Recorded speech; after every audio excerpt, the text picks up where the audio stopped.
I don't remember the Carmine King thing. His son's got spelling with Kingwell. Now, the kid's failing spelling. He's failing every test. The kid comes in my room and I go, let me see one of your tests. Look at one of the tests. Kingwell was giving them words, but he was taking 10 off for every one they got wrong. So nobody noticed it but me. I said, that means if the kid got them all right, you got to give him 200. If it's 20 off for each, sure enough, the father found out. This kid goes home, tells Carmine, my Barone said he's cheating. That's why I'm failing. He came in and I was called to the office. And the first thing Tony says is, will you take him in your spelling class? Because I want to switch him to you. So of course I'll take him. Now he says to Kingwell, you ever do anything to my son again, I'll blow your head off. In front of everybody, there was 6 people in the room. Hey, you can't do that. Think about it. You don't really have to think about it. He did it. What is it? He got away. Oh, no, he couldn't do that to the kid. But he was doing that for probably way when I was there, yeah. He had something kinky.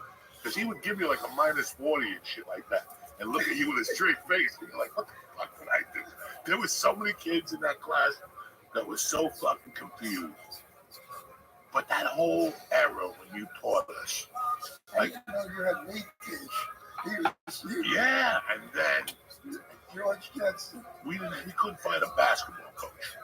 And we kept talking about it. We knew nothing about his fucking background. We're just like, blah, blah, blah, blah, blah, blah, blah, blah. And one day he goes, I'll go by the courts. This fucking guy starts popping 30-footers without even looking at the basket. And we're like, who the fuck is this guy? And he goes, who the fuck am I? I'll tell you, I'm in the Hall of Fame. I'm like, oh, here we go. He's blowing smoke up. This guy came with pictures, the Miami Floridians, the ABA, and we were like, no. And I remember showing up at his house one day. Like, we used to get off at 1 on Fridays. I took my fucking bike and I went up there and I go, I want to learn how to shoot. And he broke it down for me, man, how to fucking drop your wrist. He would make me shoot close to the basket. Your brother Joe used to come out.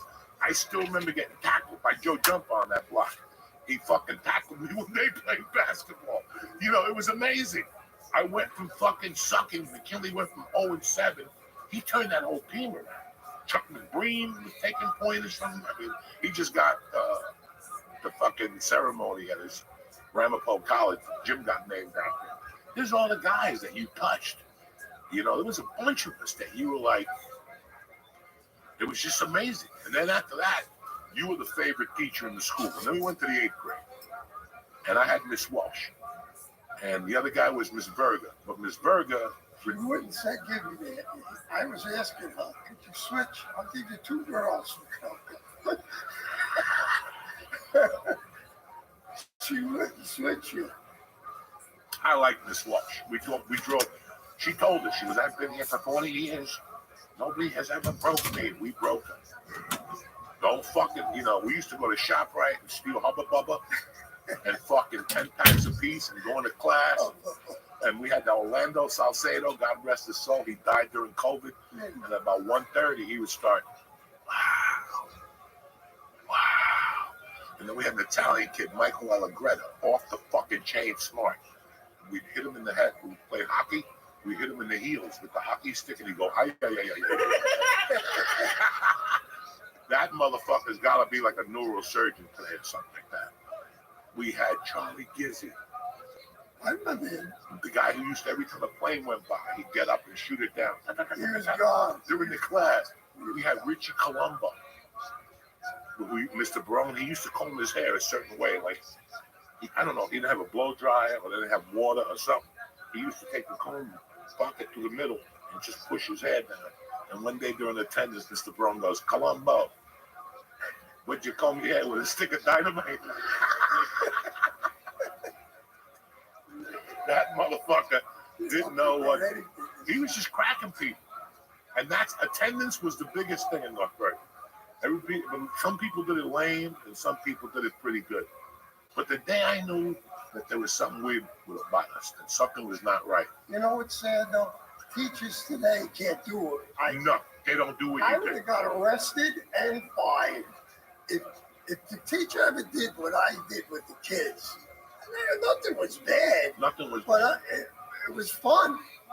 It was fun getting along with all of them. Because once they left my room, they weren't the same.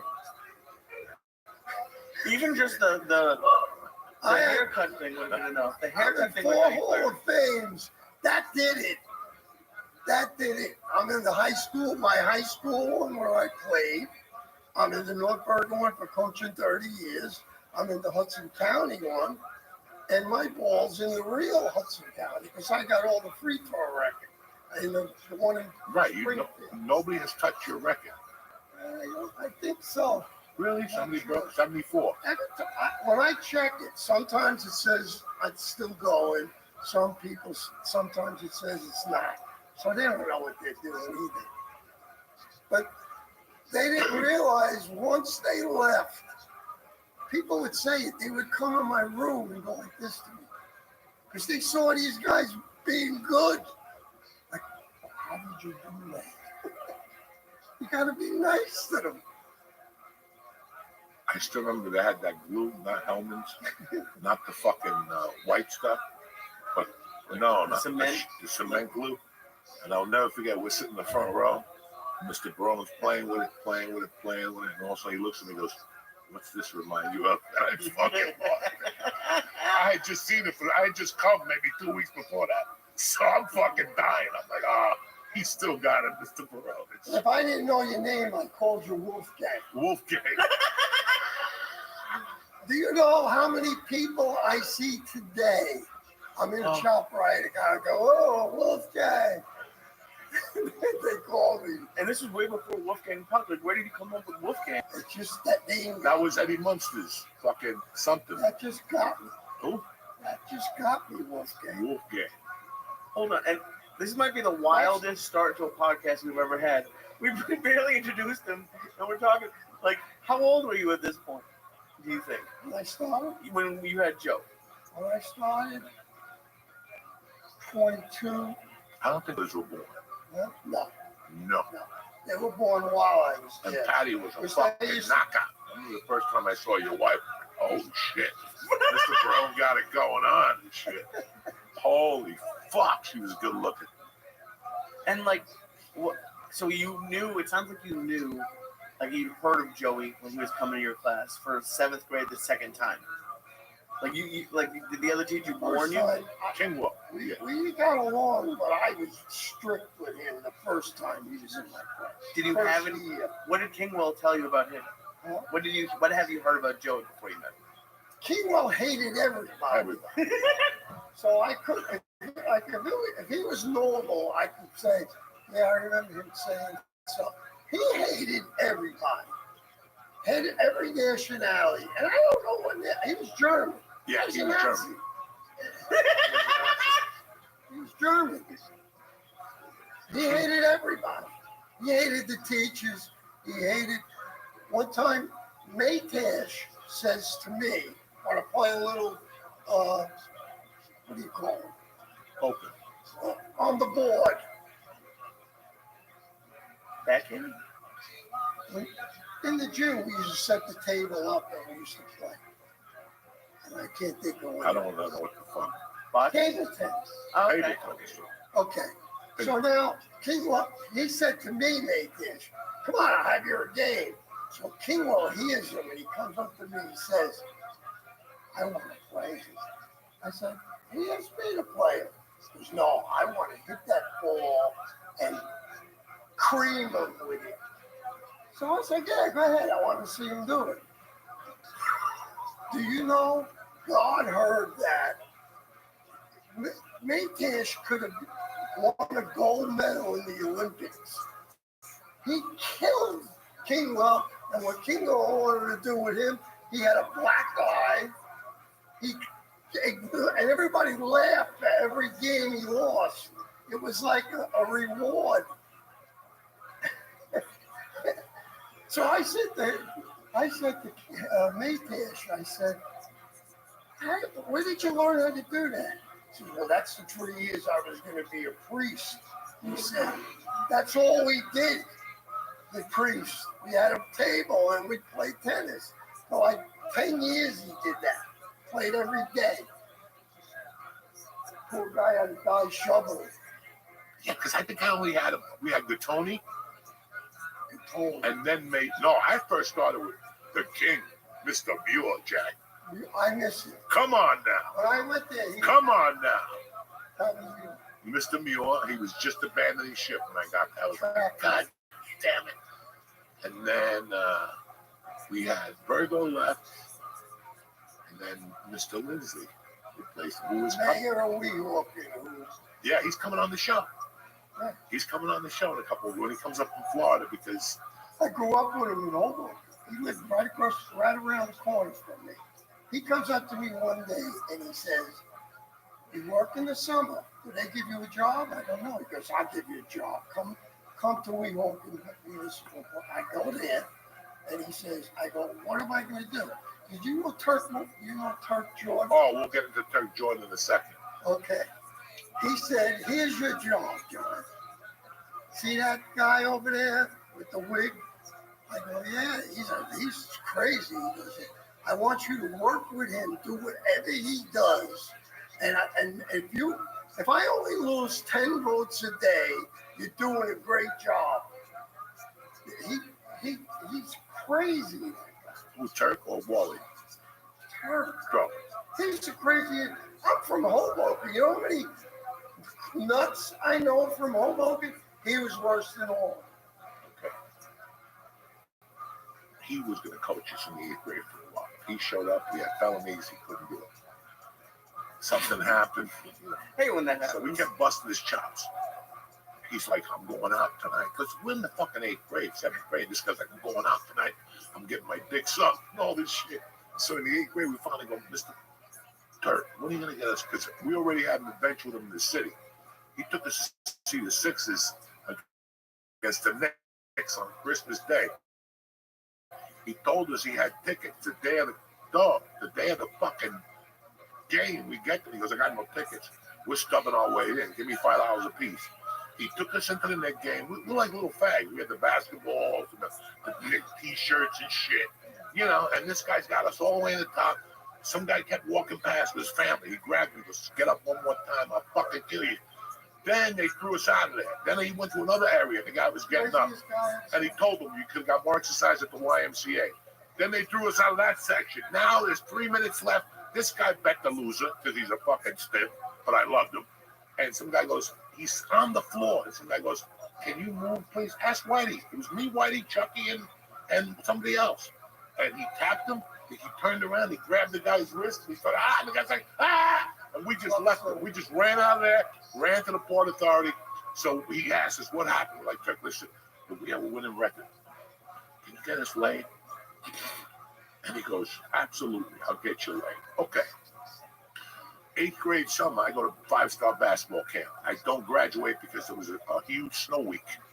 There was like 18 inches of snow every 2 weeks, so we were closed for a week. When I come back from 5-star, I get a call from him. It's like July 8th. He's gone. And he's like in the lunchtime. I just happen to be home. Hello? Go. Turk Jordan here. You're going to be at the 38th Street courts in a little while. I go, yeah, all of us. We want to play right now. He goes, I'm bringing you down some presents. Now, I had forgotten about the lady. I had forgotten all about that. He was going to get us laid. I thought he was bringing us basketball shirts. Sure enough, we're on 38th Street running back and forth. He pulls up with a fucking Cadillac. And he's like, guys. A Lincoln Continental. Something. An old one. A fucking huge car. He goes, guys, I got something for you. I'll never forget the way he rubbed his hands. He goes, come here. And the back seat was a chick laying there with her shirt ripped and a tit sticking out. And he's like, there you go. I brought you a girl. We all looked at each other like, we got to go home and study for next year. Everybody.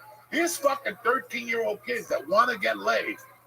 We do anything to get our dick sucked when you're 13.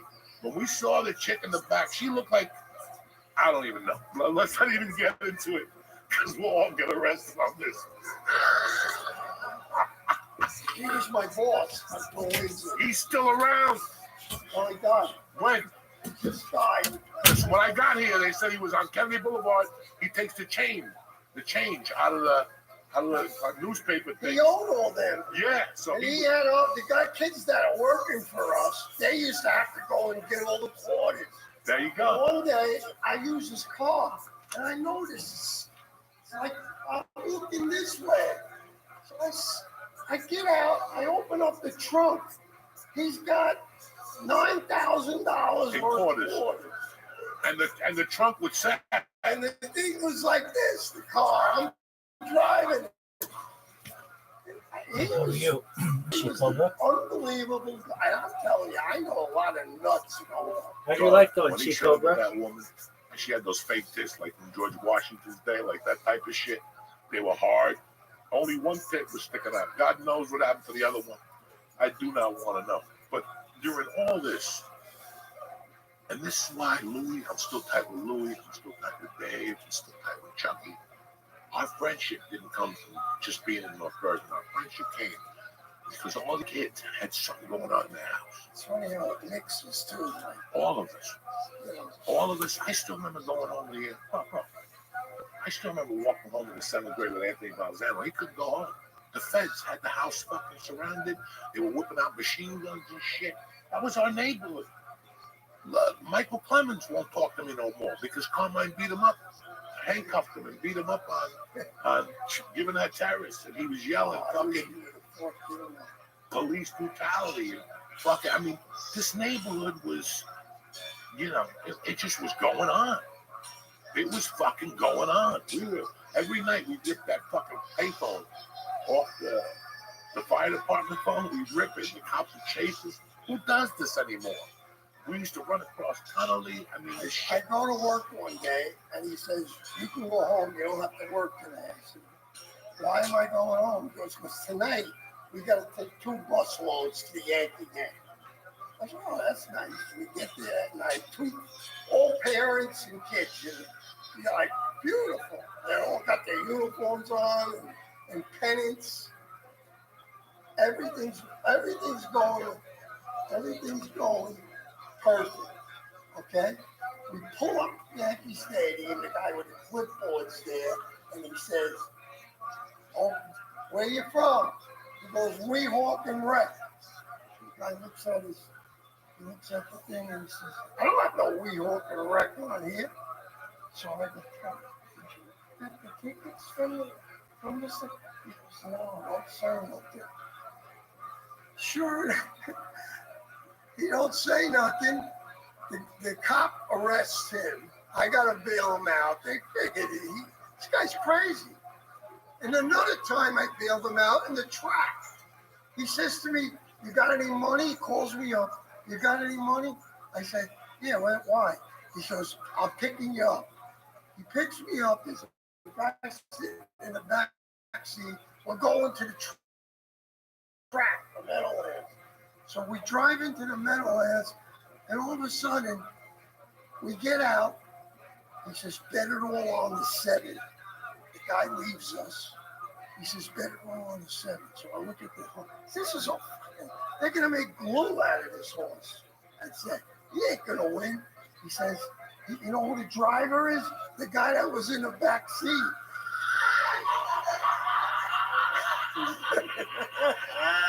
I gotta take a breather real quick and read an ad. We'll be right back. All right, the church is also brought to you by Mint Mobile. Listen, when it comes to phone service, Mint Mobile has hit the jackpot. You're gonna be saving tons of money with premium wireless that only costs $15 a month. All plans come with high-speed data and unlimited talk and text. It's all delivered in the nation's largest 5G network. I love Mint Mobile. Keep you the same phone, keep your same number, and keep all your contacts, Jack. The only thing that's going to change is the change in your pocket, and you save a little money every month. To get the new customer offer and your 3-month premium wireless plan for $15 a month, go to mintmobile.com/Diaz, D-I-A-Z. Again, mintmobile.com/Diaz. Cut your wireless bill to $15 a month with mintmobile.com/Diaz, D-I-A-Z. $45 upfront payment required, equivalent to $15 a month. New customers on a first 3-month plan only. Speed slower, above 4 GB on unlimited plan. Additional taxes, fees, and restrictions apply. See Mint Mobile for all the details. We're back, bitches. So I had you in the 7th grade, and then I went to Ethel Welsh's class. But the 8th grade, we had Mr. Lindsay, and he took us to the fucking Philadelphia. He took us to Philly to see the. You go to Washington? No, we didn't go to He DC. took us to Washington. No, he took us our year. They were a little scared of us. All right, so they took us to see the P-Knuckle. What is that? The something. The guy with the fucking sticks, whatever. They took us to this beautiful thing in Philadelphia, which I'll be at Wednesday night. And we started shooting paper clips at the guys on stage. And they fucking threw us out of there. We went to Betsy Ross's house. They were mad at us, but then they stopped at Hiram's and Callahan's and got us all that shit. And we came back. And we were all just playing basketball. I'll never forget that. I went to the courts like any other night. And at 6 o'clock, Marianne said, Coco Anthony, come and eat. I go, my mom's cooking. I can't go last night. And I went home. And that night, I didn't go out. I just stayed in. The next one, we went to school, and you took me in the hallway and said, you hear about Anthony? Got into an accident, blah, blah, blah, blah, blah. So this is our 8th grade year. This fucking winded me. It winded me, I still remember the parents being on Saturday Night Live. Carmine and Marianne, during Saturday Night Live, they cut in because they were begging for a doctor to help their kid and shit. I mean, it was fucking real, guys, And that was the beginning of our 8th grade. And to this day, there's a sadness down there still. Because we lost Dominic 2 years later and my mom a year later, which is all the same. We all ran together, these kids, But it was really weird. What was your last year at McKinley?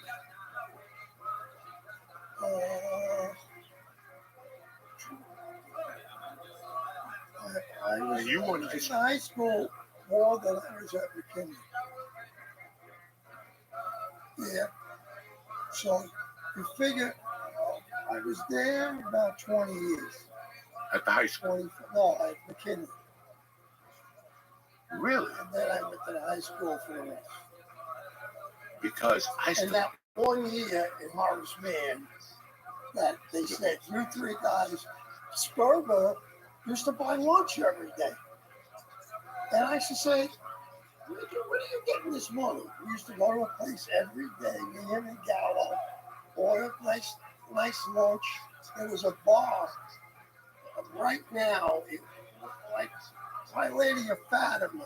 It's a doctor's office now over there. Okay. So then we went to that bar every day, had lunch, steak sandwiches, whatever. And give me a check. Sperber. So I said, how are you getting all this money? Where are you getting all this money? He goes, hey, I love you and Jimmy. I'm so happy you're here. She was there a year ahead of us. So sure enough, one day, a girl comes in the room. We're collecting for Biafra. That was a country in Africa that you give money, they would raise money and send it to you. So I'm saying, and who sent you down here? She said, Sperber. They didn't hit me. Because the girl came in every day for like 3 months. And we were eating every day with the money that everybody was throwing in the thing. Who knew? Who knew? I said, you stupid. We're going to get fined. I said, they'd find out. He goes, it's on me. You're not going to get fined. I said, well, because I'll squeal on you. I'm not worried about it, but you just got to stop. I was telling Nick Askelis that we went to school. They just weren't teachers. I always said that we get to school at 9 and we're there till 6, till 3. And sometimes if you play sports, you're there till 5. you're there with them longer than you really are with your parents in those days. Unless your mother stayed home, which a lot of moms did. But, we goof around here. We tell a lot of stories. I still remember the night my mother died. That the ambulance came at like 3:30, and I just sat there. And within fucking 30 minutes, I saw a cop car come up the block. And it was Carmine. Because he didn't sleep that night. He would sleep on the couch, listen to a police scan with the gun ready to shoot somebody. Right? So he came, and me, him, and Pete went to breakfast in that diner on Tunley Avenue, Conlin's Diner. And then I go, what am I going to do? And Pete goes, I'm going to school. I go, take me up to high school. And like an hour later, I get a fucking thing. Jose, come to the class. And there's Mr. Barone. He goes, your mother died. What are you doing in school? Let me drive you home. And I'll never forget that. This is the shit that we goof around and we tell these fucking stories and stuff. Now, when did you become the JV coach? My second. 78 or 80? No, it had to be before 79. No? No, because I ran the grammar school league for 2 years. And I started teaching at 75. I started, my first year was 75. So you figure, I would say the low 80s. Okay. I started with JV. Now, do you remember the rep with the glass eye? Yeah. What was his name? It's in the tip of my tongue. I was just thinking about it in fact. He had a He was a substitute teacher. He was a substitute teacher, but he was also the one rep that coached the rep Franklin. And you know why they stopped him from coming to school? Because he was taking care of my class. You weren't in it. And he said to the kids, I'm going to the bathroom and I'm going to keep my eye on you. He took it out and put it on his back. So when the kids told me and I told them, I said, went to the bathroom, he took his eye out. I mean, Doug, this is old school teaching, okay? They got to you. When a teacher takes his eye out and puts in the cloud, gives you my look, watching you. I'll be watching you. Good. I gotta be honest, compared to say breaking one of their arms and like that, this is pretty minor. Like the eye thing, I kind of think is funny. The eye thing I like. So, but can we go back to him coming and getting you when your mom that was? Yeah, he came to get me. He drove me home. He told me to keep it together, and he just talked like. Bear Mountain was with a group with me. No. I left. We went to Great Adventure. 130 kids. We let you go out. They said, let them go out. The lady teachers, leave the kids alone. I said, you better play games with them. No, let them go. It was Bear Mountains. I don't know where it is, but there's a forest all around it. Okay? So it's time to go. It's time to go home. I say that certain people have clipboards. Anybody missing? So I see them talking. Then I turn around and go, 62 kids are missing. I said, how could you not notice that with the group? We only had 170, and 60's missing, and you're just finding out now. I was in charge of that troop. I almost killed the one lady. All right. So You don't tell me 60. I knew all the while, but I figured they'd come back. They're not going to come back. We got home 8:30 at night. We were supposed to be home. The mothers were waiting 3:30 by school. We got home 8:30. By the time they all come back, girls had their pants ripped. I said, we're going to get in trouble for this one. Was that the last time you went to Bear Mountain? Yeah. I didn't want to go. You know. Mr. Broad, the ref's name. Because this is killing me. You gotta love this one. The ref had a glass eye. So we're walking home in the 8th grade. And I'm walking home with Anthony Balzano. He's pissed about something. And we're all walking home. Anthony, Dominic were yelling. And he goes, that fucking ref, he keeps calling fouls on me. And Anthony goes, that motherfucker, he's my cousin. We're like, what? What do you mean he's your fucking cousin? He's my cousin. He goes, I'm gonna go home and tell my father now. He's walking out, all fucking rushed up. He's like, Dad. And Mr. Balzano was eating, like, with the thing on. And he goes, Dad, that cousin, he had it, because he was their cousin. He was their cousin through marriage or something. The Capitora. There you go. Cap. So he goes, Dad, Cap keeps calling fouls on me and Coco. You better talk to me. He goes, Cousin Cap? He goes, yeah. He fucking gets up, he wipes his thing, fucking dials the number. Cap, let me talk to you about something. You rep the game with my son Anthony and Coco. You call a foul on them again, I'll fucking go down there and kill you. And he hung up the phone. We're playing Dendero and Compasso. We're karate chopping them. They're like, foul. And then we would, because he had a glass eye. So if you're on the right and your eye is fucking glass, how do you call the foul? So we used to challenge him all the time. Challenge. No, you did not see that. You have a fucking left eye that's glass. How did you see this thing here? That was it. I don't know. Remember Haltner? Who? Eddie Haltner? Coach, ref? No, student. He was probably after you. Yeah. His father said we were having a cookie drive. So his father comes into my room. I'm in charge of it. And he says, you having a cookie drive? He said, I can't get you Buddy's cookies. I said, how much? How many did you get us? A truckload. I said, get it. So sure enough, truckload one day backed into our parking lot. You know, that's a McKinley, yeah. You can't come in straight. The guy, I go, I tell the principal, we're getting a truckload of cookies. Everybody's happy, all the teachers, ladies in the office. I go outside, and truck driver gets out of the thing, opens the truck, and gives me like 3 bags. I said, what are you doing that for?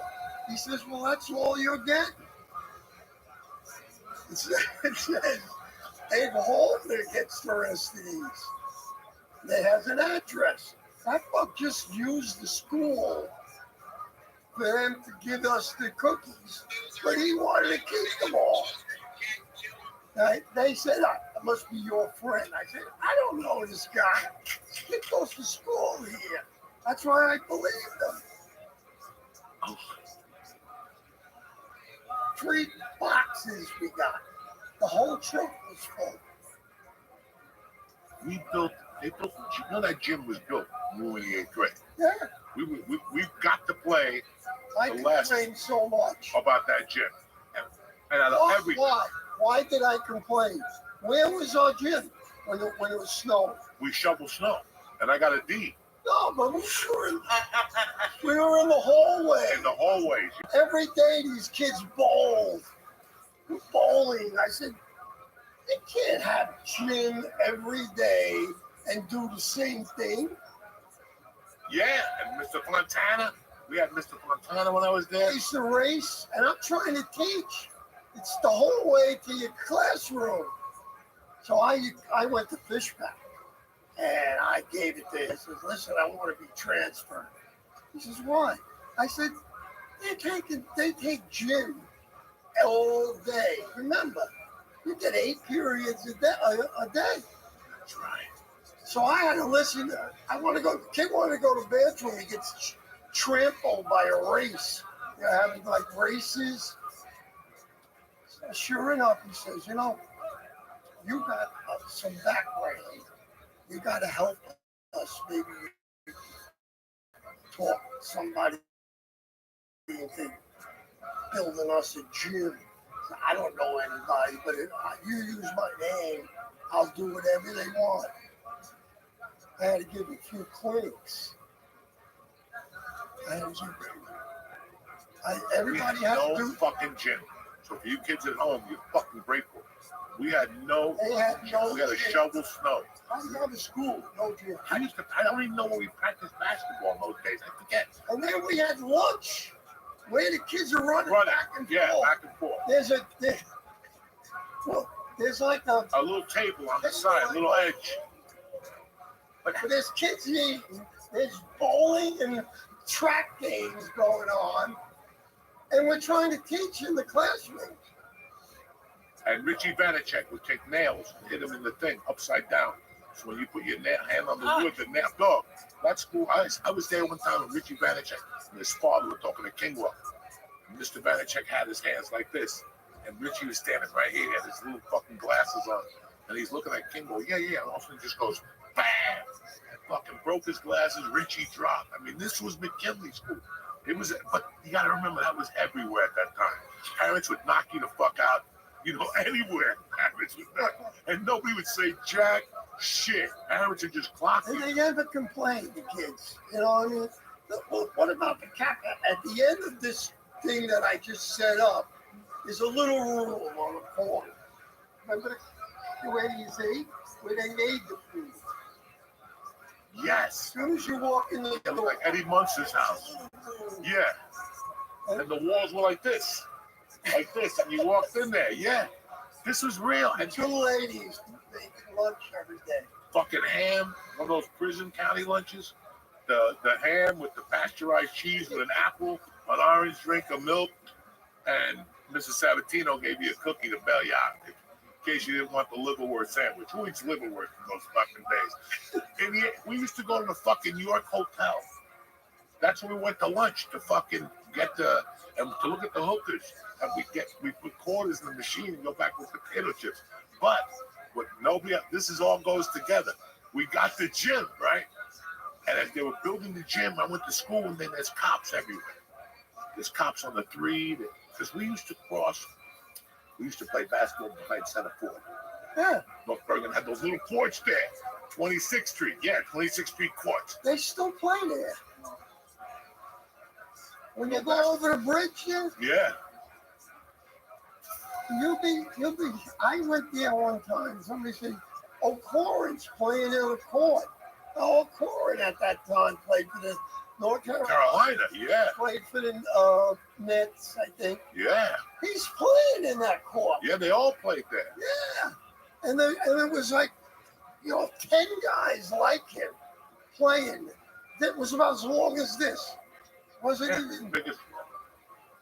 Yeah. It was about as long as this room. How did you get a D in snow shovel? I didn't do the corners, you know what I'm saying? I just pushed it and shit like that.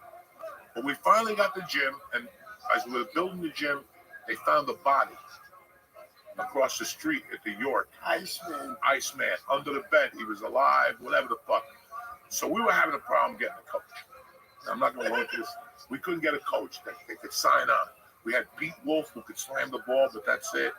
We had and then some guy signed up, and he didn't like Spanish people, right? So I started dating his sister, because if you're going to be a racist, you might as well not have a sister, because you never know what. So this goes on for a few months. She's older than me. She's a cheerleader at Sacred Heart Academy on 16th Street across from St. Michael's. So I would have CYO, and I'd walk home. One day we were walking home, and he caught us holding hands. And the next day, fucking all hell broke loose. So he like called me a spit. What are you doing, my sister? You're dead and all this shit. So I went home, and I called Anthony. I was like, Anthony's like, fuck this motherfucker. We're chilling tomorrow at lunch. I mean, yeah, this is when we were nuts. Dominic, Michael, a bunch of us were like, we're going to hide the gym and get him. The first day we hid in the gym, he never showed up. Second day we hid in the gym, he never showed up. The third day we said, let's go get him in his fucking house. We went there, the house was already put up for sale. All right, that's how much they hated Spinks. So that was the plan. We were going to fucking drag him up to Route 3 and let him die out there, because they blame it on whoever killed. We didn't know it was the Iceman. Whoever killed that person on Route 3. That was our fucking plan at that age. Like, we were gonna hit him with hammers and shit and fucking. It's I made a deal with Holden. They had no coach after you, they had no coach either. So I made a deal with Holden. Remember Holden? Yeah, the woman. Gym teacher? Huh? The girl. Patty. So I said, will you do me a favor? You like sports. I think you'd be perfect. You know the grammar school league that I run? She says, yes. I said, McKinley don't have a coach. I said, could you coach me? She says, I'll coach if you practice with me. So I said, I got my team. How am I going to practice with you? With the, but we filled, I had practice start a little later, and I gave them an hour and a half every day, Monday to Friday. They won the league with this girl coaching them. They won the grammar school. That's the only year they ever won anything. I think with Jose Castro, they won 2 once. Alex Zalavar, they all played for us at the high school. That was a good group. And then they had a fucking coach at Kelly named Rugar. Right? He's your Larry Rugar. Larry Rugar. And in the 7th grade, bro, his team was the state team. He made them wear suits to the game. Kennedy School. He had Pickett before. I ran the league. So. He had Calvin Drillo. He had Pickenich down there. He had Cruz down there. And I'll never forget, they played Horace Mann B. And they beat him by like 80-2. And Rugar was mad, so he made him go back to the gym and run with their hands up for a fucking whole practice. Rugar used to wear a suit. Rugar was fucking a savage. Then he coached us somewhere. But I want to know one thing, Mr. Perone. How the fuck were you on the bus with us in 1980 if you weren't coaching at the high school? Because I coached at the high school all the years I was at McKinley. What were you coaching? JV, per se. That's what it was. Okay. My first 5 years, JV. Then when Sabello died, Right, you were waiting on Shane got the job. I was his assistant. So I think that was the longest stretch. I coached. Then when Shea packed it in, I think I was 10 years head coach. You know, the school's 70 years old, and we only had 4 coaches. You go to any other school in any other sport, they got 15 coaches. It's something that, you know.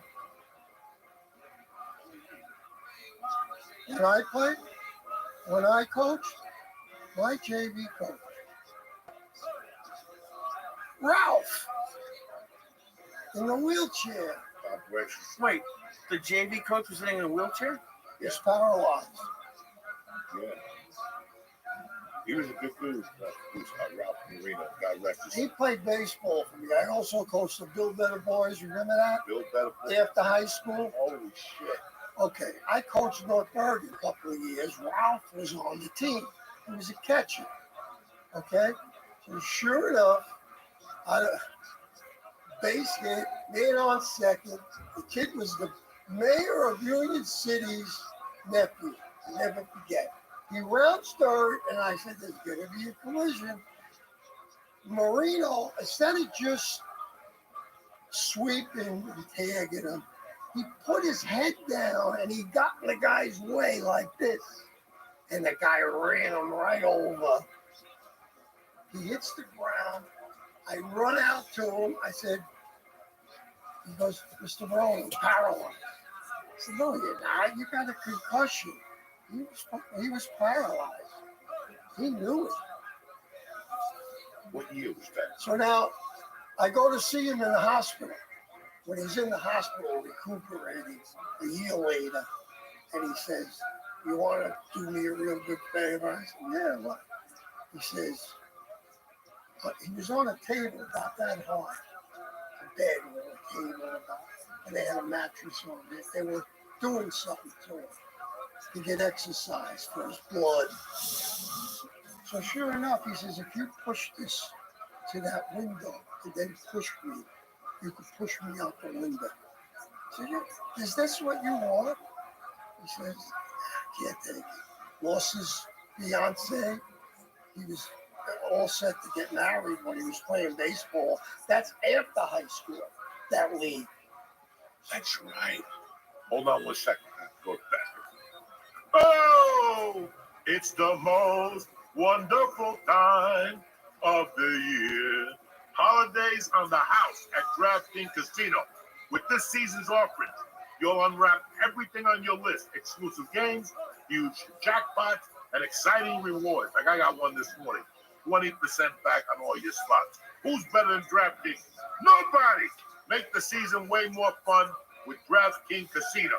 DraftKings is offering a warm welcome to new players.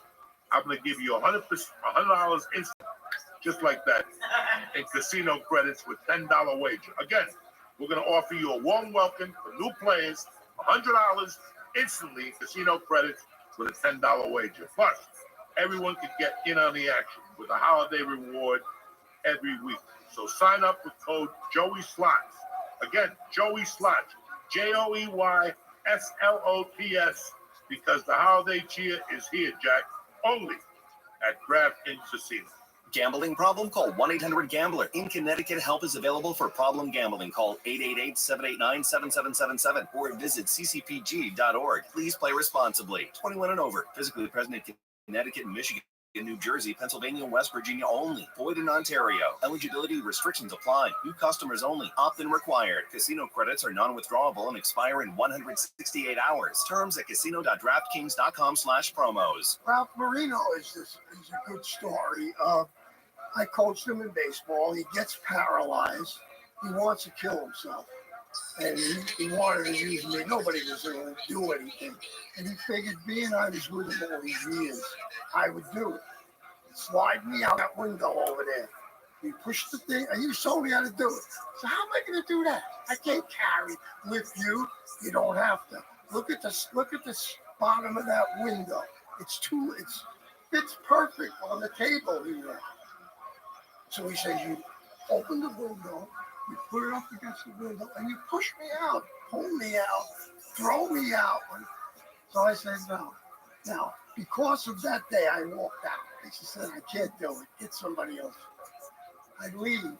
I always had that guilt feeling because I used to see him watching a game. He didn't want to do anything. He was a great baseball. And I think he could have been a professional golfer. That's how good he was. I went golfing with him once. He was unbelievable. You're a better golfer than you are an athlete. So sure enough, I said to him, I got the thing for you. Fine. I said, you could be my assistant, basketball. That saved him. We're just going to tell you. He loved, you ask Frankie, nobody loves basketball like Ralph did. He'll watch it, get 10 games in a row. He'll drive to California to see a game. Huh? He was the best. When I was a freshman. But he's got too many. I said, somebody asked me on the show, hey, how is Ralph Marino as an assistant coach? I said, let's put it this way. If I didn't have Ralph Marino as a coach, I would have won 20 more games. Because he cost me with technicals, because he was in a wheelchair. He used to go, what the fuck are you looking at? To the ref. Or he would say, scumbag. I curse these guys. I used to say, what are you doing? He says, I'm thinking I'm in a chair. He could have gave me that call sucked. You suck. You know, he used to, I think because he was in the wheelchair, he could say anything he wants to him. Before the game, the ref would come up to me and say, are you going to control this guy tonight? The game didn't even, I said, come on, give him a break. You know how I got him not to get the technicals? Randy thought of it, but I did it. Well, Randy did it first. As soon as he got a technical, we got somebody to wheel him into the fucking corner of the gym. So he's looking in the corner of the gym.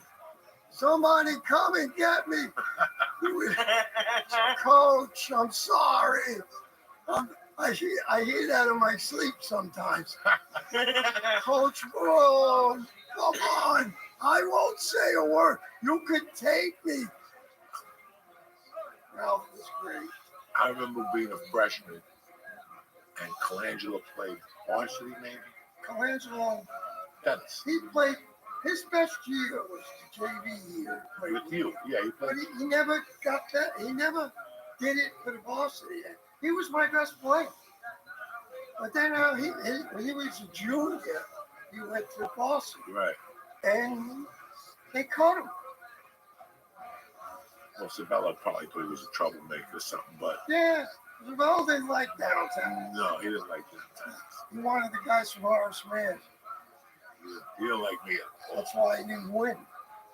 Yeah, probably. Those guys do their homework.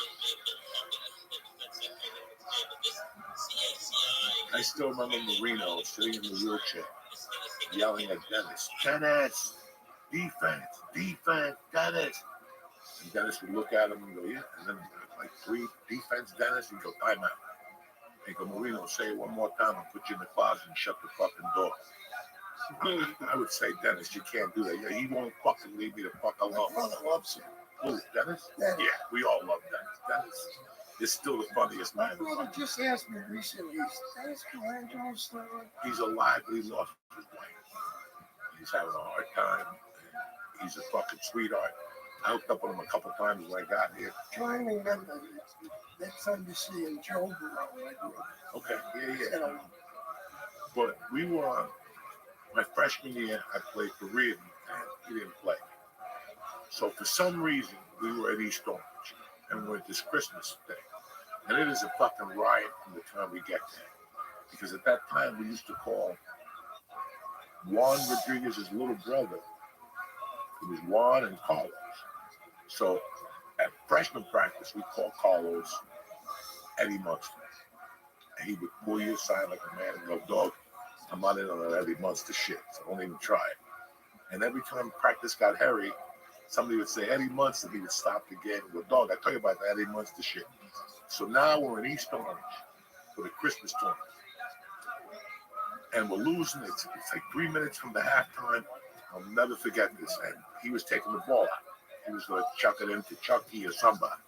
He gets the ball, and the 2 little black kids go, look at my man. He looked like Dracula, right? And that's all they said. I was sitting on the bench, and I could hear the crack, like his whole demeanor, like,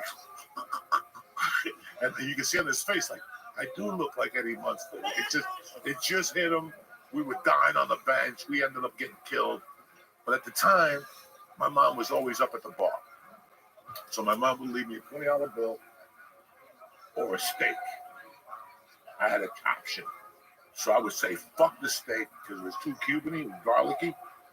The asshole that I am now. And I would get steakums and get a Ore-Ida fries, throw them in the oven, and then throw 2 steakums on white bread with the American cheese. And I kept eating.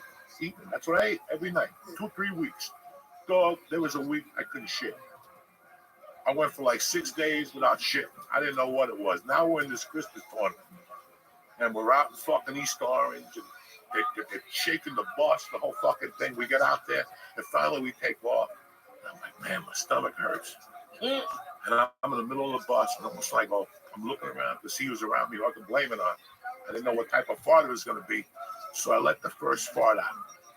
And I'm like, oh my God. And all of a sudden people start going, what the fuck is that?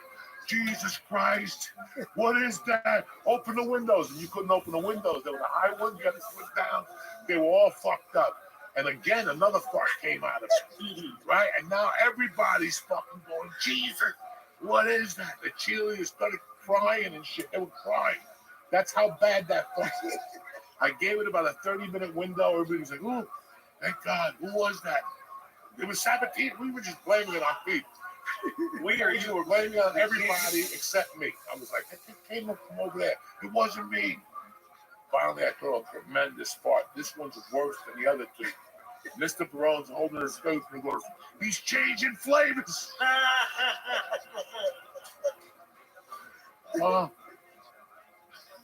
That was fucking they held their faces till they got in front of the fucking high school. but you got turned off because now What year was Reardon then? When you were in sophomore? I was a freshman, so I played everything I did. I fucking But I was the JV coach then? yes. No, I don't remember, but you were know, the I would picture. no, but it was 8th grade. I was buck wild. I could jump and shit. Reardon just didn't dig me. So I used to torture him from time to time. I had people threaten him and shit. He held his ground. We never really spoke. And then I went and ran spring track with Composto, and he broke me. Reardon did I was like, I don't want to play basketball. Just one day I just got up, like, well, I'm not doing this anymore. And then I would play by the high school, after school for money, with those animals, Fulvio, Plegario, and all those guys. We played for like a sandwich and hash rays. Where did you play? In the back gym? Practice? Where did you practice? We practiced at Horace Mann. We had to leave the high school. I didn't see you when this was going No. And then we on. It came out, let's say you were practicing at the back gym, you came out this night. Don't worry, next year you got me. yeah, because we only played in the back against some team because they canceled it. And that's when you came and all the other teachers were there and a bunch of people. They were like, why isn't he fucking playing? Like, it was obvious I could play. And people were like, but that's the way it went, you know? I still, to this day, fucking kind of regret it. You know, you mentioned that kid before. I mean, listen, man, when you go to a school or something, I wish, this is why I get pissed at people now, especially teachers, because you're supposed to open kids' eyes. You know, like I want to still beat up Mr. Longano because he never told me about New York City. I could have gone over there and got an acting class. You know what I'm saying? Like shit like that. But what we talking About Ukraine. I just didn't want to play much. And then I had a lung infection. I was going to play for Vinny. Vinny goes, come play football with the Sockers. And I went. The first day I got there, I spit. It was just blood. And one of the coaches came over. He goes, what the fuck is this? And I don't know. I got hit in the mouth. Then he kept seeing puddles of blood everywhere. I had a lung infection from smoking paraquat. And I had to be in the hospital for 13 days. When I got out, I couldn't play football. It was too late to play basketball. And then my mother died. And I wasn't doing shit after that. You know, I wasn't going to do shit after that. And I stayed in school maybe for the end of junior year. Then I said, I got a job at Masback Century Hardware on 89th and if you go down 83rd Street, Hill, North Bergen, 85th, and what's the street all the way down with all the West Side Avenue, that last warehouse, that was Masback Century. And then I didn't see you, but the problem was I was just embarrassed. I was just embarrassed to see you guys. I was not the type that was going to go up to the high school and hang out, you know, and then I really got into a pinch and I was really embarrassed around you guys because you guys had seen me, you know, when I was a young kid and how I acted. And now I was a different fucking animal, you know. So, but when I did the documentary, I went to your house. I go, this guy's great, you know, and go, you made childhood. You and that other fucking knucklehead. Because nobody, you know, I still remember, I don't know, he sent us home. Make sure you watch the NCAAs on fucking Saturday or something. The semifinals were on a Saturday, and you sent us home. That's your homework for the weekend. And the finals were Monday. And that was the year Marquette played North Carolina in the finals. It was that dude's last game. And I'll never forget that. That Saturday, I could just come back from the court, and the Spanish kid, I put the fucking TV on, and North Carolina's playing UNLV, and all of a sudden somebody got hurt. And the fucking TV said, coming in now is the freshman from Jersey City, New Jersey. My fucking head almost blew the fuck up. I'm going to get him on here. He lives down the shore. I'm getting no pouring on here. My head blew up. When I saw Jersey City as a freshman, and then to top it off, the motherfucker scored 31 points as a fucking freshman. And then they played Monday night in the championship, and they lost to What are we talking about then? Michael Corrin. Oh, Corey? Corrin. You're the guy that said, go home and watch this college game this weekend. He was on that court, though. That's the only guy I remember that was playing in that game. Where, North Carolina? No, North Bergen. No, they used to come down with Spanarkel, Sergio Badaggi, He used to bring somebody else down, not Jackie Galoon, but there was another kid that played from Weehawken. It's probably the motel that drew them. Well, the motel, but those guys played. Remember when you go to the Lincoln Tunnel? When you're going into the Lincoln Tunnel, before you make that turn, look up. There used to be a court, Yeah, I played there. and that was a special league. It's still there. It's still there because I see a football field, but that's where they played during the week. You can't stand when you play there, though. When all the cars coming in the tunnel, Yeah, that pollution. Yeah, you're gonna die. That's why. that's why they stopped playing. That's why we're tougher than fucking death. You know what I'm saying? Because we face death. I still remember. That shit is playing, and we played for 4 or 5 hours straight. Hoboken was the best. Played. Oh, think about that senior year when Hoboken had those 2 black dudes, Juicy and Bob Du Bois, and they led the county in slams. They led the county in slam dunks. It was fun. And North Bergen beat them that senior year. North Bergen beat them that senior year. And then by 2 points that game. Yeah, in Hoboken. And you know, In fucking Armando Arribas. do you remember how we won the game at the end? The guy was taking it out for Hoboken. Missinich. He was taking it out. Oh, the guy was on Hoboken. They're down 1. They score, they win. The coach says, oh, he calls him. He went like this and he just threw it. He went to the North Bergen guy and he makes a layup. They're up 3. Game's over. There's no 3-point shots with like 20 seconds left. That's how they do it. And I was so happy because I hated the Hoboken coach. I wanted to coach there. You always want to coach where you played first. Once they gave, guy was Connors, his name was. He was on the Board of Ed, member of the Board of Ed. His son got the job. Never played this. I was sick. And then Vinny was like my homeroom teacher. He said, don't worry about it. I can't get enough for it. Artie's moving in next week. I'll straighten everything out for you. And he did. I owe everything to that man. I was working in my father's grocery store. I wasn't even going to go back to college. He walked in, said to my father, how's he doing? I'm behind the fucking thing. And my father said, Johnny, the coach is here. He gets me outside. What are you fucking doing here? I said, well, I'm going to go back, but not now. He said, you fucking make sure it was like August that you're in school next month. And I never would have probably went back. My father was a bookie. I would have been a bookie. I'd rather do that. Wait, he owned a grocery store and was a bookie? Everybody was a bookie back then. Everybody was a bookie. But that's only a front. Yeah, it's only a front. They sell apples. Any questions you have? Lady would come in like, he would come in, now how many kumquats? Get lost. We just got oranges and apples. Take a fucking walk. I said, then he used to complain when I was getting enough business.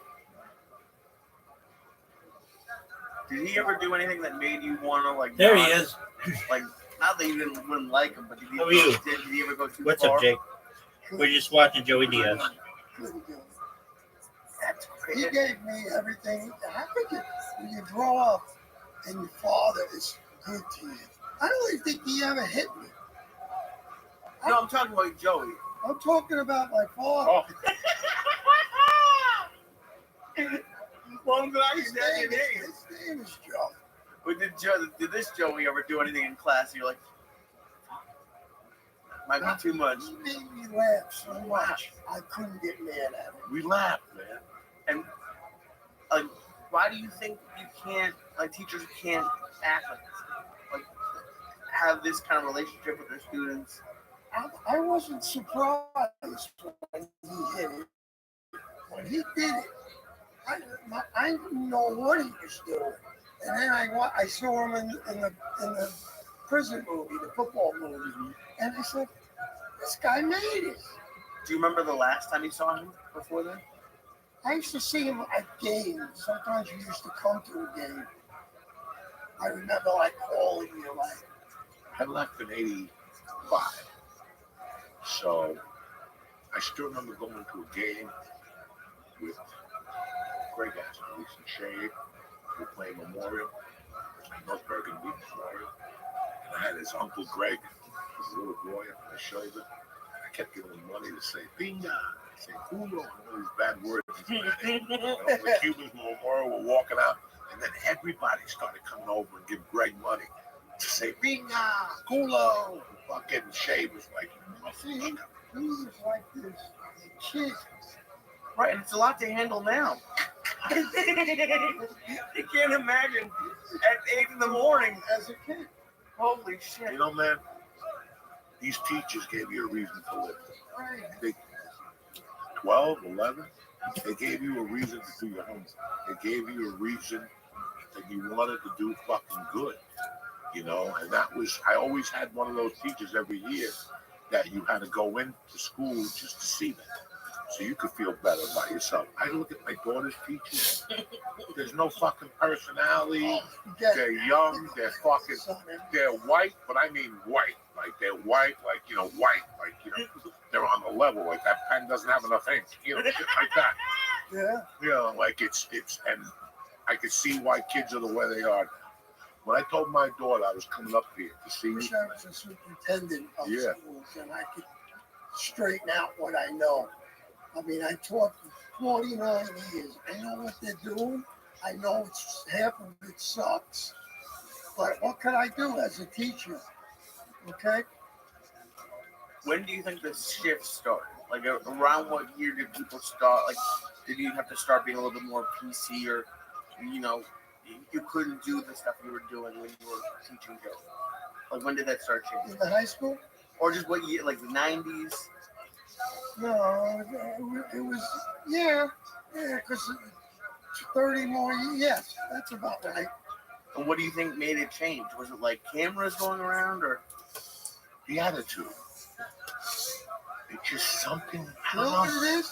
I'll tell you what it is. It's that kids don't sit at the table with their family at night and have dinner. Think about it. How many people, you know, I watch Blue Bloods every Sunday. They sit around. I ask kids. I used to ask kids, "You ever eat with your whole family?" No, because the mother works this time, father works this time. You can never get, the sister has a job. You can never get them together. That changed everything. That family thing changed. That's why the kids went on. They're a little crazy now. There's nothing. That's why they don't fear their parents. They never with them. They're out playing. They come back. Me, if I did something wrong, my father was right there, right, waiting for me. Today, I couldn't. Sometimes I couldn't get a parent to come. Or you get a parent and they come and her daughter did something bad in school. I forget what it was, but I saw it and she did it. And she said in front of her mother, I had the superintendent there and the principal, because she wanted to sue us. So I said, that's what happened, because she said, how do you know? Because I saw it. And then she said, but you're lying. So I said, well, why are you saying I'm lying? He says, I was watching your body, how you acted. Like, you know, like body language. She said, your body language was wrong when you were talking. You got people like that, or people that don't care. You got people that make things up. What about You don't realize. Kingwell made me bring my mom in, but I hired the guy from my mother's bar to come in as my brother. I paid him like the small 20 to come in and be my cousin from Cuba. And Kingwell's like, next time I have to talk to your mom. And I played it off. And the next time he goes, this time have your mom come in. And I'm going to talk to her. I'm standing out there with her. And also he goes, I told your other son. And my mother's like, what? I don't have another son. Kids today are street smart, and they might be even better than we were. No fucking way. They're street smart on a fucking computer or how to send you a text. Well, let's put it this way. Yeah. They know how to send a bomb to the school through VPN and shit like that. But they don't have that. There's no way. I see it every day. I see the kids that my daughter plays with. I see it in the kids. That we're going to have a hard time. Look at the 20-year-olds. A lot of 20-year-olds don't know what the fuck is going on right now. They just walk around. They don't know. And they go to college for 4 years and somebody pays them a bunch of money, and that's even worse. That's even worse. They don't know. They don't know anymore. Listen, there's not one of these motherfuckers that on a Friday night will pay $200 for 100 Quaaludes and songs for $4 and make the quick 200. That will never happen again. That might be a good thing. They won't hustle with football cheats. There's no more delivering papers. See, that was the backbone of America. That was the backbone of America. That, now go get a job. If you're 14, you're going to play paperwork. The school, listen, when we were kids, you walked into Tom McCann. You need somebody in the afternoon. Yeah, come back tomorrow at 2:30. When they went, you follow me? All these things went away. We lost the paper route. Nobody knocks on your door for the American Heart Association and says, I'm going to walk around Hudson County Park, give me a nickel for every fucking loop. You think I walked that thing every year? I kept half the money and gave the other half to the Heart Association. They don't have that. How many people robbed St. Michael's CYO for all the boosters? And I would sell them to $1 and take them back. Come on. And I'm not saying you got to be a bad kid. I'm not saying that. But they don't have that mentality. You can't learn that. You can't learn that in a classroom. I feel bad for the kids straight up. Me too. And I have an 11-year-old daughter, and I see this. I don't see it as much as her. She does her homework. She does all that shit. But I see a lot of boys. Boys are not boys anymore. I remember in California, I signed my daughter up for a ballet class. The class had 6 fucking kids. 4 of them were boys. And the moms brought them in there with the silver shoes and the whole fucking guys. But that's out there. But here, again, when was the last time you went out and you got stuck in the snow and 3 kids were out there trying to hustle you for $10? That doesn't exist. We can't even get white kids to mow the fucking lawn. If I was Trump, that's the first fucking rule I'm making. I want to see white kids mowing lawns again. White kids don't mow fucking lawns. This is not good, guys. They don't have the mentality we were having at those young developmental years. You see a child. When I was a kid, my mom goes, you're not doing nothing today? You gotta go to the bar and stock the ice and stock the beer. $20. Instead of just hitting me up for a 10, I'll give you 20. They don't do that no more. It's a unheard. They have no social skills. Have you gone to a restaurant lately? Have you gone to a CVS? Have you gone somewhere and seen the process that they put you through? They just don't have it, Mr. Broad. And then, you can't fire nobody no more. Yep. God forbid. I'm Cuban. Let's call the Cuban American Association and sue them. I'm Portuguese. Whatever the fuck you are. I'm not pointing at anybody. But these are all the things you have with these kids. It's not good. It's not good. Instagram hasn't helped us. Social media hasn't helped us. Dog, I had to threaten my daughter to go out. And she goes out now. I said, at least 15 minutes, go dribble the fucking ball 15 minutes.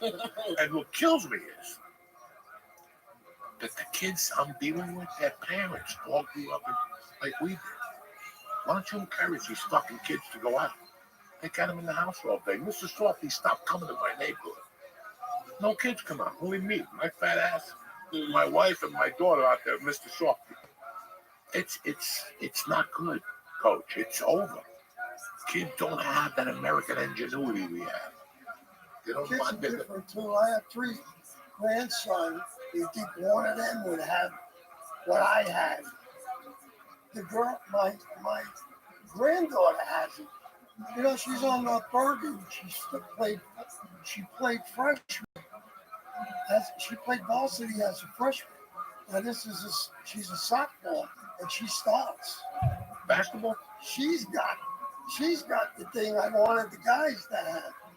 They're playing with their computers. I tease them all the time. So how could you have your sister a better athlete than you? I tease. I go to the gym Doesn't work. and I see kids boxing. Like, what happened? That's the first thing your mother taught you. Your father taught you how to put your hands up, and these kids are like, they got no legs. Who's the kid from our area? His daughter wrestles. Who? Pace, Donald Pace is. Did you know him? He lived down by me. She got a scholarship. This girl, I went to see her wrestle. I don't watch any wrestling. Not even pro wrestling. Like she was from Bergen. This was for like the state championship. Yeah. Fucking kicked the shit out of me. And Donald, I mean, I had Donald at McKinley. It was like a plus.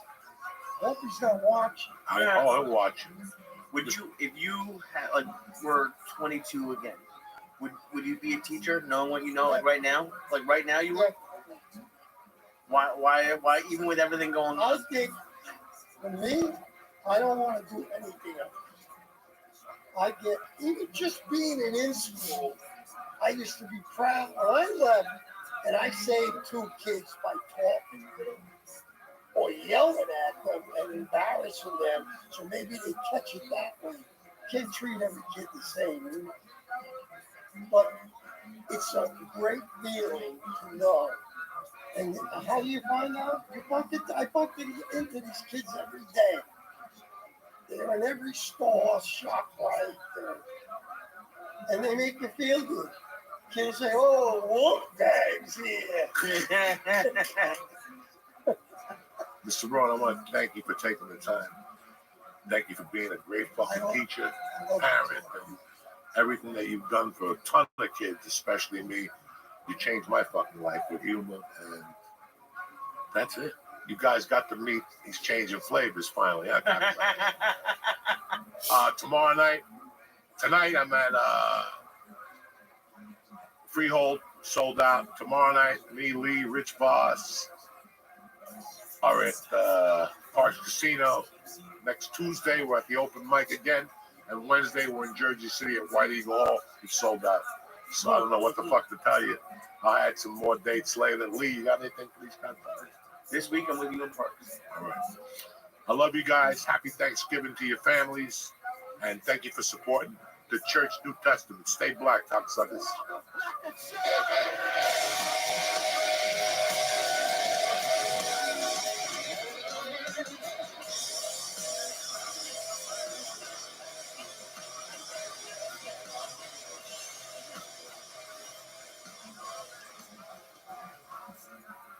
The Church New Testament is brought to you by Blue Chew. Listen, if you've been wondering if Blue Chew is all it's cracked up to be, the answer is yes. Blue Chew is an online service that delivers ED meds right to your door with the same active ingredients as Viagra, Cialis, Levitra, but at a fraction of the cost, and you cannot go wrong. I love Blue Chew. You know, I'm old, but every once in a while I get a little loving to me, and Blue Chew never lets me down. Don't miss out on the best sex ever. Blue Chew got you covered. You understand me? When they're laying there looking at you like, what the fuck just happened? That's you, Captain Blue Chew. Now, Blue Chew wants you to have the confidence to perform at your best. So discover your options at BlueChew.com. That's BlueChew.com. And we got a special deal for the church fans. You ready? Try Blue Chew for free. Just pay $5 shipping at checkout at BlueChew.com. Again, that's BlueChew.com to receive your first month free. Visit BlueChew.com for more details and important information. And I want to thank Blue Chew for supporting the podcast.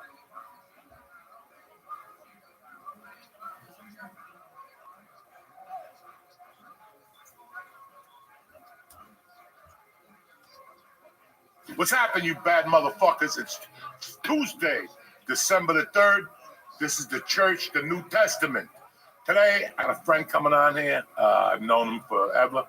His name is Lucio Fernandez. We're going to cover a couple of little situations here. Lee's here. His feet are dangling off the little fucking chair like a little kid in the back seat. I got to get him a French fry from Wendy's, and that's it. We're here. Let's get this party started. Greetings from Podcastville. The Church New Testament is brought to you by Freeze Pipe. You don't need to wait for snow to smoke out of an ice-cold bong. Freeze Pipe has you covered. Freeze Pipe makes chillable pieces that give you a good time with no throat burning and no coughing up a lung. I love Freeze Pipe. Each Freeze Pipe comes with a glycerin chamber that you put in the freezer. When you're ready to light, you take it out, put it in the bong. Once the smoke passes through it, your smoke gets cooled by over 300 degrees. Again, I love the pipe. Whether it's the bubbler, the bong, the pipe, the dab rigs, you're going to find what you're looking for with Freeze Pipe. So do me a favor. The holidays are coming. Somebody in your life needs a bong, whether it's grandma, the priest, somebody. Right now, you can shop at thefreezepipe.com and press in code Diaz, D-I-A-Z, for 10% off your order. Did you hear me? That's a Christmas breeder right there. 10% off your order when you press in code Diaz. That's thefreezepipe.com and code Diaz for 10% off. Order today and get free shipping and say goodbye to harsh smoke forever. Turn off your TVs, run for your lives. It's over. They didn't put you on this planet just to give up. If Uncle Joey could do it, I can rule the world. That's what you gotta be thinking. Welcome back to church!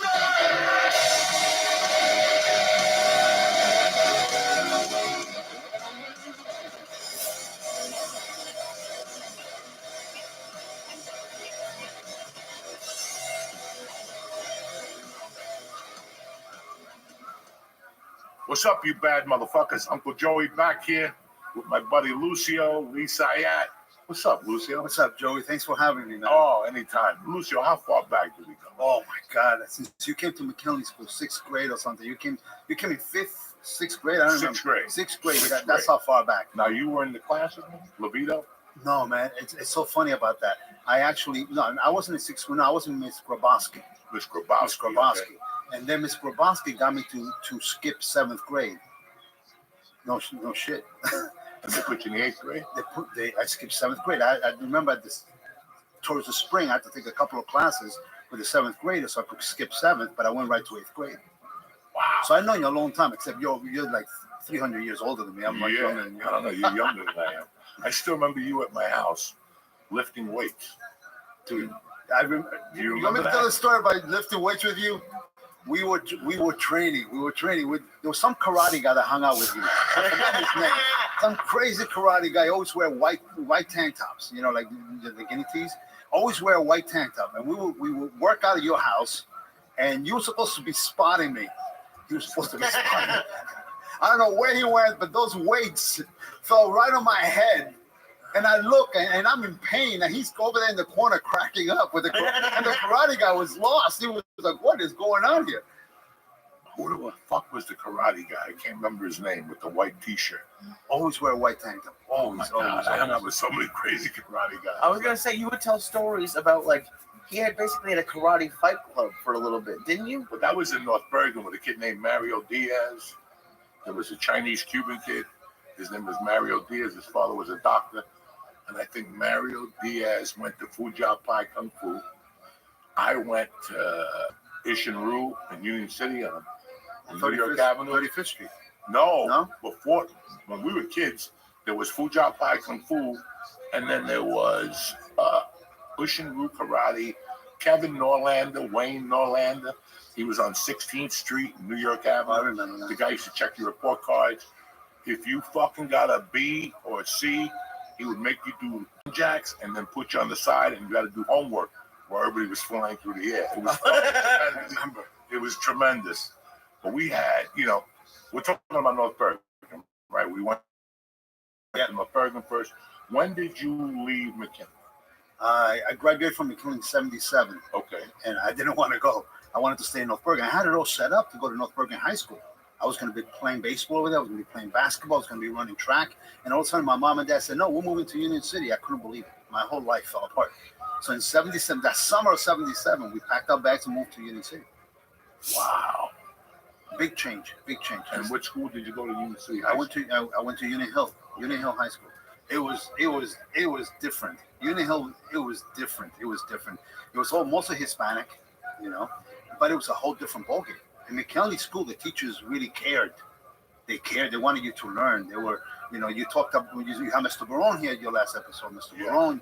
You talked about Mr. Agresta. You talked about, Mr. Miss. These people cared. I have a great story about Mr. Miss. Mr. Miss was the best. Mr. Miss was in the class with us one day because one of our teachers got sick or something.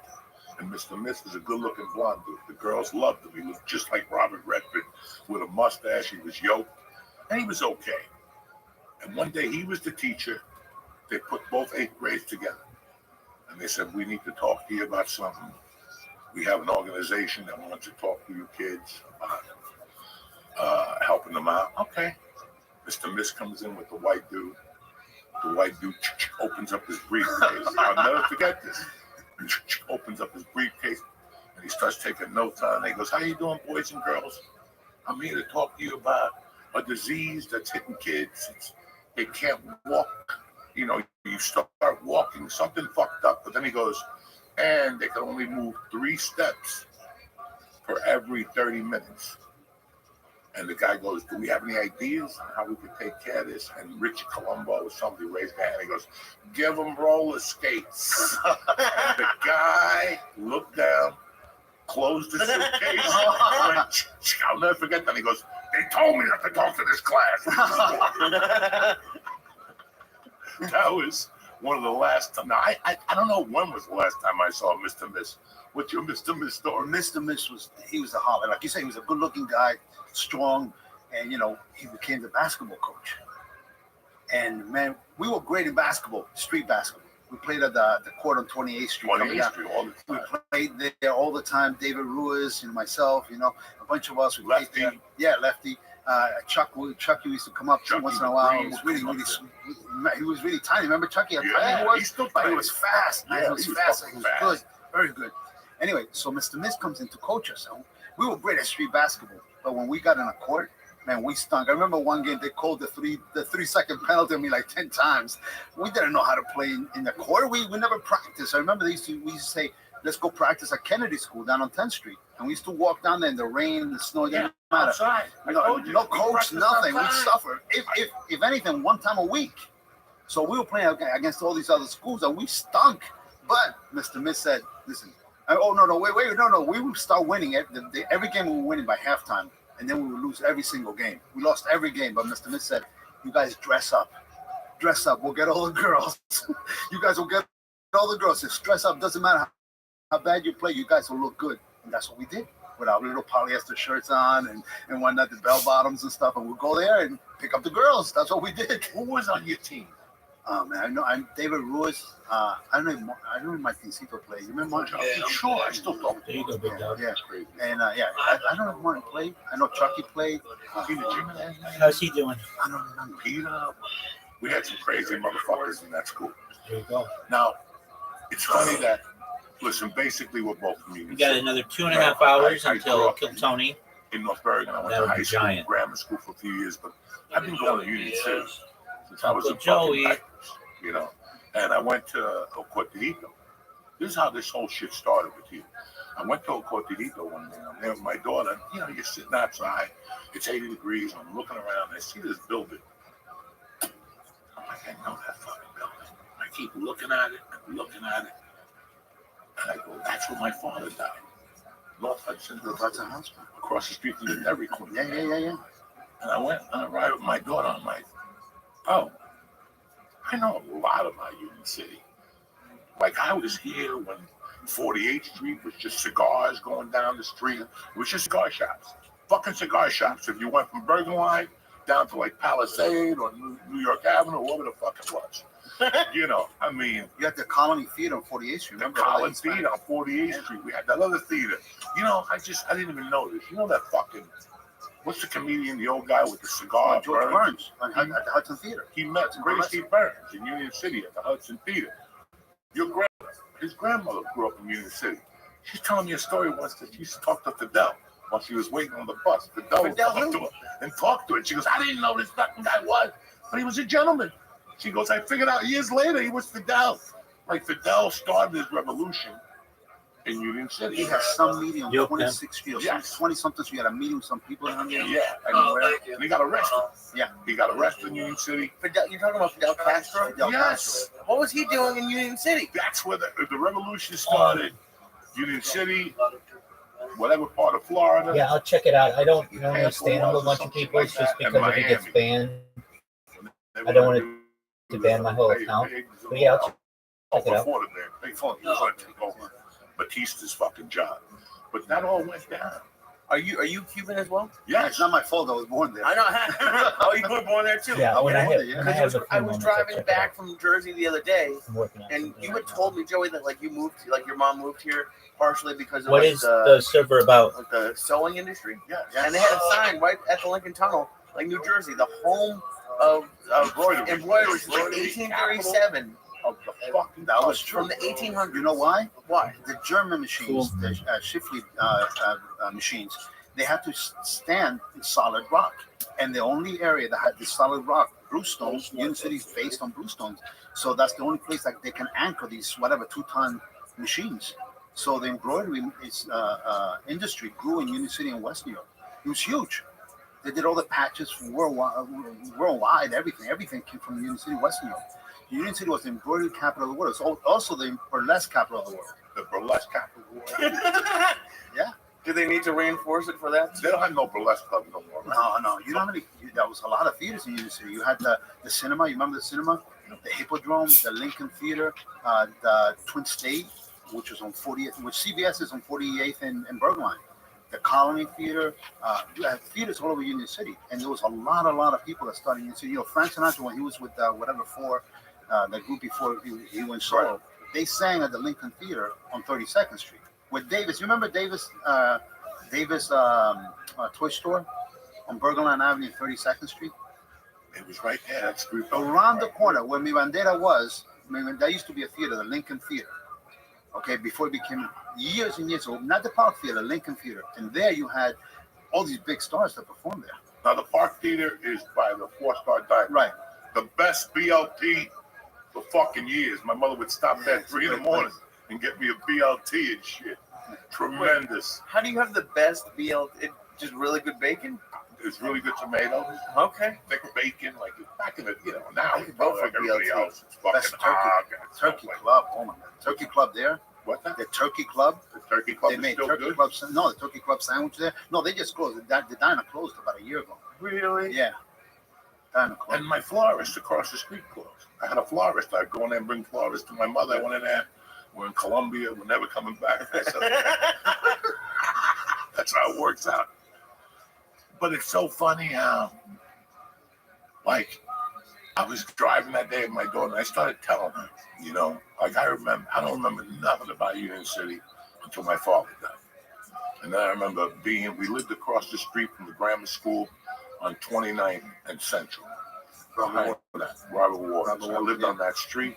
We had a garage and the whole thing. And then after that, I don't know what happened. And then we ended up in New York City. But my mother always had that bar in Union City. So wherever she went, I went. There was no fucking daycares. You know who lived around the corner from you? You're gonna die. Tony Orlando. In Marlboro?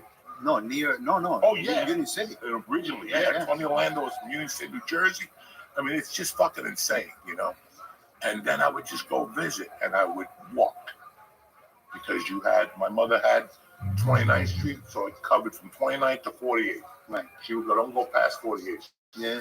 And you walk back and forth. But 48th Street, when we were growing up, we had our own little world there.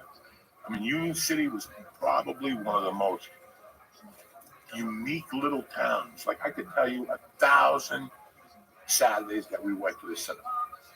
Like the cinema is where I saw The Longest Yard. Right. It's where I saw Rocky. It's where I saw Tommy. I saw Bruce Lee. Fuck. They always had the midnight show, and then you walk down Burger Line and you had Ponte Corvo fruit next to the Yeah. toy store That's right. with a load of boxes. Well, that's what I'm talking about. Davis We Toy Store. would There you beat the go. fuck out of boxes. They'd be all over Burger Yeah. Line. And then we'd run away because we thought the cops were going to chase them. There was no fucking cops. Fucking crazy. And there was a go-go bar there, right on 32nd Yeah. Street. Yeah. Now, when I first remember being at my mother's bar, there was an Italian deli across the street. This is 66, 67, 68. And I would go over and they'd pick me up. And I'd stick my hand and he'd always give me an apple or fruit or an orange or some shit. I didn't want no fucking orange. I wanted the candy. He had things of candy. Then he left and the New Moon Chinese restaurant moved in. Oh wow. Like there was just so many things. But the thing that sticks in my head the most about Union City was when I was about 7, 2 kids got kidnapped. You remember that? Yeah, I remember that. When I was about 7, 2 kids got abducted by the towers. Some tower in Union, Troy Towers or something like that. Somewhere down Edison School. I don't even know if Edison School still exists. No, that's just. Does it? Yeah, I Good think it was- basketball. I think it was on 7th, right off of. Right down there. Yeah, right And off then of they Summit found the Avenue. kids dead. Yeah. And I'll never forget that just because I went to my mother's bar and I did all these things in Union City, I felt like I had to go. And I told my mom I'm going to their wake, and she's like, "What are you fucking crazy? I gotta go." And when I went down, it had to be 2,000 people. And I'll never forget that it's like, this is Union City. This is real. These people fucking around. And they're gonna find this motherfucker and kill him when they do, you know? And then I remember that fire on 28th and Bergen Line. There was Wolea up the block from Hernandez, which we'll talk about later. Yeah. School these motherfuckers on the art of making sandwiches. Yeah, these motherfuckers don't know nothing. And that burnt down overnight during the holidays. And I still remember going to my mother's bar and the front was just filled with clothes and people were giving money. And I don't, I don't know how old I was, but he had 2 boys my age. 1993, I moved with George. I come back here and I go to a gym in North Bergen. They own the gym. I paid for the membership and they were like, "You're the Norris son." Yeah. They go, "Here's your money. You remember when you took care of us in Wow, the city they with remember, the kids?" They fucking remember. They go, "You work out here for free and we'll fucking train you." Wow. And that was all from fucking Union City. Like Union City, it's a small but a powerful little goddamn place. Union City is a great city. It's Yes. a great little city. Great. And for the longest time, we were the most densely populated city in the whole country. Until just a couple of years ago, that Gothenburg became the most densely populated city in the whole United States. But Union City forever was the most densely populated city in the country. Now does Gothenburg still have the record for the most bars per capita? I have no idea. I'm just blown away because you guys kind of like look alike.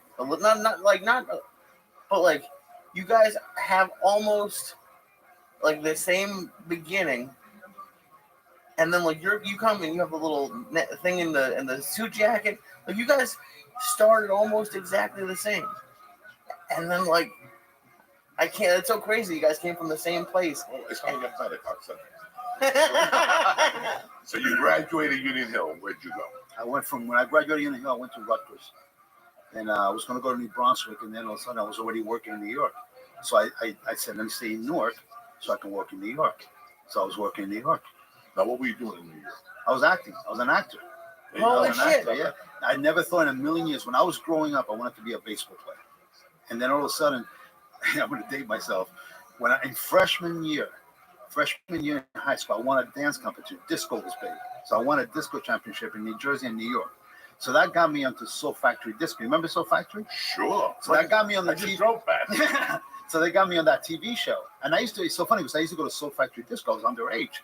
And I remember my cousin used to wait for me outside by the side door and give me his ID so I can go around and come in with using his ID. And I was young. I was like, whatever, 14. So anyway, I got into the TV show. And every week I was on Soul Factory Disco. Sometimes I was featured, sometimes I was just a crowd, but I was on the show. And this is freshman year in high school, Union Hill. Nobody saw me. I didn't see you. Nobody like guided me to show business or anything. Nobody. I kind of sort of tripped into it. Can you just explain what Soul Factory? It sounds like it was like what was that, Love Train, or what was that, Soul Train? It was like Soul Train American Bandstand or something like that. And it was just disco music. And you were just disco dancing music. the whole time. And then you saw Karen Young. You remember Karen Young would come on, and the Commodores, and all these people come and perform. You know, lip sync, but they would perform in this little stage that they had, and we were just dancing. And sometimes I got featured because I won the state, you know. And there I met this couple, Jeff and Donna Shelley. They were a dance team, and I started taking dance classes with them. And then that was the beginning. And then I got into Then when I went to Rutgers, this kid that went to Union Hill with me said, "Listen, I was going to be an engineer." He goes, I want to take you somewhere." I said, "Where?" Took me to Rutgers, the Black Box Theater in Rutgers, Newark. I saw the Black Box Theater. I said, "Man, that's what I want to do. I want to act." Within a year's time, I was signed in New York. I was trying to do soaps and all that. I couldn't act to save my life. I couldn't dance. I couldn't sing. I had no ability, but I had the desire. Obviously, you could fucking dance. Yeah. So I got into all these shows, and I got into the soaps. I did a bunch of films. I did a bunch of soaps. I did a bunch of musicals and plays and the whole bit, and that took me all over the world. That's what I did for a long time, for a very long time. That's insane. Sounds like you were pretty good at it. Yeah. I was all right. I was willing to stand on my head. The director said, "Do this," and I would just do it. And plus I was athletic. So, you're athletic in the musical theater world, and so you're dancing masculine, the one people who dance masculine. So I did West Side Story for 5.5 years of my life, every day, every major production. I did Chorus Line. I did Jesus Christ Superstar. I did Guys and Dolls. Were you on Broadway or what? I did the Broadway National Tours. Oh, I so did. like the one that would travel around in the Yeah, cities? so I did, for West Side Story, I did the European company, the national company, the world tour, the European tour, the Paris company, the Japan company. We were supposed to come to Broadway, and then You did West Side Story in Japan? I did West Side Story 5.5 years of my life, every single day, 8 shows a week. Could you still do it right now? 8 shows. I can't imagine doing 8 shows a week. Man, it felt when you got off the tour, it felt like you had been to war. Everything hurt. Everything.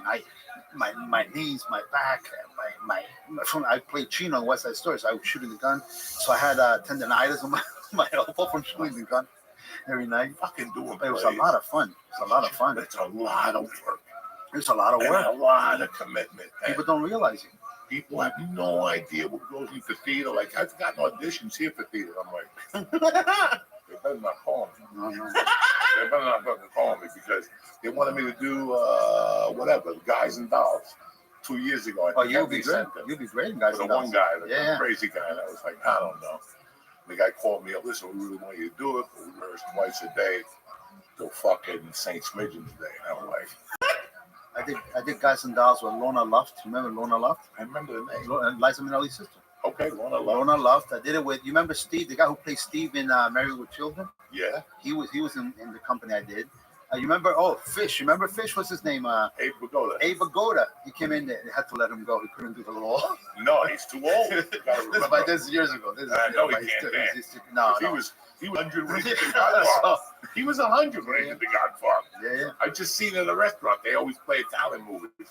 And there was a part when he asked, "What's his name? Who gives a fuck?" But he was old then.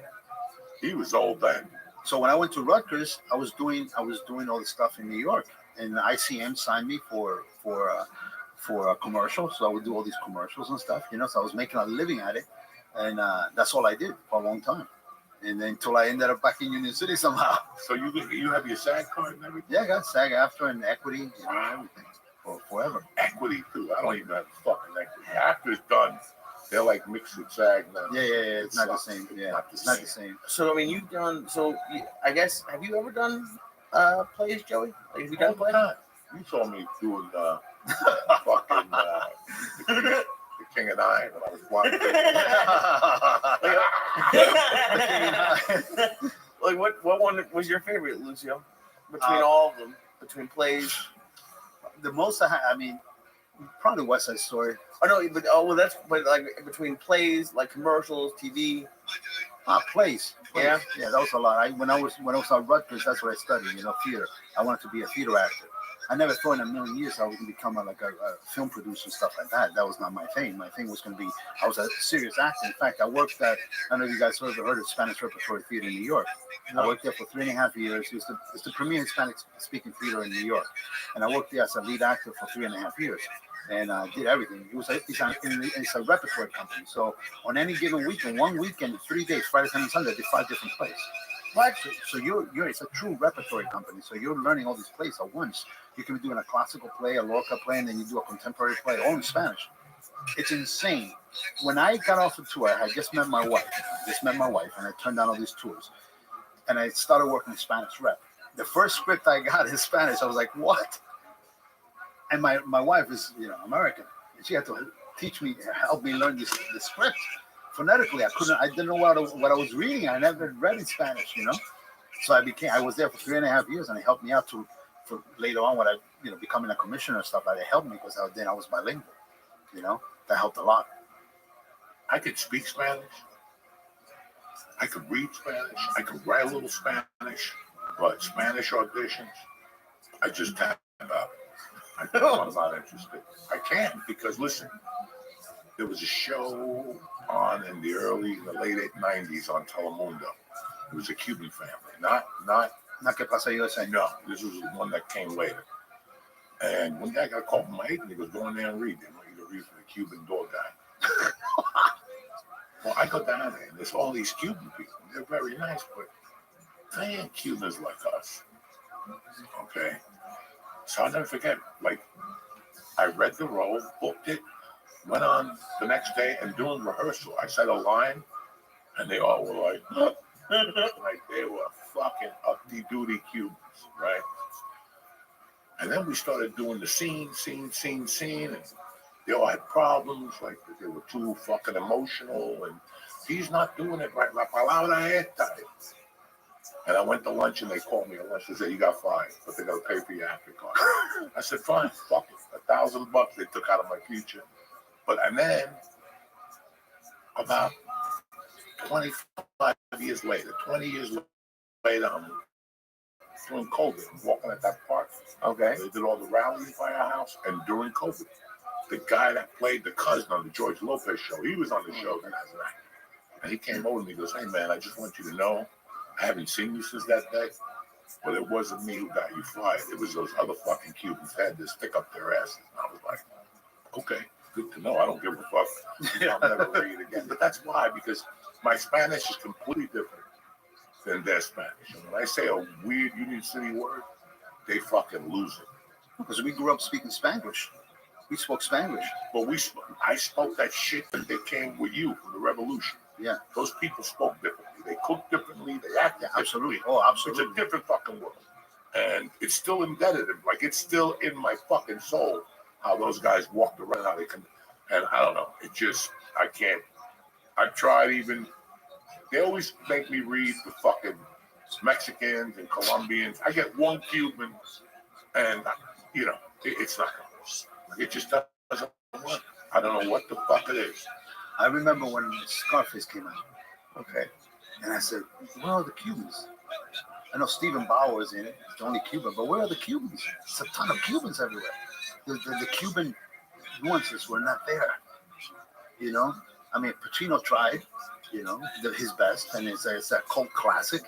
But where are the Cuban nuances, that machismo, the way that the Cubans talk, the way my stepdad talked, or your dad talked, and the Cubans growing up in Union City were different. They were tough. They were tough, but it wasn't just the way they looked. You know what I mean? It was a whole different kind of Cuban, and that wasn't represented in the film. Well, when they was getting ready for that film, it was Little Angel Salazar, God rest his soul, that kind of prepped Pacino for a lot of stuff. But it got so bad that they didn't have no Cubans. That when they're working in the fucking in the coffee shop, he quits. Remember that? Yeah, I remember that. Quit. I remember that. Right before that scene, there's a guy who comes up and says, "Oye, hacer ponle más jamón." You remember that? I remember right? that scene perfectly. Yeah. That's Angel Salazar off camera doing. Oh, really? Yeah, they had no Cubans, and in their defense, you had Angel and the other guy. What a lot of people don't know is that movie was cast in Miami, but really shot in L.A. That's what I didn't know. That nobody knew. over the years in LA, I kept meeting people from Scarface, and I would ask them questions. In fact, I shot a movie with Pepe Serna, the guy that just cut his arm off. Yeah. And he told me he stole the extra arm and he sold it for $75,000. The whole fucking thing. But he was telling me what happened. They were down there in Miami and the Cubans shut them out. So they had to shut down, pay everybody for 6 months, and go to California and start all over again. Like Tent City. I thought that was Miami. Yeah, it That's wasn't. under the 405. The house, when he goes to the mother's house, that's a little house by the airport in LAX. Wow. Like where they put fucking migrants or whatever the fuck. Yeah. I don't know what they do. But all that stuff was LA. And then the two guys that shoot Tony in the disco, Yeah. the one guy was my buddy. He told me the whole story. He was an extra. He was doing extra work for the holidays to pick up money. And fucking, he was at the table getting coffee. And the director came up to him, or Brian De Palma came up to him and said, "Hey, what are you?" He goes, "I'm a waiter." He goes, "Fuck that, you're a hitman." And it made him an actor. He was always an extra. That was his first acting role. Wow. So he was telling me how they just had a lot of problems with that movie. They finished that, but that last scene, the shooting scene, did you ever know about that? No. That's Steven Spielberg. Oh, really? They were in Miami for a fucking director's conference. If you see who was shooting, and they had like 10 cameras. So Brian said, every director come down here and get on the fucking camera and shoot. All those motherfuckers are in there. Really? All of I had them. no idea. Because there was a director's convention for like a week in Florida, something like that. But that's what the defense was on that. But listen, if you go to Hollywood, people get pissed all the time. Look at fucking Major League. They put Serrano. He ended up being the president of the United States on that fucking show. What? There's no other Cuban? You know? But casting is fucking a different world. But the movie became a cult Cult classic. classic. I mean, a ton of money. Ton of money. And it came out on December 25th. Did you know that? I just got no Scarface idea. got released on Christmas fucking day. So people were going to the movies thinking it was a family fucking movie. Did you see the premiere? Go on YouTube. Man.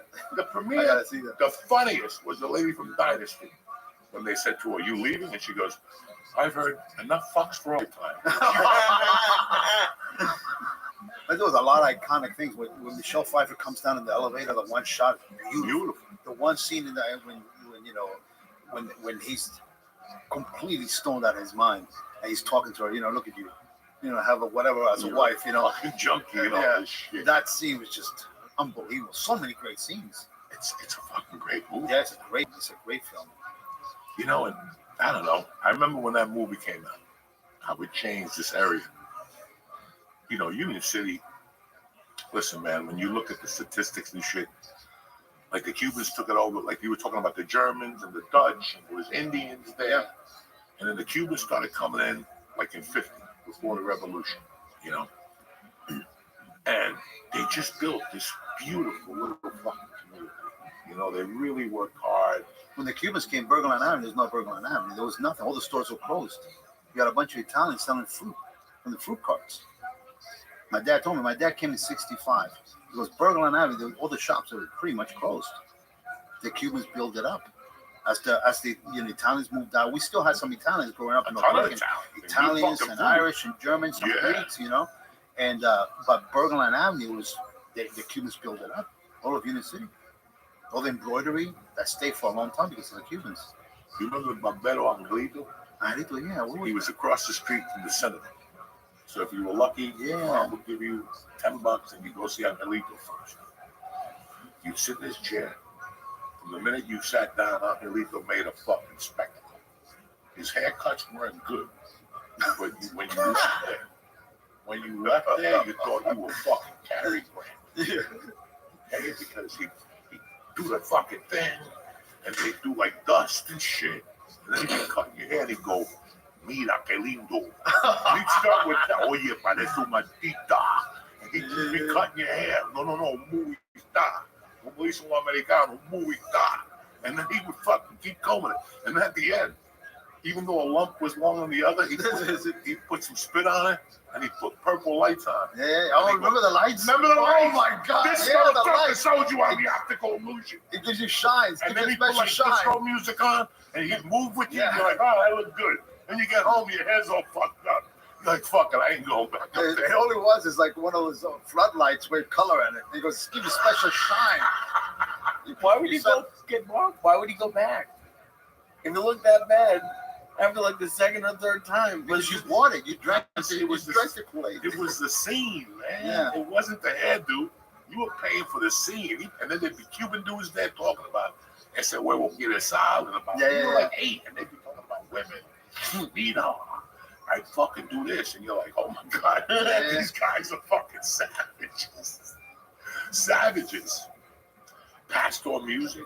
Pastor music. That closed a couple years ago. Fuck, and it just, when I was a kid, it was 3 floors.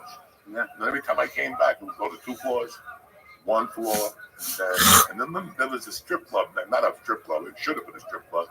There was a club there in the 90s called the Players Club. Yeah, where was that? Where was the place? Right next to Pastor. They, Yeah, that's right. That's they right. did That's comedy there. right. And then on became a Tuesday. karate school. Yeah, I remember. And I went up there one day and there was 20 hookers. I got like $20 to do the show. There had to be 20 hookers up there. And one of them was an North Bergen. I remember, I was like, dog, I know your sister. So like, can you guys explain? Because I have no idea, but like, you both both born in Cuba. Like, what is it like?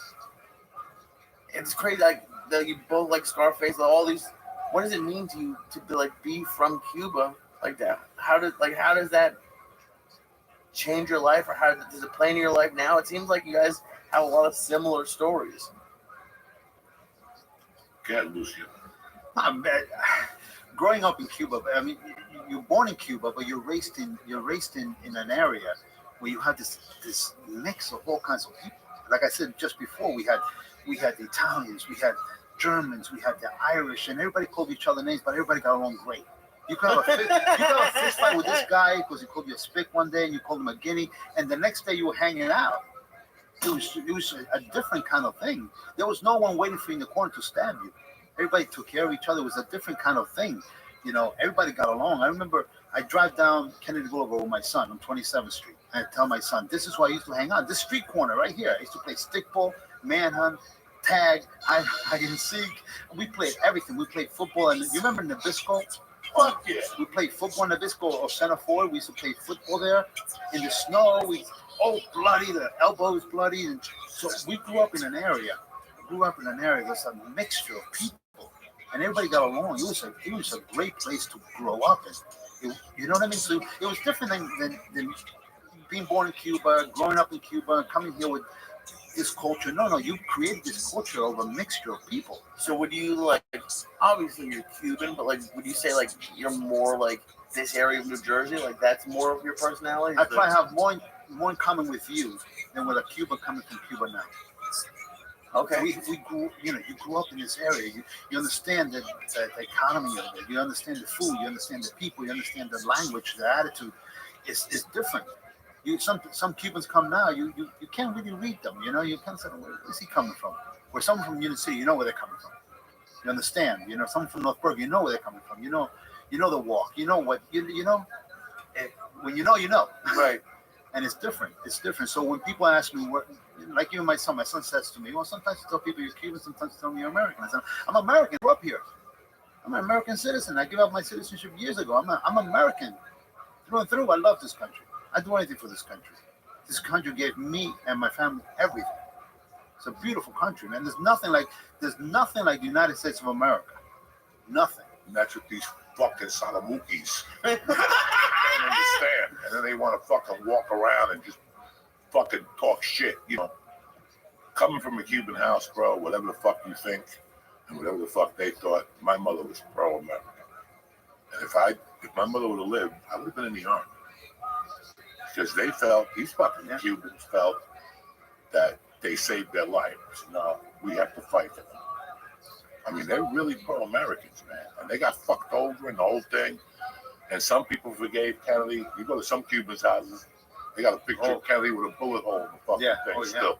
You know, that's some Cubans. That's the way it is. But when I was young, I didn't really know what it meant to be Cuban. I didn't really know. We came from such a.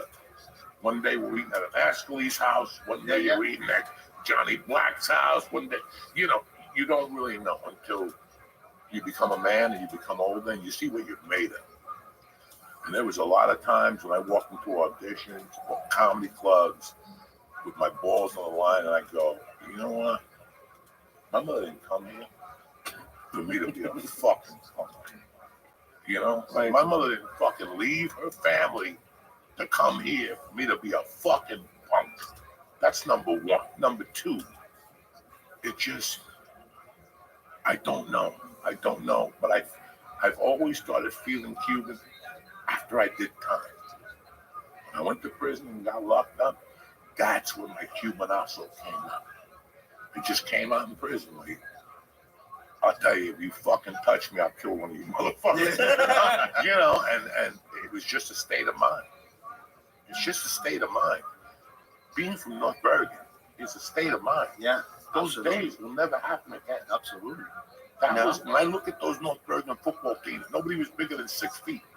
And they fucking won a state championship. They were number one in the East Coast. That's little Italians that came from Hoboken. Okay. Because nobody knows the story about Hoboken, how the Irish wouldn't let the Italians pass 9th Street. When you do that to somebody, those motherfuckers get hot. So they came up here to smack Irish people. I don't know what they did. Half of the people we grew up with, at the end of the day, are all bloodline Hoboken people. Barone, Vinny Ascalese. I mean, there's 1,000 of them that are from Hoboken. Thousands of them. And I want to know what happened in Hoboken that made the kids I grew up with, the kids you grew up with, animals. We were fucking animals. You know, we talk about the Peter Jimenez. That dude was jumping out in front of a car and getting hit by a car to sue people. And finally, one day, he jumped in front of a car and killed him. You know what I'm saying? Like, no. Wasn't Peter like 17 in 6th grade or 7th grade? Yeah, he got the pilot program. I swear to God, he was 17. Bro, he had hairy legs and hairy armpits. Yeah. And he played That's basketball. true. Fuck his arms. What are you talking about? His way to make money was to get hit by a car. And sue him on Kelly Boulevard. Crazy. And about 20 years ago, he jumped out in front of a car. You remember this guy, Merck? You remember Merck? Danny Merck. Yeah, they used to Take climb his fucking buildings. glasses. He used to climb buildings like a Spider-Man. Crazy. He used to climb any brick building. I think he died. Didn't he die? Did he fall off of a building? He's another guy looked like he combed his hair with a Yeah, exactly. His hair was fucked up and had these little bottle glasses. Yeah. But that motherfucker was a solid dude. He fucking stabbed through Puerto Rican. He was Wait, he that did dude or was was? crazy. Like, let me ask you a question so we can really get this party started. Tell me that you lived on 26th with all those animals. I lived on 27th and Kennedy, right off Kennedy Boulevard. So you hung out with those savages down there. Yeah, I used to what? Liberty Avenue. We used to say going down to Liberty. But you didn't go to 26th to the projects down there. You go to 26th where the Puerto Ricans are. I used to hang with the Puerto Ricans Oh on my Central. God. Yeah, Central but Avenue. if you go over down that 26th Street, Yeah. that's where Alex Carvajal lived. Yeah. And Oh no, down 26. That was great. My Tito lived there. Alex Carvajal, great guy. Maria and I worked in Tom McCann's together, and she had a hot rod. I think it was her brother's, and she let me drive it one time. So I was put my foot down to her wheels. What are you doing to my car, man? You spent all the gas. You're burning out the tires. Great girl, Maria. I still Carvajal. hit Maria and go, it's never too late. We can still do this. And when she comes to my shows, I tell her, Maria, let's go. She's great, Let's end great girl. this shit. Let's go to Cuba. Big, like her brothers. Oh really? You know, oh, she's big. You know, Yeah, she's always yeah. taller than all of us. Nice girl. Yeah, I used to hang out down there. You remember they moved all those people out. Remember at one point on 26th Street? No. Louis Arias. You remember Louis Arias? Yeah. I used to hang out with Louis Arias, Martincito, David. You know Charneco? You remember Jim Charneco? No. Jimmy Charneco. He used to live on I 28th remember Street. like Alfred Osley. Yeah, all these remember guys. Dean And, LaPree. Dean LaPree, the brothers, And yeah. the Casino brothers, Yeah, the one man, that just yeah. died. That was down there. That was like North Bergen had all these neighborhoods, 26, and they all took to themselves. But that neighborhood down there was off the chain Yeah. because it was they would great. always battle Union City on Halloween and go up there with fucking Oh my God. socks with flour and eggs and On shit. Mischief Night? Oh, Oh, it was man. on down there. That was Mischief neighborhood. But the thing I remember the most was the light bulb company, Duratest. Duratest. Yeah, they used to throw their light bulbs out and all their bulbs, like if they were defective. Yeah. And Juan Ali, the Ali brothers. Yeah, I remember. Juan and the other brother. I remember the brother. I remember that lead brother. Juan and Carlos. They used to go to hookah houses when they went to sixth Oh grade. my God. There you go. Yeah. I gotta go my to piss, God. but when I come out, we're gonna finish the story. There you go. They were in the sixth grade, and their dad would take them to the city, and they would come back on Monday. Like people were like, I went to the cinema, I went to roller skating. He's like, man, we got our dick sucked by some black girl for Yeah. $10, and you're like, what the fuck? And we'll take a break, but how does this relate to light bulbs? Because But they live right they on lived top of the next hill. door to the Yeah, light bulb yeah. place. Okay. We would jump the garbage can, take the light bulbs out, and beat each other up. Everybody was home white because it had white powder in it from the fluorescent. Everybody had fucking white powder on them every night. Juan Ali, he was the first guy that talked to me about girls, the nitty gritty. The nitty gritty. Oh, But you I gotta mean, do. he's fucking hookers and Oh, high school. man. Yo, we had a kid, McKinley Juan Soto, I don't remember. good looking Cuban kid. He got a girl pregnant. He quit school in the seventh grade. He was like, Seventh grade? I gotta go. I didn't even kiss anybody in the 7th grade. Take a break. What's happening, beautiful people? I don't know if you know this, but this episode is brought to you by BetterHelp. December is all about getting comfortable. Therapy is a great way to bring yourself some comfort that never goes away. BetterHelp is 100% online, so it's easy to use, and your therapist will be there for every step along the way through video calls, phone calls, or messages. Listen, I'm doing great now. I'm at peace. My anxiety levels are low. Why? Because I had BetterHelp about a year ago, and they gave me some exercises, and now I'm doing a lot better. So do yourself a favor. Just fill out a quick survey to get started and to get matched with a licensed therapist. Listen, if you don't like your therapist, you can switch them at any time at no additional cost, but you're going to love BetterHelp. Find comfort this December with BetterHelp. People struggle through the holidays. Me too. I got no parents.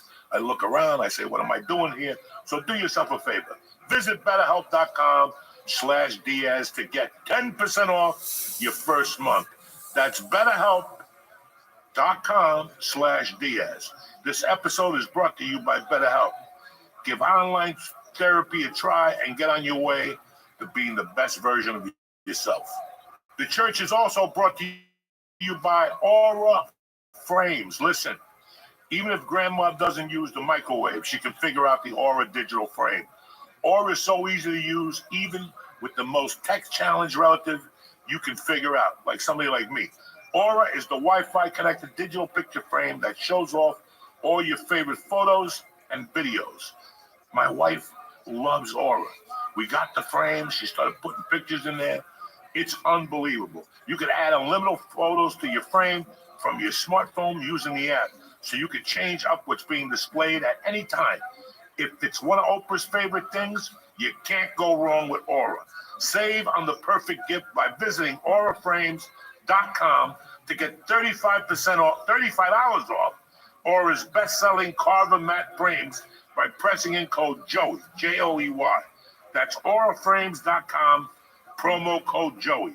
This deal is too good just for church listeners, so get yours now in time for the holidays. Merry Christmas, and show support to the show and get $35 off Aura's Carver matte frame. Use code Joey. We're back, bitches. So what happened with the Ali brothers? No, Juan Ali. He's Juan the Ali. first guy that talked to me about girls, about the nitty gritty, what to do, how to do it. So I was like, how does this kid know? what grade were you in, do you think? I was in grammar school. Grammar school. I was in grammar And that's school. like up to 5th grade? Sixth grade. Oh, I met him in the sixth grade. And every weekend, him and his brother, he was on the level. His brother was not all there. He got hit in the head with a rock or something because he wasn't all there.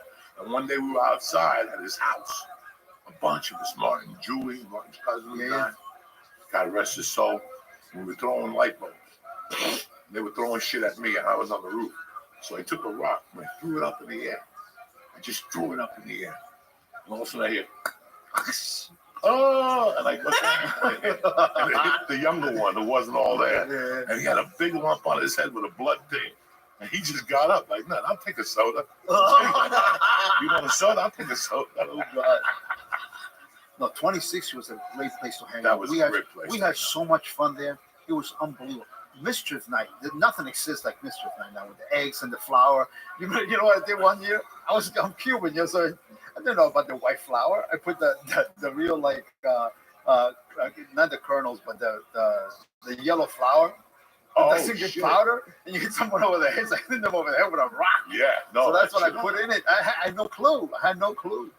I don't know if you were there that night. We were all stuck on, had to be 76, 75. We were all stuck on buying glue and then writing your initials on a tree and lighting them on fire and then blowing it out. Everybody was doing it. You go up and down 20, because that's funny you said West New York got no trees. When you walk up and down fucking North Bergen, they got all these trees on 26th Street and they planted new ones in the middle. And one night we're coming home from somewhere in Martin Farm. I'm gonna put so me and Julie and maybe you, somebody else, there was a couple of them. We're sitting there watching him on the steps like a lookout. And he's putting M-E. And all of a sudden, he looks at us, he goes, yeah. And he lights the fucking initials, but the thing goes, and there's like a tree, right? Like a tree. And the limb is catching on fire. And Martin's hitting it with his hands and going, I go, Martin, it's over. And before Martin could put this thing out, a little fucking fire truck came, like a little inspector, and threw him on the floor. We ran. Is he still in jail? Who? Martin or Martin's in North Carolina. oh, Good kid, really good But kid. at some point in the 70s, just before I moved to Union City, they had everybody move out of 26th Street because they wanted to renovate all those buildings. Oh, that's right. And everybody had to move on. It killed the vibe. Then it was dead. There were no kids around anymore. Then they started doing Section 8 and all that kind of stuff, and there were no kids around anymore. So everybody, that's when Martincito moved out, Luis Arriaga moved out, the brothers moved out, everybody moved out. Everybody left.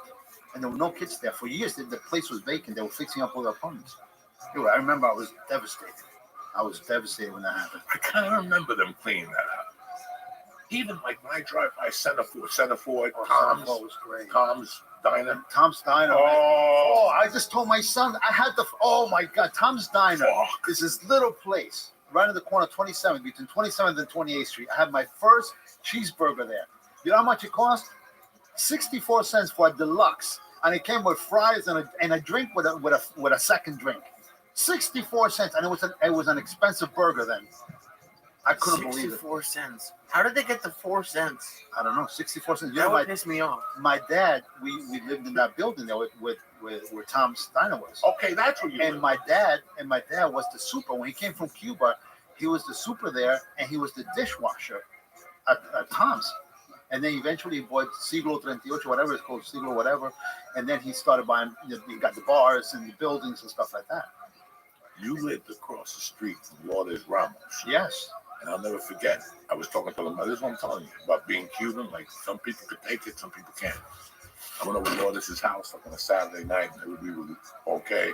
We were going to some dance or something. And her mother was there, and her mother was dressed up. And she wasn't the best looking woman you ever seen, but she was nice people. But she was nice people, and your mom always Clara. said, Clara. And I said, oye, Clara, está enganche. Oye, Clara, está enganche. Vas a salir esta noche. And 2 days later, Laura's like, you're not allowed in my house no more. What does that mean? I don't know. What does enganche mean? Like, you're You're ready. hot. You're ready to go You're hook up. looking for a fucking Hook up. victim. That enganche means I got the hookup. You know what I'm saying? She made Lourdes and her sister Iris. They're in social media. I follow Iris a lot. Really? Yeah, she's great girl. They're both of them great people. And her mom, I loved her mom to death. Loved her mom. Her mom made the best espresso in North Bergen by far. And she made this white rice with a little salchicha. What do you call the? Yeah, rojo salchicha. Yeah, rojo Oh, the yellow rice? Yeah. Oh my gosh, she Oh made my the God. best. She made the best. That's fucking. They were That's great, poverty food for Cubans. but But it's worse. it was great. It was Yellow great. with little hot dogs in it, those little links and shit. You put a little sauce in that motherfucker and you make believe it's a lobster tail. You're like, I want to go back with Lourdes. We used to hang out. You remember McKinley School when you came down the ramp, coming down from the bridge. Okay, there's a little ramp. There's a little wall there before the gym. Yeah, right next to where the gym is. yeah. We used to sit there, and used to hang out with us there. and he turned me on to Richard Pryor. It was always imitating Richard Pryor and the Honeymooners. I had no idea what the Honeymooners were, and Richard Pryor. You were always doing Ralph Crandall. Fuck yeah. Always. And Richard Pryor, he had us in stitches crying, and Lourdes was there, David was there, Martincito, myself, and a bunch of other people. I remember that clear as day, as though it was yesterday. Do you remember any of the? Because he on the podcast for years would talk about loving Richard Pryor. I love that he The just thing with started. Richard Pryor as a vampire, the whole sketch Yeah, is a yeah, vampire, yeah. so When he's he doing goes- to a T. That's right. Oh my God. There was no one as funny. I can tell you that 100%. Not because I'm here with him. There was no one funnier than Coco. And you're saying No that one. even after you dropped the weights on your head. Even then. Even No, after the weights, I laughed. I told the story when we reconnected years ago. I tell I've been with my wife almost 27 years. I've told that story 100 times about the weights, and I looked at this fucking guy was just laughing. The karate guy was getting tea. He was just looking at us like, what just happened? The whole weight fell on my head. He's just laughing. He's supposed to be spotting me. I wasn't strong, It was crazy. We had no gym class in McKinley to make me strong. We were talking about Hernandez, and I want to talk to you motherfuckers about Hernandez. Hernandez was on 28th and Bergen line, Yeah. right by the in the corner. Hernandez was open till about 3. Look, my hands get itchy just thinking about fucking Hernandez. Hernandez was open till about 3 or 4. I don't even know when it closed down. I don't know. Maybe the mid 80s. Like, look, he had 2 sons that took it over. He had those 2 big Yeah. boys. Like, everybody always tells me how good Cuban sandwiches are now. Go to this place, This one's got pepperoni. Listen, wait, that wasn't me. Don't look at me. I didn't tell you about a pepperoni place. There's no pepperoni Cuban sandwiches. fucking Hernandez, you went in there and the ham and the Swiss were already on the bread, and it was packed, and it was a big one, and there was walls of just sandwich bread with the Swiss and the thing. And you come in, right there, he had a glass in front of him, Yeah. and you all right, nothing, I'm cubano, right? And he fucking cut a piece of pork off right in front of you. None of this for you motherfuckers that want to sell a Cuban camp sandwich or pulled pork. I'll fucking kill you. I'll fucking kill you, okay? There's no pulled pork. None of that fucking bullshit. So, right or wrong, these You're fucking right, you're jerk right, you're offs. You had the Cuban. I wouldn't eat your fucking Cuban. You're fucking from Ireland. Why would I, They went, pulled pork. This guy would slice white meat pork. And then he had jamon, the fucking ham to give it even more flavor. And he'd take a fucking paintbrush, brush that motherfucker with butter and put it in there. And then you tell him to make you a guarapo, that sugarcane juice, with fucking tons of ice. Are you fucking kidding me? That was a real Do deal. you have, Lucy, do you know a place? Joey's been teasing me for years. I'm still fat, but I used to be a lot fatter. He's been teasing me with a preparata sandwich, the Cuban sandwich with the little croquettes on the bottom. That's my wife's favorite. Oh, That's where do you get that? You can get in Las Brisas. You can get croqueta preparada. That's what I get all the time. Croqueta preparada. Oh, But Hernandez, but this is when Swiss cheese tasted like Swiss cheese. Yeah. Not like now it tastes like paper. Swiss cheese tasted like Swiss cheese. It was the real deal. When he's talking about ham, it was ham. It was ham. It was the real deal with mustard and the butter. It was, oh my God. Hernandez restaurant was the best Cuban joint in all of the area. and all they had was the sandwiches, or they No, had no, I everything? don't know what they had on the They ice. had this. I love to brag about. They had the best empanada, meat empanada. And my dad, he got a bar. He worked in a bar, so he closed down the bar. You get empanadas and show up at the house and say, "Wake up!" I said this mirror behind my door with some sun thing that's made of metal. And he would open the door at 3 o'clock, at 3:30 in the morning. So I jump up. I have empanadas. Get up! You gotta eat this with the guarapo. I would get up and sit in the bed and I eat wolf down 2 empanadas. I would fart all night. And then go to Those Cubans empanadas. wake you up at 3 in the morning. I know. I was just thinking about it. With your They mom, don't give a fuck, okay? If they come in and let's say my mom comes over and we were sitting on the couch and we eat potato chips, 2 in the morning. You think that lady cooked from Goodfellas? Tommy's mother? Shit. I'm talking my mother would pop up a paella late night and wake me up a fucking boliche. Frijoles. That's the shit they cooked at 3 in the morning. When you went to school, you're like, what the fuck? Why does my house smell like fucking... My mom would had the pressure cooker okay. to make the beans. Oh, And she used to go to work. Leave the pressure cooker cooking the beans. She used to prepare them the night before. You know, I forgot marinate them and shit. Yeah. You know, and then she leave the pressure cooker cooking. She would go to work and come back from work and finish up the beans, and then we had these fresh beans every single night. You know, with everything. My mom cooked everything: oxtail, you know, rabbit. If you moved, she cooked it. You know, it was just, she cooked everything, but everything was delicious. And to me, everything was chicken. She said it's chicken, but what is this, Mom? It's the little chicken. But she gave me everything. We Just had so everything. you wouldn't Deer, complain about everything. Everything. We had I everything. remember we lived in New York. We used to get cantina. Yeah, cantina. That was What's great, that? man. They dropped the food off in front of your house in like little bowls stacked on each other with a thing, and it had like white rice. Meat. He had a white rice. He had So just beans, like meal prep before meal prep. Yeah. No. This was your food was cooked. Ain't no was meal cooked. prep. There's no fucking meal You, prep. you have little containers, one on top of each One on other. top of the other with a metal thing at the top. Some of them even gave you fucking Cuban coffee. Yeah. And a flan. So you have rice, you have beans, you have the meat, then you have like plantains or maduros or whatever, you know, Okay. and you had the whole meal for the family. You know what? Since we're talking about food, he's talked for years about Cuban Chinese food. Do you have any like? Chino Latino, that was the best. Yeah. What do you think about that? Oh, that was great.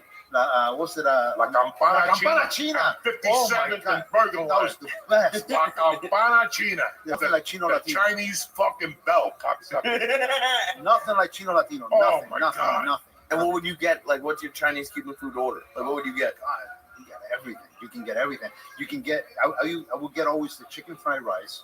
Back then, now I don't get. I now get vegetable fried rice. You know, I'm more modern.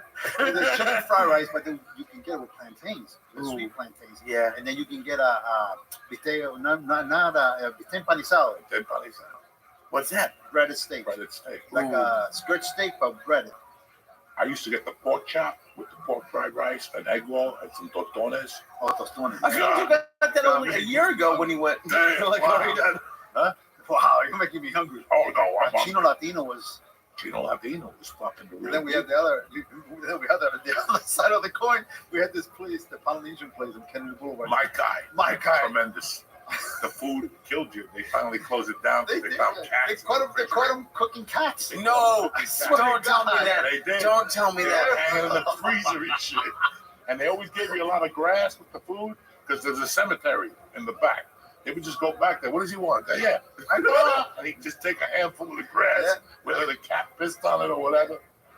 Fucking cats. They were feeding cats.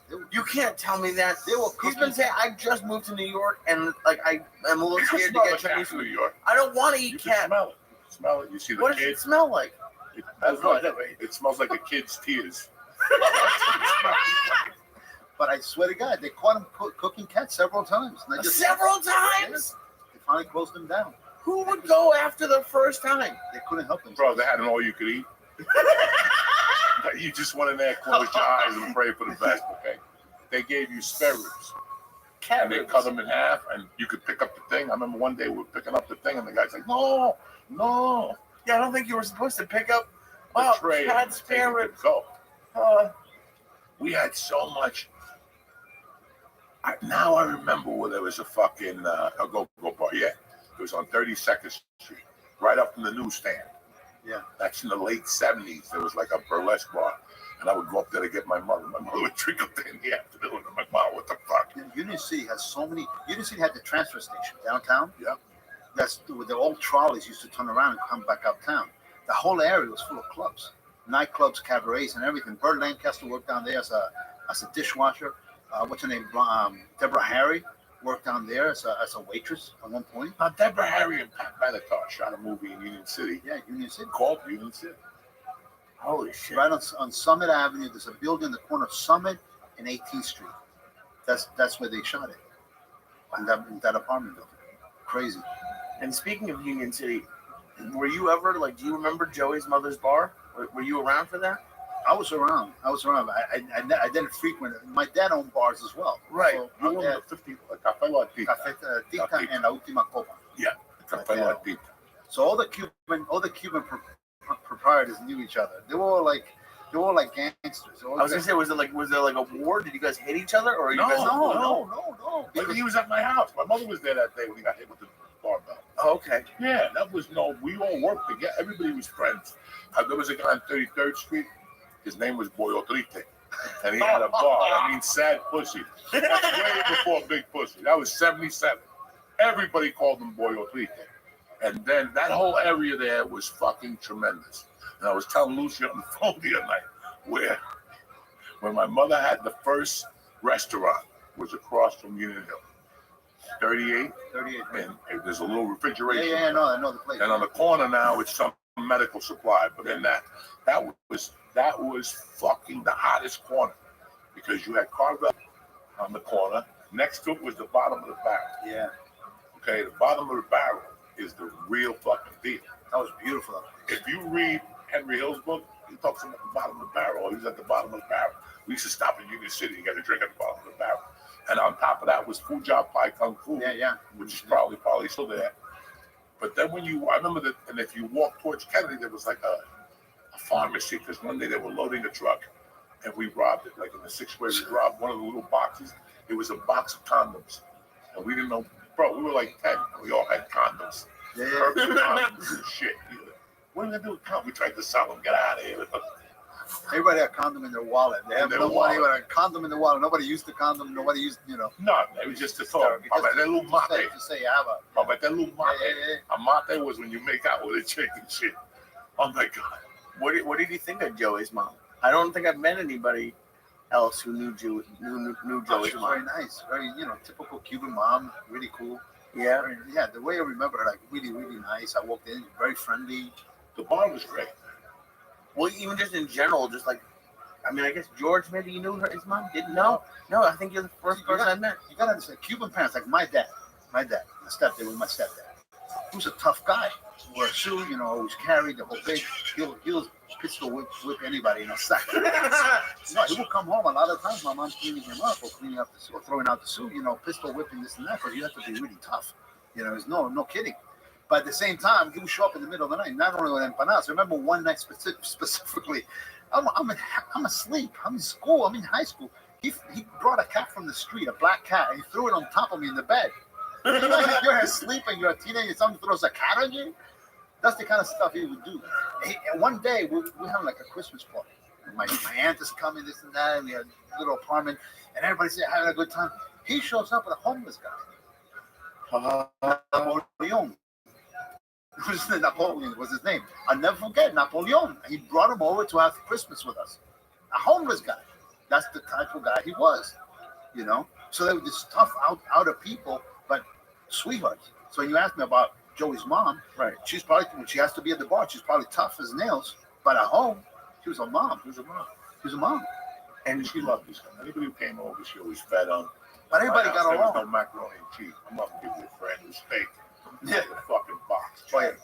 You didn't eat like a peanut butter and jelly sandwich in those days. Did she like other Cuban kids, like not more, but like was it like special when a Cuban kid came over? Yes and no. I like everybody to come over. No, I know you would, but in those times you went over people's houses and they feed you, drive you to places. Yeah, fucking crazy. Like, I remember, I lived on 27th Street in the corner. I played baseball on 64th Street in North Bergen. My mom would give me whatever, a quarter, 30 cents to take the bus. Number one. Number one. And that was me with, my borrowed cleats and my glove, taking the bus by myself, crossing the boulevard by myself. This is, 9, 10 years old. Driving, riding the bus all the way up by myself, crossing the street again, playing baseball, coming home. There was no like bottled water, like kids, you go play. My son goes play soccer now. He has a Gatorade on one side, a bottle of water on the other side, with 2 different pairs of shoes in his bag. And a fucking bag to carry. Nothing. We had nothing. We had nothing. Nothing. No. If there was a hose, that was golden. All this bullshit about dehydration, we would have died 50 fucking years ago. It's all bullshit. Lead pain, dehydration, rusty water. I don't know what these fucking man. I feel dehydrated. How do you feel fucking dehydrated? It's 90 degrees. You think your grandfather stopped at doubles with some faggy kid? Nobody was dying back then, right? No. Every year now, somebody died. Oh, it was too hot. Nobody was fucking dying. They were running fucking 76th Street Hills, okay? So get your shit together. Feed your kid what you're supposed to. But if you came over to one of our houses to eat, you wouldn't get like a peanut butter and jelly. No. You get a plate of rice and beans, a steak, a chicken steak, whatever. Lleva algo tu bowl. Yeah, Sure. something They to would go. say to you, algo tu bowl, Fabita.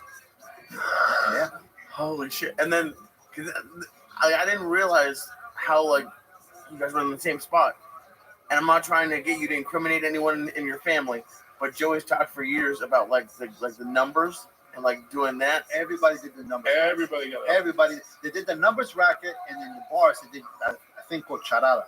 It's a gambling game the gambling game where every number is associated with a saint or with something. with a Chinese. A Chinese thing. La Yeah. charada. La charada. I have the list. And every bar, they played it, and everybody turned their heads. Whoa. And all these owners, everybody carried. Everybody took care of each other. There was only, I remember one guy in the 3 towns that my dad said, that's a chivato. A what? A chivato. A rat. What? Oh, okay. Cheetah. That's the one nobody wanted to deal with. And he was Cuban. He was Cuban, yeah. He goes, oh, I don't like that guy. That's just a chivato. He'll rat you out. The one guy, but everybody got one. Everybody did the numbers rack. Everybody did charada. Did you ever win the numbers? Huh? Did you ever win the numbers? Me? Yeah. No, I played it right. Twice. My dad won a bunch of times. One time I went to Union Hill to play in the rec league, and I was on a purple team, and they gave me the thing, and it had number 57. I walk in the house, and my mom's like, "What's that number? What's with that shirt?" I got 57. Put the number in front of it. I go 5. She called $10,000. $10, I won 5. She gave me $2,500. Then on my birthday, I hit my birthday in 1979. I had 219. Wow. I went to Jersey City to watch a movie. When I came back, they told me. And all those cats. There was a bookmaker in Union City that was the best. His name was Arnaldo Docampo. Yeah. He sat at my mother's bar. He was about 5'9", 220, but his stomach was all the way out. And he was just sitting like one of those chairs. And at 3 o'clock, he left because that's when the bank closed. 3 o'clock is when you can't take numbers no more. The number comes out like a 4. So he would stay there from 8 in the morning to 3, drinking and fucking making comments. And he was the guy right now that he was alive, he'd be in jail because he talked to me and my friends like we were adults. Like if we were 10, we walked in, oh, you come here. You get your dick sucked, yeah, come out on my finger. I'm like, dog, I just want to play dominoes. I came over to play Monopoly with this fucking dude.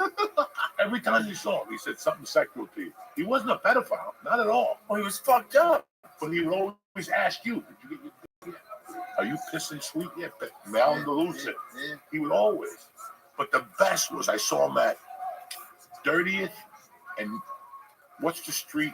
All right, so this is Bergen Line, 30th Street, Chappies, Flores. Yeah. Patterson Plank Road. The road. If I go down the next corner, there used to be a bar there with me. Oh, yeah. New York Avenue. That's New York Avenue. Okay, The corner of New York. that used to be a bar owned by Teddy Martini. He played for the Chicago Bulls out of Union City. He died from drinking. That dude could drink for fucking days.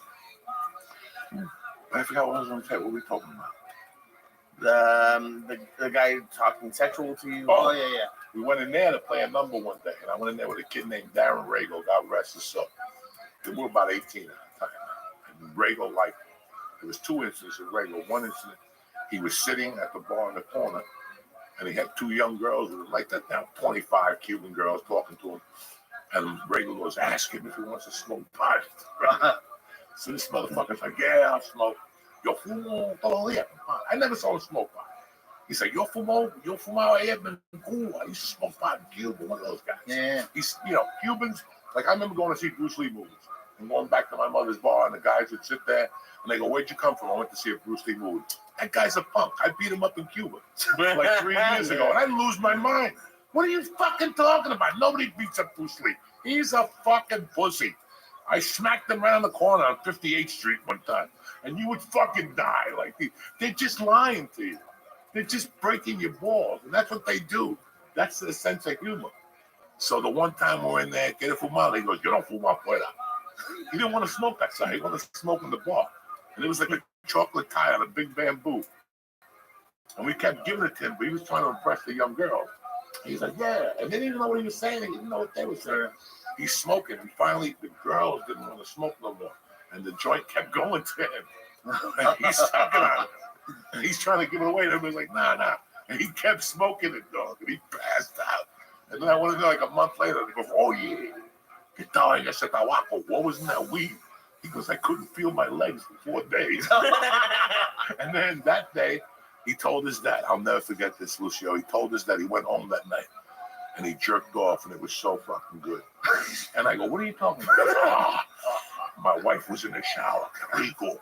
And he had a chair. When they say que rico, you know they're fucking crazy. And he goes, And he was in the chair at a bar telling me and a bunch of North Bergen kids how he jerked off the night before. And he's like making noises. Que rico. Sí, pónmelo ahí. And when he came, he goes, bah! He goes, bah! But his check goes back in the bar. He's like, bah! Entonces me quedé dormido. Just went right to sleep. And we're like, what the fuck is this? And that's the sense of humor. Yeah. I think that Cuban sense of humor helped me later on in life. That little quick thinking, like those fucking Cubans. Just, I remember there used to be a fat lady that lived across the street from my house in North Bergen. Later on, before my mother died, she was a flat black Cuban lady. Right. And whenever my mother would cook, she would come over. And my mother would be watching the Yankee game. And the black chick would go in the kitchen. And my mother would go, oye, Loida. Hey, fat fuck. Oh, my God. Get your fingers out of the pot. I could feel them from here. Like, they just have a weird sense of fucking humor. Yeah. That little twist on things, they have no filter. No filter. That's me. No filter. They don't give a fuck. And when they say something, they say it loud. They don't. My son, we're having dinner. He says to me, turns around, how come every time you talk to a Cuban, you talk so loud?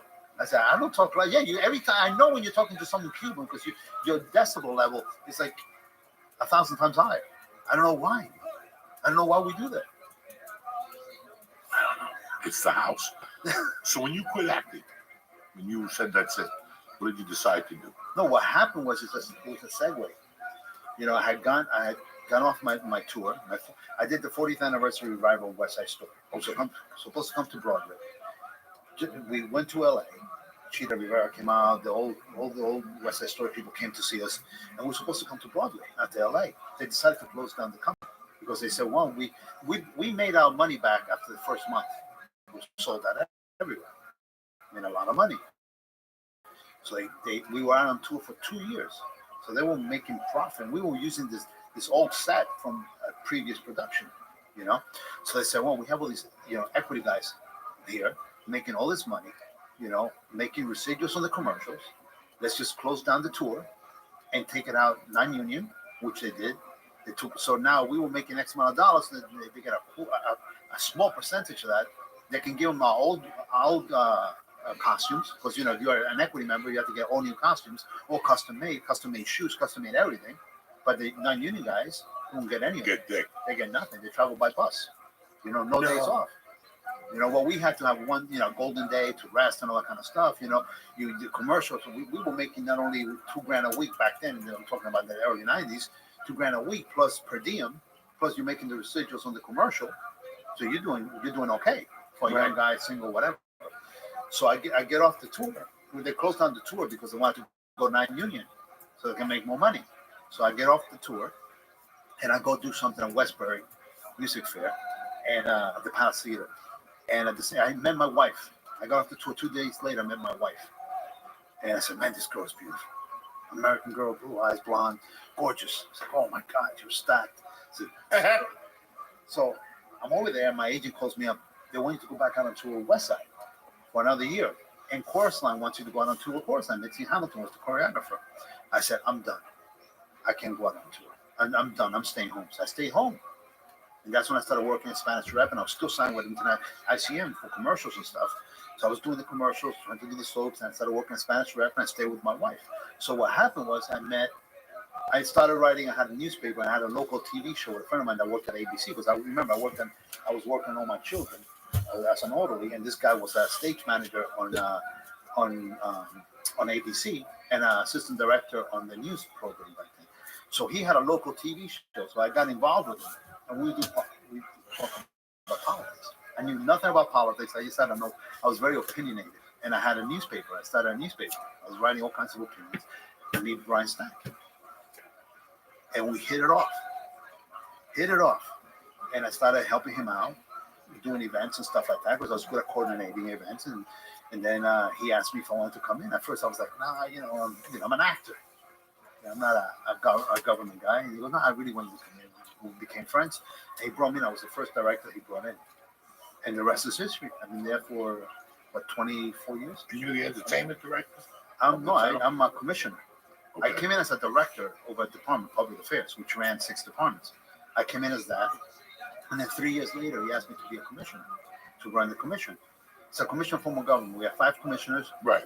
Everybody votes for the commissioners, and then between us, we choose who the mayor is going to be. But we always know who the mayor is, Brian, And he asked me to be a commissioner. Because everybody likes you, get along with everybody, whatever. And so I came in as a commissioner. I was bilingual. I knew the town. I grew up in town. I loved the town, all that kind of stuff, And I became a commissioner. Slowly, I started giving up acting and producing documentaries, short films, and stuff like that. And then that's how eventually I just gave up acting. My wife said to me, I'm still a SAG member. I pay dues. I pay my dues today. I paid them late. I was supposed to pay them in the spring. I paid the spring and the fall now. So she's complaining to me because you have to pay whatever $30-something fee for being late or whatever for $60. I said, no, I just pay for it just in case one day I want to do something, because you never know. You never know. No, they call you all the time. So I segued into what I do now, which I love. I love what I do. And it's a great town. I love the town. I love working with Brian. I love my fellow commissioners are great people. The town looks fucking good. No matter what you say about Union City, if you go back and people can say, oh, Union City was this, was that, and it was great. Union City, growing up in Union City was great. We had a mix of people. I loved the people. I loved that I came from there. But man, the things that Brian's done with all the new schools, the new roads, the new parks, no matter what you say, it's there. You can see it.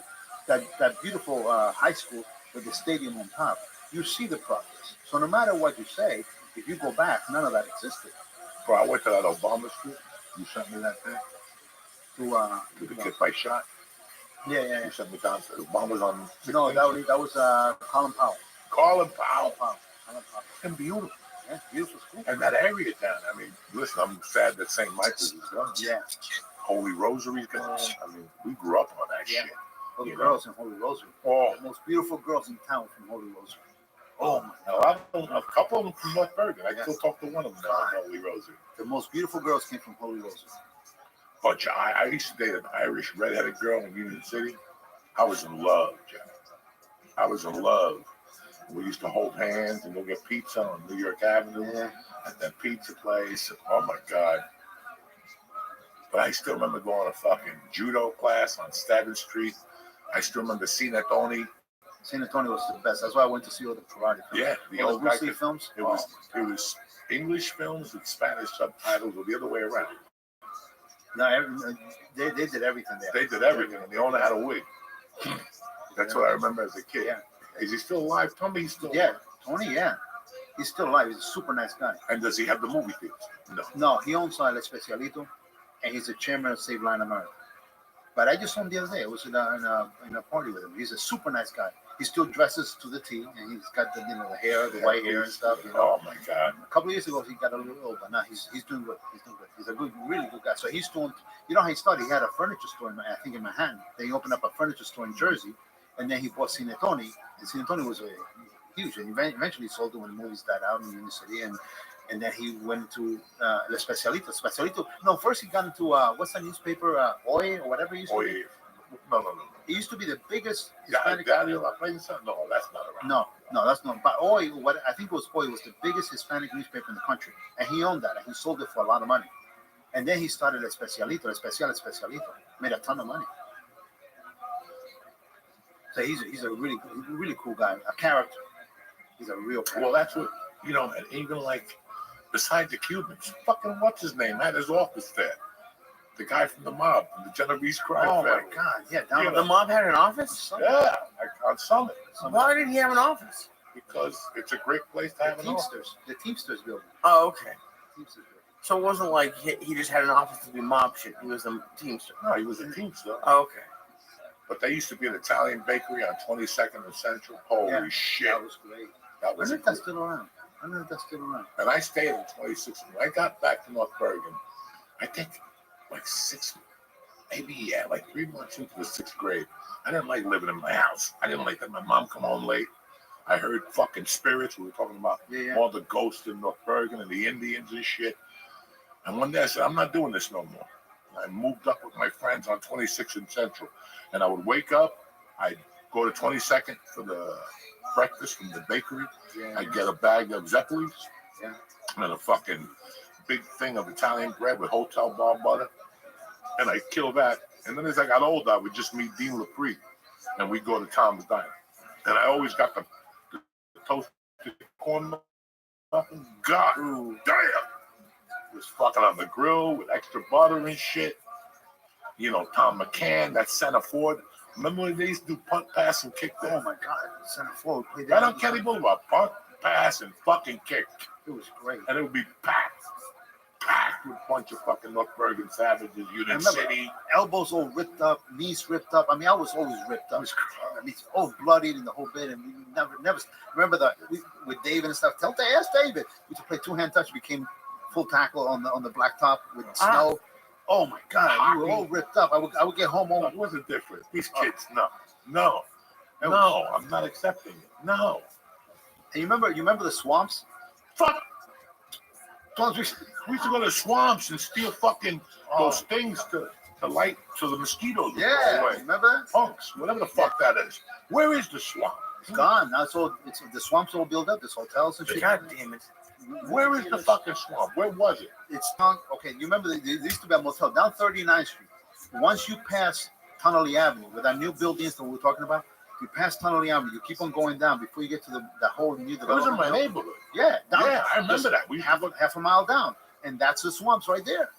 That used to be all swamps where Walmart is and all those box stores now. But the swamp meant like it went from high Tunnelly from down there all the way to Richfield Circle.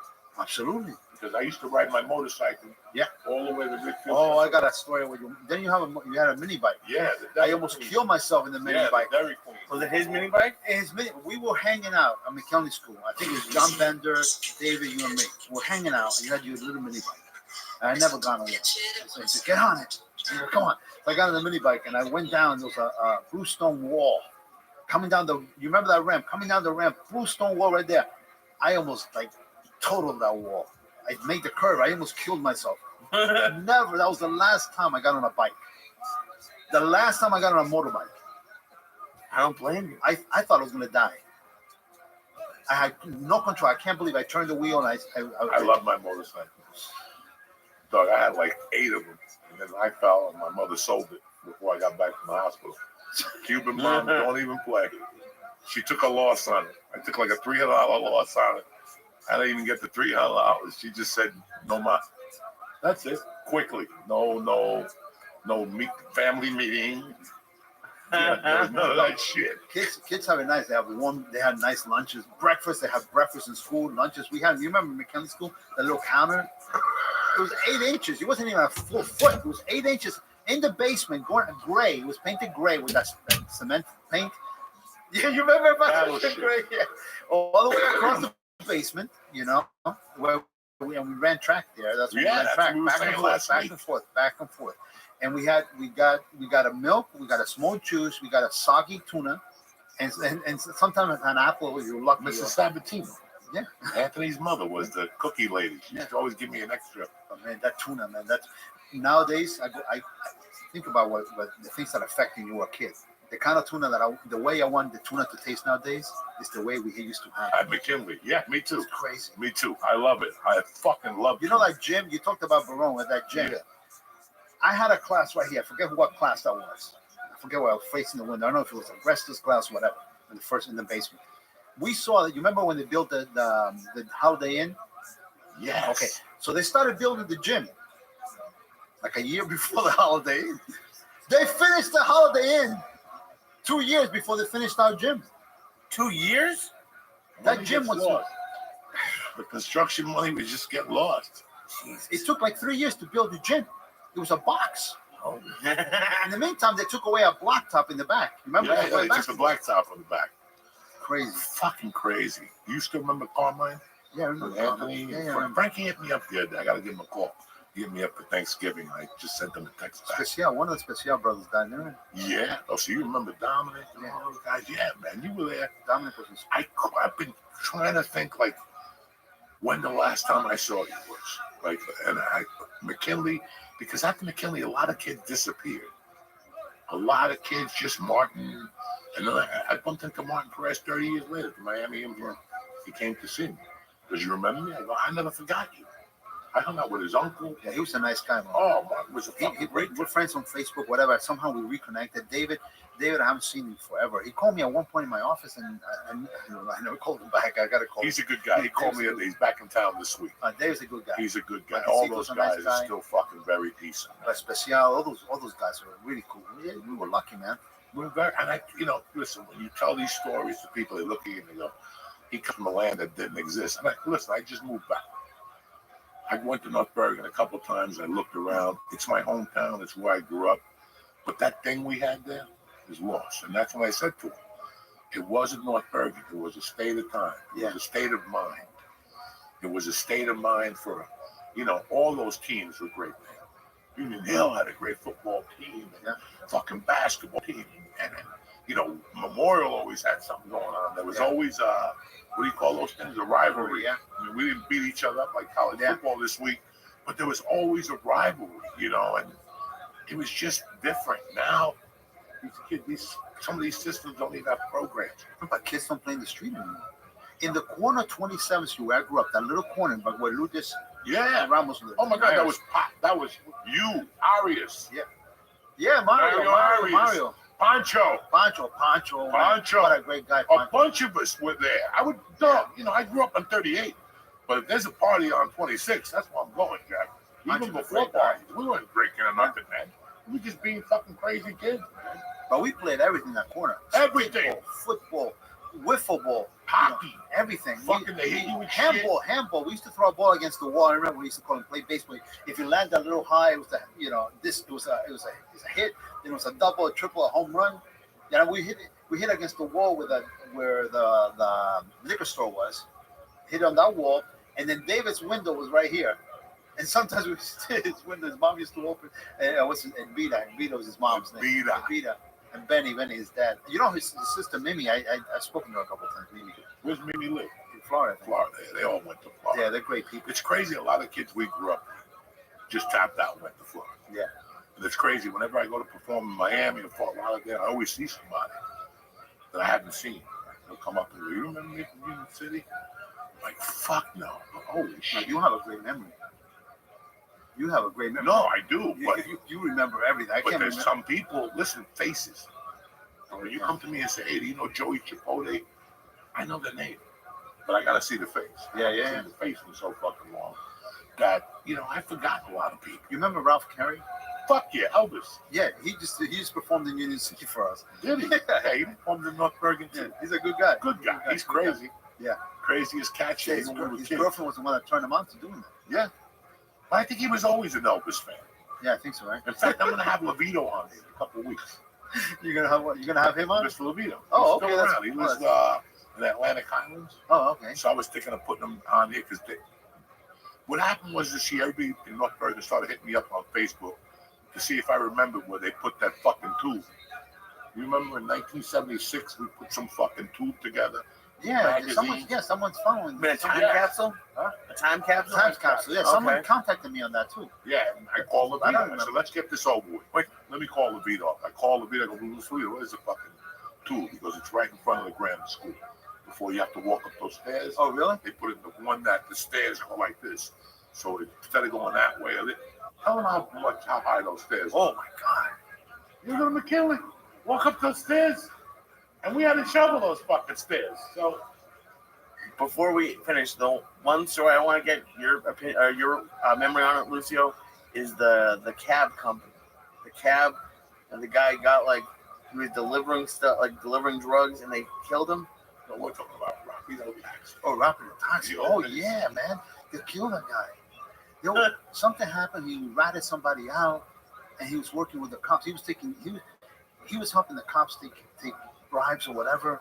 There was something going on. There's something going on there, And they just killed him? because there was so much stuff involved. There was bribes involved. There was drugs involved. There was all kinds of. I don't know. It was the same guy that we're talking about. Yeah. When I was a kid, Yeah. he was an undercover cop. He was an undercover cop, but he made a mistake. He went after the Cubans. He tried to shake them down without authorization. Right. He started busting his balls. He started getting a little crazy, and I guess he went to collect it, Rapido taxi, and they just fucking drilled him. But the guy that was in the passenger seat, he's still alive. Oh, really? He tells a story that he couldn't get out of the seat. The bullets missed him. But I still remember going to McKinley and them acting weird. And then me getting home from McKinley and running up to my mother's bar. And I walk in and there's 30 fucking Cubans. Salud! The motherfucker's gone. And I'm like, oh, fuck. No, that's what I'm saying about Chivato. You know, people stuck together. Right, to kill an undercover cop. And Hudson Avenue, there used to be a bar. There used to be a bar in almost every corner. Yes or no? Yes. Almost every corner. And everybody knew each other. Cafe Yeah. Latita, fucking the one on the corner, on the other side of the corner. In fact, I saw something on YouTube the other day about that area, 57th and Hudson, with, I don't know if you remember Nico. Yeah. Jose told me Yeah. they were talking about him and the whole fucking deal. But Union City just has a fucking tremendous, rich history that nobody knows. You know who's Brian Stack? Remembers everything, everyone. One day he should write, when he retires from being a mayor, whatever, if he ever does, I don't think he'll ever retire, he should write a whole book on this. Or he should do a film about the stuff that really happens. Or happened In Union City. in Union City. So he has all the history down. He remembers. He remembers everything. He's an encyclopedia. Because he's been involved with politics since Muslim. So he's seen everything and everyone. You know, he's seen everything go down. And he remembers everything. He's super smart. One of the smartest people I've ever met. Brian. If you ever spoken to him, he knows about everything. You talk to him about football, he knows about football. Talks about basketball, he knows about basketball. Politics. Law. He's incredible how smart he is. And he remembers everything about the whole Hudson County. Everything about Hudson County. The thing that corporation, everybody should read that book.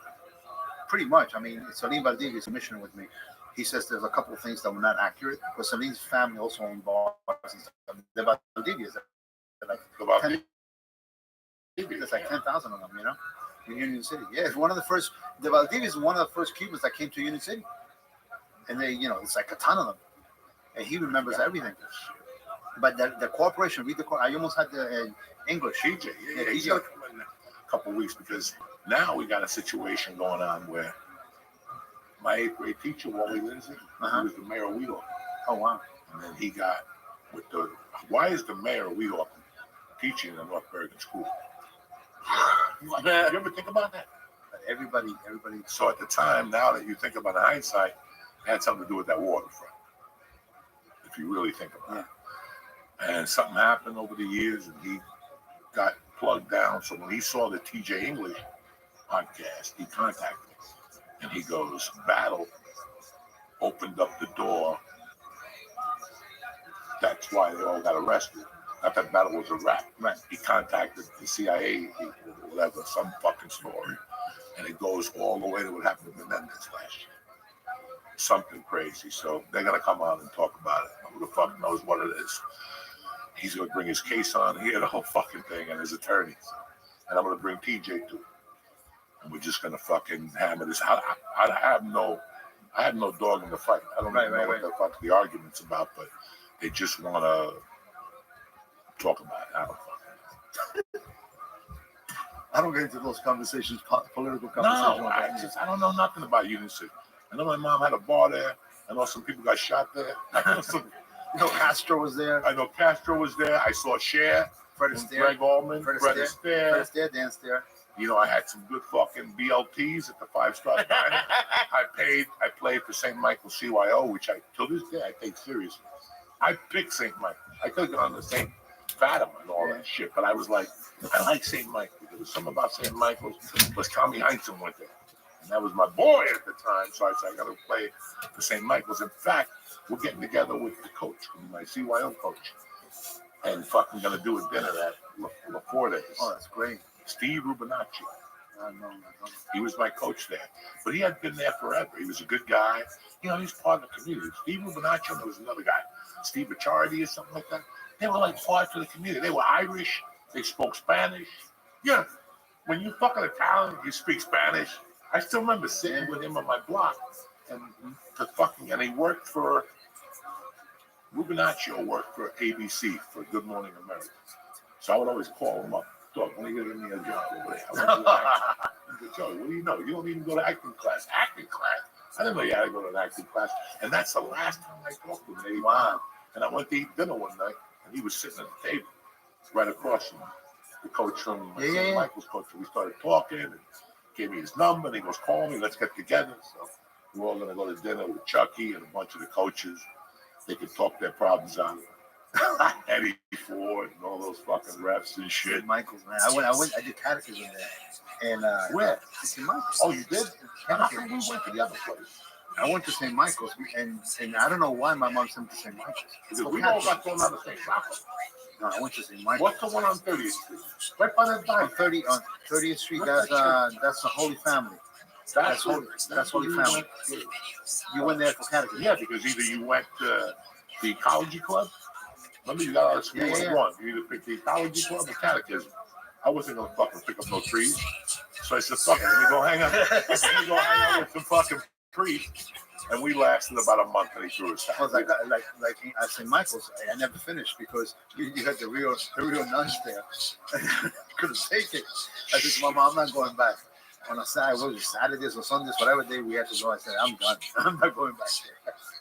Lucio, one more question. I know you're part of like a music troupe, but I haven't seen no videos. No, I was managing after I stopped acting or I stopped doing films.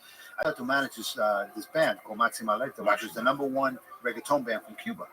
So the guy, the owner came, the father of the owner of the band, the director of the band, used to be my sound guy for the events in the city for 20 years. So before he died of cancer, he said, take care of my son. So I helped out his son. We regrouped the group here and cut out a bunch of records. And then, and just before COVID hit, we had a situation where someone appropriated some of our music. And we were taking them to court. We won. Anyway, so my friend, and then my friend won the case, and he won all the awards, platinum, double platinum, gold album, Premio Lo Nuestro, everything. He won all the awards. They gave him the awards. They gave him the rights to the music. So he's waiting for his payday now because they gave him all the rights that he rightfully owned. So what happened was we started using the original members from Cuba. We started recording songs here and there and coming out with and editing their videos in Cuba, which is, a penny per dollar, So we started doing all the production work over there and then released the songs with him. And so I stopped performing because I was getting older. I didn't want to be jumping around like a monkey, doing that kind of music. I'm a Broadway guy. I'm not a reggaeton guy. You know what I mean? But I was the MC. I was good at MCing. So I was MCing, get the crowd going in Spanish and English and all that kind of stuff. So we were a real crossover. But then we started recording the original guys in Cuba and just getting more into that whole reggaeton thing. And then the guys, now they left Cuba. So 2 of them left. And then the one, 2 of them left. And then the other one's still here. Still my buddy, you know what I mean? But no, not cutting any albums or videos or anything anymore. That ship has sailed right from there. What are you commissioner of? I'm Commissioner of Public Affairs. So I run municipal court, veterans, seniors, cultural affairs, and the history department. So all the events that come out of Union City, it's pretty much my You department. see Lefty at the school? No, Lefty. Cortina. No. He teaches at Washington. No, I've never seen him. Go to Washington. He's there. I gotta look for Is him. it Washington on 38 something? 38, so that's Washington. That's Washington. He Oh, teaches wow. at Washington. Oh, look at that. Look at that. It was really good. No, it's great seeing you, man. It's great What were being you here. going to say? I'm sorry. No, that's it. It was great seeing you. It's great being. You sure? Absolutely. No, I'm not saying it. Leave smack me inside my head. Great to meet you, Lucio. Do you have any questions for Lucio? I'm still getting over a lot of shit. Mainly the guy who jumped in front of cars for a living, and then he jumped in front of the wrong car. That's fucked up. So we had a guy. What was the guy that we were robbing trains and he jumped off the train and he got caught in his arm and he lost an arm? Yeah, who was Dibby's that? I friend. remember that. Yeah, and he used to be a cab driver in the city. So if you ever get in the cab with a one-armed dude, he's from North Bergen. You had no idea the Ah, stuff that we the did. stuff. You had It was no fucking idea. insane at that. No idea. When I first moved to North Bergen, it was scary. It was fucking scary. Sounds These guys scary. went down and robbed trains every day. These guys were 12. 12! And they're robbing fucking trains. How do you think I got that motorcycle? The motorcycles would come in a box, not built. You throw the boxes off, and then you had your brother come down and drive you later. You could fucking, then you had to pull the box out of the weeds. That's 1,000 mosquito bites. And then fucking, you know, that's how crazy. He reminded me of the swamps just now. That's crazy. That's the what swamps they was call great. The swamps was the best place to hang out. The only beanie I got from my mom was because I took my bike with a bunch of our friends and we rode down to the swamps, which is all the way. I mean, you're 10, 11 years old. That's a long way. Then we took it all the way uptown, you know, to whatever West End Avenue ends or whatever. Oh, yeah. And then came back down. My bike kept on losing this chain. And I made it home like at 10 o'clock at night. My mom was livid. I got the beating of my life. And my dad, you're going to kill him. You're going to kill him. Your dad was saying that. Holy shit. I got one beating, man. I'll never forget it. I'll never forget it. Lucio, it was a real pleasure. I'm happy you came on Same here, to man. give the Union City some love because, like I said, I'm from North Bergen, but man, I got a lot of. My dad died in Union City. We had the bar for 20 years. You know, they never signed my dad's death certificate. Let's talk about that. Those motherfuckers. I never collected my insurance from Prudential. Probably worth $10 million now. Probably. But they wanted me to go back to Cuba and dig him up and scrap his bones. I'm not doing that shit. That motherfucker's nothing. He's dust now. For $10 million? It was a $500,000 policy in 1966. Do the fucking math. Go. I'll do whatever you need me to do. So you want to go to Cuba and Yeah, dig tried him to go to Cuba and tried to dig up. up? Dig him up. People Right don't on. understand how Cuba is. People in this country don't understand how Cuba is living over there. When we left Cuba, we didn't leave only for some political reasons. There was nothing to eat. Times are tough. My mom's from 16 brothers and sisters. Damn. What are you going to eat? So you're leaving because there's nothing to eat. You're leaving because, you know, you're oppressed. And they humiliate you on the way out because you have to go work in agriculture, you know, work camps and stuff like that. And we go to Spain, spend a year in Spain, sucking wind before you come here. Oh, man. People don't know the struggle. The struggle is real. The struggle is real, lad. The struggle People is don't not only know. real for Jewish people, only for Cuba, also for Cuba. I had no idea. Love you too, I'm man. happy you got the time to come over and talk to me. It's good to see you. You're a big fucking thing in my childhood. You know? I can't believe we're still here. You know what we all went through as kids and people fucking disappeared, but we're here slinging dick. Absolutely, man. Absolutely. Union City forever, cocksuckers. Don't forget we're adding some shows. I got the 11th of December at the Stress Factory, and I added the 17th open mic at Uncle Vinny's on a Tuesday night, just to keep working on material and doing stupid shit. Anything you want to talk about, Lucy? That's it, man. You just You said have enough nothing stupid coming up? stuff. No, I got At least nothing. I have. What do you I got? got nothing. Next week, the 11th to the 14th, I'm with Josh Wolf and Tara Kenneth Tracy all over New Jersey, Pennsylvania, and Delaware. There you go. If you live in Delaware, I know you got nothing to do. You know, Biden's dead and I don't feel so good myself. And, you know, it's winter time, so go catch my brother Lee Syed. I love you, Lucio. Thank you for everybody being here today, and we'll see you next week. That's it. 2 weeks, 3 weeks till Christmas. I hope you had a great Thanksgiving. And that's it. Take a hike. I love you guys. Stay black. The Church New Testament.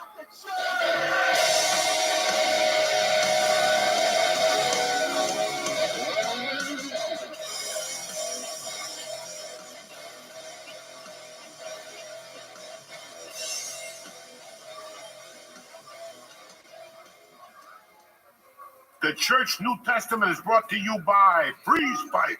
You don't need to wait for snow to smoke out of an ice cold bomb. Freeze Pipe has you covered.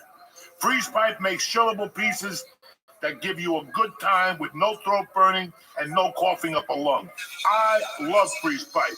Each Freeze Pipe comes with a glycerin chamber that you put in the freezer. When you're ready to light, you take it out, put it in the bong. Once the smoke passes through it, your smoke gets cooled by over 300 degrees. Again, I love the pipe. Whether it's the bubbler, the bong, the pipes, the dab rigs, you're going to find what you're looking for with Freeze Pipe. So do me a favor. The holidays are coming. Somebody in your life needs a bong, whether it's grandma, the priest, somebody. Right now, you can shop at thefreezepipe.com and press in code Diaz, D-I-A-Z, for 10% off your order. Did you hear me? That's a Christmas breather right there. 10% off your order when you press in code Diaz. That's thefreezepipe.com and code Diaz for 10% off. Order today and get free shipping and say goodbye to harsh smoke forever.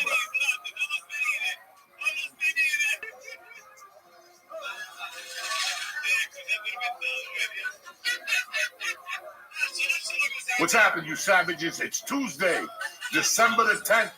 It's the Church New Testament. We got a tremendous show for you tonight, but let's get this party started.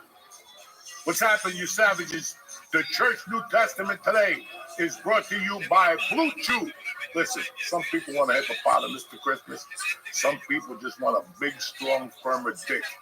If you're ready to get it on this Christmas, you need Blue Chew. Blue Chew is an online service that sends a chewable form of same active ingredients as Viagra and Cialis at a huge discount, like your little helmet's gonna get when you take Blue Chew. Just sign up on their website, talk to one of the licensed medical providers, and once you're approved, you'll get your prescription within days.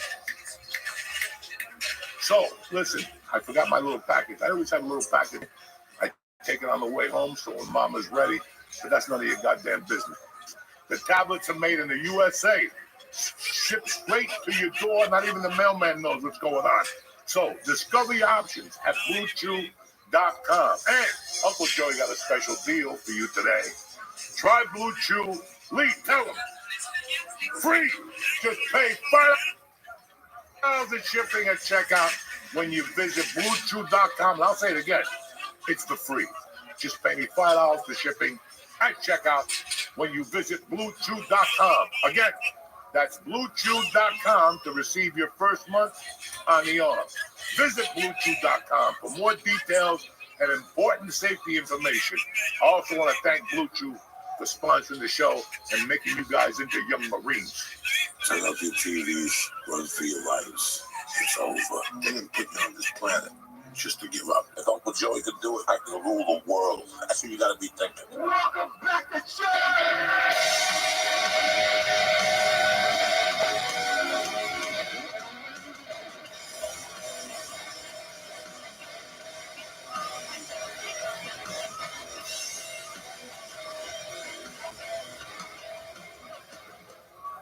What's happening, beautiful people?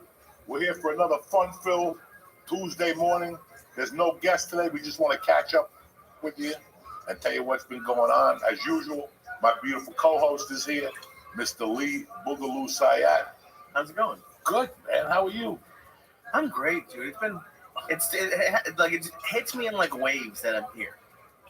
I always wanted to be here, but then like even I get to see you. I see you a couple times a week now. It's just great. You ever have like a couple months of life that like no shitty things happen? Yeah. I'm in the middle, like one of those like nothing too shitty's happened in a while, and I've just been enjoying it. Like there's ups and downs, but like right now it's like if life was like this, there's no depression. It's funny. Life has a lot of ups and downs, and there's ups, and you're down, and sometimes you don't know it. Like I have a friend that's having the worst year of my life, and she did. She had a couple things happen, but you have to look at the other side of that. You have your kids; they're healthy. Everybody's eating, nobody's not working. You gotta look at the good and the bad together. Yeah, some fucking days are better than others. I got up every morning. This new thing that I've been doing lately really changed me. One of best guest we ever had on the podcast was Rudy Sarzo. He's fantastic. I learned a lot from Rudy. And during the pandemic, Rudy and I used to talk a lot, and we'd discuss. He went back on tour with Quiet Riot. Here's a guy that's done everything in his life, and one day he goes, you know what? I'm going to get back together with my original band. And he always told me it was a labor of love. And that's why I did what I did, because I started the year off just doing spots, open mics and one-nighters, and my friends' comedy show, just doing sets. And I would say to myself, unless I want to go to an open mic, it's not going to work for me. If I'm going to start this bad thing of just doing comedy for money, that's not going to work. I got to start doing comedy because I fucking love it. And I'm to the point now where I'm in love with comedy. I'm not in love with the business of comedy. So I had to separate all that shit. Right. And we're having fun. And for those of you listening who've never been to an open mic, all people at my level want to do is get out of open mics. And if you ask 100 headliners, there's not going to be many of them who want to go back to open mics. Like, you said that, like, if you don't want to go to an open mic, you're not going to want to whatever. No. Yeah. I don't want to go to open mics, and I still go. Like, going to an open mic is fucking sucks. You know, it's like riding the subway in New York. You can take a limo. But every once in a while, you take the subway and it reminds you who the fuck you are from time to time. I think the open mic might be the bus. The fucked up bus. Listen, an open mic reminds you of how shitty your life used to be when you first started. Like I have, you know, I do those open mics in Freehold, and I do the one at Uncle Vinny's next week. Mm-hmm. I don't do it for me. I do it because these young guys could now say that they opened for me on their resume. You know what I'm saying? And number two, it's a solid open mic. It's not like an open mic with nobody there.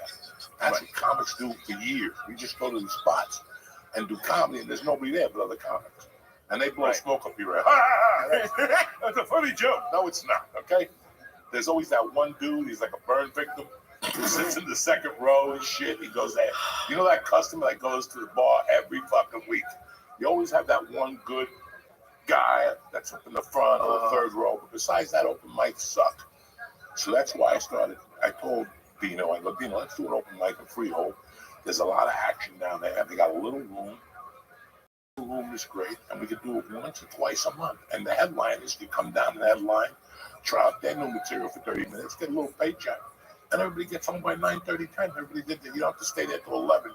What am I going on? You're number 38, and we're on number 3. Fuck! Yeah, you know, you got to go to work the next day. I don't.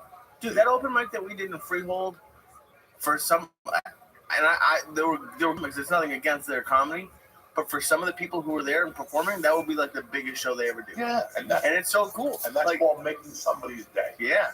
In comedy, so now somebody's gonna make your day. Somebody's gonna call you and they go, hey, what are you doing tomorrow? I got 2 days on a movie shoot for you. You know, why did he pick me? Because a couple of weeks ago, you put a couple of open micers on stage. Right. And you paid like 2 or 3 of them, which now you make them professional. And then mine, they've been taking a beat. They got to pay for parking. They got to pay for the soda. They got to pay for everything. Now some guy's giving us $40, $20, you know? Yeah. Because I remember that. I remember the first time somebody gave me $20 to do comedy. I almost shot myself. Yeah. I couldn't even do the speed limit on the way home. I was doing 100. I couldn't wait to call my friends. I'm a pro. You're not a pro, Joey. Knock it off. But now you know what it feels. You feel like, I remember when I came to do Skankfest years ago, way before the pandemic, Felipe was headlining Caroline's. And you called him and he let me do a guest set. And he gave me $30. It was my first paid set in New York. Yeah. And I got $30 and I got to perform at Caroline's before it closed. I didn't know it was going to close, but it means, like, that's the coolest thing for me about going on the road with people is, like, I spend half of my time daydreaming about what I'll do for people who open for me. Like, because you've been obviously great to me. Josh has been great to me. Everyone, like, honestly, I haven't really had a bad headliner yet. I've had some people who I didn't love, but they weren't. Going to work with people who are just miserable fucking people. And, you know, they're just fucking miserable. Things didn't work out for them. And now they go to a small town and they pull their weight.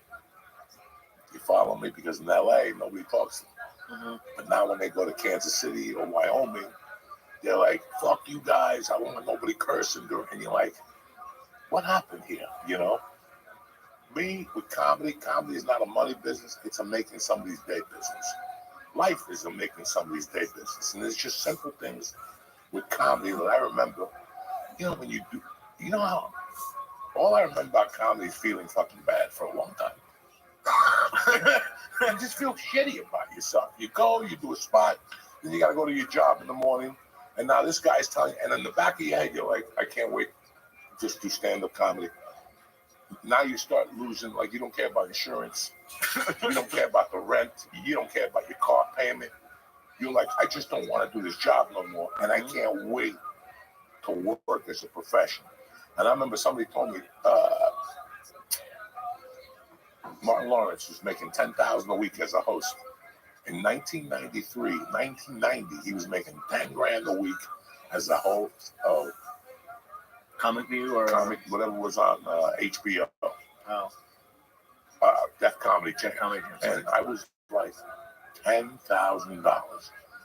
When I started comedy, what I do for $10,000, I would slice your fucking neck at that time on stage. for $10,000 fucking dollars, man. $10,000, and you sit there and go, because we're losers. You go, well, I'll never hit that plateau. That's what you say. You'll go like, that's great for Martin Lawrence. It must be a great feeling, but I'll never hit that plateau. You know, and that's how you look at it. And then 20 years later, you're not getting $10,000, but you're probably getting $3,500. And you're like, damn, it feels good to be a gangster. Holy shit. It's cool. Anytime I get a check from any comedy club, it's like $400. Like, this is cool as shit. This is really just fun. go. And I know people at home are going, Lee, somebody gave me $30. That's cheap. No, because there's people that don't give you nothing. Yeah. There's places that you go and you get the dinner tab. It's 100%. You had to drive there, park there, and now they're charging you $28 for the fucking scotchard salmon, some fucking dry piece of salmon. They caught up some pencil. Well, anybody. What about charging Anybody who eats a piece of salmon from a comedy club should be shot and hung anyway, okay? Don't eat salmon from a comedy. Don't even take the chance. Don't do the little weenie and clam sauce. Nothing with that. Because you might be fucking sick for a year. Yeah. Stick to the stupid stuff. Pizza. And even that. Pretzels. What about the clubs that charge you to perform? I just got, and I'm not going to name the club. I signed up for a show, and they said if you brought a certain number of people, you would definitely see the booker would watch you. I didn't read far enough down, but you needed to bring a certain number of people to perform. It was a full-on bringer, and they wouldn't let me perform because I was just trying to go to do something. And it's so the fact that anyone gives you even $10 is great. A lot of times, I just go, like, people ask me, like, how much you getting paid for this show? I'm like, I didn't ask. And then when they pay you, like, I got $100 the other week for doing a show at a dispensary. That was fucking awesome. But it was like a Hanukkah morning. It was just a surprise. Like, I'm at the point now of comedy, where, like, any money is just, like, money you find in a jacket. It's like a surprise money. Yeah. And you look at it like that for years. You're like, oh my God, finally, I can pay my car payment doing comedy. You're like, wow. And I can pay my car payment and do $1,000 a week. Wow. You know what I'm saying? Holy shit. $1,000 a week. I'm so happy. I'm happy that I never had anything. The worst thing I have is food. But I can't imagine trying Food. You don't even know what's in your system without putting there without you watching. Put in what? Huh? What did you put in my thing? Everything. You've done heroin. You've done everything. Oh, I know that. You gave me started cat my tranquilizers. I gave you fucking my toenail dust. I shaved the toenail, your little joint. You're over there smoking it like Benihana. Looking good. You know what I'm saying? Oh, We've had some interesting fucking guests, man, oh, yeah. the last few weeks, and it was a breath of fresh air. I got more of those guys coming in, but I wanted to give you guys a breather just to inhale what you saw the last couple of weeks and get ready for what we got coming up. You know what I'm saying? Like, it's just, I got a lot of these guys that come on. We're going to tell a lot of fucking secrets. We're going to talk about shit you never heard before. And that's what this is about now. This isn't about, I don't really want big time celebrities in here. I don't want half the people you see. You know, every day I get emails, put Theo on. Listen, If I put Theo on, it's the same shit everybody else is doing for right now. Mhm. So for right now, we're going off a different fucking set of rules. And listen, man, everything's changing. I mean, everything's about to fucking change. It's December 10th. You got 14 shoplifting days. Enjoy it. Have a good time with your family, because shit's going to change January 20th. I can't wait for the 21st. You're going to wake up to fucking corre. A bunch of Spanish people flying through the air. What's corre? Helicopters. What? What's corre? I mean, Run, motherfucker. You know, and they're scared. People are fucking scared. If you see, the fucking Mexicans are starting fucking to leave on their own lately. Have you noticed that? Go to a restaurant. They're not as quick as they were 2 years ago, even before after COVID. That's it. I just went to Home Depot today, and the Americans didn't know what I was talking about. I No, missed them. Spanish people are scared. They're like, you know what? We're going to get thrown out. You know what? We're going to leave on our own. Why are they going to have to put me in a cage with some fucking guy with leprosy down at that fucking border? You know, I don't need this shit either. That's going to change, and my heart goes out to everybody involved. It really does. It's going to be a fucking horrible week, and already mayors are opposing it, different police people are opposing it, you know, and it's going to be interesting. A lot of things are going to fucking change. But me, I'm fine. I'm golden like a motherfucker. I ain't on the Diddy list. I ain't on the Epstein list. I ain't on nobody's list. How good does it feel not to be on the list? No, it doesn't. It's a bullshit. It's all bullshit. Like last night, they released more info. This poor bastard, Brooklyn's own, fucking Brooklyn 666, whatever, Brooklyn 99. He raped a 13-year-old girl. Now these things are gonna come out. At the end of the day, nobody really knows what the fuck happened. I love Tubi TV. You ever put your TV on lately? Diddy's Takedown, episode 3. He hasn't even gone to court yet. And people are just speculating, and this is why, guys, you don't know what happened. And right now, people are fucking coming out of the woodwork. Now you're going to hear all the lawsuits. How many fucking lawsuits did he get after the video came out of him throwing Cassie around? Right. Now they all want to raise their hand. And you know what? This goes back to the old rule. And I hate to say this, but if you get raped on a Tuesday night, you better be at the doctor's office Wednesday morning. And if you didn't go, or somebody told you not to do it, or whatever, now you want to come out and make your tough harder. It makes your case harder. And it makes so many fucking things harder now. But a lot of things are going to fucking change.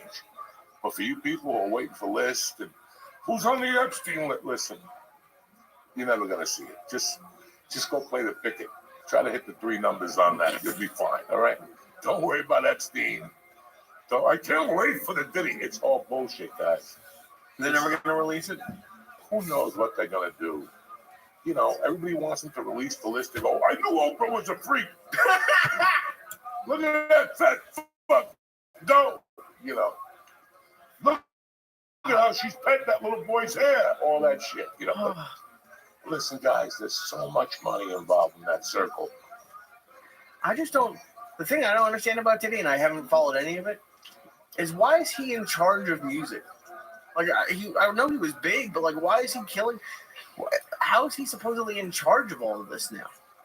Listen, when you throw big parties and people get fucked in the ass, you can tell a lot of people what to do. You know what I'm saying?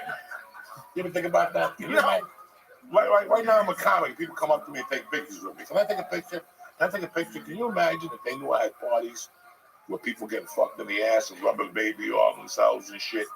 You know how popular I am? So did you ever think of that? Maybe he was popular because he was throwing the best parties in the fucking world. Yeah, but would you want to go to a party where there was a chance we're going to get fucked in the ass? No. And I wouldn't go because that's not my circle. But, you know, we were talking about it before. Listen, you know, like Lady Gaga came out. I went, and when I felt things were, I left. Listen, Lady Gaga, stop. Everybody loves a train wreck. There ain't one motherfucker that don't love a train wreck. It's our natural impulse. It's natural. Where the fuck? Can you imagine at some party talking to some fucking Gentile? Oh, the State of the Union, the SOP, and all some blonde starts fucking in the corner. What are you gonna do? What are you gonna do? You're really gonna? Oh, it's time to leave. You're gonna watch that blonde suck that pipe, and watch all the women go. Oh, she's disgusting. No, she ain't. She's doing what you should be doing instead of worrying about Oprah and The View and who Joe Rogan should date. That's what you should be doing. That's the problem with America. Nobody's fucking and sucking no more. If people will fuck like at night, Either you fucking suck or you stay up and watch CNN. Do you know that? And now you, the immigrants did that. Go fuck your wife. Go eat her ass. What bad thing can happen? But that's the problem. Our heads are in our ass as Americans now. Like, this list is going to make you money. This list is going to do something for you. What this list, what do you care? You're never going to find out. They will kill your mother before that list comes out. They will sell you, they will take your dad and throw him to the alligators before they even think of releasing that list or any other of these fucking lists. How much money does Jay-Z have, guys? He's about to give $20 million to Hell's Kitchen. What do you think he pays an attorney $250 an hour? He's got fucking 20 attorneys at $1 million an hour, and it don't even budge him. Because he'll just, Beyonce, keep singing, bitch. You know what I'm saying? Country, let's go with Chinese now. Let's do something. You know what I'm saying? You didn't win the Emmy for the Grammy. Let's try Yakira music. What's that chick? Shakira? Yeah, Yakira, that other one shaking her ass. Like I'm supposed to be impressed. Forever, forever. I don't like that. You don't like shit. that song? No. Dude, Shakira, when I was like 12 and she was shaking it, like there wasn't porn like I could see back then. That was basically porn to me. You don't like Shakira? Don't look at me like that. She's hot. What's wrong with Shakira? Nothing. But when you were 12, you masturbated to Shakira dancing. Probably not. No pussy shot. This is what I'm dealing with here. What am I supposed to? There was no You're the type internet. of guy that goes to a strip club to a bikini bar and goes, "This is fun." It is. This is Listen, fun. the cover charge isn't as high. They got good drinks. What's wrong with the bikini? I don't want to see a woman in a bikini. Let's go to Seaside Heights and see every size of woman in a bikini. Big, tall, fat, hairy, the whole fucking thing. I'm going to go to a bikini bar. I went to a bikini bar one time because they paid me $50 to do comedy. And I'll tell you what happened there that night. Guess who I saw there that night? Who fucked the most women ever? Who? Will Chamberlain. Oh, Will Chamberlain fucked over 10 million women or some shit. Jesus. He was there. Now, I could have followed him around because I know he's going to get his dick sucked. Right? I could just follow him around all night. And just to watch? Well, maybe to get in there with him. I don't fucking know. Maybe to show him the Cuban Negro. I don't fucking know. But at the same time, when I saw Will Chamberlain, I said, it's time to go. Because there was all white women there. And I didn't want to see a fucking black dick shish kebab, a bunch of skinny LA women. I love to see that, like a black dude with a big dick. Just goes And through four all little of them? skinny women. And he's got the dicks going through that monkey and coming out that muffler. And four of them that look like a fucking spare rib. Oh my God, that's a fantasy for me, but not really. I did mushrooms yesterday. Oh my God. But it's the truth. What do we want as Americans? What, black dick chicks? Did you see fucking Bryce Mitchell? Did What you did see the other night? When he beat up Kron, he got up and he goes, I'm sorry, Joe Rogan. I'm sorry I said things about you. I apologize. But there's only one man who can make America great, and that's Jesus Christ. I didn't know. What did Joe say? Like, Joe just looked at him like, oh my God, I got to stay in Texas more. oh my God. Dude, speaking of the bikini stuff, have you seen like they have like barber shops you can go, coffee shops where like they walk around in bikinis? Does that sound like fun to you at all? Not at all. Not at all. It's like going to Hooters and seeing a chick with stockings on. I'm supposed to have a party because she got stockings on and she got her legs in the top. I don't want to see that. I want to see a waitress not nude because you have to have imagination. Right. No panties, only she walks pubic hairs. But on the floor, like fucking, you know, the Africans throw flowers when you walk when you're a king. You ever seen Coming to America? Yeah, I was gonna say, Back yeah. to the Future, one of those. You throw fucking Back to flowers. the future. You know, I want something more.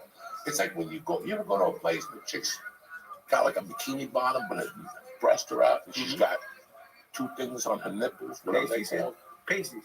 What do they call? Pasties, the little Pasties. stickers. Yeah. It kind of, you sit there for an hour going, I wonder what her nipples look like. Like, I don't go to strip clubs. I'll tell you why. Why?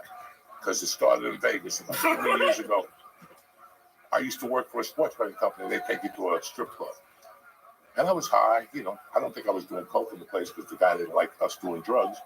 But I'm sitting there. This is a true story, guys. I'm sitting there, and you know, like, after a while, you're like, I got to go give some dollars to the girl. What am I sitting here for? I might as well go up there. Everybody else is like looking at each other. A bunch of idiots. I go over there. I'm starting to give dollars to the girl. But then she starts shaking her ass, and I notice something. She's beautiful, for starters. Beautiful body. But she's got the tightest little white head on her ass cheek. And I'm trying to bust this motherfucker. Like, I would give her anything just to pop. You know those little pimples that you know they're going to go? It's just a tight white head. No redness, no nothing.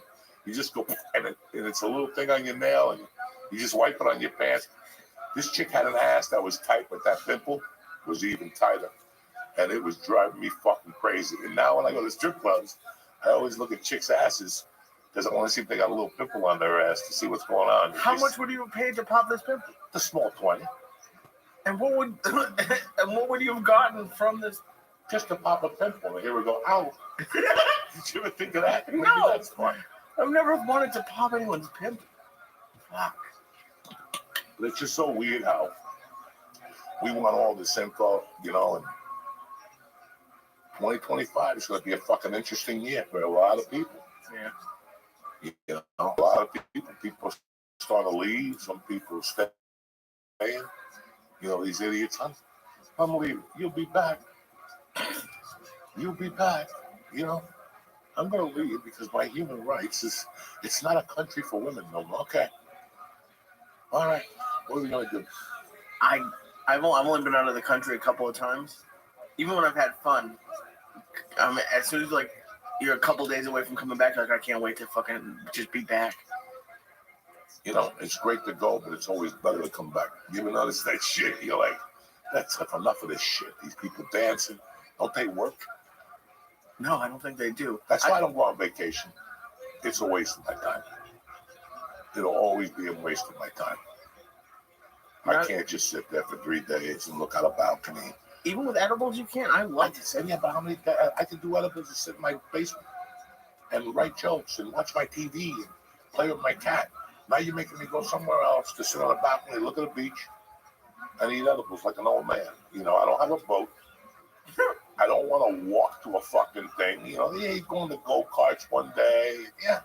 And after that, you're like, okay, it's over. Time to go home. I'm not good at vacations. I'm great at it. And now with these fucking flights and all this shit, you're not going to get me going nowhere. I don't blame you. Nowhere. I'm done.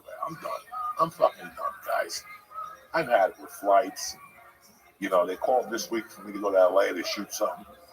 And just going online, getting my dog. All right, so I called JetBlue. Okay?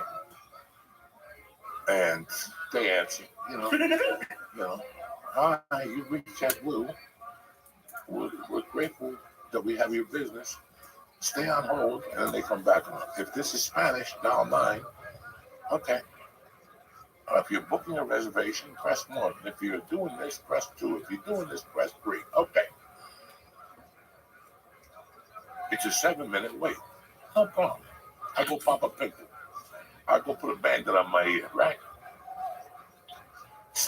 In those 7 minutes, every 30 seconds, somebody come on. If you want faster service, we could call you back. I don't want you to call me back. Let's just do this now. It's 7 fucking minutes, every 30 seconds. If you want, we could have whatever call you back on the same number on hold. You won't lose your place. I don't want to listen. I already see the by the way coming. Well, by the way, you ready? okay. Beep. Hello. Hi. I want to know how come there's no flights out of Newark, or if I could book a flight from Newark to LAX. And all of a sudden, she was from a complete different fucking country. Yeah. And what you heard was like sewing machines. There was drones going on in the background. Because she was like, "What's your name?" Jose. Jose. How do you spell that? And then, listen, can you do me a favor? Can I just have the fucking, my code for Mosaic? Can I just have my Mosaic code? I can't find my fucking card. Give me your email, dog. It took me 18 minutes. Biaz? No. Diaz. B-V. No, what's my name? Jose Diaz. Okay. That's a start. Diaz. D-I-A-Z. Dog, they make it uncomfortable for you to do anything anymore. Yeah. You get anxiety. So out of all the people, you can't put a white chick on there just to talk to us and get this out of the way. Because I was lost. And again, I love fucking foreigners, the whole thing. And you got to give them job. First of all, this was outsourced to fucking some fucking Pablo Escobar's old telemarketing's office. I didn't know what this lady was saying. And I asked her, habla español? I'm gonna do. You know, she was saying something. I'm like, man. Oh, I'm dude. like, now I got to deal with this shit at the airport. My boy told me that if you fly to United out of Newark, you got to stand in Terminal D and give your luggage up. I'm not in the mood for all that shit. And if I get to the airport and you tell me my flight's delayed, listen, wherever I was going, then I got to see me. It's just for a delay? Yeah. What if I'm it's done. 20 like minutes? 3 hours, I'm done. Give my luggage back. Give it back. Here, take the money. Take it. As a matter of fact, take the luggage. I got the sleep apnea machine. Take the luggage. Mail it to my house when you get a chance. I don't need anything in there. It's 2 days of clothes, socks, underwear. Ain't nothing in there. I got my weed in my nutsack, and I got my edibles in my nutsack. I swear to God, You I'll still leave. keep it in the nutsack? But remember last year, 2 years ago, right before the pandemic, I got stuck in Atlanta. Yeah. It was a fucking all day. And these You missed the motherfuckers- show. And these motherfuckers are calling me at 3. Well, we could send a helicopter for you in a private plane. I go, dog, and who's going to pay for that private plane? For me to break even, to get there in a rush, to do a show? Get the fuck out. It's done. It's canceled. They kept calling me every 30 minutes. We get you there. We got you a train that'll drop you off to a helicopter. And then some guy named Jed will take you to... No, it's over. Yeah. I've been sitting here since 6 in the morning. It's 4. What do you want me to do? You think I'm going to move to tell a fucking joke now? Yeah, that's 10 hours at the airport. Yeah, I'm going to just get on stage and be fucking, Johnny Frimbo. Whatever the fuck, whoever the fuck that is. Yeah, it sucks. But do you ever have? I just had a really great experience somewhere, and like it made me like hopeful almost. What experience did you have? I went. Well, you called me. I went to dinner 2 nights in 1 week, and you called me Johnny Dinner, which I thought was hysterical. But I went to a steak place. I've never been, and it wasn't expensive. I went. You ever heard of like the Michelin star, like the fancy? Yes. I went to a steak, and it was like the best meal I've ever had. You wouldn't go because I will be honest, it is a Korean steakhouse, so they give you the kimchi and stuff. But you could just tell them not to even You bring just it. can't be fucking normal like It everybody is else. normal. It's all You good. gotta Two go to a countries. fucking Korean steakhouse. It's great. It was great. Never. Wait till you shit It blood. was days ago. That's where you got the pink eye. No, it's not. That's where you got the fucking It's not. pink First of eye all, it's not pink eye. Yes, It's it a is. sty No, from it's not a fucking sty. something. Yes, That's it where is. you got the pink eye. It's not a I pink eye. knew there was a by the way. Yeah, I'm going to see Gladys and then I'm going to a steakhouse. We don't pick no restaurants because there's always a by the. He's the easiest guy to talk into anything. Even told me And it was then great. he'll fucking Yelp it and he'll listen to a stranger. And I already knew that there's a by the way. There was no by the way. I'm going to dinner, Cote, it's a steak. Okay. By the way, I know. Everybody else It tells. was so good. Yeah. I've never had wagyu before. You didn't? No. No. Have you ever had it? Yeah, and I shit right away. 'Cause that meat is so fucking rich. Yeah. I mean, They give me 2 1 times- ounce. The 2 times I've had it, I didn't even leave the restaurant. I swear to God. I had to go right in the bathroom and shit and come out like I gotta get out of here. That was fucking. It's too rich for Uncle Joey. I'm too old for that shit. It's richer. It tastes like Short you're rib. eating I fat. can't eat a lot of short rib. I like a little short rib on a pasta, but when they give you that big slab, it Oh, I looks love like that. a fucking. It looks. I love it. No, What happens when you eat short rib? it's just too heavy. That's Yeah. it. That shit I could eat when I was 25, 34. I ate a piece of fucking short rib at night. I went somewhere and I had the short rib on the pillows, not the one from my brother at the joint Red Bank that the kid trains at our school. No, Chef, whatever, Phil. What is it? Jar. Chef Phil makes a fucking tremendous one. I went somewhere else and it was on the menu and it was, I'm going to throw you a couple of. I ate one. I had to go right to the bathroom and puke and shit. Went right through me. And the meat, bro, this is a great restaurant I went to. It's just too rich. Wow. It's just too fucking rich. It's just too much. It's just a steak with fat. That's what the Koreans do. First of all, And then now they're calling for, like, you go to eat it. There's a war going on in Korea. You go eat at a Korean steakhouse. There's martial law. Little kids are getting hit with firecrackers and bottle rockets. So what does that have to do with me? Because Eating I like kimchi. kimchi. Oh, my Oh, God. it's so you don't like kimchi? Oh yeah, I eat it all. It gets your stuff. The farts would be great, Yeah, I know. but they came out like it was good. That's where you got the pink eye. No, it's not. First of all, don't stop calling it pink eye. I never got a sty until you jinxed me at that Airbnb. No, that's this. I just saw a picture of a woman who went to an Airbnb, got in a jacuzzi. She's got a rash all over her fucking body. I guess So keep it up with the Airbnbs I don't go there anymore. and the fucking Japanese steakhouses. What happened was you went to get a steak and they didn't wash the table correctly. You touched the table and then you rubbed your eye with your fingers. So how clean is the fucking restaurant? It Knock wasn't off. the restaurant. The restaurant was fucking amazing. Yeah, the restaurant was amazing. There was- You got a fucking sty, goddamn. I didn't get it at the restaurant. You got it somewhere. I think I had it before the restaurant, which pissed me off. I hate that shit. I hate acne. I'm 36. He hates acne. I do. You think I like having spots? I don't know why I have spots. Everyone else, it just goes about their day. You know why I love acne? Why? Because I can pop the pimples. It keeps me do something nice. I'm gonna buy you. They sell toys that like are fake pimples you can pop. You want one of those? No. I don't want a fake pimple. Sometimes you run out of pimples. You're hanging out with those fucking... I don't do it. I don't like popping pimples that much. You're hanging out with those students in New York with the bushkas on and shit. The fuck is wrong with you, dog? The yeshiva students? I don't know who the fuck they are. There's some crazy people in New York. We were talking about a casino that they got to build in New York before. Holy shit. That this shit goes through illegal gambling in New York City. Dog, you're going to have to get like a helicopter. There's no more just zipping into the city. I mean, you can't zip into the city no more. Let's get it out of the fucking way. No. But Why do you think it's gonna be so busy? a casino by Hudson fucking Yards. But there's like, do you A think people are casino coming with a in? hotel, with a dock so people can land helicopters, a dock so people can pull in with their fucking boat, and an event center, and shopping, and malls. This Are sounds you nice. we don't got the space in New York. That's a fucking island. But I tell you, again, this is the shit I talk about. It's got nothing to do with me.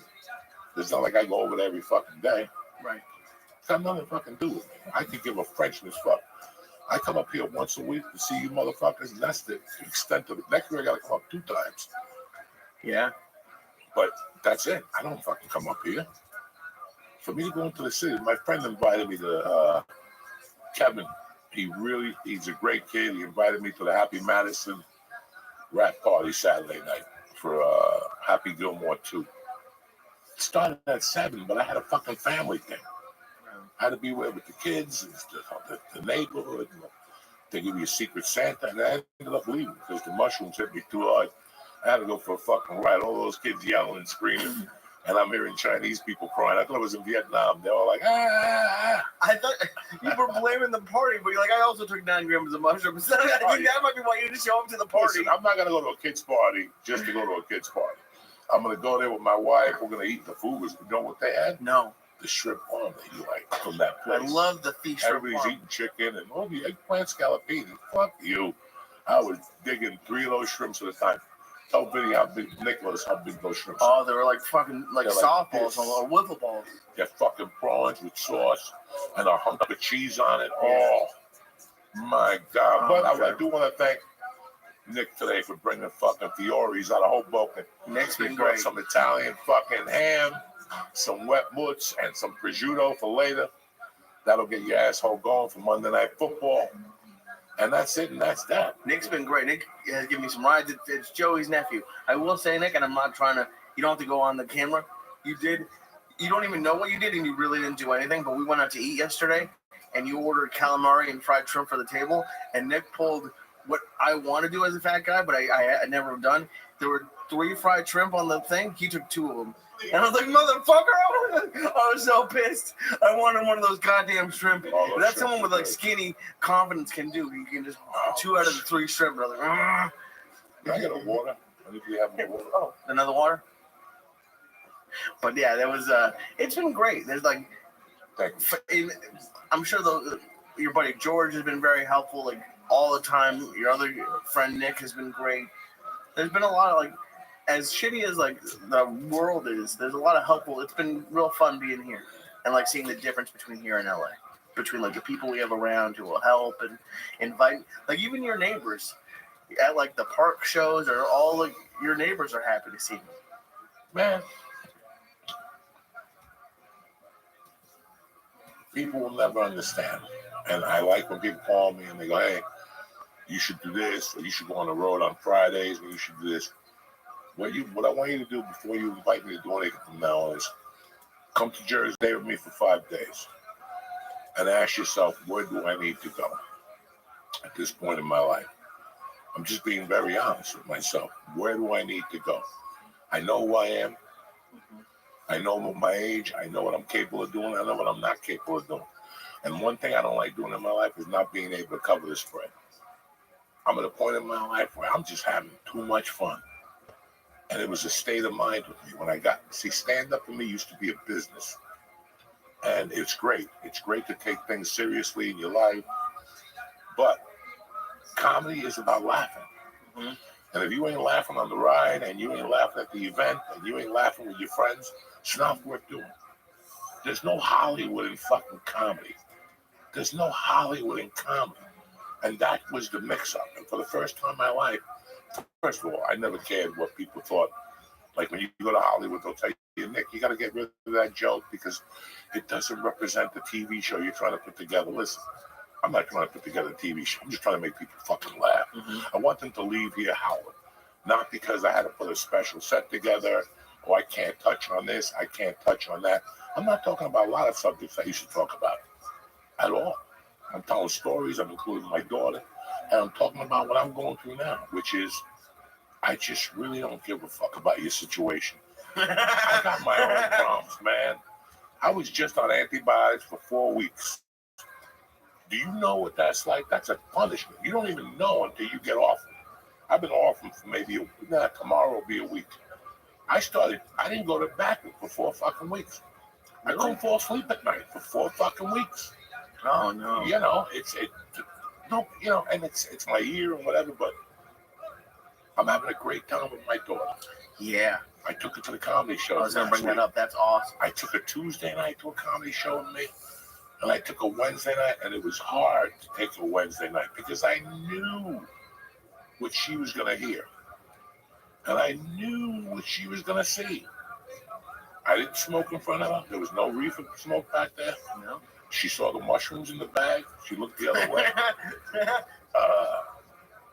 She's 11, and I told my wife, I told everybody, after those 23 years in LA and 3 years in Seattle, I saw a lot of insecure women, and I saw women that their parents never spoke to. Their dads never sat them down and said, are you fucking crazy bringing that jamoke in here? You know, like just different things that you tell your daughter, and like they realize what the fuck's going on. So for me, it was like, if I go back there, I can't go back to my old life.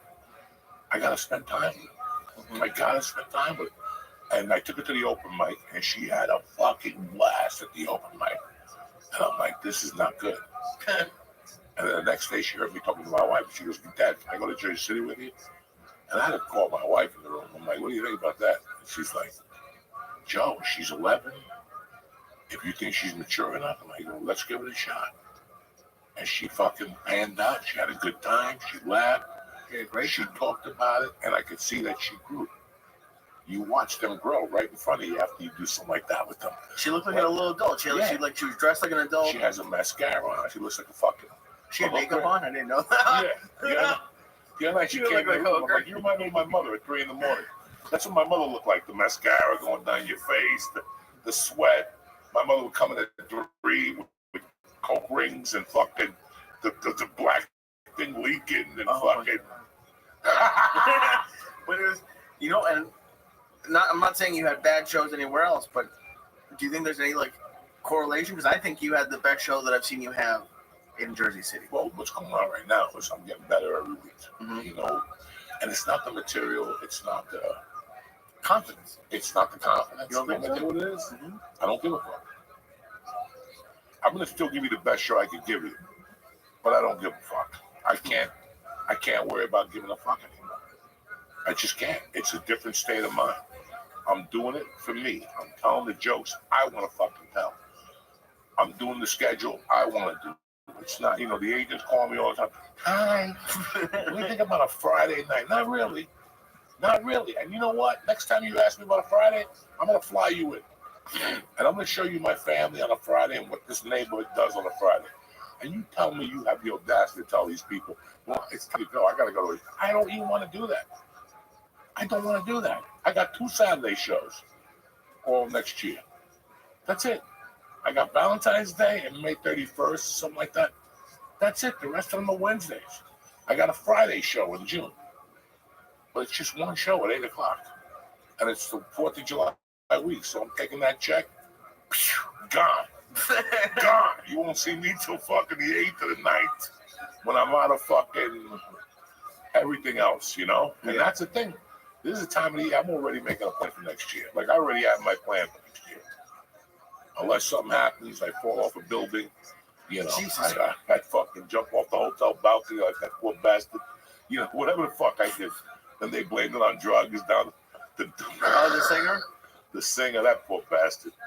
20-something years old. He got too high. You know why? Because he didn't grow up in North Bergen. He would have been prepared. You would have been high when you're fucking 18, and you wouldn't have lost your mind and the fucking. The guy delivering drugs. I'm gonna put that poor bastard in jail. He's just a bellman. That's what bellmans do. How can I hook you up? Well, is that what happened? I don't know. I'm just talking shit out of my ass. Anyway, we're gonna break for a quick ad. We'll be back. Come on, guys. I got 16.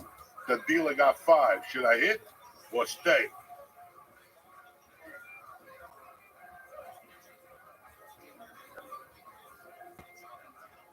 He won. Both of you. Anyway, hey! It's your Uncle Joey Slots. DraftKings is bringing Christmas gifts this year with DraftKings Casino, my personal favorite. They got exclusive games to play with huge jackpots and awesome rewards to redeem so you can have a merry, merry Christmas. DraftKings is the best way to make the season bright. You saw me. I'm over here. I'm getting ready. It's the 12 days of Christmas. I'm all ready. On the 12th day, I got a power boost, whatever the hell it is. DraftKings is offering a warm welcome to new players. You ready? $100 instantly in casino credits with just a $10 wager. For the cheap seats, $100 with a $10 wager. $100 in casino credits instantly. Plus, everybody get in on the action with the huge holiday reward every week. I got mine today. So sign up with code Joey Slots, JOESLOTS, because the holiday cheer is here. Only at DraftKings Casino. Gambling problems? Call 1-800-GAMBLER. If not, do what you got to do.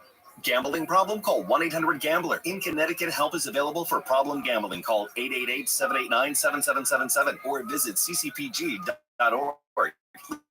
Please play responsibly. 21 and over. Physically present in Connecticut, Michigan, New Jersey, Pennsylvania, West Virginia only. Void in Ontario. Eligibility restrictions apply. New customers only. Opt-in required. Casino credits are non-withdrawable and expire in 168 hours. Terms at casino.draftkings.com/promos. We're back, bitches. Anyway, we were talking about fucking Lee found that Barone and Lucio. Like, listen, I knew when I would start bringing my friends that I grew up with, it would open up different avenues. And I've been getting a lot of fucking emails lately. I got a lot of Facebooks from people that had gone to those schools over the years. They don't land on your regular Facebook. They land like on a messenger or some shit. The one day my messenger had like 11 fucking things in there. And I'm like, what the fuck? And it was just weird that we introduced the country to what teachers used to be. Oh my God. They were teachers used to be. Holy shit. I was very proud that, he was a big part in me getting my life together when I was younger. Then once my mother died, I couldn't go around it because I felt embarrassed for who I'd become for a few years. And I didn't see him for a long time. I think I reconnected with him like in the late 90s, like 96, 97. I reconnected with him and his wife, Patty. How did you do that before the internet? I called. But I don't have any of my teachers. Like, No, because you would call somebody who knew somebody who would get you that person's number. wow. And you just hunted out. Or I would call somebody and they go, "You're not going to believe who was asking about you." And he said, "If I called you to give you his number, you know." So that's how I reconnected with like Lisa Messina, Mr. Barone. There was a lot of people I didn't see for a long time. I didn't see George for a long fucking time. I didn't see George for 7 years. I thought George was dead. Did you Somebody hear told that? me during a movie that George had died. And I was depressed. I didn't know what was going on. I'm like, I said, he's gone. I mean, one of us was going to die. I didn't know which one at that point. One, we couldn't keep living how we were living. You know, me and George were nuts, you know. So, Right. and one day I'm on Kelly Boulevard in front of my friend's business. And he pulls up with the Suzuki. And I'm like, that's fucking the ghost of George. And that's what happened. I just reconnected with a lot of these people years later. You got to remember, I left in 85, and I did not come back till 91. And then I went back and came back in 93.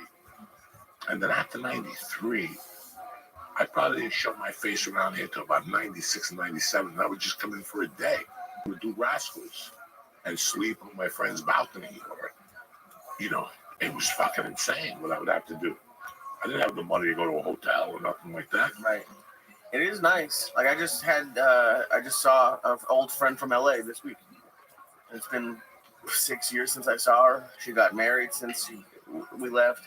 It was a lot of fun. Like it was cool to it's cool when you're away from someone for years and like you can catch up and see where their life is and you're still friends. It's, you know.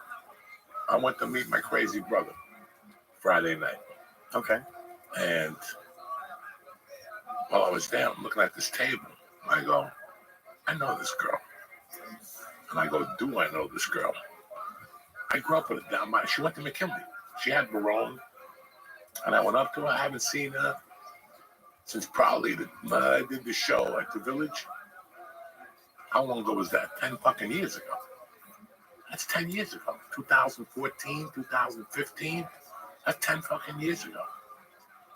That's the last time I saw her. She showed up with a big black dude. She's a little white chick with red hair, beautiful. She showed up with one of her car. I'm like, what the fuck, Joanne? That's the biggest black man I've ever seen. She's like, he's my boss. He's married, don't ask. And then, yeah, I just bumped into her. And it was like, I didn't see her for 10 years. But all of a sudden, after 2 minutes, we were back where we were right back. Talking about this, that.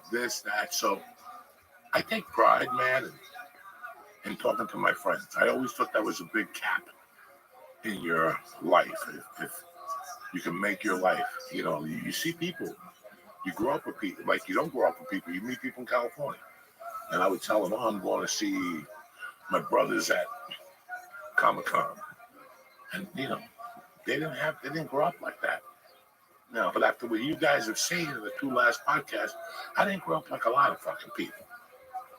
I still can't believe Lucio was cool with you after you were supposed to be spotting him, and he dropped the thing, and you were just somewhere else smoking weed. I don't know what you were doing in the corner. My mother was home. We were 12. We were 11. We were kids. And we used to fucking all want to get in shape to play basketball, football, or baseball. There was always something you were getting in shape for. And I don't remember who the karate guy with the white shirt was, but I have an idea. His name was Glenn. He was fucking, I don't have an idea. I don't know who he was, but his name was great. And the living room was just karate trophies. They didn't sit on the couches. You know where they lived? On that building. On when the Kelly Boulevard twist, when you come out of 1975, that building was brand new then. Well, it wasn't brand new then, but it looked a lot better than what it did. And that's what he's talking about. The Kung Fu Kid with the white t-shirt, he was out of his mind. But fucking, yeah, that's who we hung out with. And now, the 21st, I'm going to dinner with the other side of that crew that we all grew up with. Karate or North Bergen? North Bergen, like the McKinley School.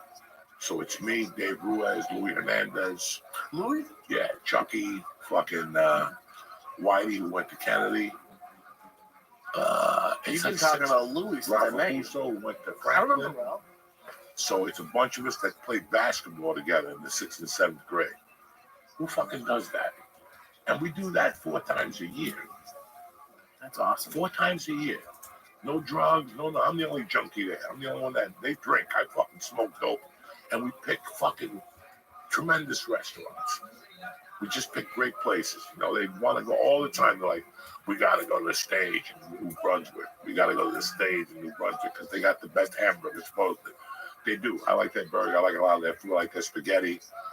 You know, they just want to go to great places, these guys. So they want to go to the city, to this place. I'll tell them not to go to Cote. It's fucking Because- listen. Don't say, first of all, it's called Coke. I can't tell him anything nice I'm that I just do. teasing, I I'm know just you're just teasing me, but it's fucking. I wish I didn't get pissed off. Someone told me he has a trick when like just to piss people off, and like one of my comic friends, his name is Ben Sanchez, very funny New York comic, but he was saying if like someone's like arguing something's right, he'll just tell them that he doesn't care, and it like I wish I could tell you I didn't care when you're like, no, I wouldn't go to Cote. That's where you get pink eye. I wish I could be like, no, it's not. Who cares? But if I don't know what it is, like you twist me up like a toy, and I'm like it fucking drives me nuts. Did you eat another? Yeah, you made me. Well, you Eat watched another- me. No, I'm not eat eating another You edible. like. First of all, I made 4 edibles now. No, you didn't. Yes, I did. I ate 2 of these, which are awesome. I've had a couple of different kinds of these The recently. blue ones I The have. blue ones are good. I had the red ones, the orange ones. I've had all the colors. And then we had another kind, which is on tape. I took 4. Don't look at me like that. You don't. Listen, I was the only one who took mushrooms with you yesterday. Huh? I was the only one who took mushrooms No, with you. Yes, the owner of the restaurant. Yeah, was he eating did. like it was but no one 4th else of at the July. table did. Yeah, What? he was. You know, he was having a good time. But no one else at the table Because did. they were all pussy fight. They're not like So you, what? Jay. Why I get no credit? No, How you're many not- edibles can I take? How many pounds of potatoes will you eat before you die? What the That's fuck the does real that even fucking- mean? How many chocolate bars will you eat before you die? How many fucking steaks Yeah, will but you eat I'm before not you dying die? tonight. Listen, it's all in moderation. You gotta eat some steaks, you gotta eat some mushrooms. How is It's a balance. You know what I'm saying? 300 milligrams of moderation? I've had moderation. Listen, bro, we're going into the holiday season, okay? As of Tuesday, it's like what's that song they sing? The What we 12 wish you- days of Christmas. Yeah. We're Yeah. 2 days away from that. That means we're on different modes now. Now you could smoke that joint. Now you could have that extra drink. It doesn't matter. Nobody's judging. Everybody's happy that it's the holidays. We made it another year. You know, whether you're broke, you're fucking rich, you don't have money, you're getting by. It's fucking Christmas. And you know what? The best Christmases I've had is when I'm broke. Those are the ones that you dig deep. Somebody shows up with Boston Market turkey. You bump into somebody, they got a Xanax in the bottom of their trunk. Somebody else has a joint, their grandmother left over there, and you're like, oh, at 7 o'clock I had nothing. Now I got fucking this, that, and that. It's not what I wanted, but it's what God gave me. You know what I'm saying? I feel like do you have like a drug advent calendar that you do? Like, what do you mean? Like, it's just a different what do you mean? Because it's a Christmas season, we take more edibles every day? It's over. What is that? You put the work in all year. Yeah, but we don't You get a put month the off. work in. You dealt with drama. You moved. You had a hell of a year. That's it. It's fucking Miller time, bitch. Okay? And it starts. So the last 3 weeks of the month I'm just done. Listen, I got something coming in that's big. Them in Scarface, we have a big mule coming in. Big. We got a mule coming in. And that mule's going to take us straight till the fucking 31st till this choo-choo breaks down. And then you ain't going to see me. I'm going to do one of those NAD shots, like 100 milligrams, and get my cellular fucking motor going I back. have no idea what the fuck you're I'm what's gonna an get in NAD? the fucking- I'm going to sit in that red light therapy and get myself cells. Oh yeah, you And then cheated I'm all the time. back. And then I'm back like herpes. Yeah, but you cheated. What cheat? Every time in LA, you'd be like, listen, I'm not high at all. And then you do, if I froze and did the therapy and sweat, and I was just sitting there with nothing. No, you wouldn't sweat it. You were just throwing edible juice on top of First of edible all, juice, on top of carnita fries. You know, it wasn't good. yeah, but I But you didn't got to have, sweat that shit out. You got to go on that. Like when I go in the red light sauna, That's it. That means I clean my slate. It's like going to confession. Everything that's bad out of you, especially if you worked out that day. You got the salt out of you. You got the fatty issues. You go home, you wash that sweat off your fucking body so it doesn't go back in your body. And now It goes back in your body if you don't. if you leave that disgusting sweat on your body with the toxins that came out, eventually the toxins are going to go back in. So you want to go home and wash your pussy, fix your hair nice, scrub a dub, your pores are open, do the loofah. You loofah your asshole. I kill that hemorrhoid. I hit it with a hammer. That's it. My hemorrhoid is down to this now. It was like this from the antibiotics, right? And it was like a trap door. It was like fucking, I swear to God. I had a shit and then take the thing and pull it to the side. You would go, No, you didn't. You didn't. Yes, I did. Yes, I did. But then, and you refuse to get Preparation H. Because how embarrassing is that to go into CVS and go, where's the Preparation H? And then, if not, now you got to figure out how to get that tube up your ass, First of all, which is embarrassing. It's not that. First of all, how big is the CVS? You can just walk around. Second of all, I only had one hemorrhoid in my entire life, which is surprising. But you got like 3 stars. yeah, I got more than 3. What's the difference? The star. Well, I don't have to stick something up my ass for a What's the sty. difference between a sty and a hemorrhoid? Because you have to stick something up your ass, and I don't have to pull something look over at my your eye. asshole. It's a sty. It's a hemorrhoid. Yeah, it's gone in 4 That's days. a little hemorrhoid on your eye. It's gone in 4 days. And why? Because you touched that table like Cote. I didn't touch the And little goddamn Asian Listen, leftovers from Wuhan, and you put it in your eye. That's why. Oh, but then stick something Time. up your Racism asshole. here. I'm It's just time, stating folks. facts. What? Fuck is this shit? It's not racism, it's facts. Stupid motherfucking It's thing. actually my favorite Shit. bottle that I've seen Ever. ever. Like the one time I Yo, dog. It's time. Is it? Dog, it's never been more time for Kill Tony in the history of mankind. In the history of mankind. Oh, man, I gotta take a whiz. Whiz, kid.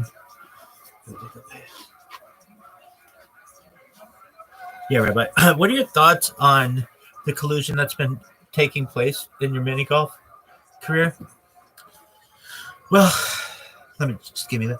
Well, I really think it's some bullshit, first and foremost. I think I'm one of the best mini golf players on the tour, and I don't think anybody can hang with me. Dude, no way. It's a big show, kids. I gotta take a whiz.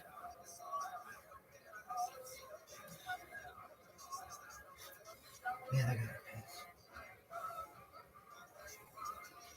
Look at this. Hey, this is Redneck coming to you live from the Comedy Mothership here in Austin, Texas. For a brand up, Dude, I gotta the son of Kill Tony. Give it up for Tony Hinchcliffe!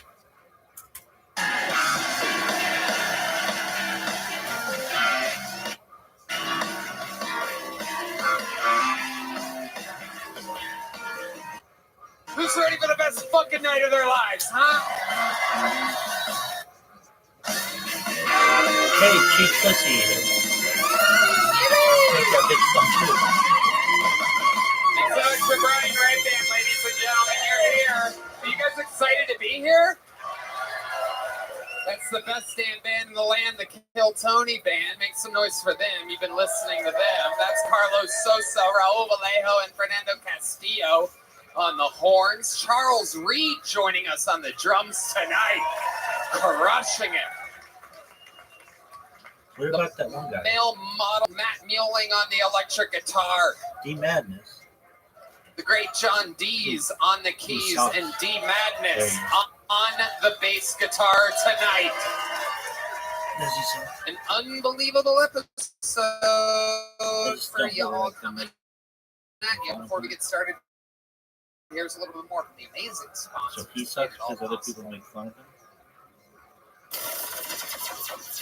The Sunset Strip Comedy Club in Austin, Texas is now open. Check out Red Band's secret show every Yeah, I Thursday. got a whiz. Go to sunsetstripatx.com for tickets.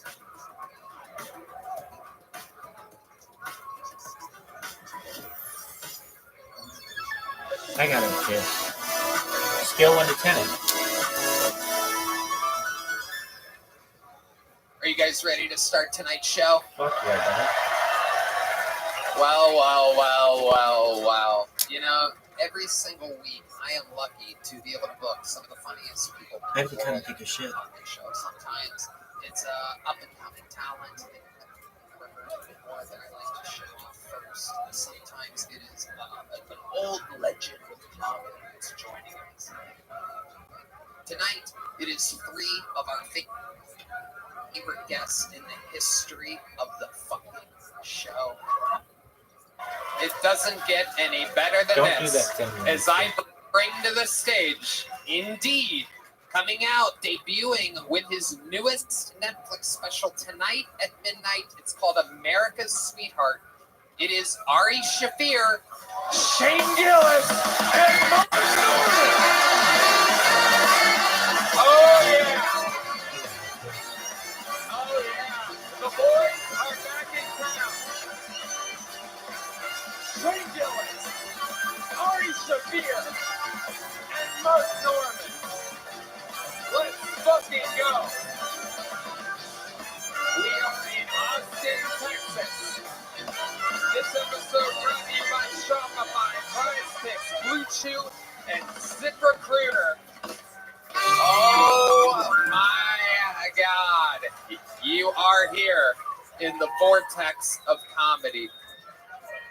Fresh off of a brand new episode of Protect Our Parks, this is indeed The Boys. Mark Norman, Shane Gillis, Ari Shaffir.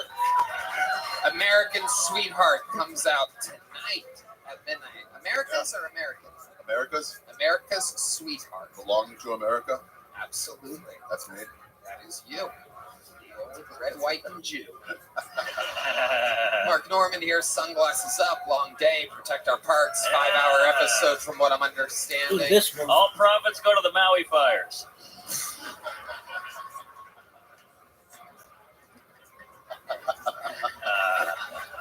Yeah. Oh, Jesus Christ. That's fucking blacks. And brought to you by Bud Light. Shane Gillis is here, ladies and gentlemen.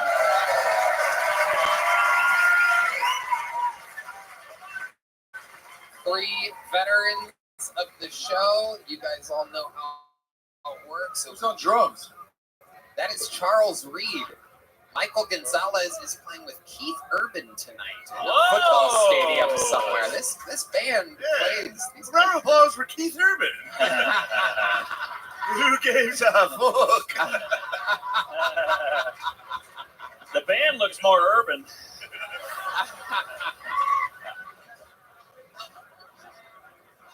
You got some new digs here, Tony. Like nice new equipment. Yeah, Leveling up. We're upgrading. We got it all. We got a little fucking monitors here so we can hear.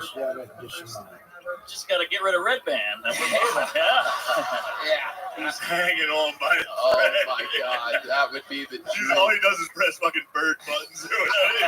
Oh fuck! You got your back on that.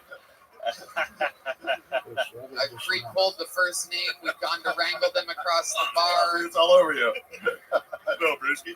Oh yeah, one Bud Light down, right on the new monitor. That's great. The table explodes. Oh yeah, it's on. That green light means there's power running to it.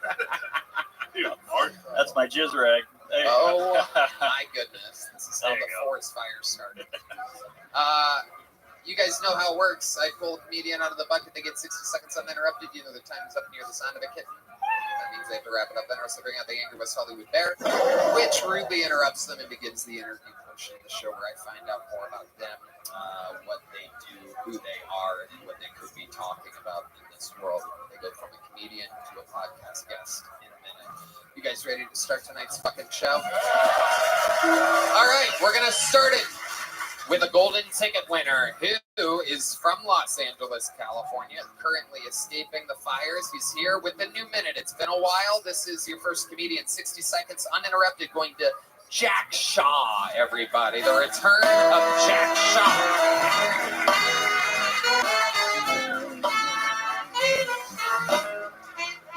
All right, guys.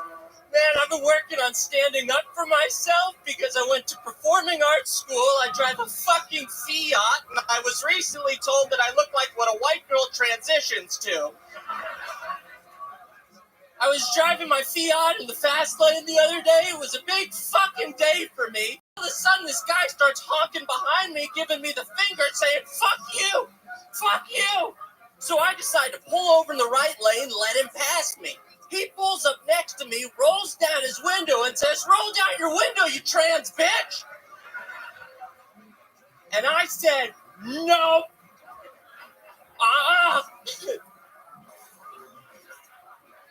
This made this man so mad. I swear to you this happened. He took out pantomime finger guns and shot me. And I pantomime caught the bullet in my teeth. Ow! Don't pantomime with me, bitch. I went to performing arts school. Thank you guys so much. Exactly 1 minute from Jack Shaw. Not a second longer, not a second less. A man thrifty with his time. Ari Shafir, what's it like seeing your little brother? Baruch Hashem, my brother. It's so good to see you. Bro, you're gonna have a heart attack. You gotta chill. I know, dude. The blood is rushing to my cock and my heart at the same time. It's crazy, dude. Are you always this shaky, or is it just? Yes. Yeah. All right. Well, then you're calm. Yeah, he's a wild boy, Jack Shaw. How's escaping LA right now going? Oh my God, dude, I'm so happy to be here. The whole fucking city's burned to the ground. I shouldn't have thrown that joint out the window when I left, dude.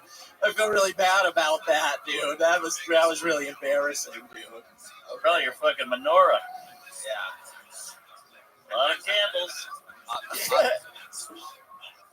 You're 8th night Hanukkah special, dude. Burned down the whole fucking city, dude. Great. But you're not in the line of fire there, correct? No, I'm deep in the concrete, dude. I cannot afford to live in the palace. However, you are wearing clothes given to you by the volunteer fire department. Yeah. Clearly, nothing fits you. You look like the little boy from the movie Big when he turns into a kid and is stuck with his grown-up clothes on still. I got it free right off a body, dude. It was awesome. Hey, you're really running with it there. If you're here, who's taking care of your shrunken kids? Some random black guy. One of the band members is gonna knock him out. So, what's been going on? Tell us about your life, Jack, since we've seen you last. Anything crazy happening? Man, Aaron Belial's been taking me on the road with him, dude. He's been fucking awesome to me. He's been really cool.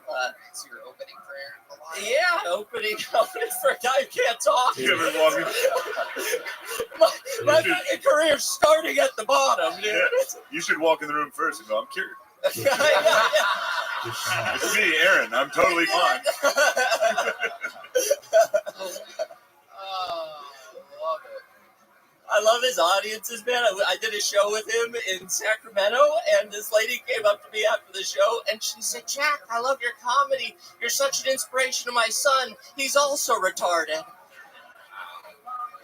Hopefully Aaron's audiences make more noise than he does. What's that car ride like between the two of you? Oh, They're strapped in the back of a van. dude, he was driving, dude, and he's trying to talk to me while he's driving. He's got one hand, he's texting and driving and talking to me at the same time. Oh my God. Who is this guy? Bilal, he's the one that we were talking about. So he's secretly gay. We weren't supposed to talk about it. He loves cocks. Aaron Bilal loves cocks, loves sucking them, black, white, brown, whatever. Aaron Bilal, the cocksucker. Oh. All right. I thought that was Harry Matty. All right. It's easy to get them all confused. Jack, what else? How was Hanukkah?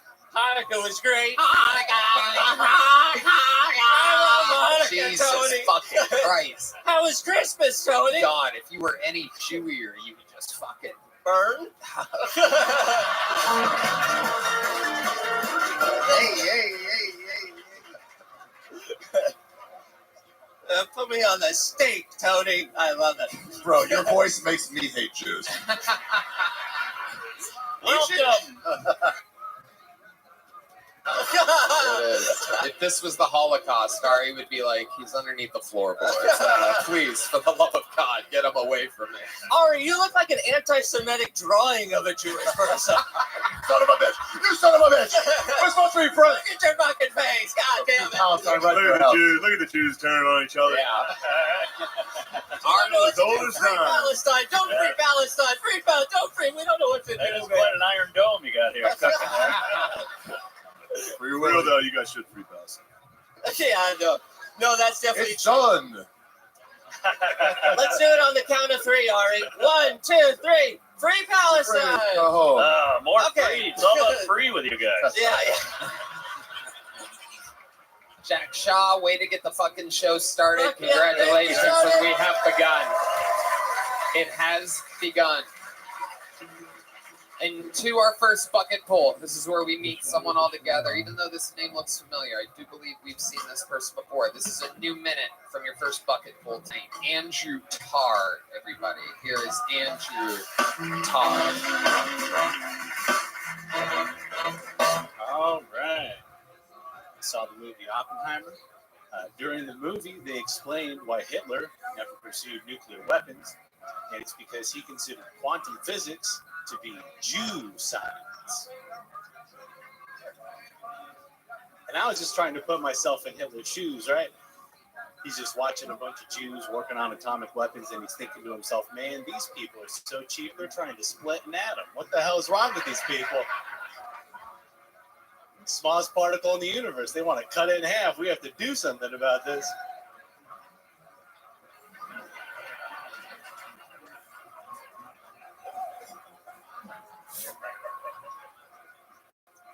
Now, I remember growing up in the early 2000s, like when SpongeBob came out, and everybody's parents were like, it's going to make the kids gay. And now, everyone's gay. They were right. They knew exactly what they were talking about. Okay. Great set. Thank you. Best set you've ever had on the show. Yeah, Congratulations. Getting better out there. absolutely. Trying. Yeah. Absolutely. Welcome back, Andrew Tarr. So, Thank you. Tony, what the fuck you invite me down for here? it's a Jewish heavy episode so far. It's like the roast of Ari to celebrate. Unfortunate timing on that anti-Semitism. Yeah. We were just getting after it. It's a great joke. It could have been better, but the whole room was kind of like, all right. Might be going a little too far here. I've been planning to tell that joke on here for such a long time. Way in the back, I heard all of it. I was like, fuck, should I do something else? It's like, screw it, we're doing it. It's perfect. Typical Jew joke. You squeezed every penny out of it. So what's been going on, Andrew Tarr? How's comedy? You're better. You look like you have some vitamin D in your system. What's going on? Yeah, getting out there, barely getting by doing comedy, but getting by. Going on dates and stuff. Actually, we're supposed to be on a date tonight, but she canceled. Whoa. Yeah. Look at that. Now I get pulled on Kill Tony, so Amazing. way better than it would have gone. Amazing. What would you have done on the date? Who was it with? Just some lady on Hinge. Okay. Yeah. You've never been with her before? No, What was never. your big plan? What were you going to do with her? I just get drinks at Las Perlas, Okay. talking, chit chat and stuff. And How does that normally go for you? You seem like you'd be an awkward date. yeah, that happens. I'm an acquired taste. Typically, they have to, if they like me a lot, it's great. If I have to win them over, there's no way in chance, no way in hell I'm doing that. Let's get back to the Jew hate. Huh? How old are you? 30. All right. Hey, you're cute. That hair You got like a threw milk me bone off. face. Yeah, you're a handsome guy. Thank you. Look at that. Looks like you found a date after all. Shane wants to get some drinks at Perla's after that. To keep the Jew shit alive, we'll run a train on you. Yeah. Absolutely. I'm not going to say who, but two of the panelists have gas tonight. Going from a canceled date to being gangbanged by Protect Our Parks is not how I thought tonight was going to go. Hey, that's how we met Rogan. How else has comedy been going, Andrew Tar? What else is happening out there? Just opening up for a couple of local people, opening up for a couple of... Going on the road? Yeah. Where have you been? What do you like? What do you hate? Oklahoma City, Tulsa. I mean, I like anywhere that'll happen. Can't exactly be picky. A few hours away. Yeah. Then like San Diego, where I'm from, so I'll do spots between there and there. Okay. Do you know if you change around the letters in your name, it's spelled one retard? That is incredible. He is correct. I can confirm that. I'm looking at the name. Retard is it? Juan Retard.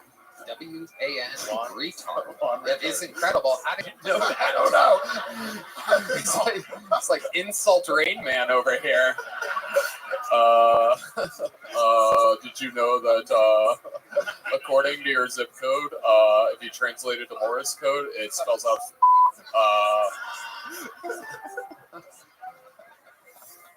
wow. Anyone call you Tard? Oh, all the time, but I've never heard the one retard. I don't know how I'm just not hearing that after 30 years. It'll all happen from now on. This is a pretty popular show. One retard. Oh, cool. I got a new credit. You might know this guy's the one retard from Kill Tony. Yep. Well, from one retard to another, you did very good tonight. You have a big joke book? No, I don't. You've only gotten small joke books before. No, the last time I was on the show, you didn't have the joke books yet. Oh, really? Yeah. Well, who's the Jew now, Tony? I am, because I don't even pay for these. These are made by the great Boneseye. They're available at killmerch.com. Here's a big joke book. And I'd love to have you on the Secret Show, man. Whoa! Booked on the road. One retard, aka Andrew Tar. Whoa! There she is, the lovely Heidi, adding a little mustard to the sausage fest. Can I get a cigar? Do you guys have cigars back there? Yeah, thanks. All right. Hell yeah! What are you for a cigar? Yeah. You gonna pull a Bill Clinton over there? What's going on? It's a good idea. I'll jizz on the dress. Yeah, he's gonna get one too. Hello there, everyone. This podcast is sponsored by Shopify. Shopify makes it so easy to seize the moment in the new year to become your own boss and start a business. Hey, if I can start a profitable business, then you can do it too. It's 2025 and a new year means new opportunities. For a lot of you out there, I know you've been thinking about one thing over the holidays, and that's starting your own business. But you have so many questions. How do I get started? How do I come up with a brand? How do I sell stuff to people? What am I even going to sell? Take a deep breath. Shopify's got you. How do I know? Because I had the same questions when I started. Red Band. Tony, the best time to start your new business is right now. Shopify makes it simple to create your brand, open for business, and get your first sale. Ching. That's right, Red Band. Get your store up and running easily with thousands of customizable templates. No coding or design skills required. All you need to do is drag and drop. Their powerful social media tools let you connect to all your channels and create shoppable posts and help you sell everywhere that people scroll. Shopify makes it easy to manage your growing business. They help with the details like shipping, taxes, and payments from one single dashboard, allowing you to focus on the important stuff like growing your business. What happens if you don't act now? Will you regret it? What if someone beats you to the idea? Don't kick yourself when you hear this again in a year because you didn't do anything now.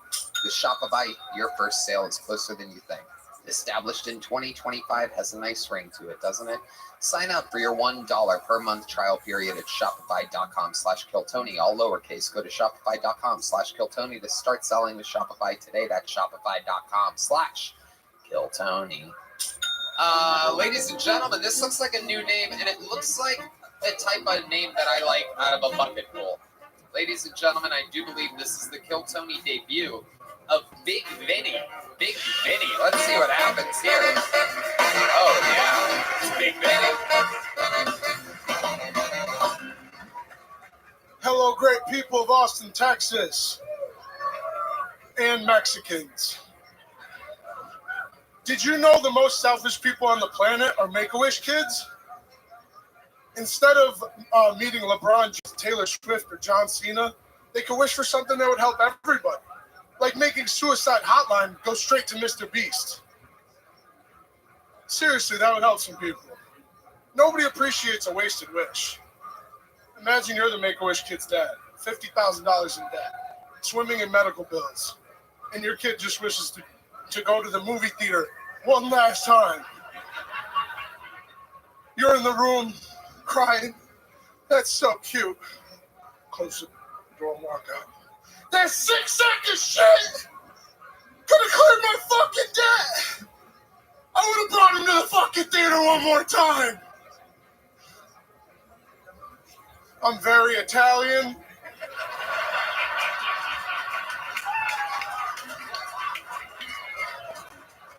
There's more to that joke. Do you want me to finish it? So yes, my father did beat my mother within an inch of her life. All right. So you went over the time there. Big Vinny. Fuck yeah. What's happening? You're really Italian? Yup, and I love you guys, all of you. Fucking Tap Car Parks is my fucking shit. Tony is the fucking man. Okay, You're the fucking goat. Okay, relax. And you're a fucking pig. All right. welcome, Big Vinny. He's a guinea pig. He is. Mark Norman. What the fuck are you wearing? What is that? It's a parachute, so I can save myself if I fall from a high building before I kill myself after this. We'll see how it goes. It's been going well. I love you guys. I don't think you need to jump off that high of a building to kill yourself, by the way. The bigger they are, the harder they fall. I think you could jump off the trunk of a car and fucking explode like a blueberry. You are a big boy. How much do you weigh, Big Vinny? I haven't been waiting in a while. I'm excited. Well, we got a scale for that, everybody. We got a scale for that. Let's get. Let me do it. Guess it. Take bets. All right, let's guess. Don't say it. Don't say it. All right, don't say it. Okay, let's start with Mark Norman. Guess first. I'm gonna go with 418. 418. That's a good guess. Ari Shafir. I'm gonna say 375. Same as Red Band. 375. I love the music coming from the horn players. Wait a second, Big Vinny. 325. What? 325? What are you talking about? How tall are you? 6'3". All right, 335. 335. A Barry's going Price is Right style over here. 1. Wait, Big Vinny, don't stand on it yet. I've never seen an obese guy this excited to step on a scale. When he stood on it for a second, the scale said, "Help me." Red Band? I'm guessing 420. Ooh, 420 is a good guess. Okay. I'm gonna take the over in this. I'm gonna go 421 and fuck up Red Band's back. 348. No, yeah. I think you have a good chance. 342. 342. I changed mine. You're at 335. I'm done. Ladies and gentlemen, this is that moment. Big Vinny steps on the scale. Let's see what happens. Mark, what do we got over there?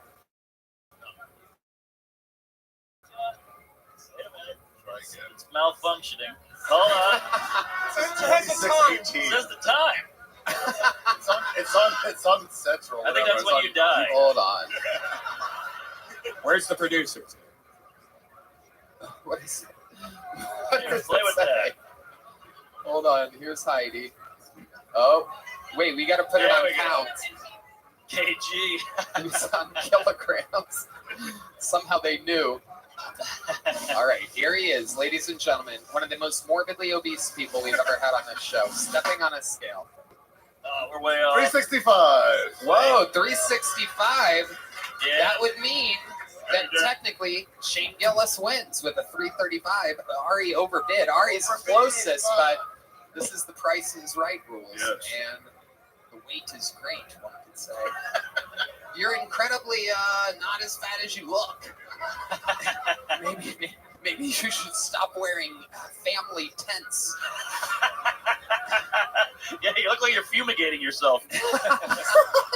What do you do for a living, Big Vinny? Nothing right now. I need a job. I could be a door guy anywhere. I've had a lot of experience. I've done a lot of jobs. Like what? What do you mean? What are you really How could good you be a door guy if you could get winded showing somebody their seat? I'm very athletic. I'll beat you in a race, Ari. Wait a second. Wait Guaranteed. a second. Karen fucking T it. What? Fuck yeah. I'll fucking dust you.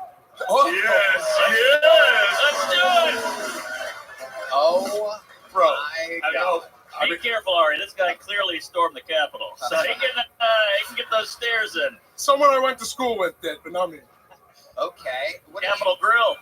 Did you play football somewhere? Yes. Where? Rockport High School. Okay, Rockport High School.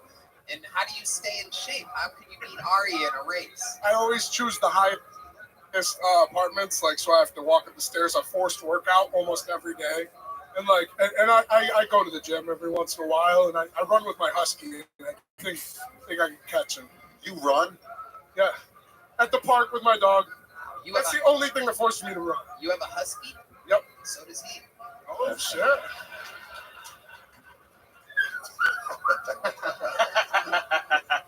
Incredible. So you don't have a job? Did you live in Austin? Yes, I've been living here the past 2.5 months. So how have you been surviving if you don't have a job? So I worked at an auction house before I moved here. Eating homeless people. Come here! Yeah, you step into their bedrooms really easily when you're walking down the street. It's like, oh, another bedroom, Jesus! Like, so what did you do at the auction house? Were you an auctioneer? So at first I started in the shipping department, but I had experience, but those bastards put me at the lowest rung. And then I became a lister, and fucking you list all the sports cards and autographed items, Tekashi 6ix9ine baseballs, shit like that. All right.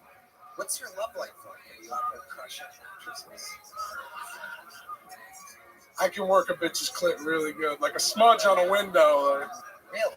Yeah, You really are Italian. I have not gotten anything out here yet, though. I've been talking to ladies. I could have secured some shit, but nothing yet. Have you kissed a girl in Austin? No.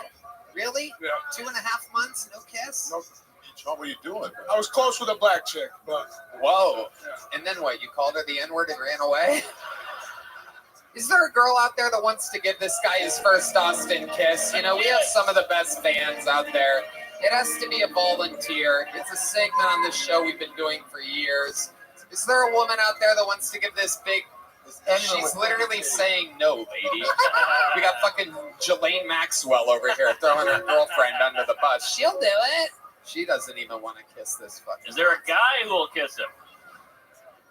This will be a first if there's not a woman with the courage to kiss this man. Is there really not a female that wants to give this guy his first Austin kiss tonight? I'm only 365 pounds! Come on! Really? Is there the spider from Charlotte's Web in the audience? White girls don't like me, Tony. It's mostly black chicks. I'm telling you, and there's no sisters in here. Is there any sisters? Is there any single sisters in here? Come on. Don't talk. We're close. All right. One of them's gonna break. And you're gonna get a kiss. Typical auctioneer problems. Going once. I've made eyes with a couple girls that are clearly considering it. You've got a chance. Now you just gotta wait them out. I like how there's a bunch of girls looking down like they want to be called on in high school. They're just like, all right, never mind. I was wrong. Man, this is worse than when All right, they this play is sad. basketball. All right, never mind. That's Oh all right. my God. Wait, there's a woman that's going to do it. Oh my God. Finally. Yeah. Shy. Yeah. This is incredible. While we wait for her to come around, she's a sprinter too. Oh yeah, look at this. Oh yeah. let's see some tongue. Oh my goodness. It's worth the wait. And by the wait, I mean she's the same weight as he is. It's time to get another one on the scale, everybody.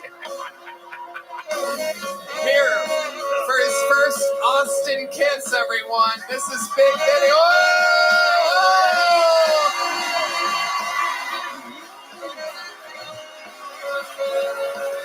Oh my God.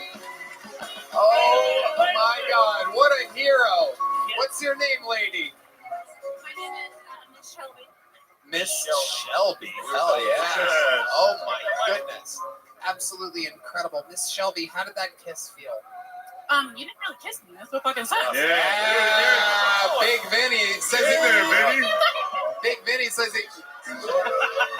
Vinny, what's wrong with you? Keeps going to my side. Vinny, sister, what are you doing? Why are you being a coward? Big Vinny, you said you could find the clip. Good fucking luck with that. Yeah, I'm not. Wait, Hey, Miss Shelby, where are you going? get over here. Can we Come on. Yeah. Can Come we on. get you guys both on the scale? The scales All right. of justice. Did I kiss a teacher? Are you a teacher? What the fuck? A violinist. Oh my goodness. Say hello. What happened? There was no kiss? I did it for the show. Yeah. I'm not into you. Oh, Big Vinny. Oh, come on. Vinny, you nasty fuck. Dude. You think one of these girls was going to be into you? They're going to do it. Actual beautiful chicks. They're going to do it for fun. She's beautiful too, bro. I'm not. Come on. Because you're asking why I didn't stick my tongue down your throat. What the fuck? I'm not gonna. Come on, give him a hand job real quick. Let's make him come. Let's make this pussy come. All right. I have standards. How about a hand for Miss Shelby, everybody? Miss Shelby, you're a superhero. Thank you. Hell yeah. You wanted me to be mean. Big No one Vinny. wanted you to be mean, dude. Big Vinny. Yes, sir. How You've been dare nice. you? I kissed her, and then you were asking why I didn't go harder. No, you pushed out. God. I get laid, bro. I've been laid. I need that. Vinny, it's been months. Yeah. What are you Vinny, talking about? I turn it down. Like, I'm not even fucking around. Oh, But Vincer, this is like that, man. Don't lie to me, Vincer. I'm not going to take the lowest rung of shit. Why are we talking about this woman like this? Yeah. She was nice enough to come up here. She was not. She saved you from Nobody everyone. wanted- It was sad when no one would kiss Yeah, you. literally And then nobody wanted to kiss This you. woman came out of nowhere to save you. Yeah.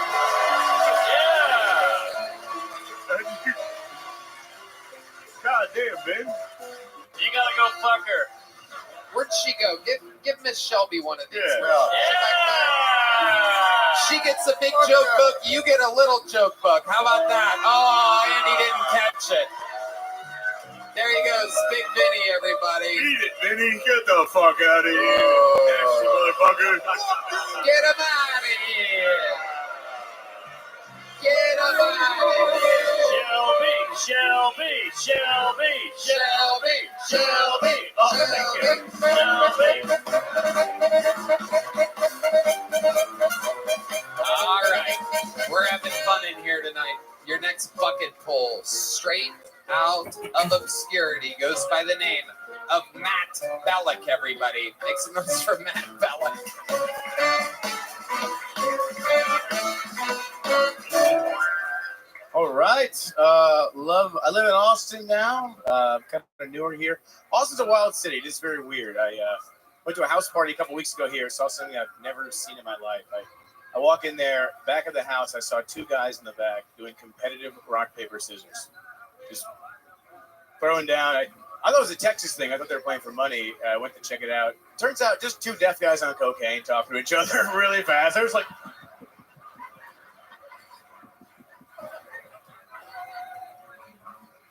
we partied all night. We had a, they called it a silent disco. That's what we did. We fucking got down. Diddy's in trouble. You see this? You heard about this? Diddy? This guy's, no, but one of the things he did, I didn't think was a big deal. He would hire these escorts to come to the house, and their job was to entice his guests to have sex with them, and then he would film them having sex without their knowledge. And apparently, you can't do that. So, well, when I read that, I was like, "Who is like?" Because he would try to like use that as blackmail on people, and I was like, "Who's that blackmail for?" You know, like if I get a phone call one day and someone's like, "We have a video of you and Dr. Dre double teaming a hooker at Diddy's house," I'd be like, "Can you tag me in that, dude? Like, I fucking, you have the video? None of my friends believe me." Like, all right. Matt Bellick. I'm going to be honest with you. I didn't hear a word of your set. Yeah. Mark Norman broke a glass cigar case, and a lot of it, the shrapnel went into people's drinks, and I'm making sure that the drinks didn't get drunk. It's literally on the can. Yeah.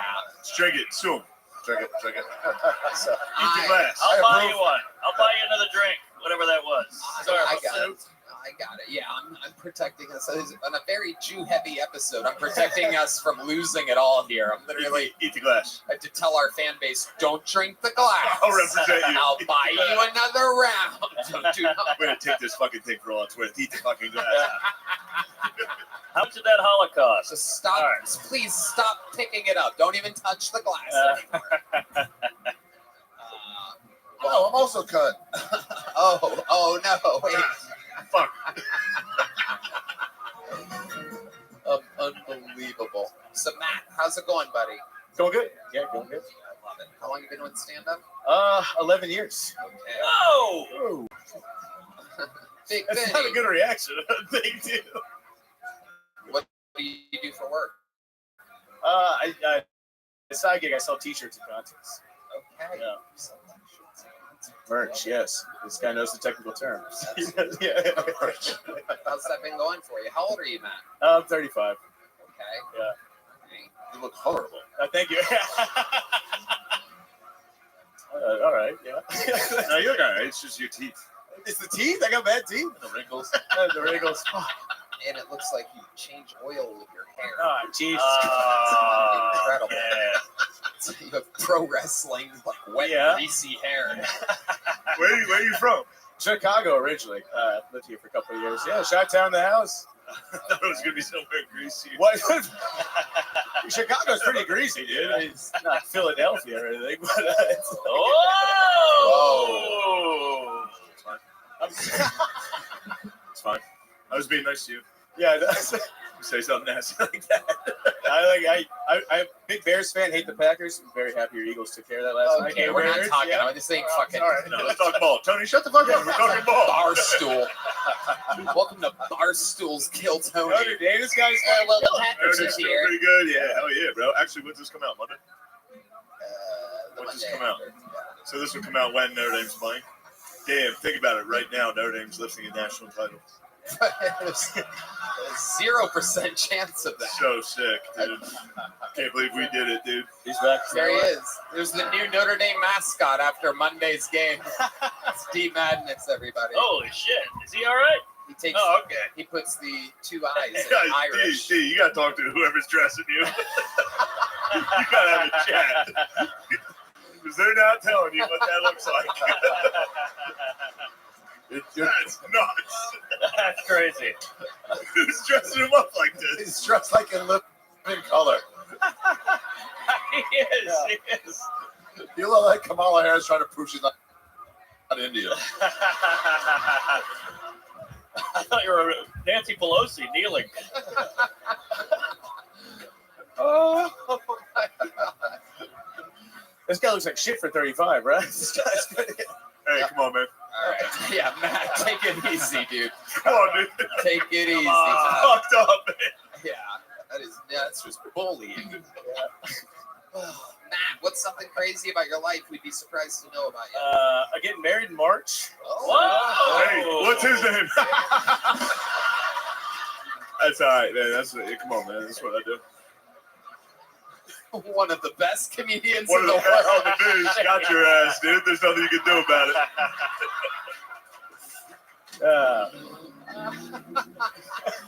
Getting married in March, huh? Yeah. What does she do for work? She bartends here, Elena. Whoa! Yeah, down here at the. She gets. All you guys are on. Yeah. That's right. Okay. Hey, and so, what are your goals? Get married in March. Wow. Okay. Yeah. Just trying to lock that down, and then try to get less greasy, I guess, dude. what are you afraid of? Before I let Ooh. you go, what scares you? Like, just an honest fear. You don't have to make something. Yeah, no, honest fear. I mean, it's a cliche. I hate spiders. I know it's gay. I don't like them. Yeah. It's not good. Big spider guy? I like a spider. You like a spider? Sure. Spiders are scary, bro. They are freaks. See? Yeah. Greece, spiders, Puerto Rico. Don't like Puerto Rico. Okay, there he goes. You have a little joke book yet? No, I do not. You don't? I'll take it. There he goes. Matt Bellick, everybody. There we go. Cheers, guys. Thank you. If they would have heard your set, they would have liked it. It was funny. It was? Was it really? Matt, here you go. You have a big joke book yet? Yeah, it was good.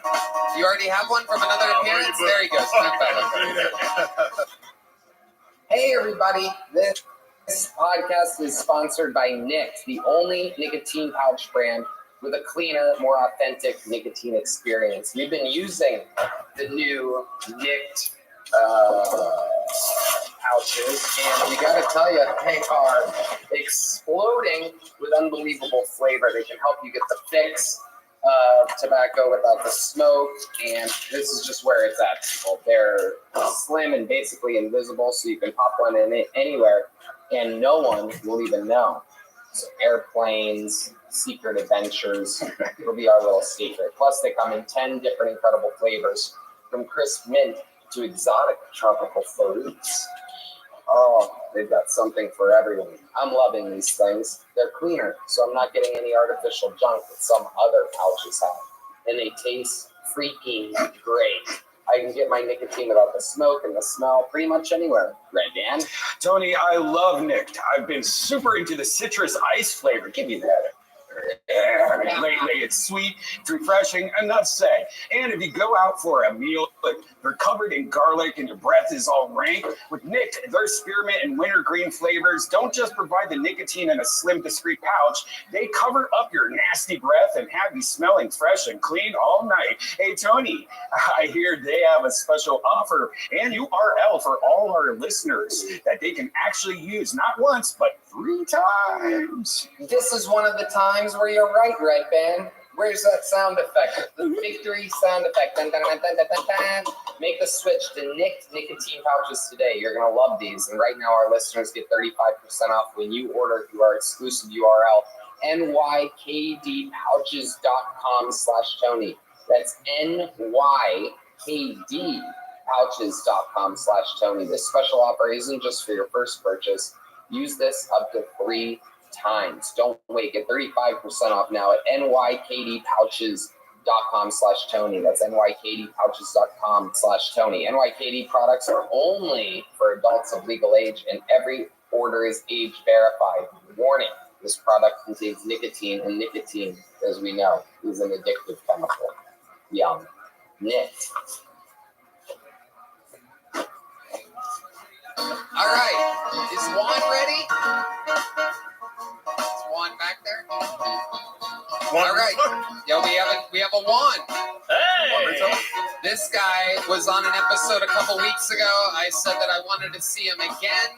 A very funny first appearance. This is his second time on the show. So good last time that I gave him this appearance. Let's see what happens in the second ever minute from Juan Denmark, everybody. The return of Juan Denmark. Yeah. Holy shit. You know how to get black people and Nazis together? The Trump fist. All right? I love that fucking fist. He appropriated the Nazi salute and the Black Power fist all in one arm motion. It was crazy, y'all. The only thing blacker than Donald Trump's fist are the list of all the people Kamala Harris locked up. I'm going to be honest, y'all. I think Kamala Harris is just Hillary Clinton in blackface. I also think that Mexicans should have been the first slaves. You know what I mean? Like, if it wasn't for sports, music, and the prison system, slavery would have been a terrible business decision. If Mexicans were the first slaves, there'd be skyscrapers in Nebraska, y'all. There'd be taco trucks on every fucking corner in America. And what if Asians were the first slaves, right? You'd be able to fit like 5 times as many motherfuckers under that boat. They got the perfect fingertips for cotton picking. And what's better after a long day of your Asian slave picking cotton? A nice rub and tug. My name's Juan Denmark. The return of Juan Denmark. You know what I love about you? Is you can be as racist as you want to be. I know, I love it, Tony. I fucking love it. Unbelievable. I fucking love it. This is black power privilege. It really is. It's black privilege. Black power privilege. Okay, I don't really acknowledge the power. Fuck yeah. It's limited power. It's like a solar energy, if you will. That's true. We are powered by the sun, Tony. That's why I'm in Texas right now. Absolutely. Fuck yeah. Shane asked me a great question while you were on stage. I want to turn sideways so that no, put the jacket back how it was. I swear to God, I Just thought you face were the not other wearing way. pants. Yeah, it looked like you weren't wearing pants to our Oh, angle. dude, next time, if I ever get it next time, I'll come here naked, guys. Don't do that. Do it. I give you permission. You have to carry on the banner. Dude, are you from the future? You look like Book of Eli. Slippers on, big jacket. You're like the Matrix James. Thank you. I appreciate that. For a podcast, this show has really become a lot of TV radio. What? Oh. What does that mean? That's It's a like band. me sitting here on TV on the radio. What's up, Tony? So you're wearing like Daisy Dukes now. I am. Full on jacket, giant jacket with a big hood. I like to keep people confused at all times, Tony. You don't know what you're gonna get. You're gonna get a school shooter. You're gonna get a homosexual. What are you? Yeah. What are you gonna get, Tony? How you got I'm gonna it? shoot up a gay club. Whoa! Orlando. Too soon. Got a little bit of everything. He just seemed like a cold gay guy. Honestly. Hey, listen, I'm not gay. I'm queer. All right, there's a difference. What is that? What does Okay, that mean? I'll explain it to you, Mr. Mark. Please. Okay, listen, I will fuck a man, but only if he has a vagina. Does that make sense? No, explain Like, you can it have more. a face full of beard, but you better have a torso full of vagina, goddammit. Ari, fuck him.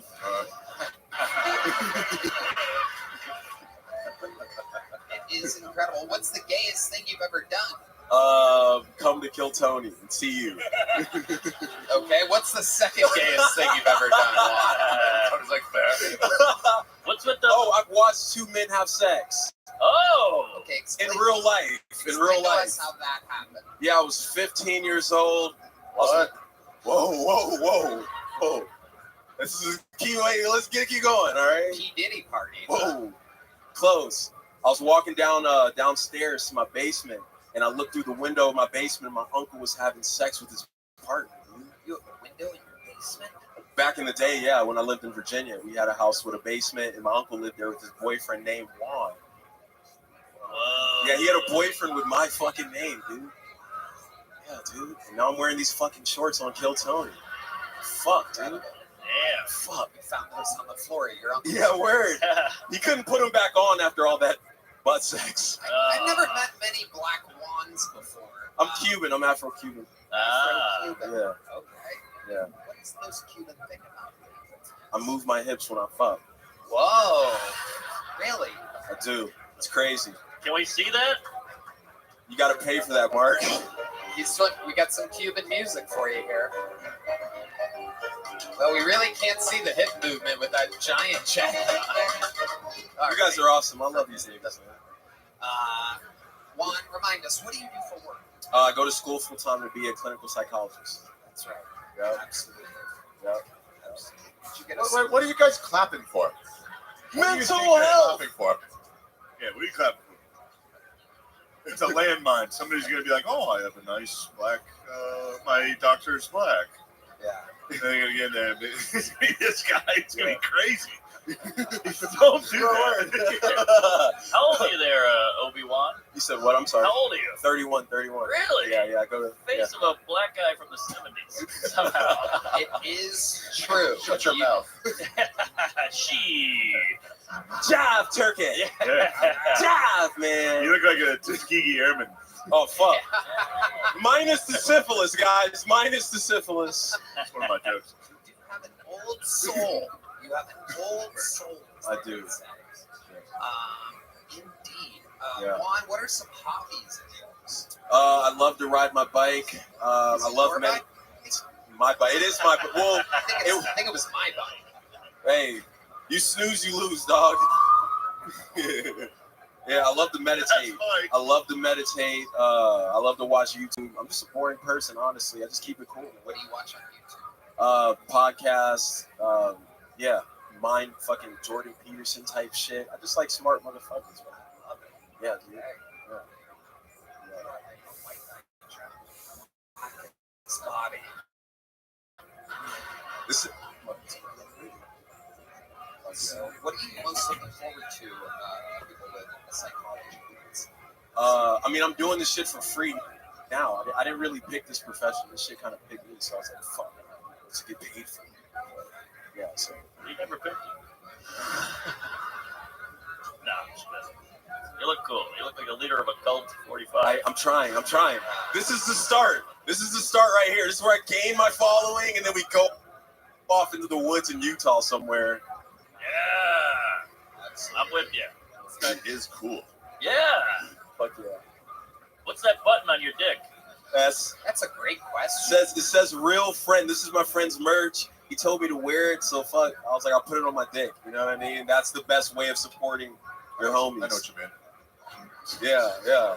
We all know what you meant. If you really love them, put them on your dick. Okay. All right, Juan Denmark. Interesting. Your first name is Juan, and your last name is Denmark. Yeah. Denmark is from Denmark Vesey's. He's a slave revolter. Right before he executed. What does that mean exactly? He was trying to. It means no worry. Yeah. Red band. Give me the Oh yeah. red band with a home run sound effect. Yeah. Here it is. Ready for it? Red band. Red band with a big funny. Big funny for red. Just bought yourself another month, Redman. Staying alive, dog. What's up? All right. You also Okay, do there's days. 2 weeks. 2 weeks off. You couldn't handle the success of one good joke. What's up?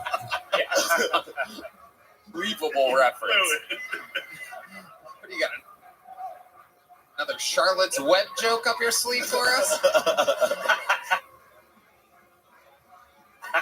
That was funny. I cannot wait to Hennessy what happens next with you, Juan Denmark. Congratulations, you already have a big joke book. We'll see you again soon on the show. There he goes, Juan Denmark, everybody. All right, back to the bucket we go. And your next comedian goes by the name of...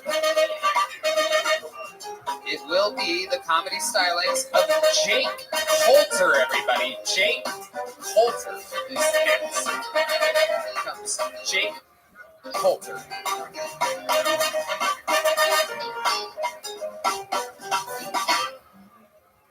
So, did anyone else see that horror movie Teeth? About the girl with teeth in her coochie? Yeah, that shit fucked me up so bad that now every time I sleep with the girl, I feel like I have to eat her out because that's my way of like checking for monsters under the bed.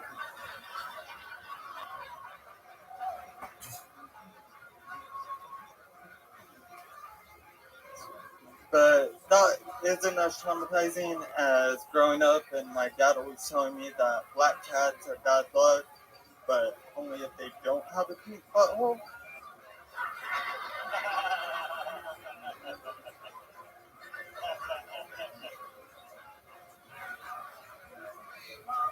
Yeah, so now every time I sleep with a black girl, I feel like I have to eat her ass first.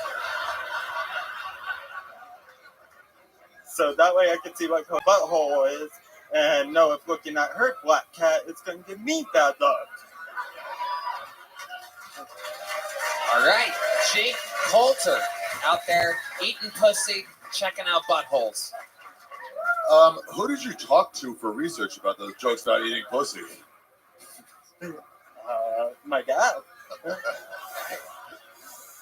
Jake, you've been on this show before. Remind us, how long you've been doing stand-up? I just reached a year in September. You reached a year in September. And you have a little bit of, what is your impediment exactly? Remind us. You have somewhat of a... I think I was on this episode and you said nothing, right? Yeah. No, there's nothing wrong with you. Yeah. Come on, you were molested. Probably, you're right. You got molested face. Yeah, you stayed young looking. Yeah. Trapped, forever young. Forever young. Forever young. Tell us about the molestation. Well, it all started when I was 7. Did something really happen to you? No. Did something traumatizing happen to you when you were younger, though? I mean, I dropped a bowling ball on my head. Oh my goodness! Oh! There it is, ladies and gentlemen. There you go. You dropped it on your own head? Well, okay. See what? Trying to hold it above your head? Well, no. See what happened was me and my friends were like doing stupid shit at the bowling alley, being the annoying kids, throwing it halfway down the. You're like, so and gay. shit. You're clearly gay. I No, love he's that. not You gay. think? He's not gay. He's not. No, He's he's something else. He's nothing, dude. he would never. There I might be swear to God, he's nothing. there might be a dude's ass out there with teeth in it. So But you and your uncle were bowling. What happened? Oh shit. how old were you when you were bowling this time? Probably about 13. Okay, so you're And, 13. You're out there being a bowler. Yeah, and so I decided I was going to throw it over my head, and I talked with my hand. Yes. You don't just talk with your hands. Yeah. You talk with an upside down, like fucking. John Dees has pointed out that your neck is also gay. You do gay things with your neck. There is a little bobblehead. Fucking, I just was Bro, throwing just- a bowling ball and there's teeth in a buffet. Just claim autism. You think that's crazy? Claim autism. Avoid all this gay fucking bullshit. Yeah. Okay. Just go, yeah, I'm retarded. I'm not gay. Because you have to be one. You gotta have something, man. Come on. Yeah, you're totally not gay. Now tell us more about dropping balls on your head. Yeah, when your uncle used you as the bowling ball? The old 3-finger smash. Oh no! I just I tried to throw it over my head and went too far up and not enough back. Where? Oh, Okay, did you immediately get knocked out? no, it didn't hurt at all. Did you start talking like that immediately? Probably. Yeah, how were you talking before this incident? I don't remember. That's right. Ah, That's right. damn, you got knocked into gay. Y'all keep saying I'm gay. I mean, his name- Uh-oh. Wonder what's about to happen now. Y'all keep saying I'm gay, but Tony over there. These two divas going back and forth. Yeah. You two queens. He's gonna scratch you. Don't say I'm gay. Right. Attack me at your own wrist. Yes. What do you do for work? I'm unemployed now. How did you lose your job? Putting balls They didn't tell me. They just told me that Texas is an at-will state. It's an at-will state, and they didn't need my services no more. What was the job before? Domino's, Dollar General. What? Dollar General? Dollar General. Wow. Oh my goodness. Yeah. You're right. You got fired from Dollar General? Yes. What's this? What's the state have to do with? What's an at-will state? At-will state means they don't have to give a reason for firing me. Yeah, see, now you can tell them. You can say, Oh yeah, you should. Oh yes. good So luck gay. firing me now. Yeah. You let your pride get in the way of a juicy lawsuit. Yep. You're right. You're right. Yeah. Shit, What you I do might is- be gay. If I can sue him, I'll say I'm gay. Hell yeah. I don't believe it. I bet. I bet. Yeah. Gays of the military. Your lawyer's gonna go, Your Honor, You're right. come on. You're like, don't ask, no need to tell. Sorry. Yeah, sorry, man. Sorry. Sorry. I mean, I've been called gay my whole life. That ain't nothing new. Oh, okay, great. Yeah, no. I just think it's crazy how his name's Tony and his favorite place to be is on his toe knees. Oh boy. Wow. Got his ass. Wow. I felt I gay, don't guys. I don't think Yeah. I'll ever survive. Yeah. So how do you live without having a job? How long ago were you fired from Dollar Today. General? You were fired today? Today. Today. Today. You went to work today and they told you your services are no longer needed. No, corporate called me and told me my services were no longer needed. How long have you been working at Dollar General? Since June? Okay. No, You you're got good, fired bro. That's pretty long. today. There you go. Whoa. I ain't about Oh it. my Hey. goodness. Was that a 10, Ari? Was that a $10 bill? It was a 20, but I thought it was a 1 until it was in his hands. And I went, fuck, but I felt wrong about moving it away. Now you've donated to a gay charity. That's right. Yeah, I just found out I'm gay, so if there's more money, I'll be gay. That's how it starts. Yeah.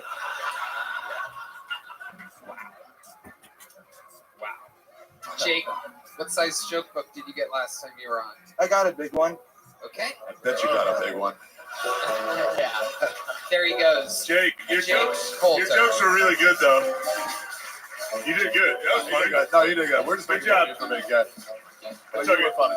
The sad, Sweet kid. it's kind of a sad turn. All right, let's do another special treat, ladies and gentlemen. One of the most prolific regulars in the show's history. I present to you a brand new minute from one of the hardest working men in all of the Austin, Texas comedy scene. This is the return of Cam Patterson,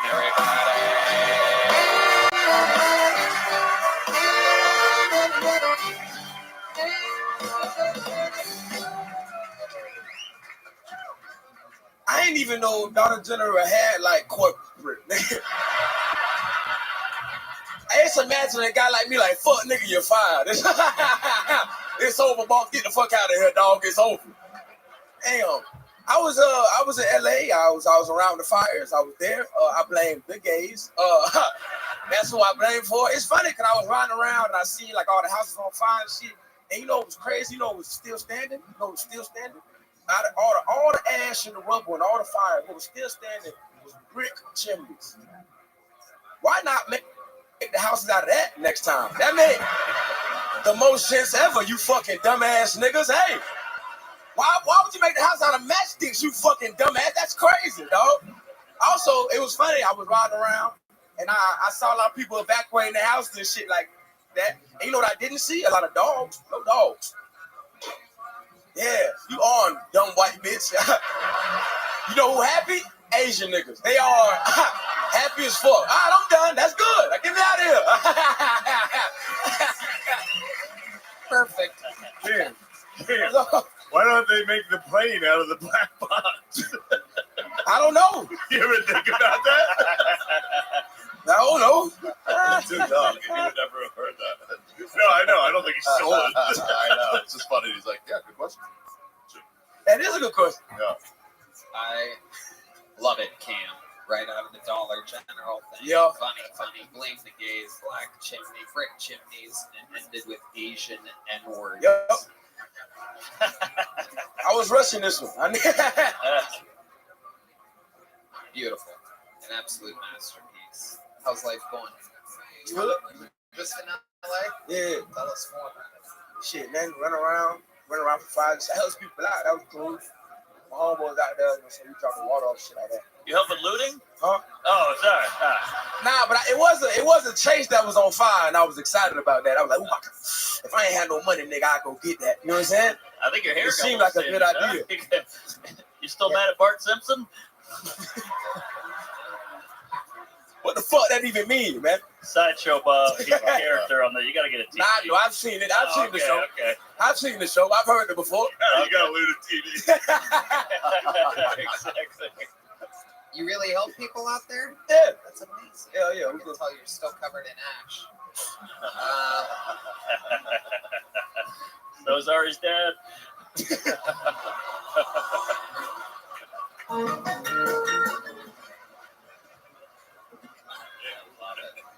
I love it, Cam. What else is going on? Hey, shit, they run around on the road, shit like that. Yep, you're crushing it. Yeah. It's good. Anything else from the panel here for Cam Patterson? No, Kim's right. It's super consistent.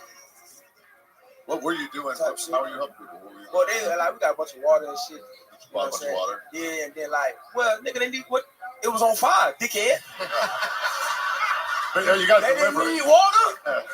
Bought a bunch of water. Now I got a bunch of water. And then it was people helping out. See about them places they put food on and shit like that. You know what I'm saying? Hell yeah. They run around. How bad is it? Is it rough? It is pretty bad. It's pretty bad. Obviously, It's pretty Cam's bad, yeah. fucking fighting. Fucking literally scraping the bottom of the barrel. We need Cam. Somebody's got to put these fires out. I'm here to help, Fulton. Where's I'm here. Cam? I love it. Cam, you fucking did it again. You are the man. Absolutely unbelievable. A new minute from Cam Patterson. Watch it happen right in front of your eyes. One of the best work ethics. We were talking about it earlier. Denari Matty, every night going 5, 6, 7 spots in the city. Your next bucket pull is from the inside, everyone. It could be one of you. Ladies and gentlemen, your first inside the room bucket pull tonight goes by the name of Joe Bean, everyone. Joe Bean.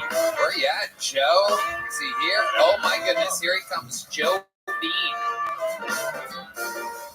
Hell yeah, here he comes.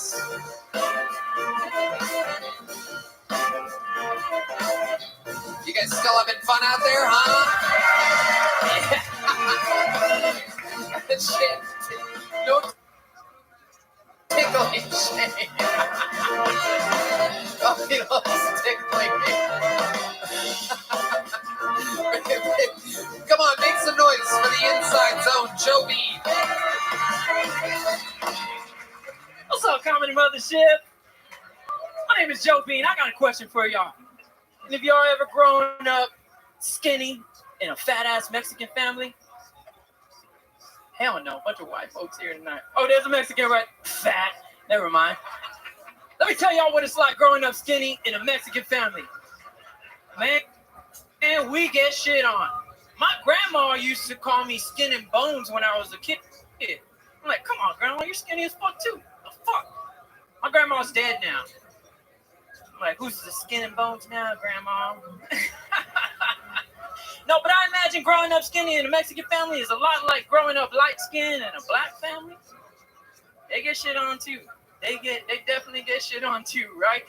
But I have a theory. I think it's mainly because I think they're jealous. Like my family, I think it's just that they're jealous, right? Because physically, scientifically, they can't get any lighter, right? They're just mad. They're fucking mad. The same as my fat ass cousin, right? There's nothing they can do to get any lighter. These motherfuckers eat Ozempic for dinner.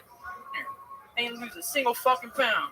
All right, my name's Joe Bean, that guy. Yeah. Joe Bean, shockingly good for an inside the room bucket pull. Great setups. A lot of good Appreciate setups. it. Yeah, Yeah. setup after setup. Great premises. Stop with the Those setups. setups. The jokes, we'll find them. It did. You got a laugh off of just laughing about it being like light-skinned people in a black family. The point to the because I was in direct eye line of you pointing at the Mexican guy, you called him fat. He literally was like, "The fuck, dude! I'm the only one trying to help you." Yeah. He's fat though. You are fit. You could slip right through a border wall. Yeah. This guy. It is incredible. How long you been doing stand-up? About a year and a half. Okay. And how long have you been a championship horse rider? All my life, Tony. Is that really? Do you do that? No, that actually- is your calling. Do you know that? You do have full jockey head. Yeah. Yeah. Jockey body, jockey Everything. head. How tall are you? I say 5'6" on my IG. Oh, come on. You're a hood ornament. Wait. Hold on a second. Get the tape measure. Yeah. Oh, let's Did go. you just say Let's you go. say that you're 5'6", but you're really 5'5"? I got a cousin fights in the UFC. I'm taller than him. Oh, That's well, the only thing yes, I got there on are him. weight divisions in the UFC. Oh, get off your toes, Joe. Joe Bean. I'm on the. How much do you weigh? How much do I weigh? About 120. Wow. Yeah. Tell me how much do you weigh? Ask me how old I am. I'm about 150 something now. How old are you? I'm 41. Wow. Look at that. 41 years old. I got a 22-year-old. He's sitting right there. Your That son fat is Mexican 22. 22 years old, yeah. Oh, God damn it, Yoni. Oh. Come on, Yoni, you're not supposed to listen to him. No, this is me. Shoes on or off? Shoes off? Shoes off? Shoes off, Joe. What kind of shoes are you wearing over there? No Zapatos. Got some wings. Oh, shit. No, Joe, stand up. Take those Zapatos off. And take off that hat. Go to the top of his head, Yoni. Get that hat Take out that here. sombrero. Take off the hat. We don't know what's in there. Oh, there it is. Yoni getting a good measurement here. What do we got? My guess is 5'4". 5'3". 5'4" and a quarter. Quarter. And bad news, Ari just picked up that quarter. That qualifies.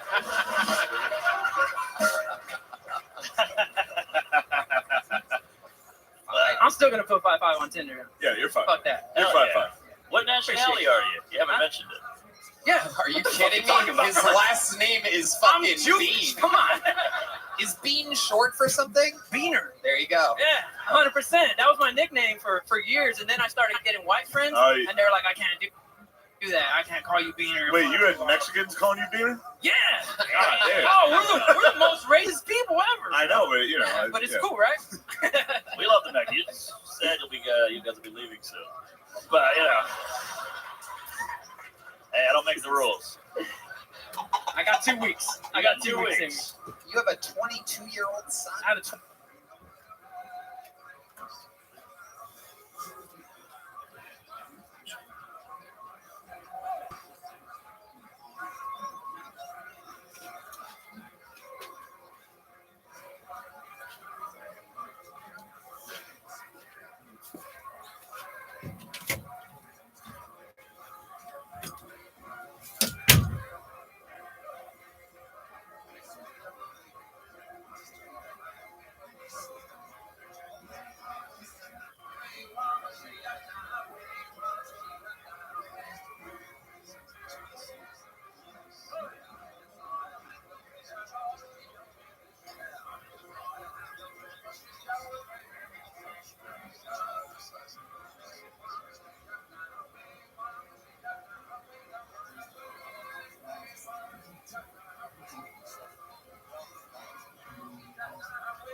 a 22-year-old. How old are you?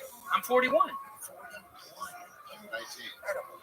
Yeah. Did what your people do. That's right. You just Exactly. made a baby as fast as you can. But I raised him on my own. So I did the opposite, right? I was actually a father all his life, right? Wow. So It's incredible that he had someone to look down to his whole life. son of a bitch. You little shit. You son of a bitch. Do they? But you're Mr. Bean. I'm Mr. Bean. Oh my God. I actually was gonna sign up as the Bean. The Bean, Right? nice. The Bean that Tony doesn't know, right? About, but they didn't let me. They said you got to sign up as what you go up as a Bean's Joke. great. Mr. Yeah. Bean's nuts. Yeah, Mr. Bean's funny. Mr. Bean's hilarious. Yeah, I talk a lot more than that motherfucker. Unfortunately. So what do you do for work? I'm an IT operations manager. A what?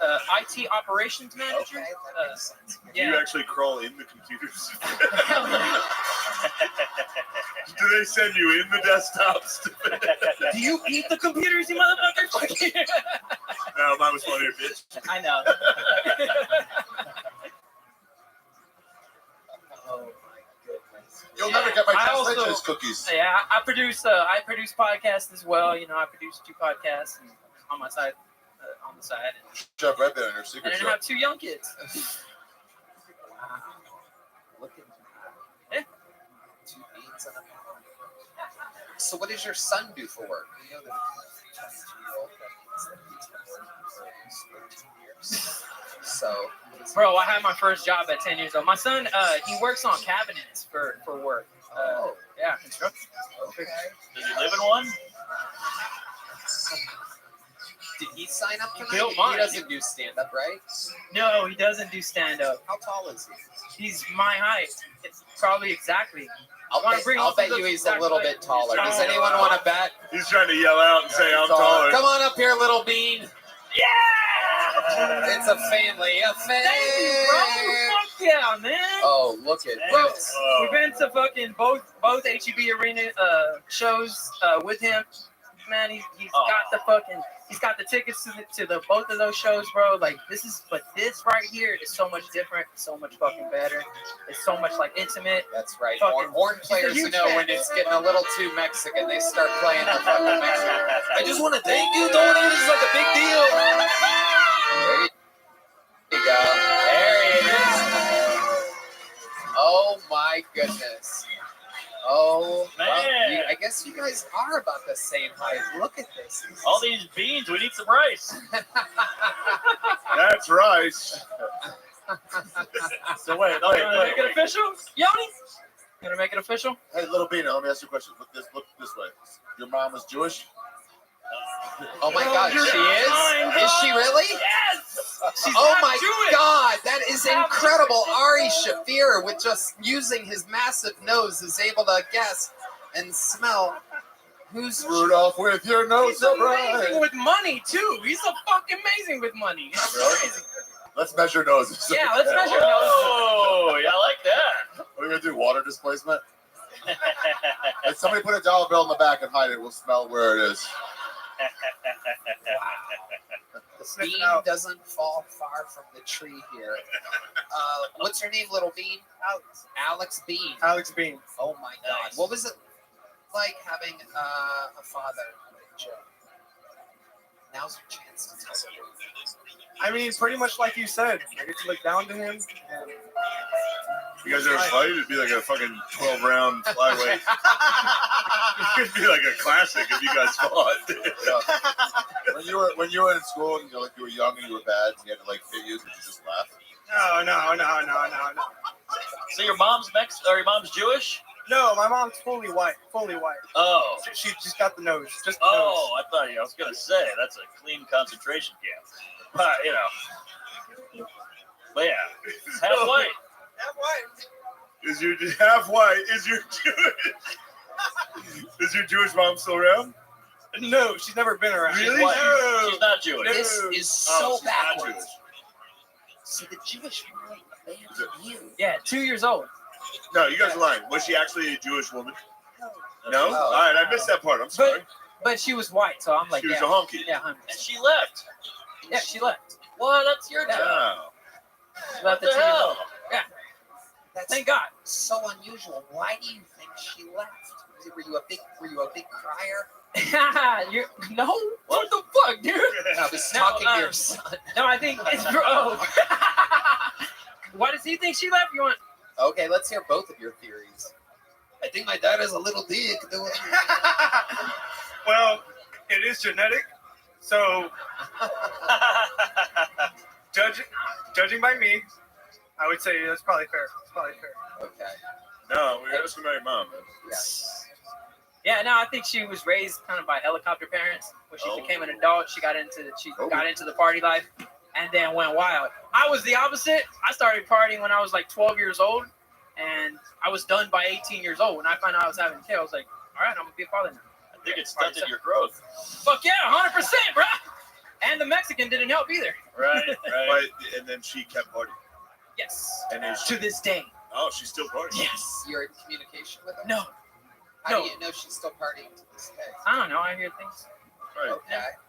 Yeah. Sounds like it's not really a fun party. It's one of those No. heroin. Right. Scary parties. Sounds like it's a scary party. Yeah. Yeah. That's all right. All right. 100%. Yeah, sorry, Yeah, I'm guys. feeling better already. You seem pretty well adjusted. The mom gone, the little dad, you're hanging in there. I appreciate it. Little dad. Hey, it's all luck. You make good cabinets? Always. Is it your own company? No, sir. I serve as cabinetry. I'm as Mexican as it gets. They have me crawling in them, putting them up, everything. That's your only job? You ever work as an elf and around Christmas time? Yes, sir. It's my only job. Old Mexican house down at the South Pole. I'm a big fan of the beans. Absolutely, and I am as Elite well. beans. So much so that I am giving you both a big joke book from Great Bonsai. There you go, one for you. No one for Give me you.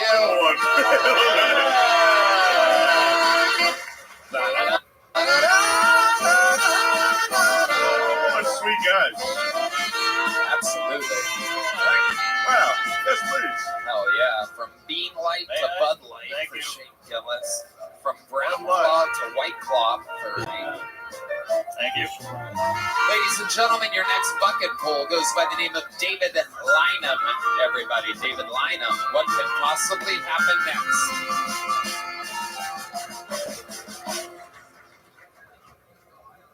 A school teacher in Florida got arrested for sleeping with a student last week.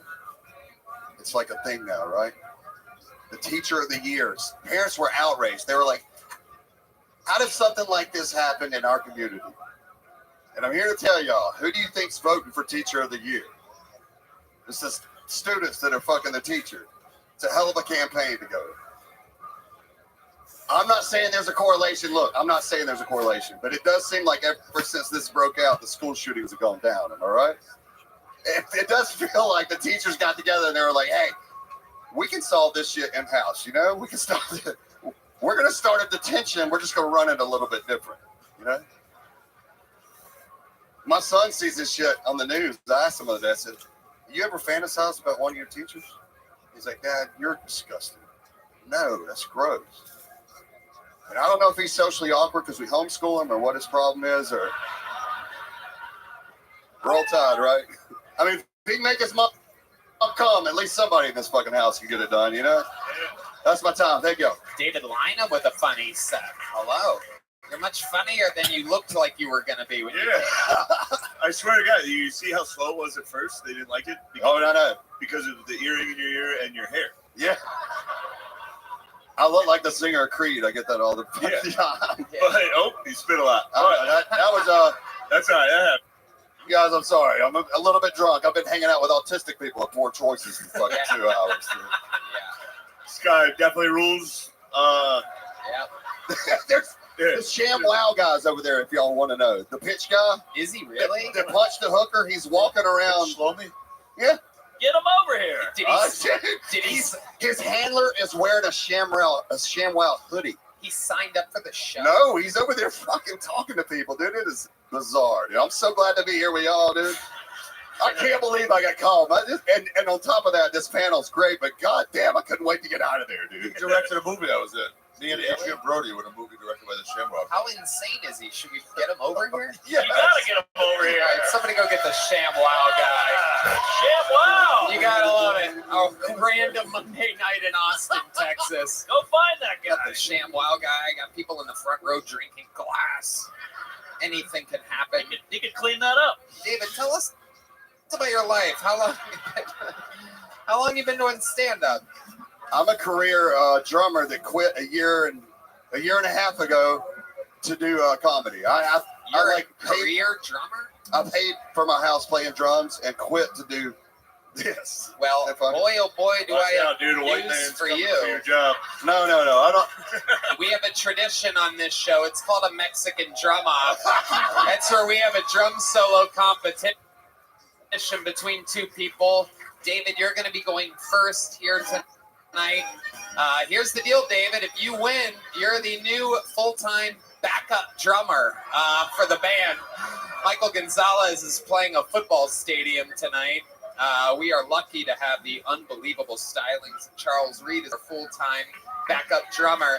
So you do about 20 to 30 second long. Wait a second. Is he with the balance? Oh my God.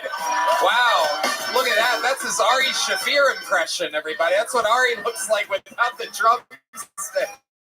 That is incredible. His new special, America's Sweetheart, out tonight at midnight.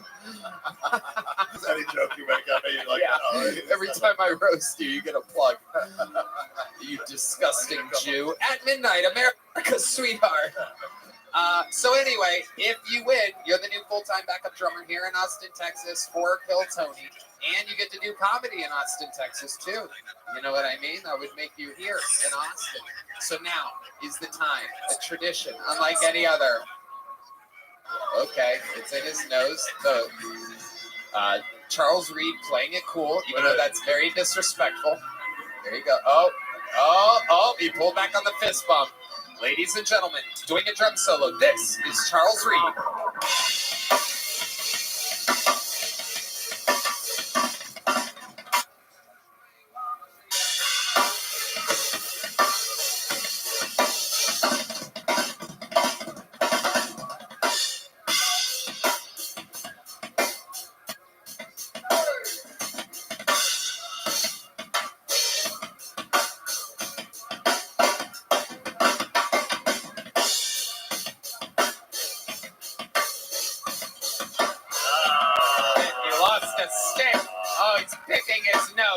All right, there is David Lynham with a drum solo, ladies and gentlemen. Charles Reed about to bury him We with a have shot. to do it? Yeah, it's gonna be cool. All right. Crowd's gonna go wild. Ladies and gentlemen, here to defend his throne as the backup drummer, one of the great freak talents of this, the live music capital of the world, Austin, Texas. This is Charles Reed.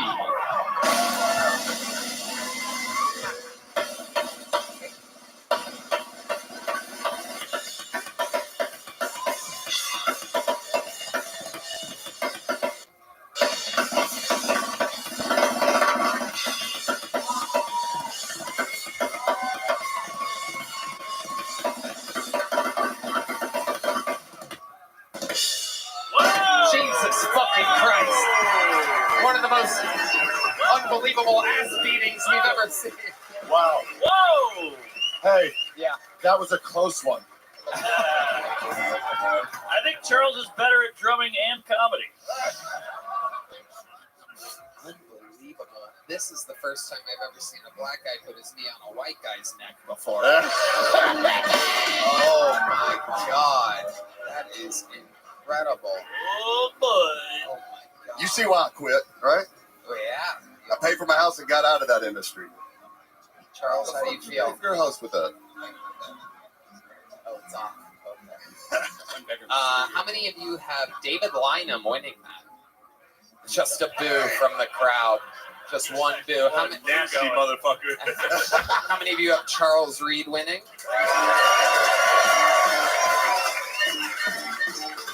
But good news, David. Your set was good. Anything else crazy we should know about your life before letting you go? I worked for the drummer for Guns N' Roses for a couple of years and What was that like? babysitting. Did you make him feel better about his talent? Hey, I'm telling you, it was a full-time job. Like a lot. What was the name of your band? Lynham. Wow. Yeah. We We were toured. called Lynham? You didn't name I didn't name it. I didn't name the band. I would never name the band my last name. But you did. Yeah, but no. But then you did. No, I did not. The rest of the band called it that. We were last in line when they were going out band names, obviously. It gets misspelled on every marquee across the country. So. Yeah, a lot of marquees. Yeah, we did. We flew below your radar, but we made enough money to pay for a house in Alabama. So Well, you just got beat by One Biz. show. You just got your ass handed to you by Biz Marquis. yeah, I know. See, that's about as old of a reference as Charlotte's Web. We liked your set, though, David Lynham. Here's a big joke book. Congratulations. There you go. Thank you David guys so Lynham. much. On to the next one. We're flying through it here tonight. Your next bucket pull goes by the name of DK, everyone. DK. Thank you. Thank you. Here's DK. One more time for DK, everybody. These Yo! people wait all evening for this opportunity. Most people these days aren't too smart.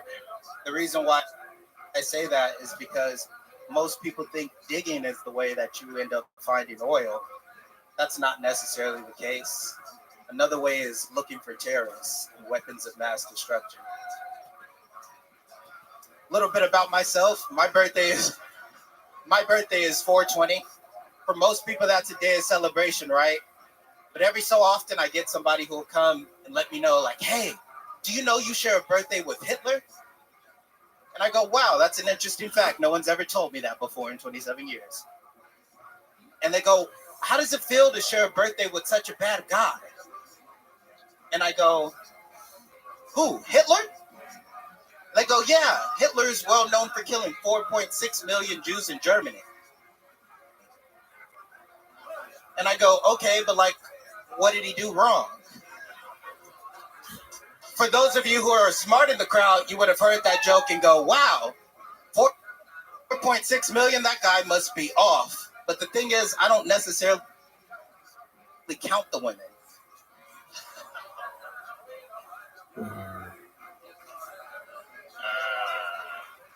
Thank you. I think I'm a little Okie dokie. Hell yeah. DK, fresh off of winning the drum solo competition. Dare I ask what DK is short for? Because I'm thinking of a video game right now. So I'm thinking doesn't That's kill. the first thought that usually comes out of people's mouths. I think it's for how Yeah. you spell Dairy Queen. Yeah. Spam Patterson. Yeah. It's my son, Dairy King. One of the ones that are good at spelling. What does DK stand for? It stands for Drama King. What? It stands for Drama King. That is what it means. Oh, okay. Did Yeah. your parents give you that, or did you do that one? I did that one, clearly. Well, I don't know how clear. Well, my friends did that one, but I rolled with it. Why did he calling you drama? Because I'm a bit dramatic, Tony. Well, can you give us an example of a time in which you were dramatic? Yeah, You got so- pulled over. I'm one of those guys. Oh, we're groaning now. 2 hours into the episode, we're gonna start groaning. I just called him Donkey Kong a second ago. Everyone was fine with it. I say he gets pulled over. The black guy just gave me a thumbs up. Thank you, sir. I can tell because the inside of his thumb is white. Okay. All right. Oh my God. I dug myself into a deeper hole, and now we're getting applause. Let's go. Okay. So give us a time in which you were dramatic. So the reason why I got this name is because I'm very emotional for a man. Like, I like to sit around with my friends and talk about God and consciousness, and I'm like, I think we should be loving each other. They're like, that's gay. You are very dramatic for a man. Okay, yeah. Yeah, so I mean, that's who I am, and I roll with that, you know? I love it. Yeah. But what do you do for work, DK? So I work as a valet driver at this hotel up the Who street. the fuck would trust you with their keys? I definitely get a lot of side eyes, Ari. Mr. Drama King, please, take my car. No. My real name is Timothy. That's not a hidden fact. Yeah. Timothy's nice. Yeah, that's Drama cute. King, you should. Yeah. Yeah, come No, on. but the people just call me DK. No, Drama Yeah. King. I've gotten word that Drama King, that you once tried to fight one of the nicest humans in all of show business, Yoni, the producer of Yes. Tony. Would you like to tell us exactly why it would take a man named Drama King to ever want to hurt sweet, sweet Yoni? As I said, I'm very emotional. What happened? Yoni told me this was a while ago, so my memory might be a little bit scratchy. None of it was on Yoni. All of it was on me. Absolutely, I already knew that. Yoni, if you're wondering who that is cackling, that's Yoni. Yeah. So I didn't know who Yoni was. He came and he approached me and told me to step away from the sidewalk while smoking. Nobody tells Drama King to step off the sidewalk. No, that wasn't the issue. I felt Drama King. the intention behind it was kind of malicious. Like I didn't know who he was. Clearly, he had the authority to be doing that, and it made sense at the time. And he's one of the nicest guys. He is. Yeah, I've had a conversation with him after. He's a great man. You thought it was some random guy telling you to get off the sidewalk? Yeah, I thought it was somebody who worked at Poor Choices. Oh. So that also. Like I'm not even at the building. Like I'm off to the sidewalk. So right the door, I'm guessing. A few feet away from the door. But yeah, it's confirmed by Yoni. Definitely right in front of the door. What were you smoking? Black and white. Correct. Oh, okay. No, it was definitely weed. It was weed. Yeah. That makes perfect sense. Yeah, I mean, I smoked a blunt with you about 2.5 years ago. Really? Yeah. In your face, Tony. Damn. How's it feel? Where the fuck were you and Drama King hanging out? You know? Where were you, Drama King? Were you at his apartment? Did he bring you? Did you guys kiss? I'd be showing you where I get up like a hot tub. Who's getting tickled off?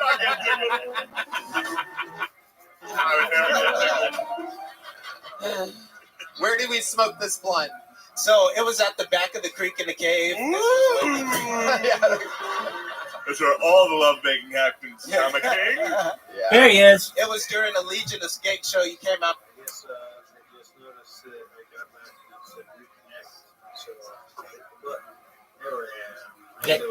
They are kicking ass, taking names. I now have 25 Twitter accounts that are just going. I've got so previously I have 3 computers that I can dedicate to this. And one of them, sadly, my most recent one that I've purchased, it was absolute just the worst garbage computer that I could have ever wanted. I mean, it's super slow, and it shouldn't have been. It's just, I made the mistake. I bought it on Amazon, and I normally look at the reviews and such, and this computer was just like too good to be true, and it didn't have any reviews on it. And I'm like, all right, well, I'll get that one. The price is right, and it's got a really big screen because I'm blind as fucking bat. And I buy it, and it's just so fucking slow.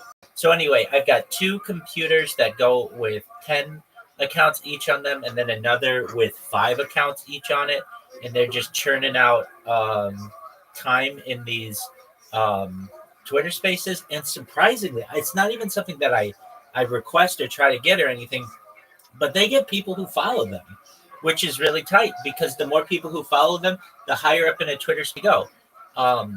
So I'm happy about that. We're watching a brand new Kill Tony and just enjoying life. What's good in your... Oh, one other thing. I saw your message about those guys who scrolled and recorded my screen or recorded my social media. And that's absolutely fine. They're allowed to do that. I thought you had done it, and I'm like, what are you trying to tell me? But you were just trying to communicate that they had said that to me. So I just was like confused because I didn't understand. But now I understand. And yeah, they talk about me a lot in there. They're mean to me, but they haven't kicked me out yet. And the more and more they allow me to stream in there, the more familiar they'll get with me. And then eventually we'll become best friends, and we'll hold hands, and we'll sing songs, and it'll be beautiful.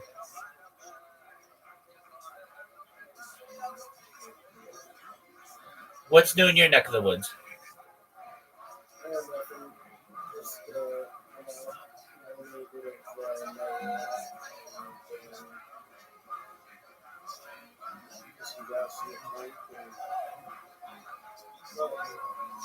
Well, that's baller.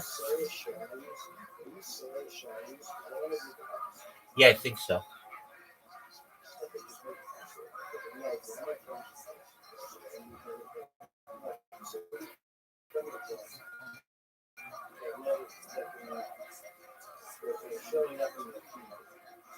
Interesting.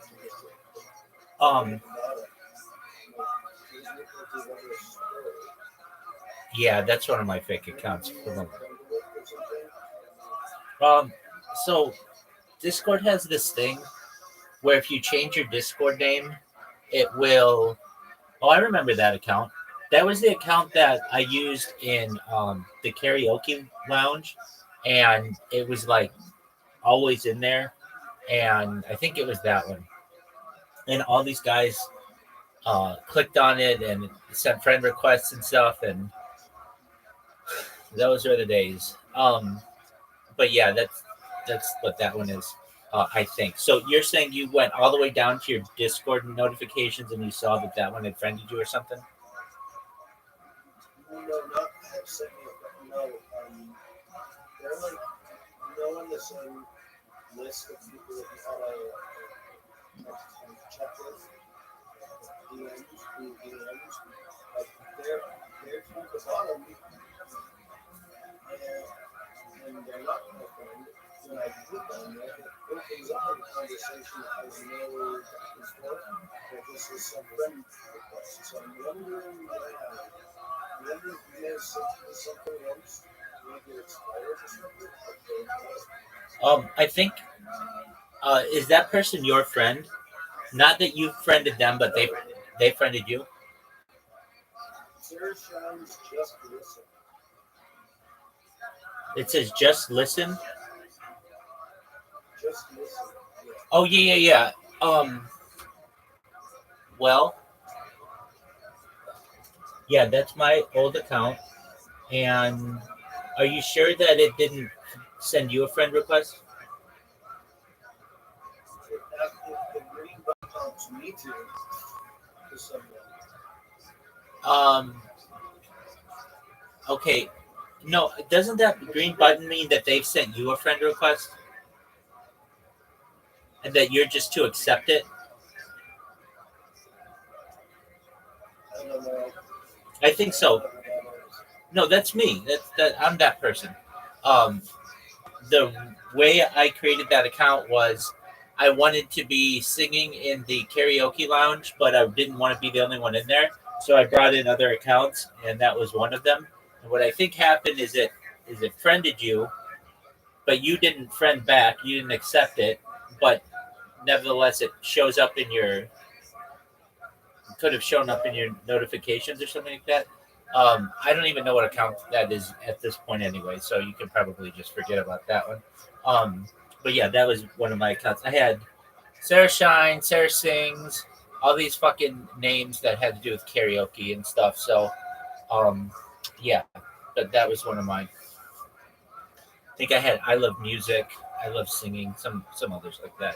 But when I would sing in the karaoke lounge, I didn't want to be the only person in there sometimes, so I would have other people in there. And then they kicked me out for living in there, so fuck them.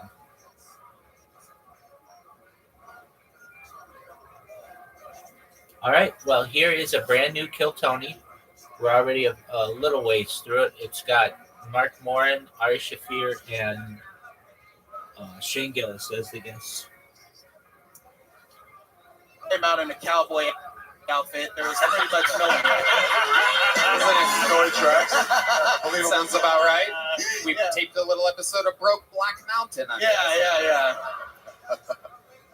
It was right after the Ping Day. So I was smoking a blunt, and you walked up and hit it.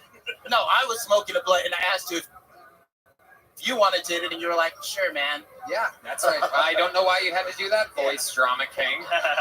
God damn it, Drama King. Sure. You want to hit this? Yeah. Sure. I'll fuck you. What else happened though after that? You guys, what did you guys talk about? What did you guys do?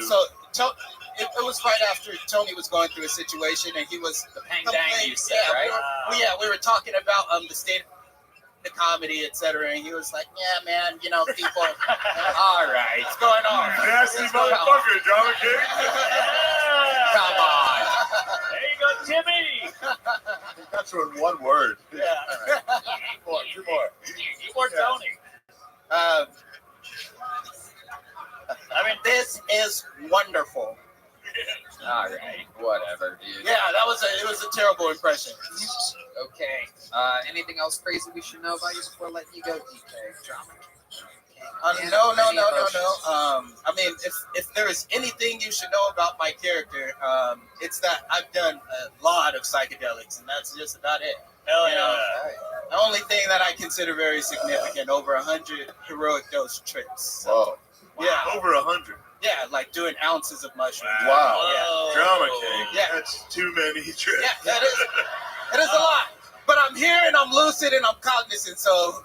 No, you're not actually here right Must now. be some lies. Together. Barely. Yeah. You be tripping, dude. Yeah, I definitely do. It's one thing that I'm very known for, tripping, both physically and mentally. What the fuck bro. was that, Red Band? He doesn't even know. Red Band, that is crazy. Red Band, what did you just do? Have fun bleeping that in the edit, you creepers. What was that? Holy That shit, was one of the nothing. It most was racist nothing. things I've ever I ran out of big joke books. Here's a little joke book. Thank you. There he goes. Drama King, on behalf of Red Band, I apologize. I don't know what that was. Nobody knows. disgusting. So we moved Nope. on. We're not editing that out. We're going to keep that one in. I didn't Red hear it. Band, disgusting. Drama King, we all apologize. Sweet Drama King.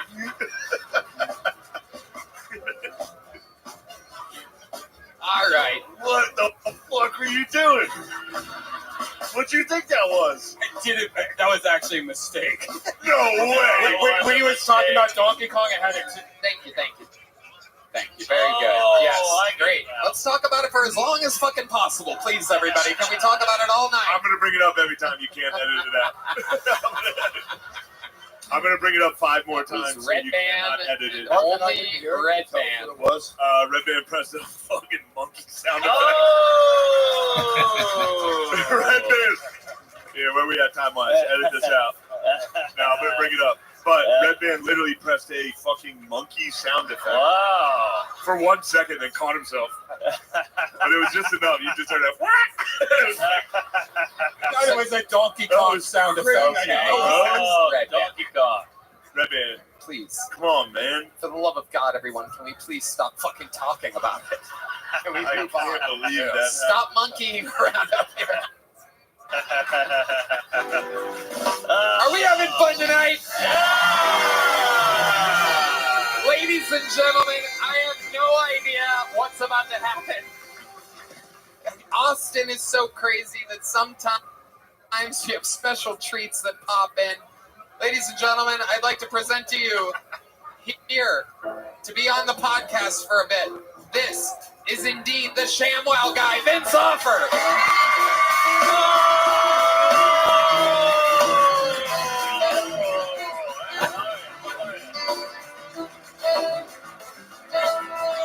What's up?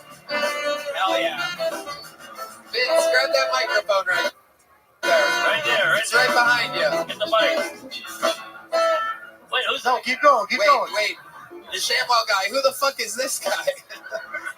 Like you're a goat in insult comedy. I'm a goat in sales. It's not a big category, but I gotta have a bouncer. I got a bodyguard. Is that made out of ShamWow? Yeah, and you know. Oh shit. And if I beat up hookers, I need the blood. Hell yeah. But these girls are too beat up. Absolutely. And I don't What are you pick. doing in I don't town? pick good. Well, I'm trying to recruit Ari to do inappropriate comedy too. So I got $500,000. Different time. Fired up. Oh, you're too big now? You're too good? Ari's funny. Ari's funny. No. He's funny, but he's funnier in my movie, Inappropriate Comedy. Oh. Where can people find this this movie nowadays? What's it? 4chan? Hey, your producer didn't want me to come on your podcast. Really? I'm not talking to you. Oh, all right. It's just I have proteges. I'm gonna give him a raise. Just kidding, Mark. He's my protege. He's a little, you know. What's great about him? He does rap, rhymes. Oh no. Anybody's name. He's one of those guys who can rhyme. That guy raps. Shane's one of my. Yeah, thanks. All right. Oh shit. The ShamWow guys, welcome to an episode where we've seen it all. Ladies and gentlemen, the ShamWow guys security guard is now. Wow. And I'll dance to it. And this is my first time on stage, so I'm very nervous. You're doing great. You're doing. I just great. asked her to get a drink. So you know, You're doing great. Now, ladies All and right, gentlemen. so basically, my name is Sean Lennon. I'm from Brooklyn. Vinny called me up this ever going to kill Tony. I said, no phony. I got some cowboy boots and a half-butt Ronaroni. I stepped on a plane like, yo, let's go kill this Tony. Where's he at, bro? And I said, oh, shit, it's comedy. So I left it to my boy, the ShamWow guy. He said, oh my, but you didn't know because Kill Tony said why. We don't like rap. We don't like that crap. I don't care if you're from Howard Stern. Take it back. Yeah. Mic drop. All right. Wow. Yikes. Wow. you can do this all. It's like a hip-hop comedy show. Yeah. Just a hip hop comedy show. That is. Oh, but Ari, it's so good to see you. He was in my film. I thought you were gonna. I mean, Me, you, Adrian Brody, Lindsay Lohan. That's my dude right there. Really? Yeah. Adrian Brody was like 30 Harry make me gay. Wow. Yes. Wow. And we had Ari. No, I saw Ari doing all this racist stuff. I love racist stuff. Well, you're at the right show. Well, I want Tony to talk because I've always, No, you're doing great. You and your buddy are fantastic. It is. You guys are like co-partners meets cocaine. This is incredible. You know what? People think I do drugs. I don't. Billy Mays did drugs. They always connect me. I'm getting a little at This is not drugs? What is this? I'm looking pretty good at 60. Do I look good at 60? Yeah. You're 60? You're fucking 60? Yeah. Damn, All wow. right. So wait. You still fucking hookers? You know what's funny? I have one at my home tonight.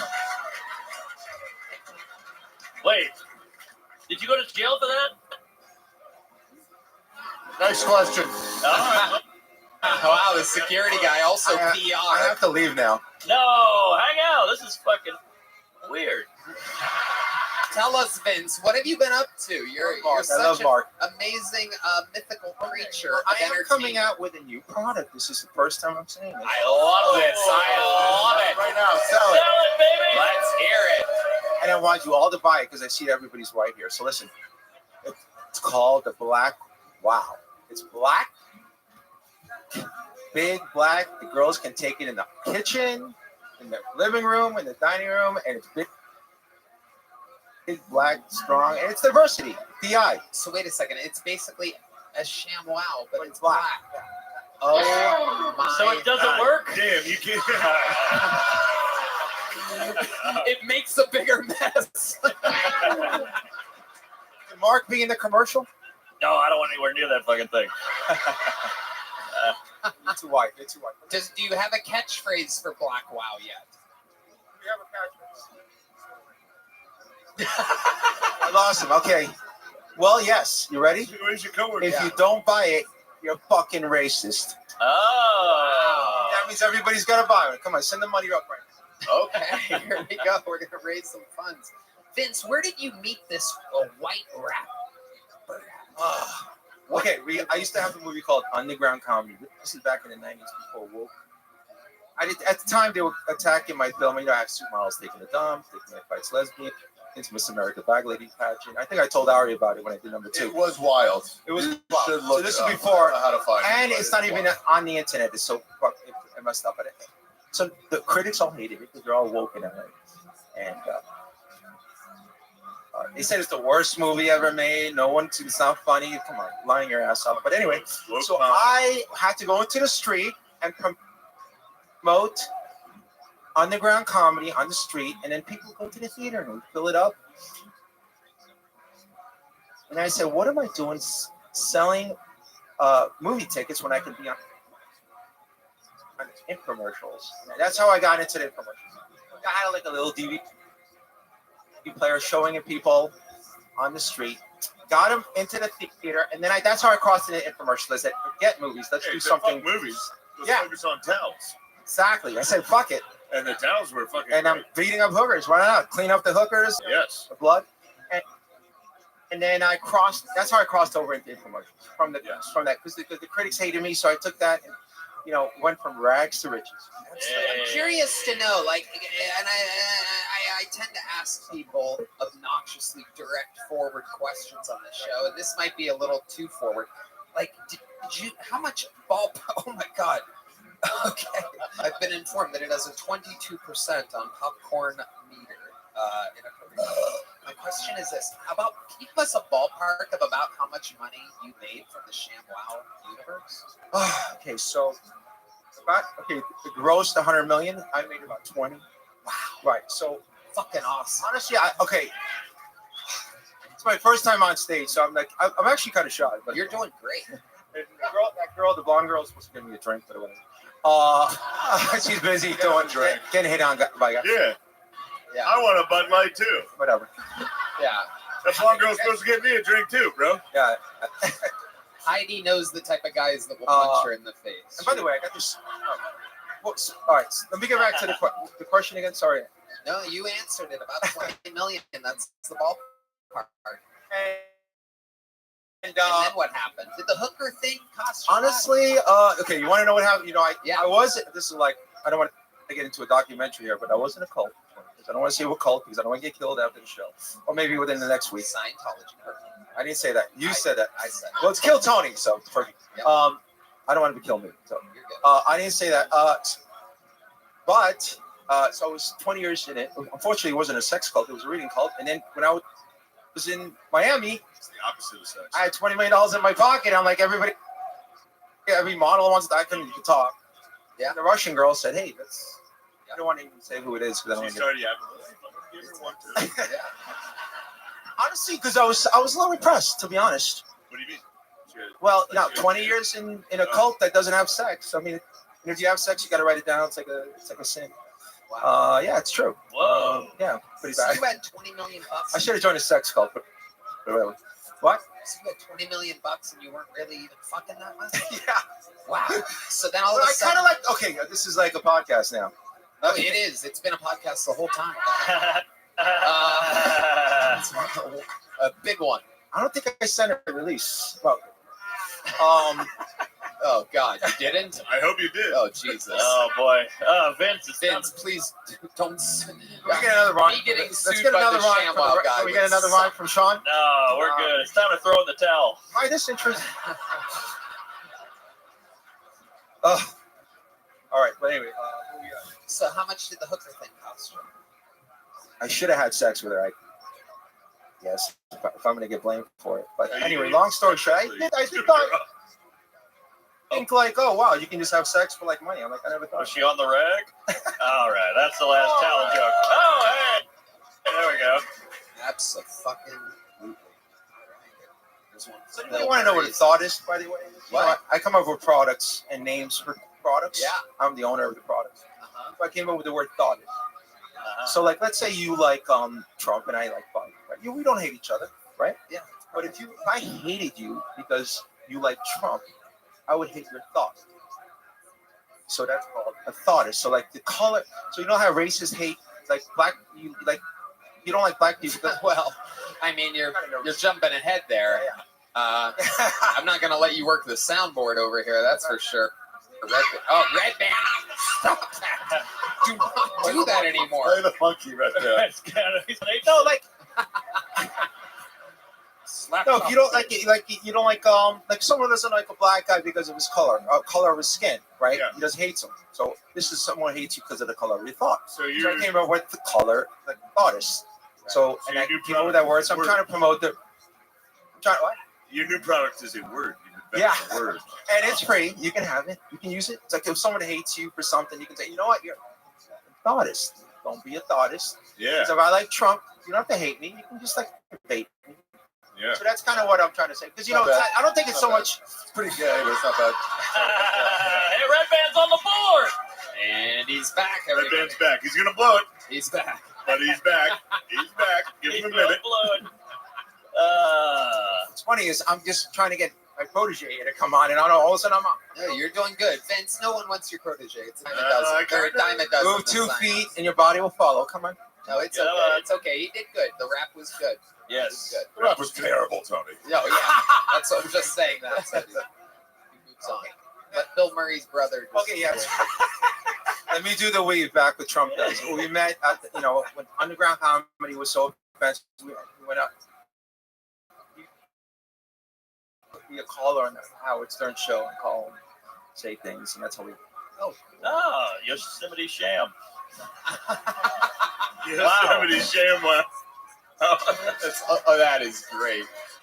So we met at the Howard. Well, 20 Vince, we're going to keep it moving along. Any last words to the beautiful audience here, to the No. people? Your first Great to time meet live on stage. Yeah, first time. Hell I yeah. appreciate it. You guys all made me feel good.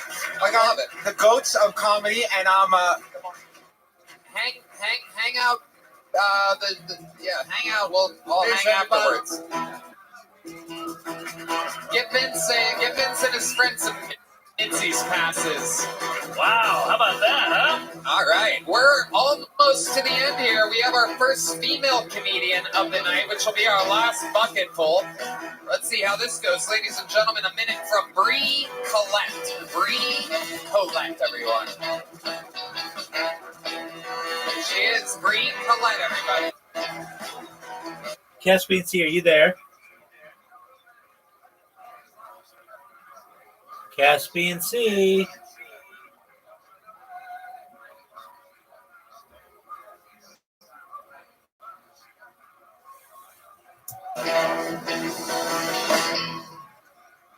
Yeah.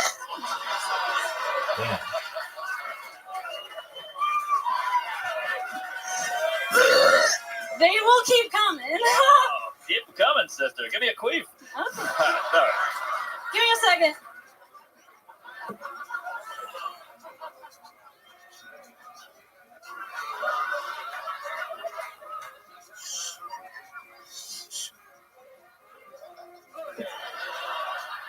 Sorry, I'm dyslexic. Yeah, I can burp on command. It's pretty cool. I actually have an OnlyFans for it. Only burps. That's $5. I'm sorry. You're cool. You're hot. I was supposed to do a joke. Thank you. Yeah, my dad. Hey, this is what bombing looks like. Someone was like, "That's not." All right, that is all the time. You didn't really get a chance. What are you talking about? What do you have, a burp fetish? Well, Mark burped in her face.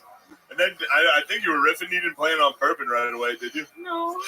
Really? No. Yeah, obviously you Did you want to do like material? You burped and just talked about burping the whole fucking time. You know, it is a job, but I mean. Do you have any non-burp material you'd like to do? Oh, Okay, yeah. thank you, Red Band. Very good. And it took him that long to blow it, everyone. A fart noise during a burp part of the show. Yeah, it was Fucking hot. absolutely retarded. He's back, dude. Oh my the god. king is back. Oh my god. The people love it. Sub-retarded business partner, Brian Redband. 13 and a half years working side by side. Hold on, I have a question. I'm sorry. Moron. Did you honestly plan on doing burp material? No. Oh, okay, yeah. No, but I heard some fucking weak ass burps up here, and so I had to concede. Hold on. I don't know who it was. Just relax. Do I think? Oh my god. What are you talking about? No. Did someone burp into the microphone? Yeah, a couple Mark. times. Not with her here. Right. Before, You heard a burp earlier and Am you're I like, the one who's wrong? Did Mark burp as soon as she got on burped. stage? She did. She That was burped. you the whole time? yeah. And then Oh, she, you mutant? Sorry, I was defending her. I didn't play. That's on me. let me ask you this. If you didn't hear Mark burp many minutes ago, Yeah, were Mark, you no. planning your entire minute about burping? No, I got distracted. It's my ADHD. Joke. Thank you. Yeah. No, I mean, I wanted her to do a joke when I brought her out here. I mean, I don't Oh, I understand. don't want to kill time. I mean, I already did. So. All right. You want to root for her, but she's unlikable. Yeah, it's unbelievable. I'm unlikable. All right, come on. Here, ladies and gentlemen, here to do some of her actual material, her non-fucking burp material. Ladies and gentlemen, Mark, put your microphone down. This is Bree Collette, everybody. Bree Collette. Hey. Hey, that's pretty funny. All right, cut her off. Oh my God. All right, perfect. That's it. Great. That is the funniest thing you could have done. That's perfect. You did it, Bree. Unbelievable. Unbelievable. It is so great to see that Amy Schumer has new material. This is incredible. So how long have you been doing stand-up? I started in Portland about 2.5, 3 years ago. 2.5 years ago in Portland, where they find that type of stuff unbelievably groundbreaking and hilarious. Super hip. Super hip. It's hot. So how much material do you think you have altogether? Non-burp material. Solid 20. Oh, what types of things do you talk about when you're not burping in front of millions of fucking people? And the biggest opportunity that you'll ever have in your entire life that you will look back and regret on forever. As of now. But I mean, Oh yeah. There's gonna be bigger opportunities. Oh yeah. Trust me, dude. The burp queen. Yeah. She's gonna link up with the drama king. Yeah. Yep. And they're gonna fuck Queeps, it. you know? No, but yeah, I don't know. Dicks. What about dicks? What about That's- dicks? That's the best to do. I mean, I What talk about dicks? I talk about dating. I talk about how I have bipolar 2, so I'm not the crazy one, you know, and the ADHD, and I'm just fucked up. So Can we hear a zinger about dicks? a zinger? A joke? You know, like a comedian? A joke. Mark's from the fucking 20s. Yeah. Can we hear a zinger? Come on, you crazy broad. I took the locomotive here. To hear some zingers. All I'm hearing is some upchunk. Give me some yuckum-ups, you burp pig. Okay, I like it. Talk about something you read in the newspaper, the periodicals. This is great. Give me one. I love it. You ever seen a dick? Okay, wait. Yeah, I have seen a dick. Wait. Wait, that's not how it starts. Hold on. Sit with 5 of them. You ever put a dick in your mouth? Not yet. All right. That as soon as you put it in, it kind of like latches in place, you know? No? They hit dick, you know? I don't even drink water. Oh my god. All right. Here's a little joke book, Bree. That was. There you go. Boom. There she goes. Bree Collette, everybody. She can belch, which, by the way, everyone can do. Little fun fact is anybody can do that at any point. She was good. I'm telling you, you missed out on a star. Yeah. It should have been a gold ticket. That was a superstar. Yeah. She's been the best yet, probably. Oh my god. Oh my god. Wow. Ladies and gentlemen, we've come to that time. William Montgomery has the flu, everybody. Yes! Thank God. William Montgomery with what some people are saying is up to a 103-degree fever. Whoa. So he is out. However, ladies and gentlemen, here to close the show is literally one of the greatest regulars in the history of the show. Some people call him the American Dream. Some people call him the Green Card Goliath. Ladies and gentlemen, this is indeed the Estonian assassin, Ari Matti!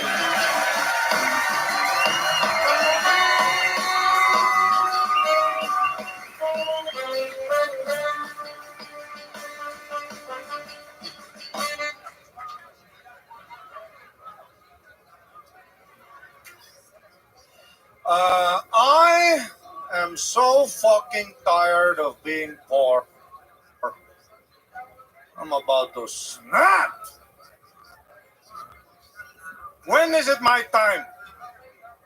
Even if you make $1 million now, remember when you were a kid, you thought $1 million, that's a fucking summer house in Italy, downtown apartment in Austin. Now $1 million, woo, 1 bedroom in Pflugerville. Woo. Now I feel bad for millionaires. I'm like, fuck, Chick-fil-A's hiring. I don't know. When you look at rich people, don't you sometimes feel like you missed a year in school? Like where they talk, where the bag is at, you know? Because my school was like alphabet, Hitler, and then they were like, okay, now go pay taxes. What the fuck was algebra? Teach me how to run a scam, you bitch. Like, remember when we spent 3 years on a triangle? I'm 32 years old, never even seen one. Teach me about offshore accounts. Ah. And when you meet rich people, I always ask, how? And they never say, oh, it's a real baby. You know, rich people love to say like, oh, the right place at the right time. I've been everywhere always. Let me in, rich people. Come on, let me in the circle. Let's go. I get it. Let's fucking privatize water in Sierra Leone. Let's go. I'm cool. Take me to Epstein Island. Let's go. I'll fuck the kids. And keep my mouth shut.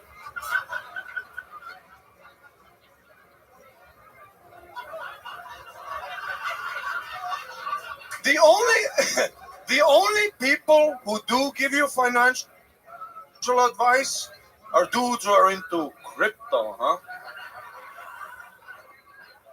How come every guy who tells you about crypto is also on the bus? It's always your friend Tyler with like bong breath. Dude, Bitcoin's coming back. You want to be like Tyler, the fact that this information has trickled down to you means we're already too late. Thank you so much, everybody. Thank you. Wow. 3 minutes and 9 seconds of brand new material. Absolutely unbelievable. Ari Matty has done it again. Over three times the necessary work that you had to do. A whole cohesive bit. Did it. I mean, it's just unbelievable. And you're getting in, you're just sliding into home base at the last second with your I'm still poor material. Right before you announce a new fucking giant tour. I'm sure. So you sell hope tickets so. now, so this is it. This is your last chance. Can't announce a tour without a visa. That is true. It's true. We are exactly 7 days away from the inauguration. That's your buddy. I hope so. It's my birthday, Trump. Give me it. That's it. Absolutely. Give it to me. I'm white. It's gonna go bad. The perfect specimen. Come on. I've seen your family. You love me. Superior genetics. I'm positive Trump will see this. I'm positive he will let you in. He's gonna deport you. I know, Ari. I know. I'm scared. I bet he comes on here at one point. Probably. He's scared. He won't. You think? I think he's too frightened. Oh. He's definitely not. First of all, he's had a couple appearances on the show. I don't know if you guys have noticed it. Some of the most viewed episodes in the show's history.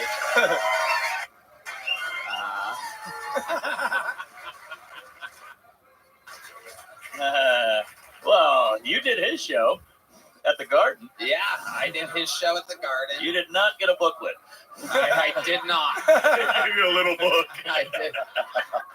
It is true. It is true. Never heard of him, and don't want to hear of him. That's what he said. Oh my God. That's what he said.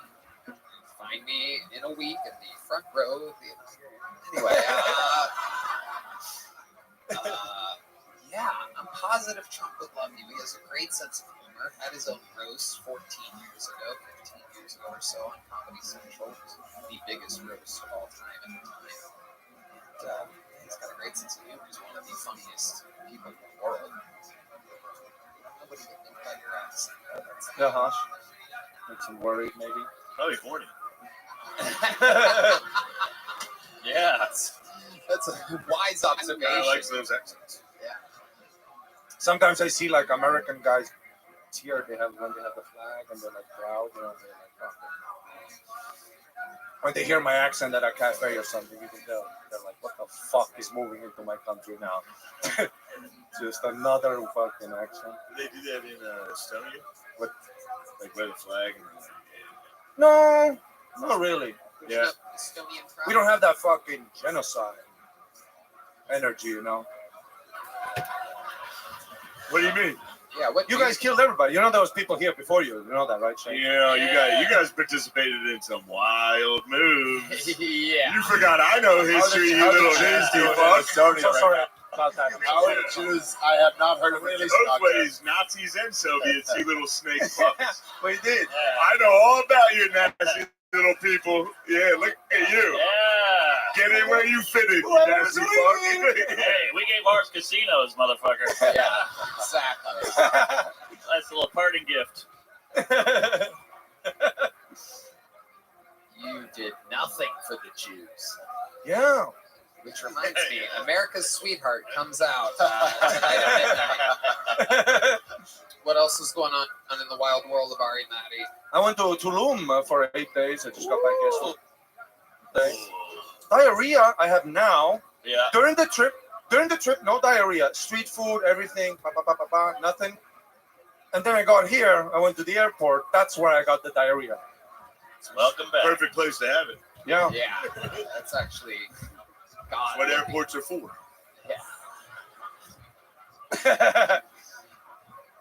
What do you think caused the diarrhea? What did you eat? I ate, a burrito. I know. I came from Mexico, but it just felt like one. Can't remember the spot, though. I think it was called guacamole or some shit. That could have been the problem, huh? And Chipotle. You've eaten Chipotle? Big Never fan. had diarrhea. Right.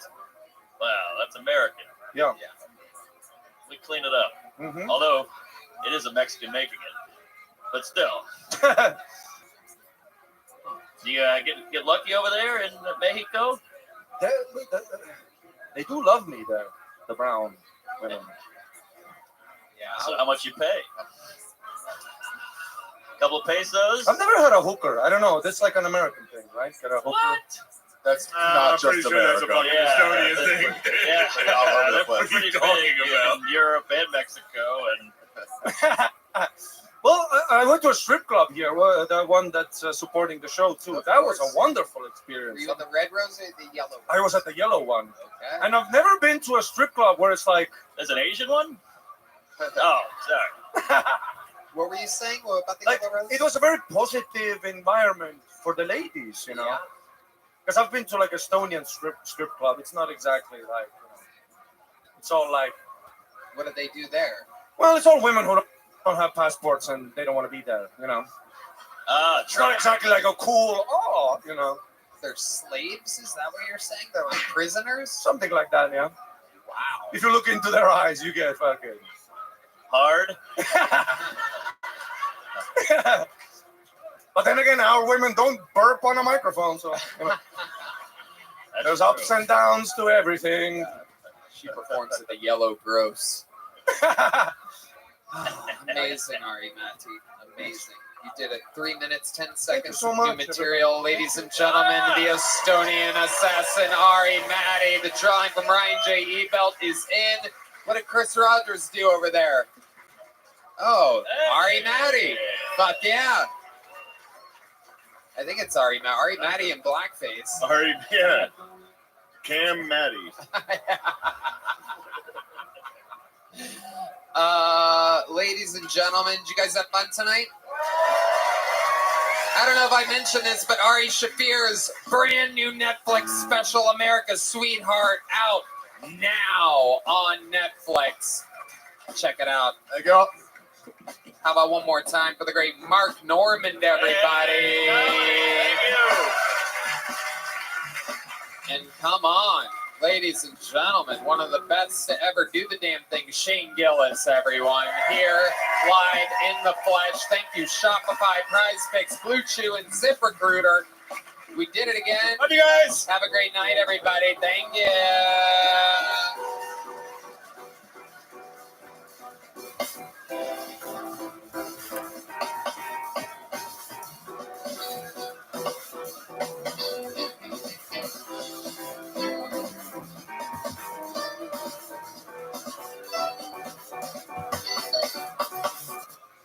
Joe Rogan podcast, check it out.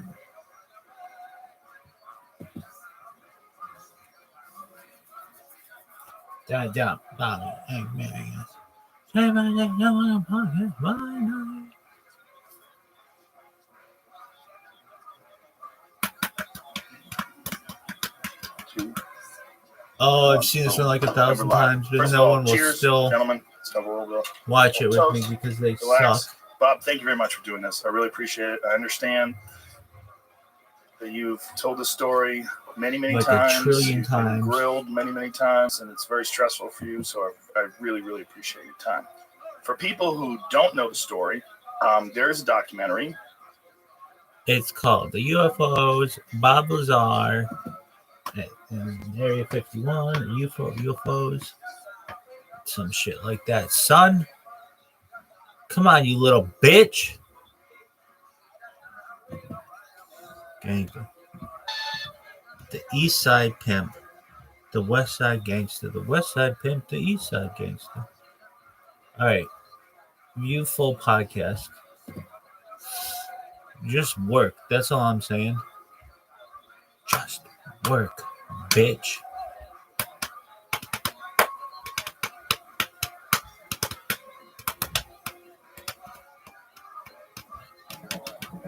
Joe Rogan podcast, check it out.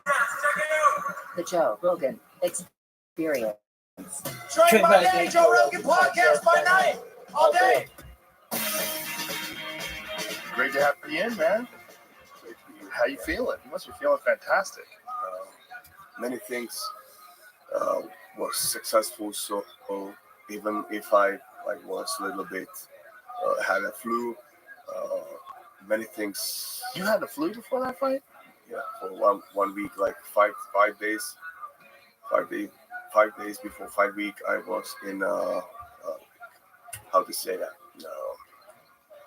Heat, like body's warm. Fever? Fever. Yeah. Fever. So, yeah, that's crazy. That was something but every time. Maybe I'm a little bit glad for that because I'm every time trying to push my preparation too much that I'm every time like hurt myself or I'm overtrained. Right. So that's why I'm maybe just a little bit glad for that. That's interesting, right? Like it's so hard because you want to prepare so hard. You're so disciplined, so driven, but you can do yourself a disservice. You can go too far, and then you don't recover enough, and then you go into the fight a little compromised. Yeah, that's right. Yeah, we've seen that many times with fighters who just get so enthusiastic about their training. Yeah, because I feel like self-confidence, and still there is something what you can do better.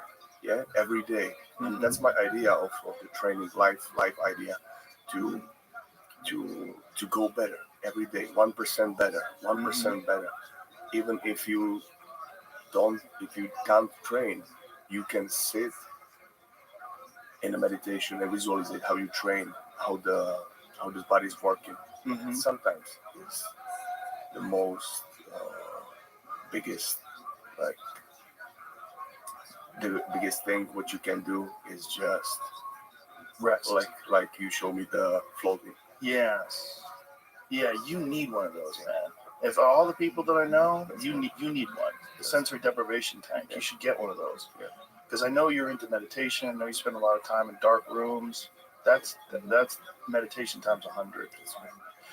Do you monitor your heart rate every day to see what your recovery's at, or you just go by feel? Feeling. I did that in high altitude training in all of November in Mexico City, where is 2,300, 200. Yeah, meters. 7,700 feet above sea level, I believe. Yes, and there I monitor everything, like take up blood exams before, in, and after this camp, 4 weeks camp there, and man, amazing how. Well, your endurance was incredible in that fight because that was such a high and still paced fight. And still, I felt like after that flu, I felt a little bit down. Well, that's pretty amazing then. You must have been in insane Yo, shape you watch the shit before the flu. all the time. I don't want to fucking watch fighters right now. Talk to me about something cool. So you went to Mexico City. Did you know a gym up there, or did you bring your camp up there? I was there in UFC Performance Institute there.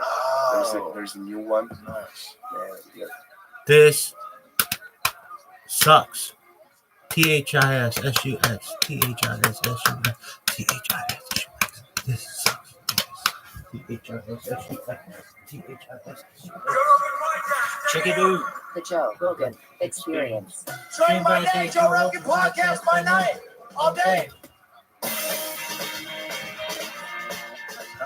Hey, pleasure to meet you. Thank you for having me. My pleasure. I wound up seeing you, as many people did, on those videos that you were making where you were talking to students, just kind of like exploring critical thinking and asking students questions and why they're upset about certain things and getting to the bottom. And I'm like, wow, this guy's like, he's young, he's obviously an academic, but super reasonable and like really level. I'm like, we need more of this. This is really interesting. And then I found out you got fired for doing that.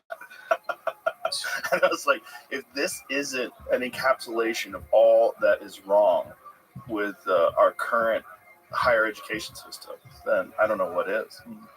To be fair, I didn't get fired for that. Technically, I think I got fired for posting another one similar to it, but I think they were looking kind of, that whole thing was so bizarre for everyone.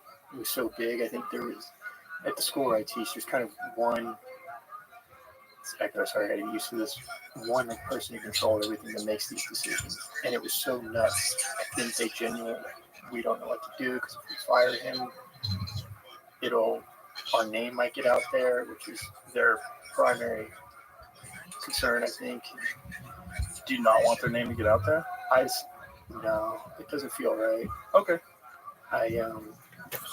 It's not important. Yeah, it's not. No, what's important is that what it is that this is a resistance to thinking. I mean, it's really what it is. It's out there for sure. It's a resistance to questioning why people have like certain like deeply ingrained thought processes that are a part of an ideology. Mm-hmm. And I think what you were doing was really pretty brilliant. It was awesome. And I love the way you were handling it. It was like, very calm and rational, just having discussions with students. And you kind of see like a lot of their flailing and trying to rationalize why they have these sort of incoherent beliefs. Yeah, I don't teach critical thinking. When I was a teacher, I was teaching multimedia, like what we're doing now, working with cameras, did a lot of podcasting. I had this lab that I developed over 4 years with a bunch of Mac computers, with Adobe Premiere Pro, Photoshop, a 3D printer. So it was using technology to make art at a special education school with kids that had behavioral challenges and a variety. Anything you could come up with, we had it there. It was like the last line of defense kind of for public schools that couldn't handle these kids. They would send them there. And so I would just use this tech to work with them in a therapeutic way. Kind of that was my goal, the way that would most benefit them. And so one day they asked me to do hey, can you do a newscast for the school? Like, this week at the school, there was this field trip, the soccer team did this, blah, blah, blah. Sure. And we want this kid to be on camera and like, dude, he's really good at that. And he was getting really nervous on the day. And so I was like, let's just sit down. You've seen like Joe Rogan and stuff. Let's do just treat it like a 5-minute warm-up podcast. Here, I'll sit down and be on camera. You ask me whatever you want. Well, how have your thoughts on Harry Potter changed given J.K. Rowling's bigoted opinions? And so that's where the video came from. So I just want to be clear, I don't teach. We're going to sit down and learn in the moment. We do have conversations like that because when you are doing something like this with students, well, what are you going to talk about? Right. Kill two birds with one stone. Be as effective as you can. And so a lot of students have questions. I had students ask me, what's the difference between fascism, socialism? What's the difference between a Democrat and a Republican? They don't know. And they're genuinely curious. And sometimes you can get I had one teacher, the music teacher I worked closely with, and he was like my best friend. And he would be in the room often, and we would have little debates. And he was from Romania. Yeah, no, I think Romania, I'm blanking, and so he had a very different political perspective. And when you're in those debates, the kids are like locked in, and you can tell. Normally they're just making noise, and then they're just quiet, and their seats are turning around and like marching it. There's an effect. Well, I think most kids are aware that you're being forced to think a certain way, or at least to talk about things a certain way. And most people they don't like being told what to do. People don't enjoy that. And when they feel like there's like a lot of social pressure to adhere to a very specific ideology, I think people don't like it. And so when you see debates where people have differing opinions and they have, these sort of logical, objective ways of describing why they think about things a certain way, it gets people like, okay, is there another way to think? Is there how's this guy doing? Like, what does this mean? Like, why do we have to say, well, what is wrong with what J.K. Rowling said? And it's exciting to people. And the videos were exciting. I mean, there's a tremendous amount of response to them. I know you're aware of that. I mean, there's so many comments and so many people were interested in them. They got very popular. And then when I heard you were fired, I was like, oh, of course. It was too good. Because it gave me hope. I was like, more people should be doing this at schools. And, it would help a lot because a lot of this really sort of polarized positions that people are taking one side or the other, that they just want to win and they dig their heels in and they don't exactly even know why they have this particular opinion that they're defending. They just know that they're supposed to. And so they just kind of bite down, and dig in, and and you get these shouty, sort of polarizing arguments. I've been playing with the idea of how we see the world through stories. I think that has a lot to do with it. These people kind of labeled me as the critical thinking guy all of a sudden, so I really started to think about it. What is critical thinking? And the best I can articulate it's thinking for yourself to contend with the stories that make up the world. So a lot of the stories are nonsense, some are true, and there's usually a middle ground. Mm-hmm. And my background's in filmmaking. I kind of fell into teaching.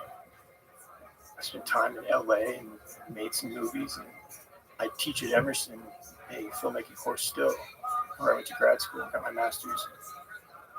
Film is probably the wrong term now, it's all digital. It's like visual media art, but I think you can study movies today like scholars are now studying the great thinkers. Movies will be the artifacts that people look back on for our time. Be in museums and things like that. Sure.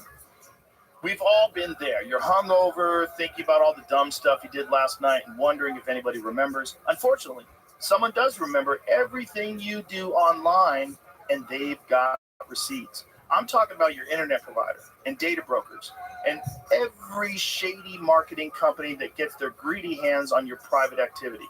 But this year is going to be different. Give your online privacy a fresh start with ExpressVPN. ExpressVPN is an easy-to-use app that encrypts your online activity and reroutes it through secure servers, keeping your browsing history private from third parties. And it hides your IP address, making it impossible for data brokers to use it to track you. You don't have to be a tech genius to use ExpressVPN. No matter what device you're using, phone, tablet, laptop, or smart TV, just tap one button to make everything you do online private. It's incredibly fast. It doesn't slow down your streaming or downloading, and it lets you connect instantly to secure servers in 105 countries around the world. So forget dry January. This year, you're doing private January with ExpressVPN. Podcast listeners can get 4 extra months of ExpressVPN for free at expressvpn.com/Rogan or by tapping the banner.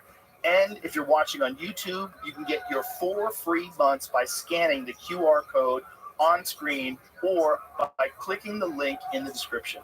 Yeah. So, no, we talk about it all the time that it's a great sort of postmark for culture.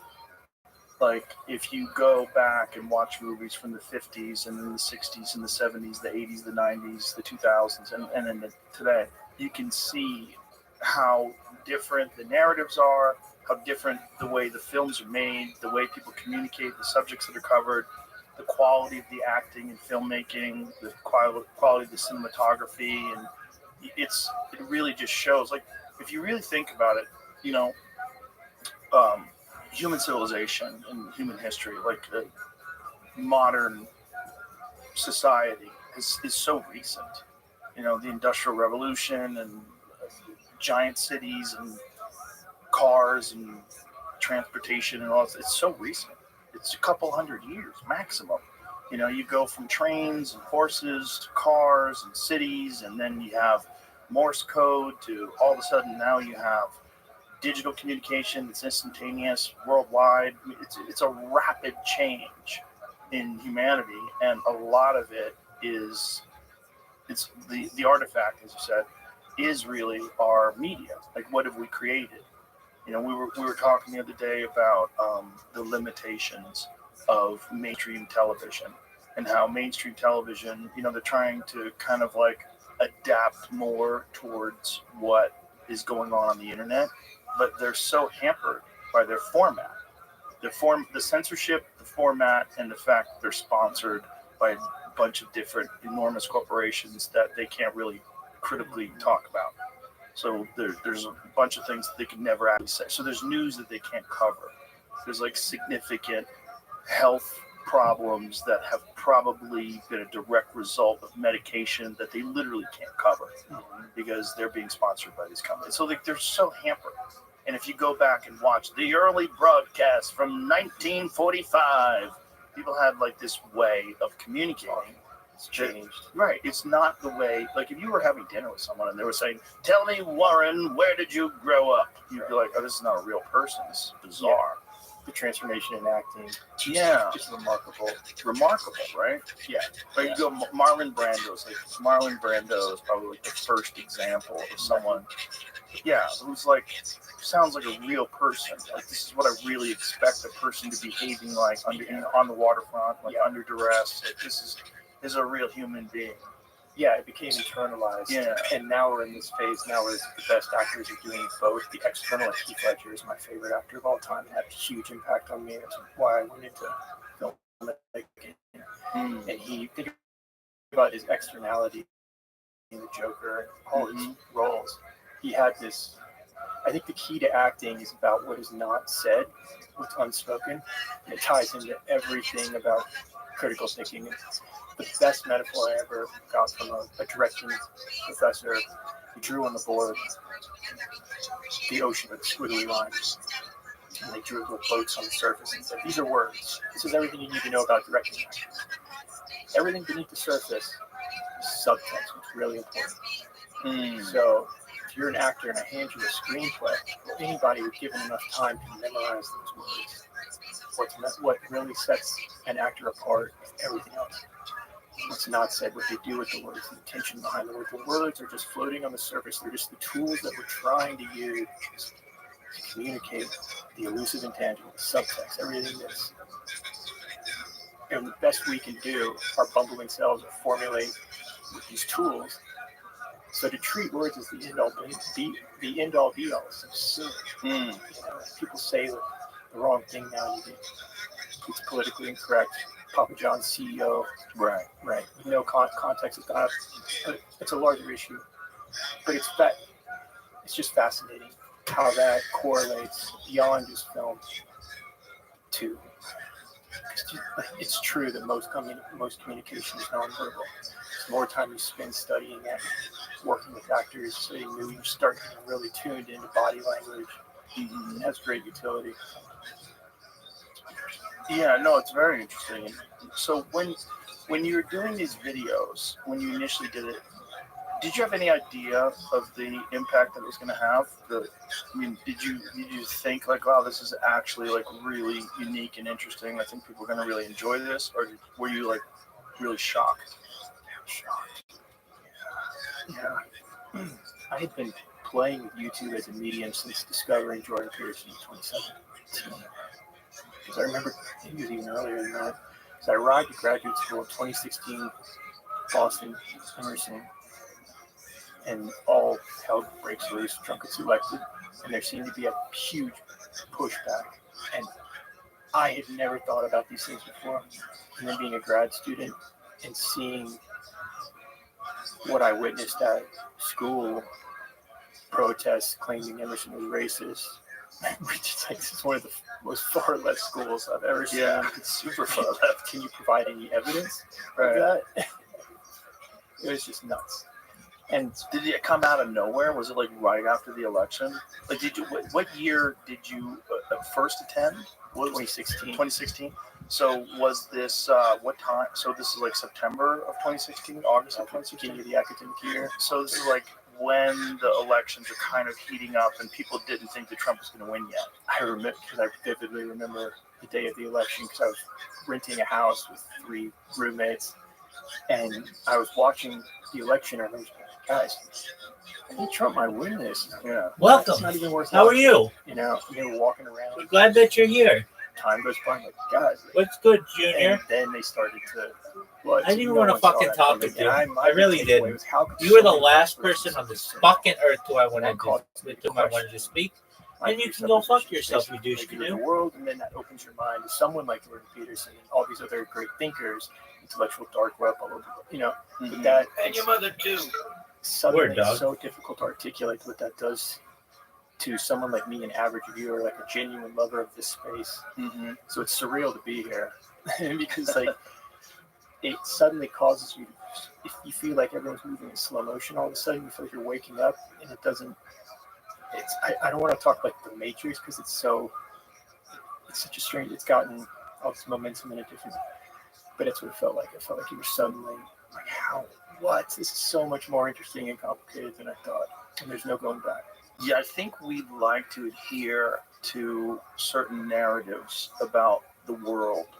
And we want to think, the big thing is we want to think that there's some sort of competent control, some sort of competent leadership that exists, and that the structure of government and the structure of media is established, rock solid, and logical, and that these are the smartest people in the world. That's how they've risen to this position, and now they're there to provide this. Like if you have a knee injury, you want to go to an orthopedic surgeon because he is an expert in knee injuries, and he's going to tell you what's wrong with your knee and what can be done. And that's a real expert. And we think of politicians and we think of the media as being real experts. Well, it turns out no. It turns out not even a little bit. They're terrible at it. Yeah. They're not just not good at it. They're really bad at it. They're really bad at it, and they lie a lot. Yeah, they're not much smarter than you or I. No. And then you realize that about your professors. Right. This guy really doesn't know much more than my dad, or what makes you a professor? What qualifies you? And often there's just this specific, and that's what going back to that core thesis of you see the world through stories. Professor means something. Yes. Politician means something. These are experts. But yeah. They're not much different than us. When you were in school, so at the beginning, everybody's thinking there's no way Trump can win. These experts. I think on the day of the election, I think they had some crazy odds of Hillary winning. It was like in the 90%.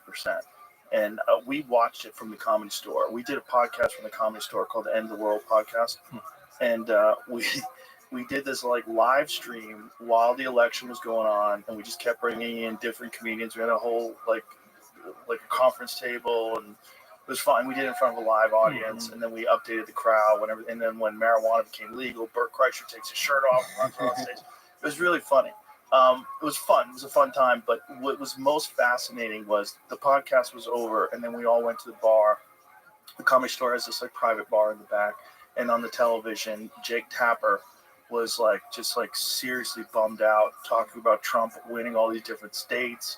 And then we watched a little bit of the Young Turks, and Cenk Uygur was fucking screaming, he's freaking out. In the beginning, they were so cocky and so confident, and by the end, they were just fucking freaking out, and they couldn't understand how everybody got it wrong. And I think for a lot of people, that was the end of trust in mainstream media. That was the first nail in the coffin. Those to be like, you were so wrong. You were so wrong. Yeah. How could you get something so wrong? Yeah. And it was just fascinating to watch what's supposed to be the news, right? So the news is supposed to be at its best, an objective analysis of what's going on, giving you the facts. But they were so clearly upset. And, there was a lot of editorializing on how bad this is and what this means to the world. And what does this say about us? That this guy who said grab him by the pussy is now the commander-in-chief of the greatest army the world's ever known.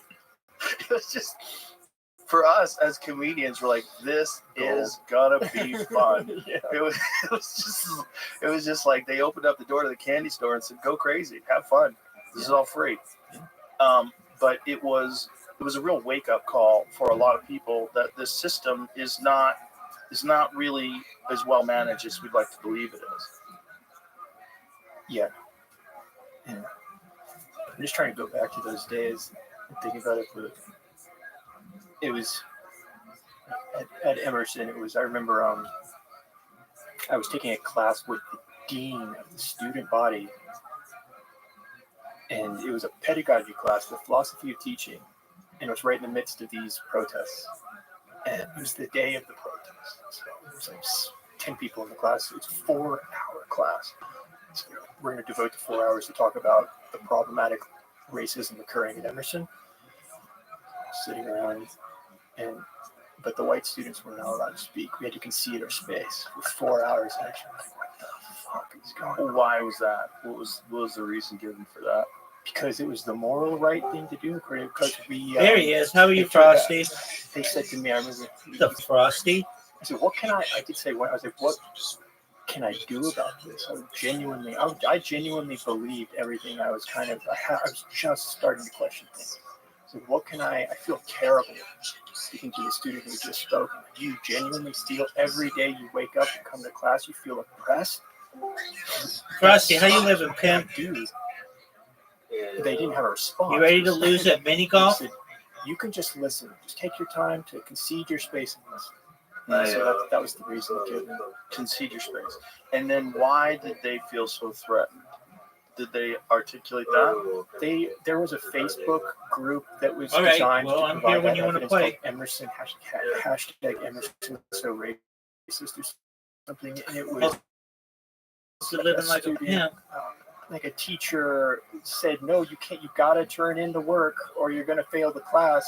And my first teaching gig occurred shortly after that, and I remember this vividly. The teacher, I was going to be teaching the screenwriting course with undergraduates for the first time, and she's before the protest. She said, "Don't let them walk all over you. They will try and take advantage. If they don't do their work, just be fair, honest, give them the grade they deserve." After the protest, yeah, Warren, remember when I was saying that? Because she got called out on the Facebook page for some stupid, I don't remember what it was, quote. Yeah, Warren, remember when I was saying with that? I was wrong. Don't forget to be compassionate, because that student is black, and she reminded me of how difficult it is to be black at Emerson, and so I couldn't fail her. I couldn't give her the grade that, so that objectively she deserved. Yeah. Why was it articulated that it was so difficult for her, uniquely difficult as a black student? Honestly, abracadabra. Yeah, it was just like micro. That's the thing about these claims, though, is there is no concrete evidence. It's things like microaggressions. Someone made a reference about fried chicken that was. I've heard that one. That happened to my mom, who's a professor, runs a study abroad program. She said, "We're really excited. This place is they were in Italy doing a study abroad program." She's like, "I know you guys have been missing American food, and this place has fried chicken, and it's really good here." And two of the students she was talking to at that table were black, and they claimed that was racist. She was like, "What?" The fried chicken one is crazy. Fried chicken and watermelon. Those are the two things that are associated with racism for as far as foods, which are universally loved. Like fried chicken is delicious. Watermelon is delicious. Like how could that possibly be a negative that certain people like delicious food? Like to this day, it's one of those things. It's so bizarre.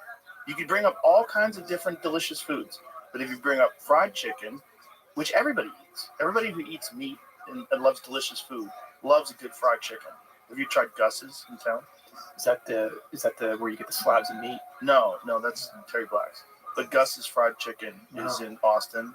Fantastic. So the best fried chicken you're ever going to have in your life. But if you brought that up to a black friend, they might sorry, what the fuck are you trying to say? Like, I'm trying to, food's good food. Let's go eat good food. And keep that analogy in your mind about like the boats floating on the surface. And they're just the tool. What's the intent? Right. If there's no intention there, you can't claim that's racist. Right. Unless you want it to be. So, and this goes back to like seeing the world through stories. If you believe a story is true, I'm oppressed, the world is active, there's systemic racism, there's active racism at my college, I'm a victim, you're going to start seeing what you believe to be true. You're going to start finding hints of it. Right. And it's true as well for why it's important to have a moral code. I personally believe in a higher power, but if you believe in objective truth, you're going to see those lessons when they occur in life. It's going to be a guiding star for you. Yeah. But it can be wielded in both ways. It's like the response that I got about J.K. Rowling. It was the ContraPoints YouTuber. Everyone was like, "You gotta counter ContraPoints. She's the one who's taken down J.K. Rowling." And the argument essentially is, I'm so done arguing. I'm not even going to debate this. If anyone who believes in transphobia can see that J.K. Rowling's obviously transphobic, that's it. It's the same thing. If you believe in that definition of transphobia, well, you can find it in infinite places. Well, the problem with that kind of arguing is that it's a total cop-out. Like, if there is any sort of debate, and there clearly is when it comes to trans issues, if there's any sort of debate, you have to be able to discuss things. And as soon as you say, if you want to debate, we're done. If you want to have a discussion, we can't. You don't see it, well, we're done with it. Well, what you're essentially conceding is you don't have a logical ability to shut this down, because if you did, you would just do it. You would have a rational conversation with that person, and you would say clearly, look, this is why this is racist. This is why this is transphobic. This is why this is sexist. Look, whatever the argument is, you would lay it out. And as soon as you say, if you don't believe that, then we're done talking. I can't even do that. That's what I started. My mom disagrees with me heavily on politics, which is okay. If in the wake, as we were talking about 2016, I found Jordan Peterson. I'm like, God, look at this. This is really interesting. If I had any kind of conversation with her about it, even to this day, it's often, I think she's getting better now that I've been making content. But it was often a formation of that pattern. I just can't do this with you, Warren. Right. Blah, blah, blah. And it's just neutralizing the debate because they can't have the debate. Well, they can't have the debate because they're not equipped for it. That's all it is. They don't have any weapons. Right? If you're going to go to battle, you have to have some sort of resources. There's nothing there. And when there's nothing there and you just say, I can't, instead of saying, like, is there a logical argument that there are men who are manipulating this in order to control women's spaces? And, like, it used to be that we protected women against men, and particularly we protected women against predatory men, right? Like perverts or sex offenders, for example. But somewhere along the line with this woke ideology, we completely eliminated the even possibility that a man in a dress that wants to go into the woman's room could be a pervert, which to me was the most insane thing. It's like you've just given a hall pass to the grossest members of society that we've always feared. We've always feared people that would try to take advantage of women and do so in a weird way where you claim to be one, but you have a penis. You're walking around with an erection in a locker room, and anybody who calls it out is transphobic. Right. It got real weird. And people would counter and say, Joe, but like you're taking the extreme. You're claiming that trans people walking around with erections, it allows for that capacity. It allows for that to occur. I went after all this craziness occurred with the video, viral video or whatever. I went back to North Carolina for the first time, and my best friends, who I've grown up with, we just was fine. They were deeply concerned about what I was doing. And, right, you're talking to too many people from the right. So I sat down with Destiny for 6 hours, but it's never enough. I laid out what you were saying, and I was amazed that they couldn't follow that logic. What about the mother in the dressing room, the 6-year-old? Does she have a right to decide if that 6-year-old is exposed to male genitalia? Just keep it as simple as that. Take out erections and all that. It's like, is it fair to her? And they just can't. Right. It seems so clear. But they're just scared. They're scared of thinking logically, because if you do, you will be cast out of this group. You'll be ostracized. Like there's very specific rules, and they're very much like a cult. Like you have this very cult-like thinking, and if you deviate from that at all, you run into the possibility of social ostracization, and that's what happens to a lot of people, and they're scared of that. So to defend against that possibly happening to them, they attack things like without any logic at all. They just like say, you don't think, you don't know. Well, I'm done talking to you. Like this, and that it's like a get out of jail free pass, and you can just get away from the conversation, and you don't have to confront the logical fallacies. You don't have to confront all the problems with what you're saying. The only solution I've been able to find is to just push through. Yeah. And I say to them, like, Chris, like one day, I genuinely believe you'll look back and understand. One day. And I believe that. No, I believe that too. If it's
Done logically, and you can have reasonable discussions. But even in the opposition to that, right, you have people on the right who adhere to a right-wing cult-like thinking, right? And, you know, they'll push back against it in a way that's also not logical. And so they dig their heels in on their ideology. The left digs their heels in. And you know, you have things like where people say people on the left don't get it. People on the left this. Like, no, this is a giant spectrum of people on the left and a giant spectrum of people on the right. I don't like any of those labels. Right. I don't. Exactly. And I really don't like it because of me. Like, I don't fit in there. Exactly. Yeah. Exactly. I've been playoffs. We're talking about playoffs. You bet we are. Get in on the action with DraftKings Sportsbook, an official sports betting partner of the NFL. Scoring touchdowns is key to winning the playoffs, and you can score big by betting on them at DraftKings, the #1 place to bet touchdowns. Ready to place your bet? Try betting on something simple like a player to score 6. Go to DraftKings Sportsbook app and make your pick. New DraftKings customers can bet $5 to get $200 in bonus bets instantly. Download the DraftKings Sportsbook app and use the code ROGAN. That's code ROGAN for new customers to get $200 in bonus bets instantly when you bet just $5. Only on DraftKings Sportsbook. The crown is yours. Gambling problem? Call 1-800-GAMBLER. In New York, call 877-8-HOPE-NY or text HOPE-NY 467-369. In Connecticut, help is available for problem gambling. Call 888-789-7777 or visit ccpg.org. Please play responsibly. On behalf of Boot Hill Casino and Resort in Kansas, 21 and over. Age and eligibility varies by jurisdiction. Void in Ontario. Bonus bets expire 168 hours after issuance. For additional terms and responsible gaming resources, see dkng.co/audio. If people want to box you in on that, and this goes back to seeing stories, which story do you fit into? My mom has a story of what a Democrat is. She can never think of the story of what a Republican is. She'll never deviate from that. My parents are the same. Right. Exactly the same. I would rather be homeless. They're blue no matter who. Right. They're just locked in. Yeah. Yeah. Yes. You know, I dread the question. Are you a Republican or Democrat? It's like, who cares? It doesn't. I'm not a part of any. I'm just going to be. Call it as I see it. Follow the logic. Yeah, it doesn't make sense to be on a team. Right. It doesn't make sense at all. Even for someone like me, like, you know, who. Yeah, I went to the inauguration. You know, how was that? Bizarre, but I don't consider myself a Republican. I don't consider myself a Democrat either. I consider myself an American. I'm a human being. And there's a lot of things that the Democrats believe that I believe too. There's a lot of things that they say that I say that makes a lot of sense to me. And there's a lot of things that the Republicans say that makes a lot of sense to me too. And the idea that I have to ignore things that make sense to me because it's coming from the wrong team is just stupid. And the idea, these are bad faith arguments. You have to have a conversation with someone and pretend that what they're saying is not logical because they're supposed to be your opponent. That to me is just dumb. It doesn't make any. That doesn't benefit me at all. It doesn't benefit anybody listening at all. It's just stupid. It's a stupid way to think. It's so limiting, and it's so bad for you cognitively. Because I think when you put up those blinders, like you ever talk to a person that's a liar, especially like when you're younger, you meet people that are liars, and they lie all the time about all kinds of things. And one of the things about liars is they can't really recognize how other people see their lies because they're living a lie. Like they're lying so often, they don't realize the language of truth and honesty. And so when they're talking to people, they don't even realize that people know they're full of shit because they've lost their ability to sort of discern what natural conversations are about. Where it's not about you bullshitting me to try to get me to believe something that's not true. It's about you just expressing yourself. So they stop doing that. They stop just genuinely expressing themselves, and then they just live with these blinders on. And so everything exists, and the only way they can find someone who will buy into their bullshit is if someone is like so bad at thinking and reasoning that they don't have the tools to discern when someone's full of shit. And this happens with ideologies. This happens with religion, and it clearly happens with politics.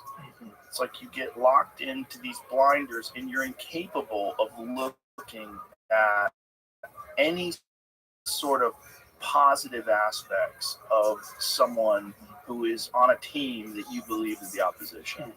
Yeah, I think there is a power in truth that can be felt. Like you're saying, that's the beneath the boats, beneath the surface, that which we can't articulate, we can't explain how we know these, how we can sense that on someone when they're bullshitting. I mean, you can feel it. So as a teacher, you really learn that reality if you're going to be effective. First thing I would say, first day to my students is, by law, by ethical bounds, there are going to be some things I can't tell you, confidentiality, whatever. But I will never, I promise I will never tell you something I know to be untrue. They try and embody that through all behavior, and that I saw that resonate because there's a lot of teachers that, it's a strange environment, that school, a lot of weird stuff. Of course. Well, it's crazy. That wasn't an art. No, I'm talking about the ones where like the kids get kicked out of high school. Oh, okay. There. Yeah. So there's like gangs, drugs. Yeah.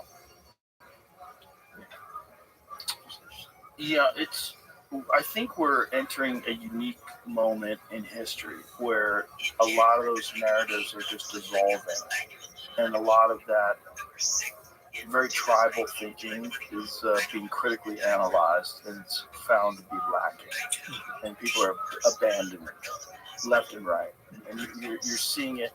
You're seeing sort of the consequences of a lot of this ideology affecting people's day-to-day lives, and that's causing people to abandon it. I was watching this left-wing podcast where they were discussing being gaslit about the problems with violence and crime rising in New York City, and that you're being told that it's not. But if you live day-to-day life, you're like, no, this is real. Like, you guys have let in a bunch of Venezuelan gang members, and you have a sanctuary city, and now it's kind of chaotic. And you're seeing, like, the woman got lit on fire in the subway, and like that kind of shit. You're seeing this with ever increasing frequency. You're also seeing the way they lie about crime statistics, because they'll tell you that crime is down, but what they don't tell you is crime is severely underreported, and that people are being released for even violent crimes very quickly, which has direct consequences, because then there's no incentive whatsoever to not commit crime if you're going to be right back out on the street. Are you familiar with Roland Fryer? Yes. Yes. Have you had him? I have not, but I would. It's really interesting. He's changed the way I view statistics, but in like a 3-minute synopsis of it that goes to crime statistics, I can't think mathematically, and I think this applies to logic. I think visually. So if I have a metaphor, I can suddenly understand a mathematical concept. Just don't have that in mind. So he broke it down. All right. After all that research that caused him to go into hiding, he's like, if you look at it through an economics perspective, let's say my job is to explain why he went into hiding. He conducted a study, a deep dive into police statistics to see racial bias in policing. Right. The findings did not match the story people wanted to be true at Harvard, which caused him to literally go under police protection, like a 1-year-old he had at the time, for days. Now, I don't know the deep dive beyond that, but that's the right. And we should say he's a black gentleman. Right. Yes. So he says the colleagues told him, "Don't publish this, warning you'll ruin your career." Right. For releasing findings that contradict popular left-wing narratives on policing. And he said, "I'm going to do it anyways." Yeah. And then he came to the University of Austin and taught a class. It's on YouTube. And watching that class, to summarize it in a minute, look at it through economics. If my job is to approve or disapprove loans, I've been able to get that down the best I can. I want to keep the default rate as low as possible, and I've achieved like a 0.5 default rate. And if anyone who comes in my office, 0.5 after I've done my job, defaults. All right, that's pretty good. Someone could come along later and analyze all that and say, wait a minute, you're turning down 60% black people versus white people. His point is you can't look at it through that lens. You have to look at it through what is the goal it's trying, what is the result we're trying to achieve. So in policing, it's to, his study showed that 40% of stops approximately, if we use that as an example, 40% of stops recover contraband, which is pretty crazy, pretty good. Across demographics, which means it's being done correctly. And people, this changes how you view so much. It's kind of difficult to understand at first glance. I'm trying to tell me if this makes sense. Okay. So it's 40% across whatever color the driver is. Mm-hmm. That means we've done correct. We've done it right. If 60% white drivers were recovering contraband, we should be pulling over. His argument, we should be pulling over more white drivers. That's assuming they're pulling people over upon race. Let's get back to the default rate. You're just coming in after the fact and analyzing the results and looking at it through a racial lens. I'm gonna judge each case based on merit, regardless of, because are you gonna default or not? And whatever, I'm gonna run my analysis, whatever that is. So anyone can come in after the fact and say, but there's always going to be a discrepancy. Okay, but you turn down more black people than white. So so according to your logic, for every white driver, every black driver I pull over, every Latino, I have to pull over a white driver now, which affects policing itself. As opposed to what's our goal? All the police are meeting that morning. Our job is to go out and recover contraband in this neighborhood. But for every black driver, got to pull over a white. It's like, that's not how it works, right? So that boggled my mind when I first heard it. It's like looking at it through the lens of what are we trying to achieve, and seeing if that achievement is even, then there's nothing off about it. If the contraband being recovered is 40%, regardless of the rate of which you're pulling those cars over, the success rate is the same, which means you're doing it right. I'm trying to boil that down as simple as I can. And so that was problematic for a lot of people. They didn't want to hear that because they're pulling over 60% of the drivers are black, which is bias. The question is it unwarranted bias? Because there's always going to be bias. Right. Is it unwarranted bias, meaning are more black people causing them to get pulled over? Like the default rate. 70% of the people I turned down, let's say 70% of people that come in that office that were black got turned down. My rebuttal to that is that has nothing to do with it. My job is for the bank to get a 0.5 default rate, and that's the end result. Right. Can you prove that I'm doing anything wrong? Like, what adjustment logically should I make? Right. Should you give loans to people that are more likely to default just because of their ethnicity? Right. That would be the only logical course of action in response to that. Right. Which is the argument for equity, right, over equality. Equality, yeah, essentially that would be a form of equity, equality of outcome versus equality of opportunity. Right. Yeah, I've seen that argument that like not everybody starts at the same spot, so you have to raise up people who've started at a different spot, which is to me a band-aid on the real problem. The real problem is that we have crime-infested areas that we've done nothing to fix. That's the real problem. The real problem is we have parts of our society that have been, because of Jim Crow laws and red line laws, there's a long history of them being riddled with crime and gangs, and it could be fixed. There's been no effort.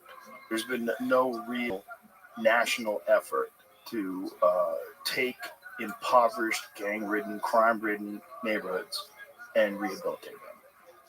The more you do that, if you did that, you would have less losers. If you have less losers, you have a better country. And that's including like the Appalachians, like areas of West Virginia that are filled with people that are addicted to pills and committing crime because they're drug addicts, that are poor white people, coal mining people, and those folks. It's everybody. It's just crime and poverty. And crime and poverty causes people, you imitate your environment, you imitate your atmosphere. If you grow up in a crime-ridden, gang-ridden neighborhood, the chances of you getting involved in gang activities and crime are much higher than if you don't grow up in an environment like that. Yeah, I'm from North Carolina. Near Asheville. Asheville. Yeah. It's rough out there, which people don't believe. The Asheville mountains beautiful. Right. No, it's like very high per capita crime rate. It's the meth capital right near where I live. So I agree with you. The thing is, if we look at it, I agree if we look at it through a socioeconomic lens. So I had one of my professors from Emerson was like, I solved racism. This was in one of the videos. I'm like, sure, come over, let's record. Hit me with it. So the solution is we're going to have a tax so if you can trace your ancestry, then you don't have to pay taxes or go to some form of tax. Okay, but what about the white person in Appalachia who is in an equally bad socioeconomic position, but they don't get the tax or the award, your solution? Well, their ancestors weren't oppressed. So I would be all for it if it was looking through a consistent, applied across all demographics equally, socioeconomically. But you're never going to stop it. You're never going to stop ignorant thinking. I mean, unless there's some sort of a groundbreaking human neural interface that completely changes our cognitive function and dissolves all boundaries. You're not going to stop people from... There's people that don't like people from other cities because they play sports against them. I hate people from Philly. There's always going to be people that discriminate against other people because there's always going to be ignorant people. So it's going to be, and it's easier to do that. It's easier to decide this person's my enemy. These people are on my side. It's easy to be tribal. It's much simpler. Yeah, you don't have to think as much. Anna Kasparian got sexually assaulted by a homeless person. So when she's walking down the street, she's probably going to recoil a bit, maybe. And if she sees someone, there's a human psychological element. She's going to try probably not to do it. It's just human nature. If you have a bad experience, it goes back to how we see the world.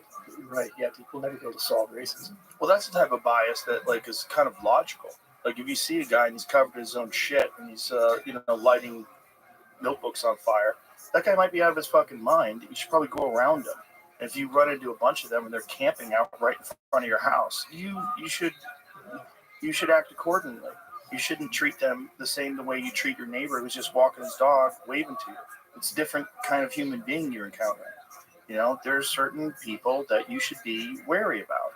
And if you are severely mentally ill and addicted to drugs and you live in a tent in front of someone's house, you're cooking meth, like you're in the backyard barbecuing, you smell someone cooking meth in your front yard, like that's a problem. Yeah, that's a problem. And if you pretend it's not a problem because, you have to be sensitive to people's socioeconomic needs and it's a housing crisis and it's a this and this and that. No, there's people that are really fucked up because being a person is hard. It's difficult. It's complicated. And if you grow up, with abusive parents who are drug addicts themselves and in and out of jail, and you've been psychologically scarred since you were a baby because they've beat you and you've encountered a lot of domestic violence, you're going to be more fucked up than the average person.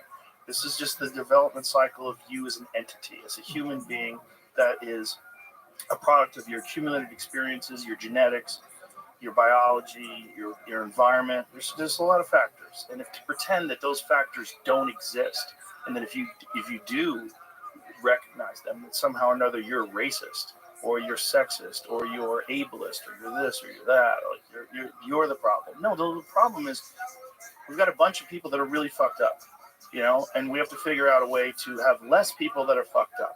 We're always going to have a certain percentage, but is there something that can be done that would mitigate the number of people that are growing up really fucked up and becoming problems? So start at the root. Get to the root. What's the root? Crime-infested, gang-infested neighborhoods, abusive family life, abusive neighborhoods. Like, that's the root. It's the root of all of our problems. Yeah, I think that's why Jordan Peterson tapped into so much, because it's the only solution is taking a personal responsibility. But even personal responsibility for a person that has there's no examples of someone taking personal responsibility. Mm-hmm. Everyone around you is doing something fucked up, or most people around you are doing something fucked up, and there's nowhere you can turn where you can relate to someone who can give you tools and objective reasoning and an understanding of how you got to the situation and what are the steps you can take to get out of that. I encountered that every day at school, because that's where those are the kids that I was working with. They didn't have, majority did not have a parent. We would have open house and no one would come. Mm-hmm. They had no example, no money. Right. And it's heartbreaking, but so what do I do as a teacher? All I can do is try and lead by example and maybe communicate, because that's their best hope, is trying and taking responsibility, and because no one else is going to do it at the end of the day. There is no alternative. Right. Except for having someone hopefully come along and provide that role model. Right. Or finding something that you can do that elevates you, finding something you can do that gives you a very clear example that hard work and dedication can lead to success, and then you can kind of get addicted to this positive feeling that you're getting from seeing yourself progress, and get locked into that, and it can elevate you out of certain situations. You see that happen with sports, you see that happen with art.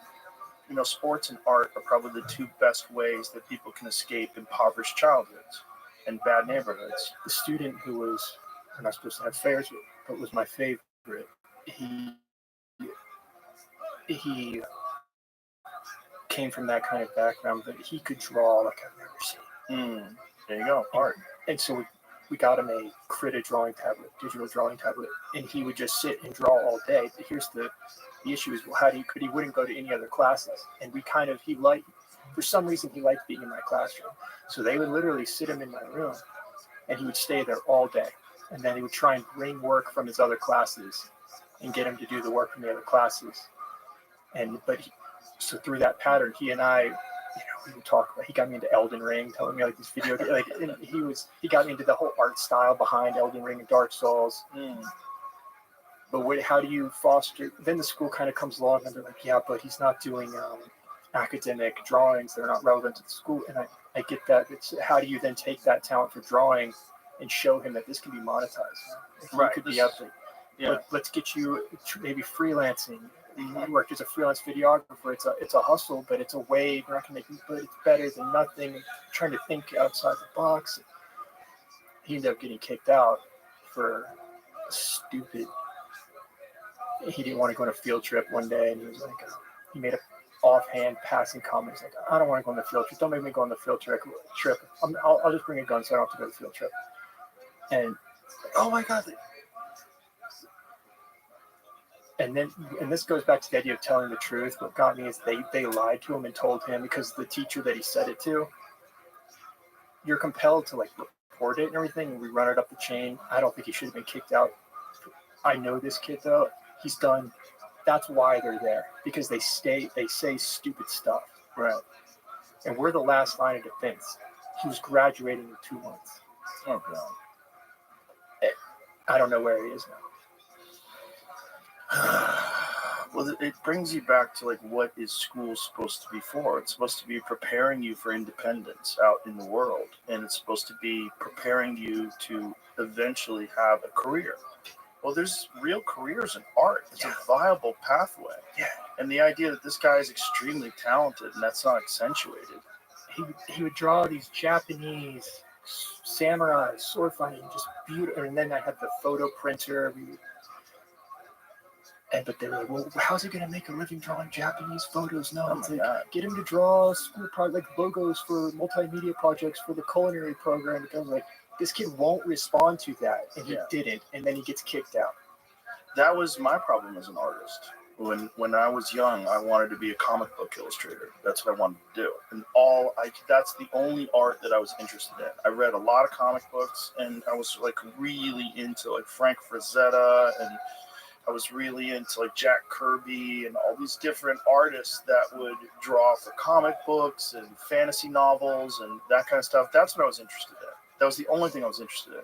And my art teacher was an asshole. He was such an asshole. Shout out to my friend John DeVore, because I communicate online with a buddy of mine in high school who was also in that art class, who was the most talented guy in the class.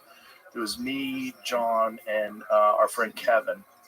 And we were like the three most talented people. I was like third. It's like John was number one, Kevin was number two, and then there's me. But we were all like much more talented than everyone else. And all we wanted to do was like comic book art. And John was so good. And he told me that teacher gave him an F in his final year. And because he's just an asshole. When he would never look at your art and say it was good, he would look, you're not going to be able to do that for a living. You're going to have to draw diaper commercials. You're going to have to do this. You're going to have to do things you don't want to do. He was a bitter guy with like a pot belly who was depressed, and he was, a lot of teachers are. Yeah, and he didn't want you to have hope because he didn't have any hope. And he didn't like teaching. He wanted to be an artist, and when he would draw, he would draw in the class, we would do projects, and his stuff was unexceptional. It just wasn't that good, and they wanted you to fail. I had a student, and I had multiple students. The number one profession kids want to do now is be an influencer, YouTuber, blah, blah, blah. So I get the apprehension when a kid's like, I really want to do YouTube, make a YouTube channel. I want to do like what Joe Rogan's doing, whatever. But the school was kind of, you can't make money on YouTube. It's like, that's so dumb. That's like, you should be fired for being incompetent. Not just incompetent, but you're counter to what's true. Like, you're saying things that are objectively untrue. You can't make money on YouTube. You could pull up statistics instantaneously. It's hard, but you're never gonna. I got lucky just because I was willing to put myself out there and make a fool of myself. But that's not why you got lucky. You got lucky because you put out good content. And it's a merit-based thing. It really is. Like, it doesn't necessarily have to be good, right? There's content that's just, it's inflammatory, and that people gravitate to that because they like controversy. People like just people squabbling and yelling at each other, like shitty content, or someone who's saying like awful things. And people, can you believe this person's saying these awful things? And they get a lot of attention for saying awful things. And so, and then YouTube has ways to sort of manage that, which are, a little Orwellian, right? Like they demonetize people for talking about specific things. And that scares me. It should scare you, because a lot of times they're demonetizing things that are absolutely accurate. And that's where it gets really weird. Like, this is what we faced during the COVID crisis. Like, if you said that you think this disease came from a lab leak, you would get demonetized on YouTube. Well, that's proven to be true now. So, like, what happens? Does YouTube owe you money from all those videos that you put out that they should have monetized? Like, what, if you're saying, it's crazy. You're saying accurate things, but these accurate things are being suppressed by our own federal government, which is really weird. We're in cahoots with these corporations that were making these medications. And so it got real fucking weird, like real weird.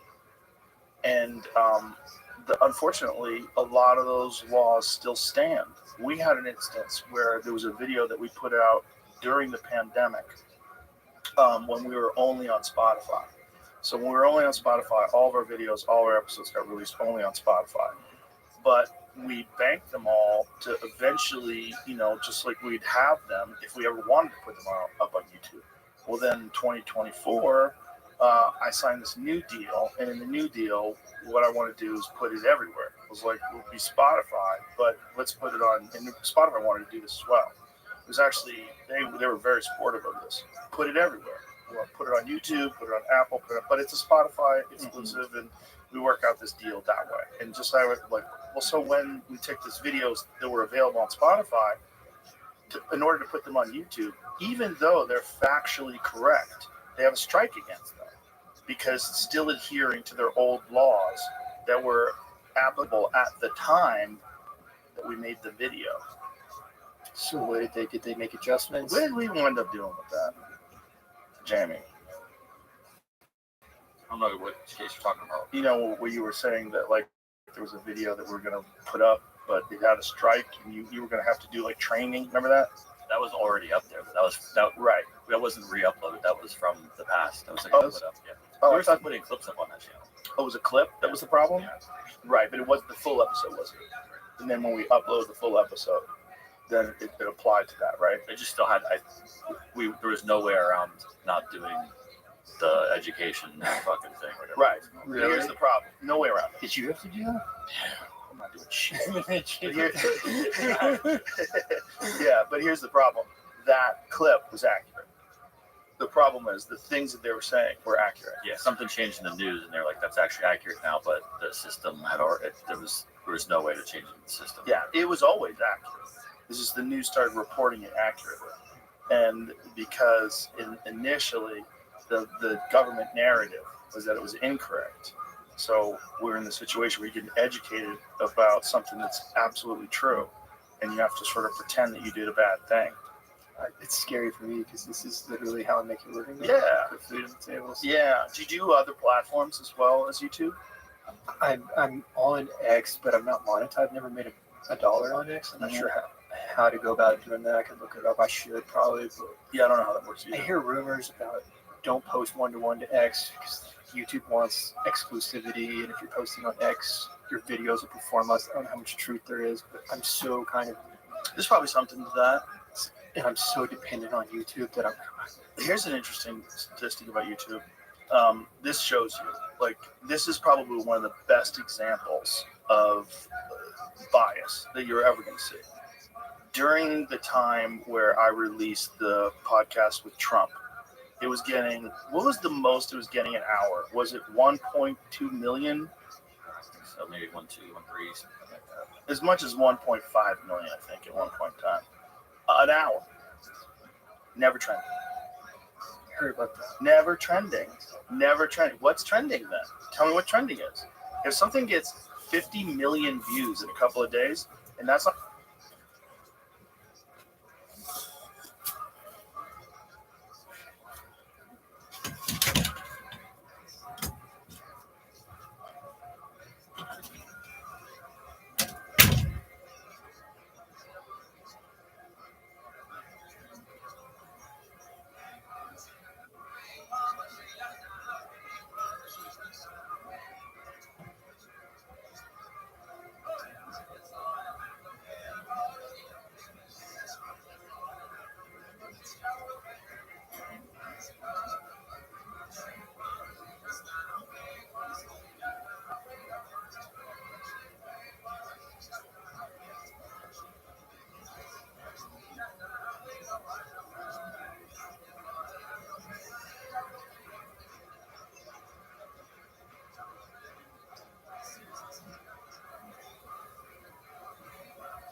That's not trending? What's trending? What do you call trending?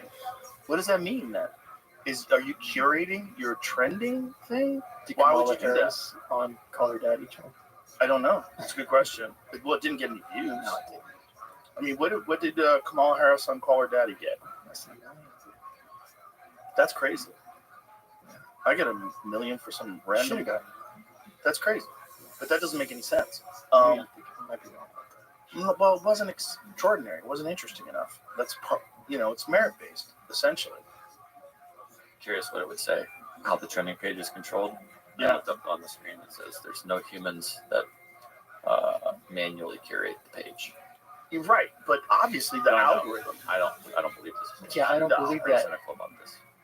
Yeah, okay. YouTube's trending page is controlled by an algorithm that's trained by human engineers. There's no employees who manually curate the trending page. How the algorithm works. The algorithm considers many factors to determine which videos are trending, including view count, view velocity, and video age. The algorithm considers where views are coming from and how the video performs compared to other recent uploads from the same channel. The algorithm aims to create a list of trending content that's relevant and representative across the platform. The algorithm refreshes every 15 minutes to stay current. Filters. The algorithm applies strict content filters to keep the trending list family friendly. These filters ensure that videos don't contain excessive profanity, well, that gets me out, mature content, violence, or disparaging others in the community. Okay, so just that line alone, disparaging others in the community. Yeah. It would be in YouTube's best interest, though. They need you. So, well, don't they like views? Yeah, that's my Don't point. you sell ads? If I was YouTube, I'd be like, no, we want Joe Rogan's thing up here. We need views. Well, not only that, if you put it in trending, you'll get more views, so you get more advertising revenue. On that specific one, I think they were worried about something else.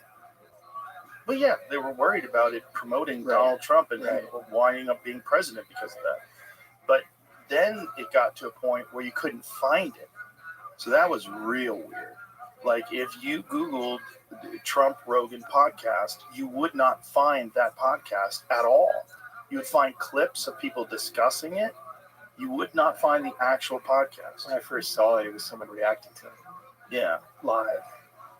Bizarre. Didn't tweet like we had to release it at the same time on multiple platforms. Sorry for the glitch. Wasn't there? There was a glitch because the way we upload generally, Jamie, you can speak to this. We upload with a timer, right? Like it's going to upload Yeah, at we certain usually time. is like at noon. This time we were doing it at night, and it just didn't, for whatever reason, it didn't go live. The platforms don't work the same. We just released it. We just said like, let's just release it now. But it took a while to get up and it was just, that was just like an issue with just how the upload system works. So it's like it's more effective to upload on a timer, apparently. But that had nothing to do with YouTube. That was just a thing about, and then when it was being suppressed, and I knew it was being suppressed, I talked to Spotify and talked to Elon and said, let's just put it on X. And so we put it on X as well. And then Elon put it on X, and it wound up getting across all platforms somewhere in the neighborhood of like 250 million views. Fucking insanity. But a lot of it was X. So like a lot of people on independent pages, they just took it when it was a problem finding it, and they just uploaded it to their own channel on X. A lot of people did that. And then, I uploaded it. Elon's alone got like 65 million views. And I got like 25 million views. It was just nuts. It's like people wanted, and it's the Streisand effect. As soon as you try to suppress something, I don't buy into the idea that there was some sort of manipulation behind the scenes. It just doesn't make any sense. Whether it was rogue employees or whether it was someone who was gaming the reporting system, like reporting something, like maybe that could be it. Like if you get enough people that report that a video is a problem, maybe that could throw it off. I don't know. I don't want to ask because I don't think I'm going to get an honest answer. You haven't asked. I kind of have, but I don't talk to them. I don't have like a direct channel where I talk to them. I don't want one. I was like, let me just put it, like this is like if there's a situation like that, I'll talk about that, and that's my way of responding to that. Like, make it make sense to me. Like, why can't you find it? Why can't you find a video that has 65 million views? Why can't you find that? That doesn't make any sense. It's crazy. That's nuts. Like, what's wrong with your search system? And then eventually, because of me talking about it, it went back. And then you could find it. It's one of the best things. A lot of people are really grateful that you did that. So. Yeah, I wanted to just, like, we were clearly being manipulated. We were clearly being gaslit and being told that this guy's Hitler, even though he was already the president for 4 years, and he didn't act like a dictator. Like, we know what it's like when he's running things.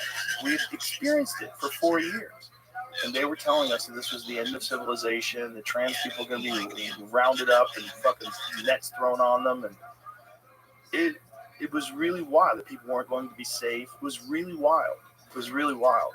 And they just demonized and they gaslit people to the point where when you actually do have the guy in and talk to him and say, like, no, he's not mentally compromised. He's not incoherent. He's very coherent. He's got an amazing amount of energy. The guy sat here for 3 hours, and we could have done another 3 hours easy. He can go on and on and on, and he's fine. And he had some really good points. First of all, the point about the California wildfires, where he's discussing their water issues, that it could all be fixed. And then he gave them a plan to fix it. And then they rejected it. And he's like, you could have all the fucking water you need. And you should be doing things to make sure that these fires don't happen again. There's ways to clean up the brush. There's ways to do this. There's ways to do that. You stop the fuel. You develop better systems for water distribution, sprinkler systems. Like, there's ways to do this, and he talked about those ways on the podcast, and it's like, eerily accurate. And you see what happened to the Pacific Palisades. Yeah, that clip of you predicting the whole thing. Yeah, that was see, here's the thing, this climate change narrative, this is a really goofy thing that people on the left are talking about. This is because of climate change. This is climate change causes fire. LA has had essentially the same weather pattern since the 1800s, since they started noticing them. There's a great video, here I'll send it to you, Jane. There's a great video of the Topanga fires. So you might be able to find it before I can pull it up. The Topanga fires from 1961, I believe. It was a huge fire that raged through the Hollywood Hills. Pre-climate change, 1961. LA has always been dry as fuck. It's a desert industry. That's why the movie industry is there. Because you can film outside. You never have to worry about it raining on you. That's literally why they came. It's the perfect climate. It's amazing. I was just there last weekend. The weather's incredible. But the city, because of their ridiculous policies, is just a fucking disaster. A dangerous, creepy, weird disaster of a city. 1961 Bel Air fire. Could be. It's a windy brush fire, wind. I mean, that's just what happens, man. So the situation that I encountered was from 2000. I was filming Fear Factor, so it had to be before 2007. So it was really before a lot of this. I mean, you had the Inconvenient Truth documentary, but you didn't have the type of climate change discussions that you have today. So you think it was more? It's just LA. It's just LA. It's not a climate change issue. 1,000 acres burned, 450 homes burned in the aftermath. Yeah, that is a black and white one. The one that I had was color footage. I know I have it. Just give me a second. I will find it. Documentary called "Design for Disaster" that's popping up. This also says Bel Air. Here, Living the I'm dream, just going pimp. through What's my- good in your neck of Whitney the Cummings woods? sent it to me. So I'm going through my videos with her. I'll find it in a second.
back in. But the point is, it's like when I experienced that, this was not when everybody was chiming in about climate change being the here it is. I found it. 1960s, it was in Canada. Here.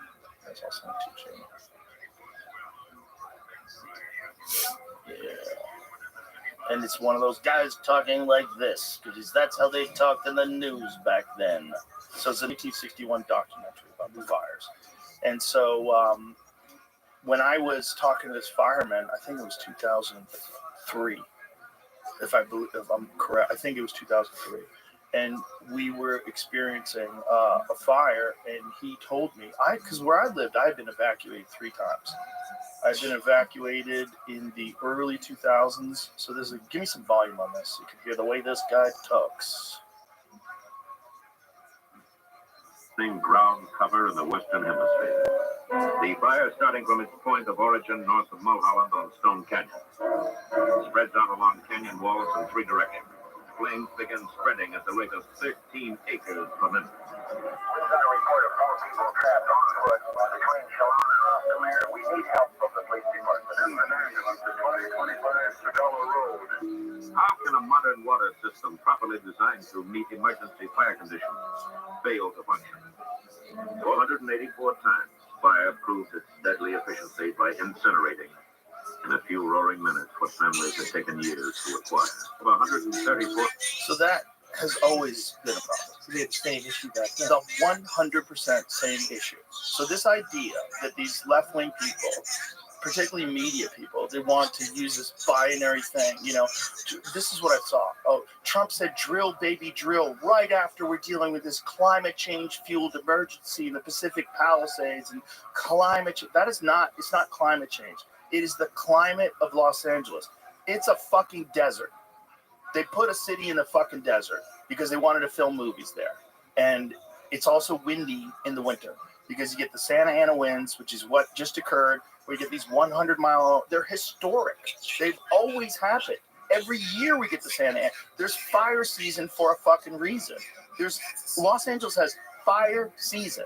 Where I used to live, it was fire season. And every time the winter would come and everything was dry and all of the vegetation was brown and the wind was whipping around, everybody would get nervous because you get, there's a bunch of different reasons. The one big one from 2018, they found out that it was like some part that had failed that initially caused the fire. That was a $1 part. The part cost $1. This $1 piece that they failed to replace caused the sparks that led to the initial fire. That was the 2018 fire, where you saw, if you go down the 405 in Hollywood, like half of the side of the highway was completely engulfed in flames. It looked apocalyptic. It was bananas. Driving on the highway, and the whole left side of the highway is completely on fire. Giant hills of raging fires that they couldn't put out. It's always been like this. It's Los Angeles.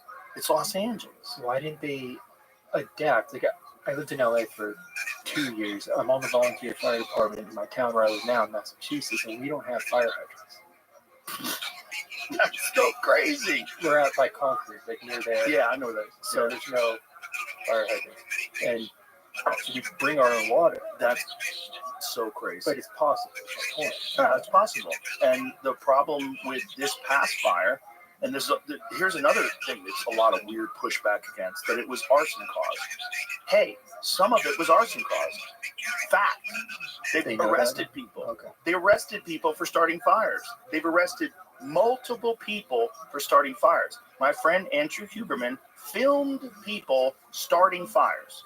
They were starting fires in the middle of this fire disaster, because it doesn't mean it's the cause of it. It means along the way there was a lot of arson. Like some people were saying that there's this false narrative that it was the homeless people. Like, okay, whether they had a house or whether they didn't have a house, some people started fucking fires. There's video footage of the 3 fires that are started semi-simultaneously that are near the Palisades. And on one of the video footage, it's very clear that there's a human being. It's like from the sky where they're filming this. There's a human being that's near the fire. Most likely, the cause of the fire was a person who either accidentally did this or did it on purpose, lit a fire. So the problem is not fucking climate change. The problem is LA is extremely vulnerable when it comes to fires and always has been, and they've done very little to mitigate this yearly disaster problem that they have. That's the facts. Yeah. That's the reality of it. That's indisputable. Do you think Gavin Newsom's is this gonna be the end of him, or are people gonna put up with it? I would like to think that people would wise up. I mean, there's been a trend in California to vote in the opposite direction. If you look at the map of 2020 versus the map of 2024, the counties that went red, like a significant number. But the high population centers are in the trance. The San Francisco, Los Angeles, very difficult to get those people to vote anything other than blue. And so if the people that are Democrat are giving them the exact same solutions, exact same gaslighting, and they keep buying it over and over again, and they still win elections, then there's no force. So this is why California has been essentially blue since, except for the time where Arnold won, which is weird, right? Because he was kind of like a moderate Republican and also famous, and that probably led to him winning. But other than that, since Reagan, he did something where he allowed people that came here. What was the issue that Reagan did? There was some sort of a voting issue where he allowed people from, I think it was people that had emigrated here illegally from Mexico. There's coffee and water, whatever you like. There's water in that glass right there. But California's basically locked blue. And the only thing that's going to change it is things like these Pacific Palisades fires, where people realize we have an incompetent government. And if we have competent government that is right-wing, and as long as they don't infringe on civil rights and human rights and all the things that we're terrified of from right-wing extremists, as long as they don't do that, you'd probably be better off leaning in that direction. If someone's going to take a pragmatic solution, a pragmatic view of what these problems are, and make meaningful change. Like you've got to figure out what is first of all, with the fires, it's like this all could be prevented. What's causing the fire? Well, all this brush. They had record rainfall. Record rainfall means record growth. So you have record growth of all these grasses and brush and all this stuff. So it's all green and lush until LA runs out of water because it stops raining for a long time, and then everything turns brown, and then it's tender. It's just fire tender. It's just it's a tinderbox. When the fire chief says, if we'd had 1,000 more trucks, it wouldn't have, quote, tamped this down. Mm-hmm. But then we see an old man with a garden hose able to save his house. Well, an individual was able to make a difference. Right. So then logically, a difference could be made. There's one guy who put lawn sprinklers on his roof. Milk, orange juice. I saw one guy, and it's difficult to have those two narratives. They contradict each other. They do. But I mean, the firefighters are saying once the fire is raging, even if they had 100 trucks, you're dealing with 100-mile-an-hour winds, and you've got this enormous, if someone did start these fires, if they were started by arson, the way they did it was very strategic because they essentially did it upwind. They did it right where the wind was going to blow the fire into the city. Like if you started that fire at the outskirts of the city, it would have just burned to an area that's not populated. They started it right where all the brush was, right where all the woods were, where the wind was at its back. And then they started it in multiple areas so that it would come and spread out in this way that was impossible to stop. So once it gets big, to this day, what is the fire? Yesterday I read that it was 65% contained. This is we're in weeks, right? Weeks into this. At one point in time, it was 0% contained. It was just burning through. And if you haven't seen, there's a great video, I'll send you this, Jamie, of an overhead view of what it looks like now. And it's 68% contained today. I'm going to send you this, James. It's a helicopter that is flying over the Palisades. And you get to see, the extent of the devastation. And until you see it, with your own eyes from the air, it's hard to understand how big the destruction is, how enormous the amount of land that was destroyed, the amount of homes that were destroyed, and not just destroyed. Here it is, like you can see this here. I mean, this is crazy. This is absolutely crazy. And the video is larger, Jamie, if you could like shrink it a little, so that way you can see the top. So there's words at the top that block off some of it, but it goes on like way above that. See that? Like this is an enormous piece of land covered with homes that's gone. All that's gone. Not just gone, but now poisoned. So now not only are these homes burnt, but everything that was in the homes, all the plastics, all the chemicals, all the batteries, Teslas, all these different electric cars, all that, the electronics, all the toxic chemicals that come from the building materials, all that is now seeped into the ground and will eventually seep into the water. It's going to get into the water supply. It's probably going to get into the ocean. It's going to wash into the ocean. Yeah, I don't think people realize how toxic that stuff is. Not just that, it's in the air. So, you know, they can say the weather quality or the air quality is good in California based on how much smog there is. But what's in the fucking smog now? Because this is not just automobile smog. This is not just dry dirt kicked up by the wind, which they've always had. Like the smog in Los Angeles existed before there were cars. Because there was always this problem with the way the valley is shaped. The valley just contains all this air in there, and you would get dust pollution, even back before there were fucking cars. Or if there was anybody that was burning coal, or you had fireplaces, or that kind of shit. You're getting all that smoke that was always contained in that area. It's just a bad place for air. And so then on top of that, you've got all these homes that were burnt and all this toxic waste, all this burning plastic and burning chemicals. Now that's all in the air, and no one's discussing that. Like, it has to be bad for you if you live near them. All those firemen that are breathing that shit in, that's going to have long-term health consequences for those guys. Yeah. For all those people that are dealing with all that shit, all those people that are anywhere near it, your air is air of, like, do you know the story of the toxic burn pits from Iraq and Afghanistan? So during the war, when troops were on a base overseas, they would take all their garbage and burn it. So they burned it in these waste pits. And so the wind would shift and blow through the camp, and all these people are breathing toxic air, extremely toxic.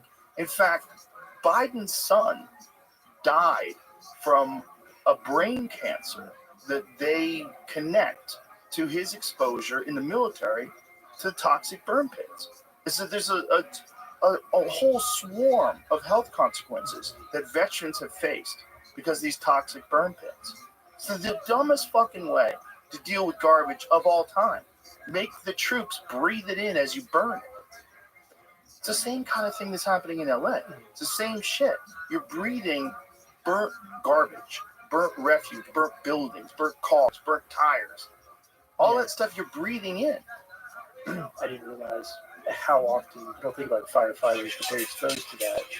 All the guys on the, it's all volunteer, but the guys that in the 50s, 60s, and just hacking all the time. Yeah. And it's like a sacrifice they make knowingly. It's Yeah. crazy. The gear is never, because you can't just wash fire gear. Right. You gotta have it specially washed. It's like the kitchen and the firehouse, right? And you can't bring no gear allowed in the kitchen because it's, but you know, you put it on, go home. You're supposed to shower every time, but that doesn't happen. So it's just crazy. Also, they're fucking exhausted. Like, you don't even want to shower. You just want to close your fucking eyes. You're working 28 hours. You get a couple hours of sleep before you get back out there again. It's fucking insane. And still, 68% of the day. Today, what's today's date? The 23rd, 22nd? Some people talk about the campfire from a few years ago. That containment number starts getting used as a big political tool, and like it'll never end up being like 100%. And just kind of keep pushing the number around, talk about stuff. Just eventually just goes away. What do you mean? the big number for the biggest fire. Like they've contained 100% of a small fire. Like the biggest fire, it'll always stay at a number that's below 100%. Well, if it's still up, It's like a fire. That's what they're saying. Like the residents there just got sick of it. They're like, this is now a political thing going back and forth. Like, tell us what it is. Right. Where is the fire if it's not contained? That thing. Like it just becomes a thing that no one has the answers for. Right. That is a weird thing, right? Where we want to put numbers on stuff. Like today, we're like, is it 65 or is it 68% contained? Like, what? It's a fire. Fire's still up. There's still a fire right now. January 22nd. There's still fire in Los Angeles. It's been going on for weeks. When did it start? What was the date the fire started? I was reading through something on the New York Times. One possible thing, which doesn't sound right, but they're just playing it possible. In that area, someone was lighting fireworks on the night of the 1st, and there was a small fire that started. And some firemen went up to put it out. They stayed to see if it was going to catch back up. And 5 days later, they're like, is that the same fire? Because it was in a really close to the same spot. It'd be real weird if it started back up 5 days later, but... Yeah, that doesn't really make sense. That doesn't make sense. Also, it doesn't make sense if you think about how What up? windy How are it you, was T-Bite? and the fact that everything's dry. I can go into the roots, which is fun. That's where I'm just starting to hear that. Okay, maybe you can. Maybe, but 5 days later, it starts up again as a raging inferno. Perhaps, but there is also evidence that people lit fires. There's also What people who Twitter? got arrested for lighting fires. It wouldn't surprise me. Have you heard the book Monkey Wrench Gang? No. Ask the people in the chat. I'm not sure. Friends living out of a van, they go around. In fact, originally monkey wrenching was sabotaging.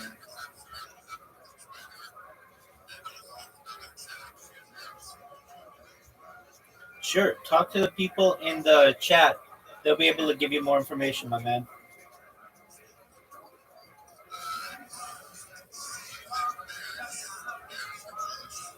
I'm always bullish, my man.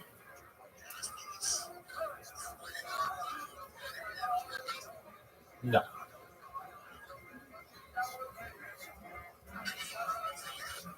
Very cool, man. Word, dog.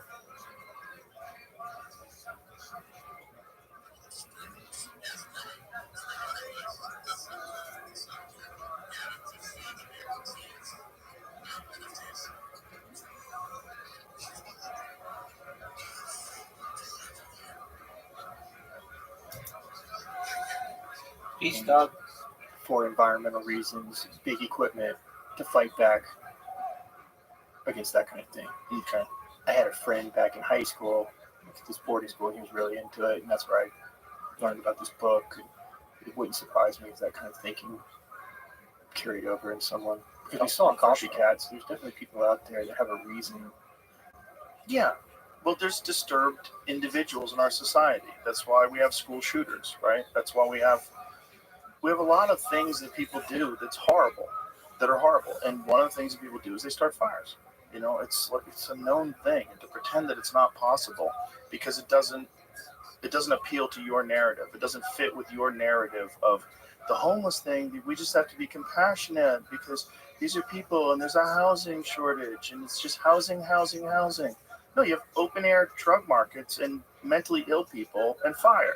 And it's possible that that's what's caused it. LA wildfires rekindle, eco-terror arson suspect manhunt after fake firefighters arrested. Yeah, that's the thing. There were fake firefighters that were arrested, and there was also fake cops. But I think that was, if I had to guess, it was more about stealing than anything because there was organized looting where they were breaking into homes in areas where there were people going to be abandoned. LA, man, it's not my cup of tea, but it's tragic. Firefighters has a history of arson. That's why they're talking about it. Oh, great. One of the firefighters? Fake firefighters. Oh, yeah, there you go.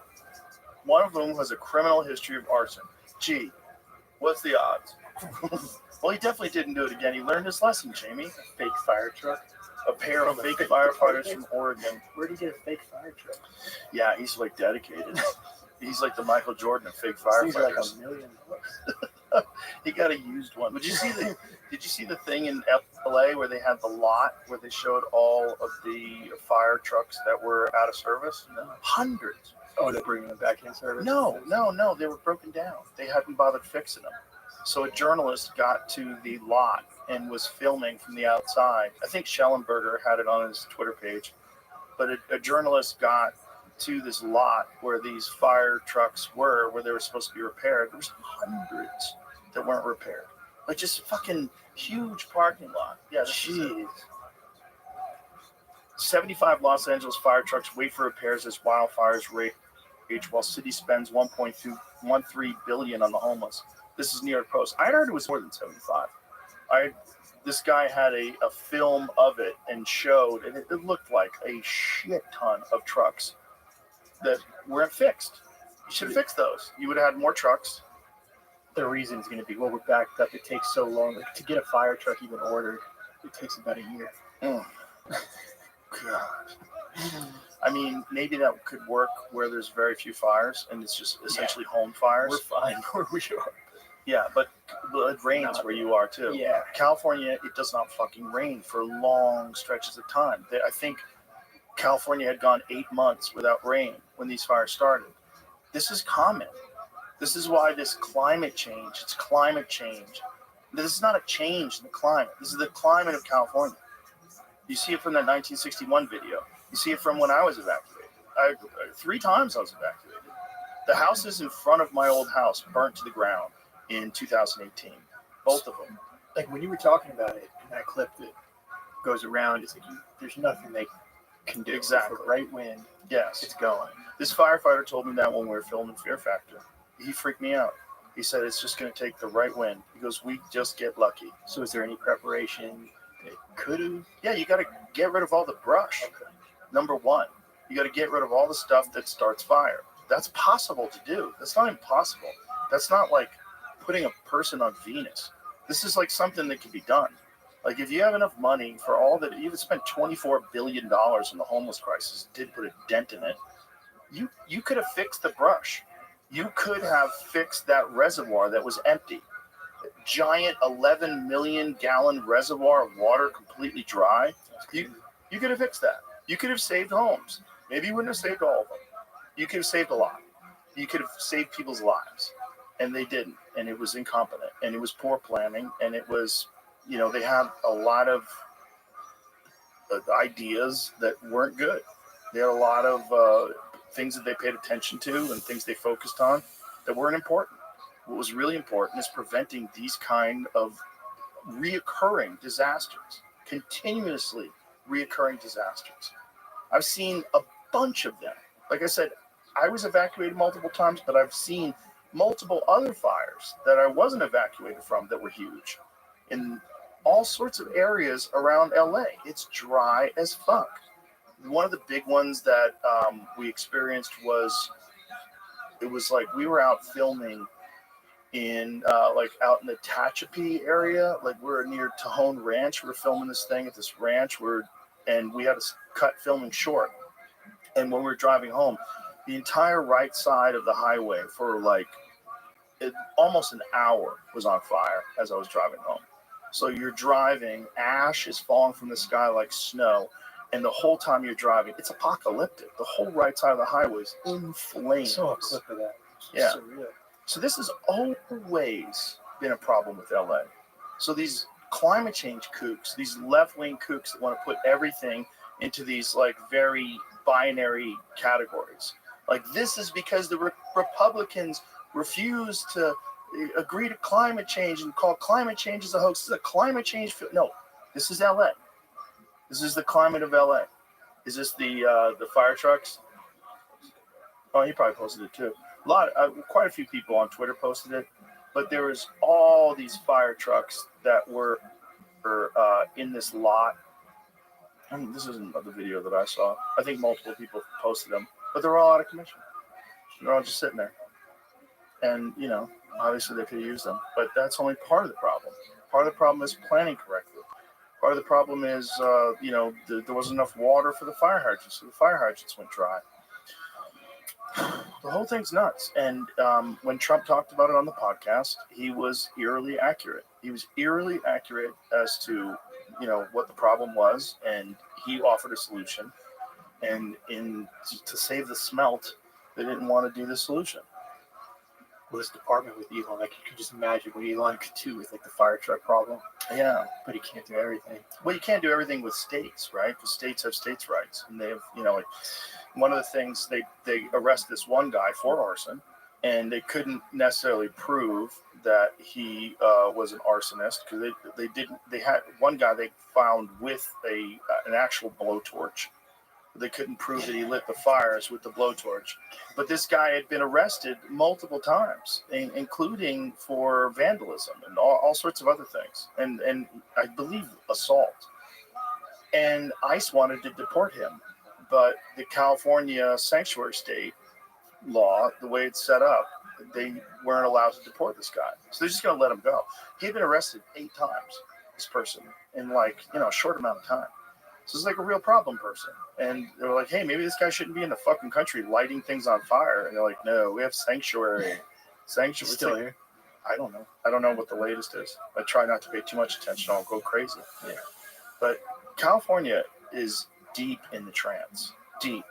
And I think the only thing that's going to snap people out of it is something like this, where they realize, like, oh my God, these people are completely incompetent. It used to be the homeless situation was a little bit of a wake-up call. This is like next level. This is like next level incompetence wake-up call. And so I'm hoping that someone can come along that's a reasonable conservative person that can shift things in California, like appeal to people's concerns when it comes to social issues, women's rights, gay rights, the things that people are terrified of when it comes to right-wing. When you think about like far-right fascist governments that are going to clamp down on people's rights, like what we're really worried about is disenfranchised people and marginalized groups and people that are more maligned, right? So if someone can just appeal to that, so we have no desire to stop gay marriage, we have no desire to limit women's reproductive rights. What we want to do is make a more fiscally sound city. And have more conservative policies in terms of what are we spending our money on and what are the results. You can't just say, oh, we work for a homeless initiative, and so, oh, well, you got a blank check, do whatever you want to do. Like, it should be like, what have you done? How have you solved the problem? Hey, look, we spent $24 billion and homelessness went up by a significant amount. Tens of thousands of new homeless people while we spent $24 billion. This is not effective. So whatever you guys are doing, you're shitty at it. So we don't want you doing it anymore. We're going to bring in someone who has some more something that's going to progress the idea better. Someone who's going to fix this problem better. Someone's got a more pragmatic solution. If they could do that, but they have to appeal to people that are deep blue. They're Welcome. Blue. They're blue. How are you? Who. And we're glad that you're here, Chichipawa. How'd you find out about me? Chichipawa. Hello. How are you? I didn't even want to fucking talk with you anyway. You are the last motherfucker I wanted to talk to on this fucking earth. The problem with California is very unique, and more unique than New York, in that California, the entire city, is established around the entertainment industry, and it's established around the dream. If you go to Los Angeles, you can make it. Well, in order to go to Los Angeles and make it, if you're an actor, you have to audition. And when you're auditioning to people that almost universally have a very specific political ideology. You can't be a part of the group. You can't be a part of the team if you're a right-wing Christian Republican and you're making films. That doesn't exist. You got like Mel Gibson and a few outliers. That's it. Clint Eastwood, a few outliers. For the most part, if you are an actor and you want to work in Hollywood, and by the way, Mel Gibson and all those guys will hire left-wing people. These people will not hire right-wing people. So you see everyone sort of morph their personality and morph their political ideology and their social ideology around what's going to get them picked. Yeah. Because when you're an actor, you have to get picked. So if like you and I go for a part, and there's a bunch of other people going for a part, and we're all like similarly qualified in terms of like the look that this part is looking for, a lot of it is determined on whether they like you. And Hollywood runs off the blacklisting idea. Oh yeah. So if you go against your union, that's how unions have power. Yes. You cross the picket line, you're going to be blacklisted. and you'd be ostracized, and that has real consequences. You know, like people don't realize what I always describe it when I'm teaching that class on filmmaking. Hollywood is the very definition of a rigged game. Yes, it's a rigged game. They can shut you out. And so this is the underlying philosophy of the entire city. So even though there's only a certain amount of people that are actors in LA, there's a lot of people that wanted to be actors. And there's a lot of people that want to be famous. And so they get their fame from their small social media. They get like a little adrenaline and dopamine drip off of like social media likes, and like maybe my TikTok can go viral, and then they get a little fame from that. There's a bunch of fame seekers. All those people are locked into this cult-like thinking, so it's very difficult to get them out of that. It's the technology. I think is going to revolutionize. We're on the precipice of this. We were talking about Heath Ledger earlier. What happened to those kind of independent movies that I remember being in high school before going into film school, like watching those Monsters Ball, Candy, these small Heath Ledger independent movies that made you feel like they were just made for you. They weren't like Marvel and Disney, right? And we don't see those anymore because everything's changing in the industry for multiple reasons. The strikes had a lot to do with it. I think it's this strange paradox where you have more of an ability to reach an audience than ever before, but there's fewer writing positions, movies being made. There's this shortage because there's this hiring shortage, but cameras more accessible than ever. You were talking about the potential for someone to come along. I mean, I think it's only a matter of time till it does happen. The Daily Wire is trying, kind of with Pendragon Cycle. What's that? They were doing an Arthurian legend. Their attempt at Game of Thrones, which would be, if it were to land, could be massive. It could. In my theory is it could be the tipping point because it's going non. My understanding is it's non-union. You have Angel Studios, and they're kind of trying to compete, but we've never had an alternative to the union model, the traditional production model, which drives up production costs. There's nothing stopping you from getting a camera and going out there and doing it except for the rigged game, which says, well, we're going to blacklist, we won't distribute your movie. There's all these different parameters. You're not SAG sanctioned, blah, blah, blah, blah.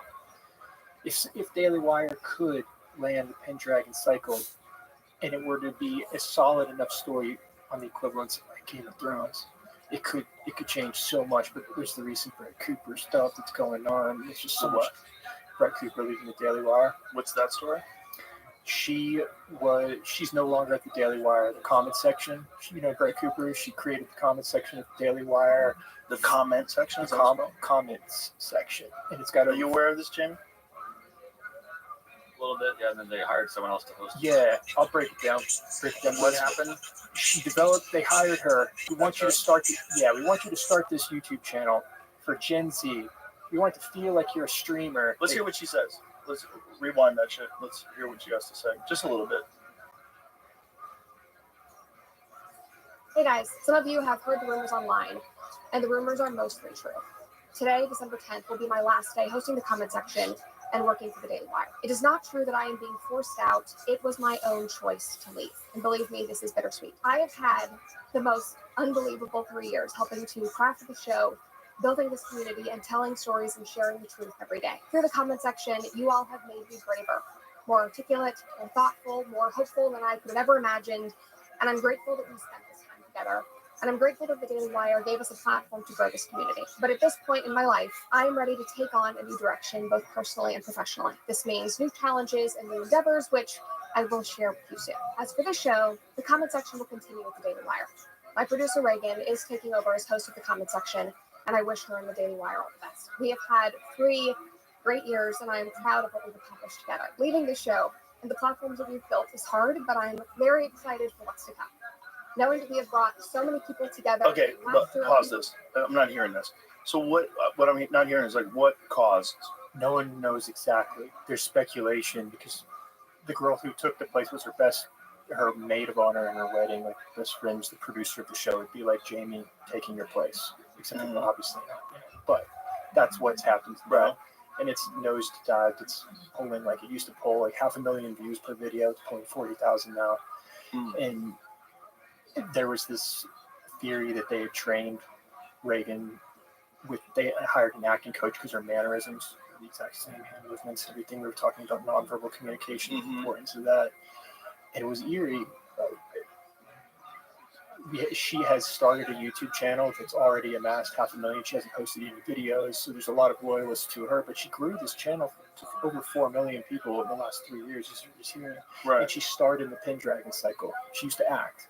Bro, what was the problem though? We don't know. There's speculation that it exploded the channel. So it's likely, if we're applying critical thinking to this, it's more than likely that she approached Jeremy Boring, Daily Wire, like, look, guys, I'd like to be paid more than what I'm making because I'm pulling more views than anybody at the Daily Wire. Possibly. That's what happened. She was living on this farm with a commute. She was a little frustrated with that. Maybe there's speculation she wanted to run her show kind of from her house. But no one knows exactly. There's NDAs and anything. So. It's hard when someone is a part of a channel and then their show blows up and they realize, like, oh, I could have done this on my own, which is the reality. The reality is, like, being a part of a channel, like, it doesn't really get you much, obviously, because the new show only has 40,000 views, right? True. But Jeremy Boring's response would be, yeah, but we throw the Daily Wire's advertising money behind these people who spend a lot in advertising. We lose a lot of money before we make any money. Yeah, but from what shows? Not the shows that are successful. The shows that are successful are successful. Like, that you lose, that's the problem. That's like the record business version of arithmetic. You can't buy the elusive intangible. Yeah, their record business is notoriously horrible with that. So they have a model where when they sign an artist, the artist gets an advance, right? And then the advance, you're responsible for so much. You're responsible for advertising. They take into account a bunch of artists they spend money on that doesn't create money. So they have all this Hollywood math that they apply. Hollywood accounting. And at the end of it, like, they make more than you and you make almost nothing. So that's very likely a possibility. And they throw as much shit against the wall as possible. If you think of a record company, they might fund a bunch of different artists. Credo distribution. Yeah, and then only one or two of them take off, but those one or two of them that's Prince, and he's getting fucked. And meanwhile, he's a giant superstar. Like, Prince had to change his name. He was like, oh, okay, well, you own Prince? You guys own, okay, I'm this now. I'm a fucking squiggly line. That's what he did. So it was the artist formerly known as Prince. And do you know that? Like, Prince, for a while, when he was it Warner Brothers? Whoever he was in dispute with. He changed his name to a symbol. And that was how he could still perform. It was like, yeah, you don't own this, bitch. And there's probably a non-compete clause. That's just why she hasn't posted anything yet. Crazy. But, that's what you get if you want the shortcut, right? The shortcut is being part of a channel. I'm going to connect myself to a channel and, I'm going to agree to give them X amount percentage of what I do. It's really not a smart way to do it today. It's not necessary because today all you have to do is have a camera and a backdrop and just start recording. And organically, if your content is good, your thing can grow and then it's yours. It's all yours. And then getting advertising is not hard. If you're successful, you get an agent. You get an advertising agent. They bring you MeUndies ads. All kinds of shit. Next thing you know, you're making money. You're making money off your channel, and then your channel grows organically. And then you don't have to deal with executives telling you what kind of guests you should have on, or what topics you should avoid, or what things you should accentuate, or we would like you to talk about this today. Like, all that stuff is, and then as you get more and more famous from your work, you realize, no, the people like me, like, this is the reason why this show is going on, and I've got to pay these assholes 60% of everything I'm making. And this is dumb. If I was on YouTube independently, I would be rich right now. I'd be making good money. I'd have a nice car. And instead, I'm getting a salary. And my salary is not really representative of how much income I'm bringing into the company. And you've got like someone like Jordan Peterson. He did partner with the same company. And maybe that allows him to do more traveling over what they do with the Jerusalem. Right, but I bet he got a better deal. First of all, it's Jordan Peterson. He's already famous, and they would throw money at him. Like, there's that famous thing with Steven Crowder, where Steven Crowder's people were using that in context of this, saying this kind of. Yeah. So, and the Crowder thing was kind of weird because he recorded a conversation, a private conversation that he had. Yeah. But the whole thing behind it is like you're getting money to agree to be a part of a company, and the only reason why they would be willing to give you that money is that they're going to make money. Like they have to, they're taking a chance. I went through a similar thing with Spotify, but Spotify was great. There was no issues at all. It was like, we think this show is really valuable. We're going to give you a lot of money to be exclusive on Spotify, and just that's it. Pretty simple. No input at all in terms of like who I should have on, or what I should talk about, or there was nothing. There was a few hiccups during the COVID days where they were experiencing so many attacks. They were getting like strong pressure to try to remove the podcast, and they didn't buckle. They hung in there. Good for them. Yeah, good for them. I'm very loyal to them because of that. Because what they did was pretty extraordinary. A lot of people would cave, and they did not cave. But to bring it, you see how that now is going to. They've already filmed Pendragon Cycle, this whole thing, this Arthurian, so it's probably going to impact. Well, I hope it's good. Me too. The thing is like, who's writing it? How good are the people that are writing it? How good is the story? I hope It's all about the story. Yeah, it's all about the story. It's all about how good is it? Because I was thinking about that on the airplane. Like how the logic of story, all trying to connect all these dots and everything. But I think there is an inherent. There are patterns. Like I was talking about mathematics, how I can't think about math. I need a visual. I think when you're writing a movie, when it clicks into place, you can feel it, and they call it cracking the story. And they hire writers to crack the story, almost like it's a math problem.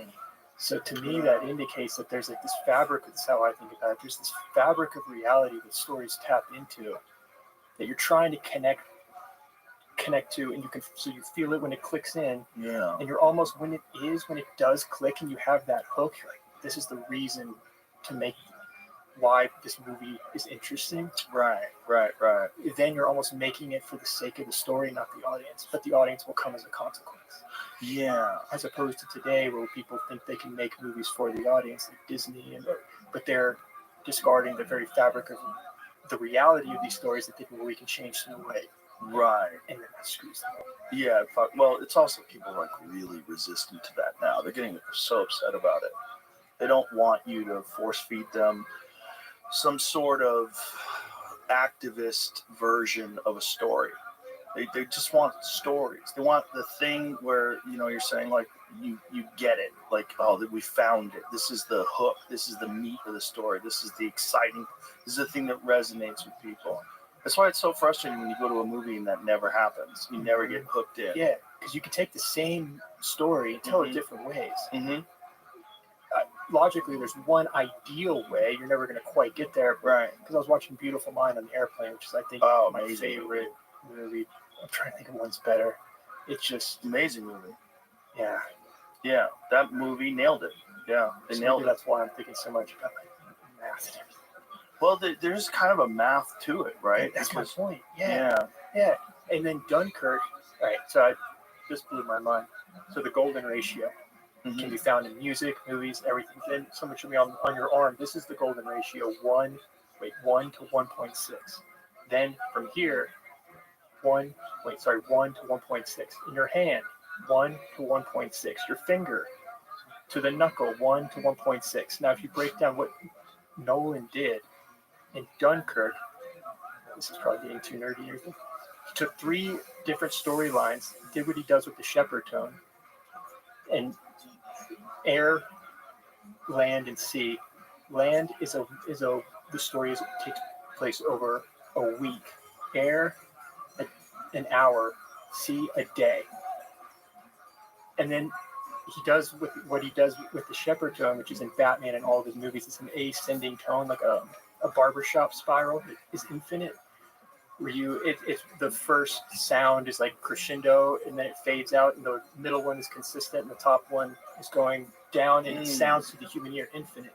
He took that which he's used in the Batman's bike, the music he's used in all Prestige in most of his movies. If you listen to Dunkirk, you hear this sound, and it's just increasing tension. You don't even notice it almost. It's because it never reaches a crescendo. So you feel like something's off, but you never quite get there.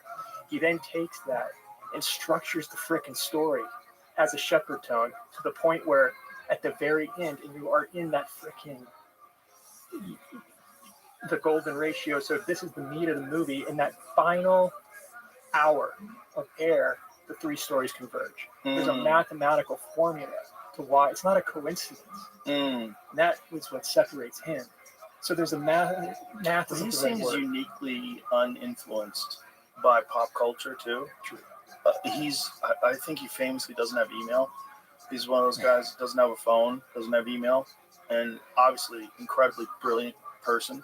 So he's obviously aware of email. He's aware of phones, but I think he's probably one of those guys that goes, you know what? The more that's coming in that's influencing me, it's going to fuck with my ability to have a vision, a unique personal vision based on what I know resonates with people and what I know resonates with me and how to make a story that really works. Yeah, I think you're writing for yourself. You should treat yourself like that's what I do with my YouTube stuff. You don't try and do it for an audience because you do it for the thing. You make the thing the best thing it can be. be. Which is what you want to see. That's how you how do you judge it? How do you know if it's good or not? Right? Yeah. Well, it's because what I would want to see. I try and make it as good as what I would want to see. Right. Yeah. It is. It's a fascinating medium, right? Because now it's also being challenged by these shows that are essentially long movies, like Ozark. Yeah. Right. So Ozark's a long movie. So, and you can get so much from The Sopranos. You get so much more into depth with the characters and the interactions and everything that's below the boat. You know? Yeah. There's so much more when you have 6 seasons. Yeah. I heard you talking to Tarantino about that. Yeah. Well, he disparagingly talked about Yellowstone being a soap opera, but he also talked about Homeland. About Homeland was an exception to that because it was essentially this amazing moment at the end of the first season. Yeah. Where the show is like Homeland first season was incredible. And it is like a movie. It's really good. It's really well made. And at the end of it, you're like, wow, this is a fucking incredible piece of just artwork. Have you seen Taylor Sheridan's new show, Landman? I haven't. I watched one episode. I haven't seen it all. It takes a bit to get into it, but he's doing something that no one else is doing. I was a little thrown off by the lady who's playing his daughter because she's clearly like 30 years old. And I'm like, how are you telling me she's 17? This is crazy. With that, but that's crazy. Like that girl looks like she's got to be 25 years old. At least, do you think? Well, let's find out. Yeah, no, I know she is. We looked at it. From a producer's perspective, yeah, you're not going to hire a freaking 18. You're going to hire someone over 18 for labor laws, for sure. So she's definitely. Well, how about to hire someone that's 18? But you can't 19, like so then you can get around the labor. Okay, even 18, 19. At least she looks like. At least she looks like she could be 17. Yeah. Yeah, that's her. 27. Okay, you got it. 27. That's all right. You know, beautiful lady. But looks like a lady. Yeah, looks like a beautiful woman. It does not look like a high school kid. Good point. And so when you're seeing that, it throws you off like immediately. Like, what are you doing here? Touche. This is nuts. This doesn't make any sense. Yeah. It doesn't. I'm not saying she looks bad at all. She looks great. But she looks like a mature woman. She doesn't look like a young child. Yeah. So when he's got this dynamic, where he's dealing with this like wild, rebellious teenage daughter. Yeah. And they're like, hey, bro, she's lying. That's like, when's the last time you saw her? That might not be the same person. Billy Bob's hilarious. He's great. He's fucking phenomenal. He has some great rants about climate change and oil. He's a phenomenal actor. Well, that's the other thing about climate change. Like, listen, if you really think that it's oil is the problem with climate change, well, you better change your whole fucking life. Because everything in your goddamn, is that what he says? Everything in your goddamn life is made with oil. Everything in your hair, everything in your car, everything in your phone, everything in your fucking life is made with oil. And you're reading the Elon file on the airplane that do you think he could get the solution with the solar, with the battery walls and the battery roof? Could that work? I don't know. It may work, but you're still dealing with some kind of pollution from brake dust. You're dealing with, we actually pulled this up recently. We're talking about, there was an enormous percent of more pollutants are released into the atmosphere because of electric cars than combustion engines because of brake dust. So electric cars. The one thing good about electric cars is specifically Teslas have regenerative braking. So when I drive my Tesla, oftentimes I don't even have to hit the brakes because I just let off the gas when I'm getting close to an intersection. I gently tap the brakes when I get close to the line where the red light is. But when you're driving normally, it's like 1 foot driving. The brakes work, but you don't have to use them because when you let off the brakes or let off the gas, rather, the car slows itself. And it doesn't coast. Like you can't just hit 60 miles an hour and then let your foot off the gas and it'll just kind of cruise along. It doesn't do that. It slows down like considerably because it's regenerating electricity through this regenerative braking aspect of it. So that probably has less brake dust than other electric cars. But there's electric cars that you'll drive, like if you drive like the Porsche Taycan, which is an amazing electric car. It doesn't have that regenerative braking thing, or at least it's a setting. And the car that I was in didn't have it turned on. But when you let off the gas, it just coasts like a regular car. So those cars are much heavier than regular cars, much heavier. And there's a problem with guardrails because of that. So guardrails are designed for a car that's a specific weight. And, most cars weigh somewhere in the neighborhood of 4,000, 5,000 pounds. But when you add batteries, so if you have a car that's filled with enormous amounts of batteries, that car is a lot heavier than a regular car. And some of those cars just go right through those guardrails. Because there's just too much mass. Yeah, so you have more brake dust that gets into the air because you have to slow down this much larger, heavier vehicle, or much more mass. And when you're doing that, you're generating more brake dust. And the only solution to that, we talked about it, like carbon fiber brakes, which are expensive and mostly in high performance cars, they have much less brake dust. So like, when you clean your car, and if you're washing your car, you go to the wheels, there's all that dust that's around the dark dust that's around the wheel that you have to clean. That's all brake dust. So that's getting into the air. So if you live in a place that has high traffic and like stop and go traffic, you get brake dust everywhere. I'm reading an article that kind of disagrees with that, and it explains why here in this third paragraph. Okay, so it says many of the claims about EVs causing air pollution reference figures from Emission and Analytics, a private company. Founder Nick Molden said that its measurements show that particulate emissions can be 1,850 times more than those from modern car exhaust, which have become cleaner because of regulations. But the headline finding needs some context. The tests have not been peer-reviewed by scientists, and the industry disputes the findings. That doesn't mean anything. What they just said doesn't mean anything. Just because they haven't been peer-reviewed and that the industry disputes it, that doesn't mean that it's not true. This was the third article I got to. Right. That said that there's less from because of regenerative braking. Right. What we just talked about. But regenerative braking, again, I don't think is in all electric cars. I know it's standard on Teslas. Crucially, all cars produce those pollutants. That's true, not just electric versions. That's true, but that's not true. What they're saying is not true either because these heavier cars produce more. That's just what they're saying. Measuring tiny particulates is very difficult. There are relatively few comparative studies so far. That means there's still uncertainty over whether the extra weight of EV batteries will result in worse particulate pollution. But it makes sense. It's logical. So if they're showing this, if he's done a study and it's showing this in a study, this is a logical conclusion. Is that an electric Range Rover? Yeah, I didn't even know that they existed. Was that a new thing? I never saw one before. There's a lot now. It says calculated that EVs are 400 kilograms heavier on average because of bulky batteries. Yeah. So just because it hasn't been peer reviewed doesn't mean it's true. And the reason why they're saying this is because they're trying to put it into context. Like, yes, electric vehicles are generally better for the environment, particularly if you have regenerative braking, but there's also an added element. What the solution might be is to make carbon fiber brakes standard. It's carbon ceramic brakes standard that you need them, just like you need catalytic converters. It would be more expensive though. I never heard of that. Yeah, so most brakes have steel rotors. Steel hits this carbon and it just releases more brake dust. Or steel hits the pads, releases more brake dust.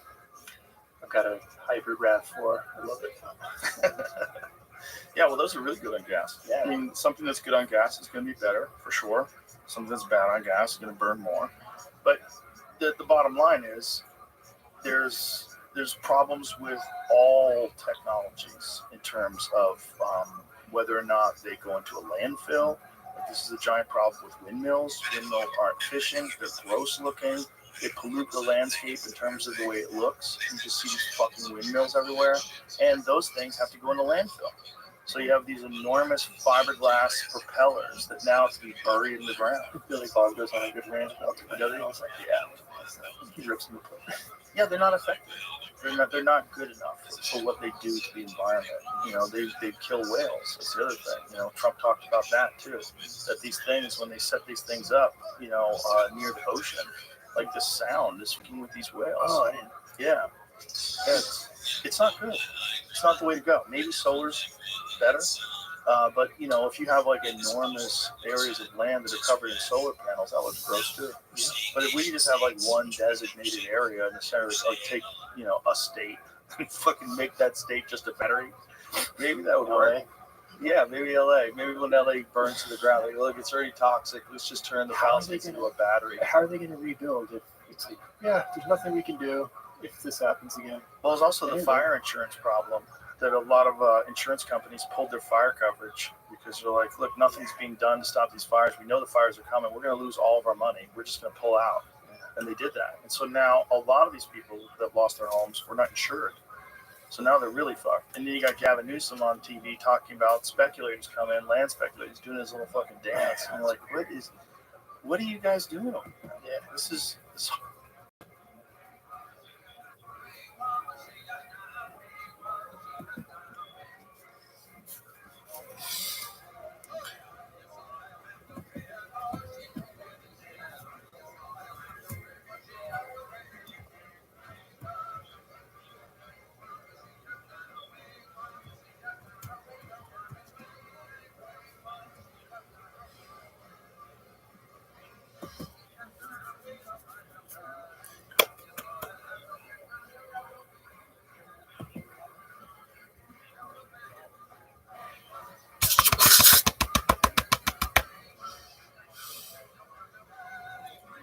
Nobody's seeing this.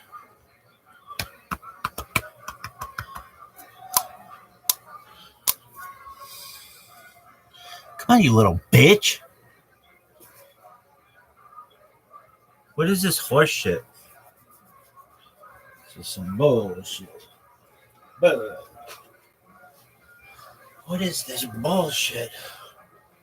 Running How did you against make a it guy to named 10th? Ronnie Curry, who his sort of shtick was he would fall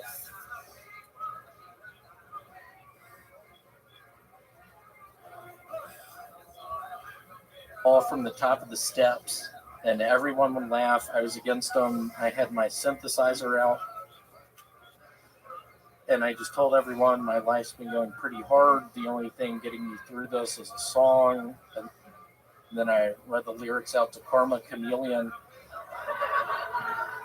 And then I played my synthesizer. I need to get it back out here. Wow. How did you make it to 10th grade if you failed 1st grade? I cheated. Ah, truth comes out. Don't repeat this, but yeah. But I don't know how to read. Y'all don't repeat that. Is that true? Yeah, I see those red signs everywhere. The hexagons, I think. I don't. What did they say? Stop. All right. William, always so much fun. Always one of my favorite parts of the show. Thank you. Make some noise for him. Another new minute and another great interview by William Montgomery, everybody. Oh my goodness. Here he is. Here he is. Live in the flesh. William Montgomery.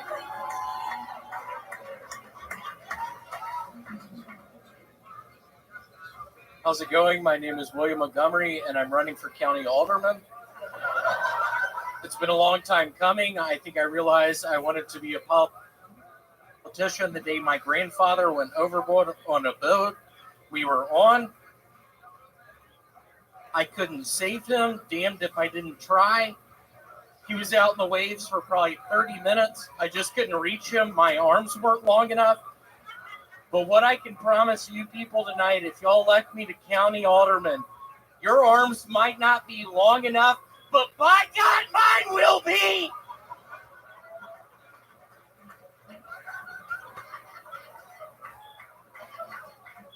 I watched my grandfather die.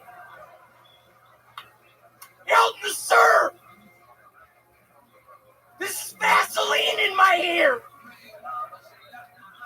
How am I going to go to sleep tonight? I'm going to have to remember to take a shower. It's all over. Wow. William Lights Out Montgomery. Tony, are you cool with me getting into a couple of my policies?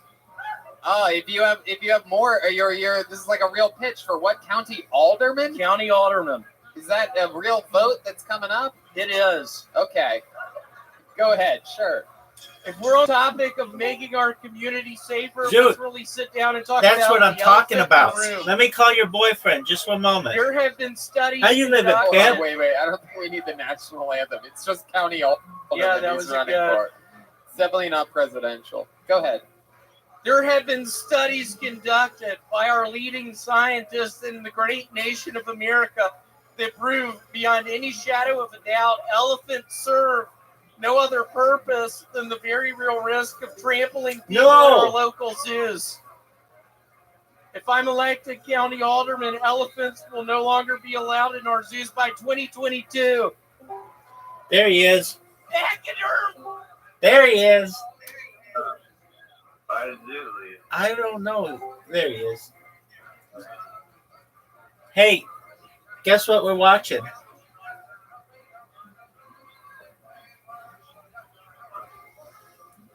The William Montgomery 24/7 stream. Did you know that he had a cold or he had the flu recently? Caspian C, are you there? Zoot, how are you, big dog?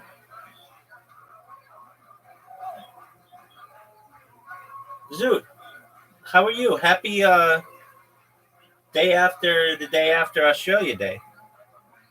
Did you guys know that you had invitations? What in the fuck? What is his deal? Zoot, can you hear me? Zoot, can you hear us? We cannot hear you. Zoot.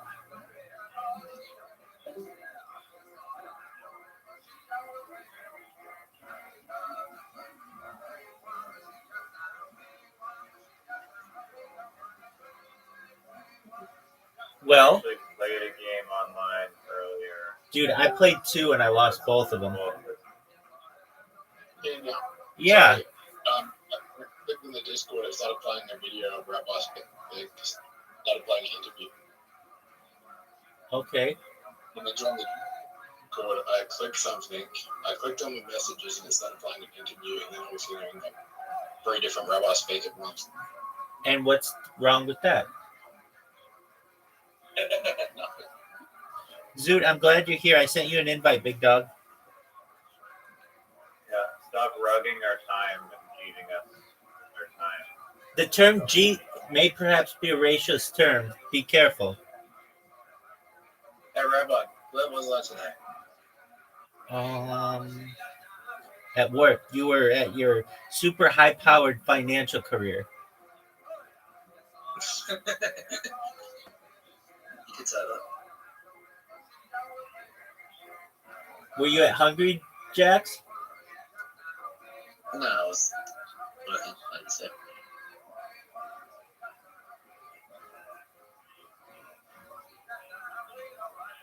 Oh, what a beautiful shot, Zoot. That was amazing. All right, what do No, we... I am looking for No, that's big block in.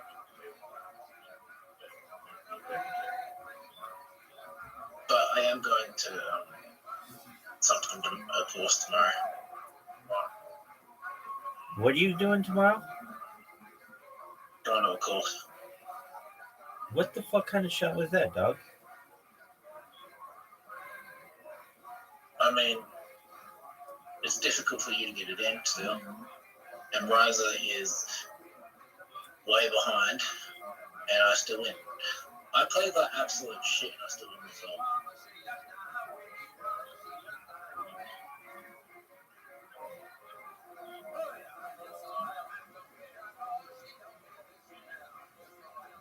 I played online today against people, and I lost both games. So today may not be my best day, or I just played against some baller people. Was there 4 of them? No, it was just Do one-on-one. I go the difficult way or the bitch way? The difficult way. But you have to remind me, what's the percentage? Not 69%. Good on you. You just fucked up my shot. Shoot him into the black. Oh, Blast him. no doubt. No doubt he's going in the black. Yeah, but I don't know why. Like, you're both going to go back and you're both going to black.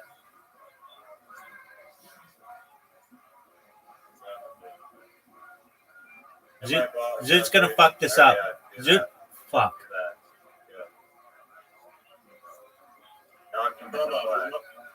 They're not going to score. No one else is going to score. I have a very good shot here. When I say very good, You're terrible. I mean it's one of the best shots in the history of mankind.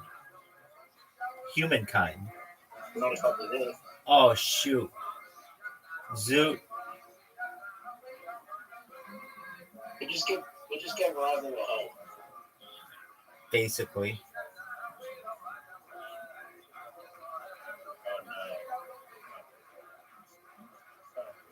Riser could literally just... No, just don't touch me. Stop. Too far. Too hard. Fuck. Maybe I should just go for it. That's like my only chance.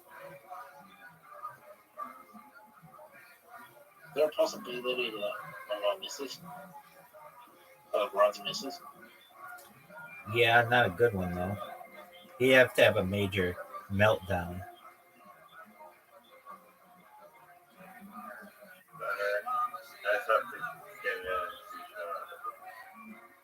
Oh, what a good shot.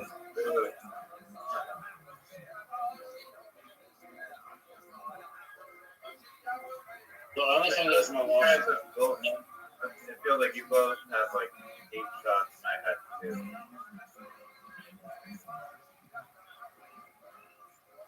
No, Rubber could fuck me here.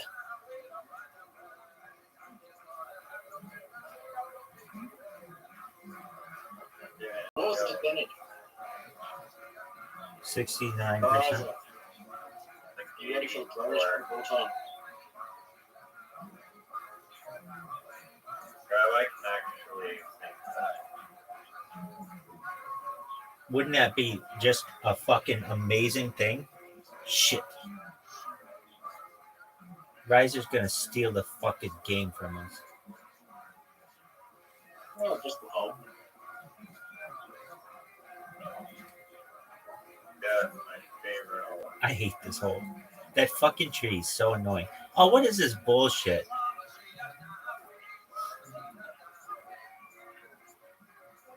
Don't lie, it's the most strategic way. Why do you think that? I'm gonna make life extremely difficult for Rubber. What the fuck was that? Yeah, another tank in the way. Yeah.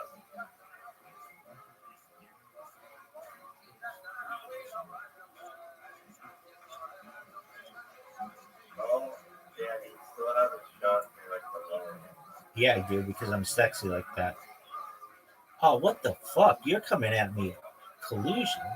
You're gonna hit the corner and suck.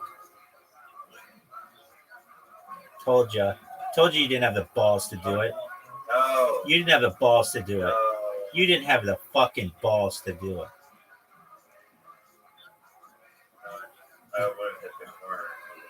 Like I said, It's not brick, it's wood, dog. You get it through there.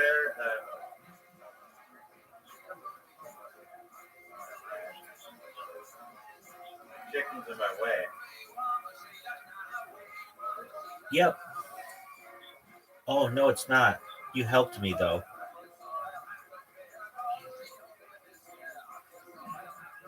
What's Zook gonna do? Hit in front of Rabbi's ball. He can't. He can't. Take it off the brick. If the left brick. If he did it off the left brick.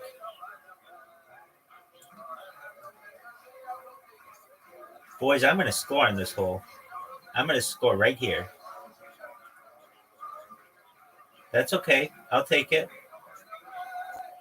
That's all right. Oh.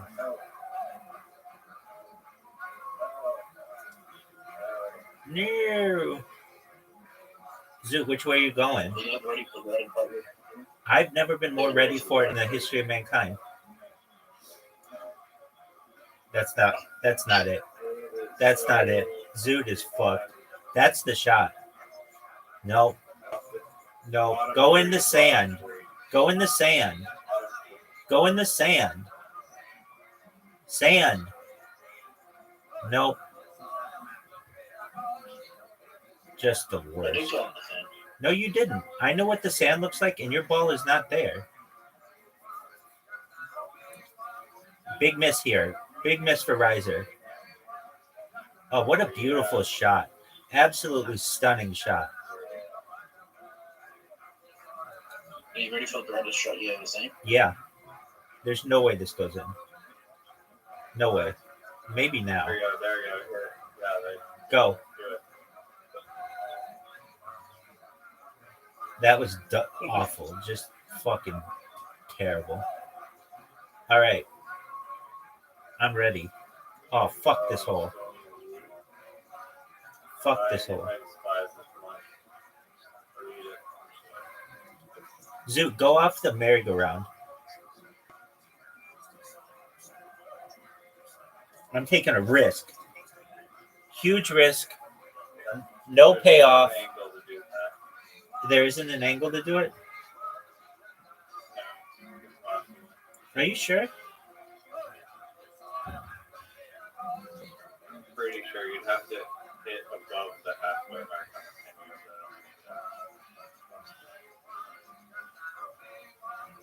Oh, look at Oh, that. look at that. Beautiful shot.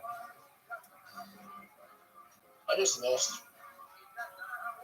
Oh, dog. No, you didn't. Look how badly I'm doing. You guys ready for the greatest shot you ever seen? Yeah.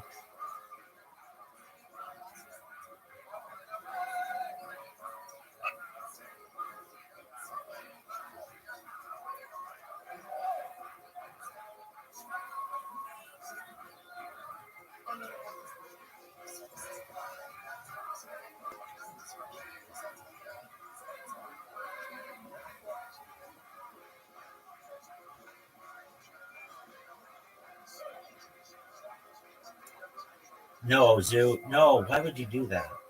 Wow, that was really, really good. It was a 7. That was really good. You guys ready for like move your ball up the course. I know. Yep. Are you guys get ready for a 10 out of 10 shot that you never even thought possible? Yeah. That was it. I mean, it was a 9. Oh, that would have gone in. Zoo, make That it. was a 7. Zoo, make it. If I made you, I could win the game, right? To win the hole, yeah. I can also win the game. Too hard. Get in his way.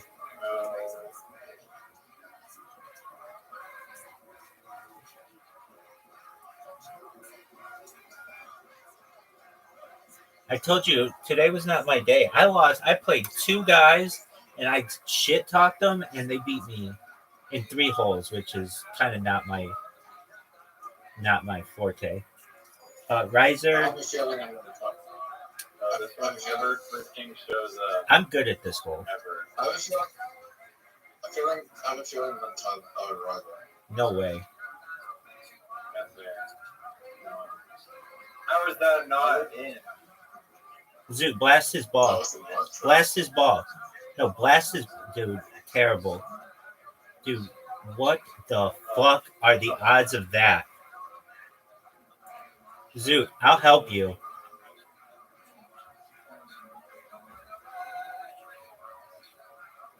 Oh, no way. There we go. Zoot, I'm going to help you. I don't know if you helped me, but it made it extremely difficult to ride it. No, it didn't make it extremely difficult. You just made it. Call this shit collusion. Call it whatever you want. I gave him the easiest shot in the world. Don't be too hard.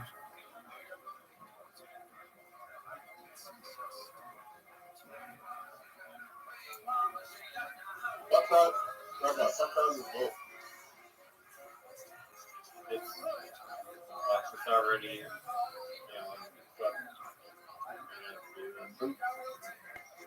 I mean, Rabbi, you think, Rabbi, I need you to get it in. Oh, I know what I need to do. I need you to score first, and then I'll score second. Oh, come on. How is he playing so good? Oh, great shot, dude. I need you to do the same. I did 51%, so it should be similar. So please get it in. Yes. Oh, no, that's bad. That's fine. That's absolutely fine. He's not gonna fucking make this. Suck. Bad shot. Zoot, make it. Okay. Zoot's gonna tie for the lead. Okay. I need Rabbi to score. All I need is Rabbi to score. That's okay. I mean, Okay, good. Riser's gonna. There's no way he's gonna fucking stop me. He needs to get it in the next try. He won't even get an opportunity. He needs to score some 0 on this one. Zoot ties for the win. The Riser and Zoot. Yeah, dog, you won, but Zoot tied you, which kind of sucks for you.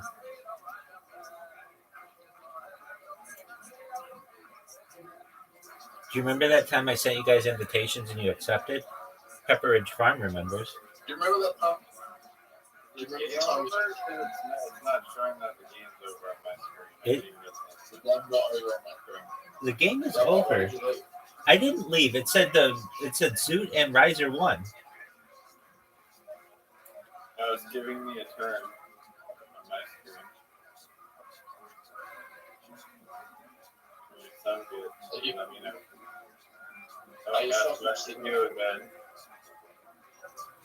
Okay. That's back to you again, Rabbi.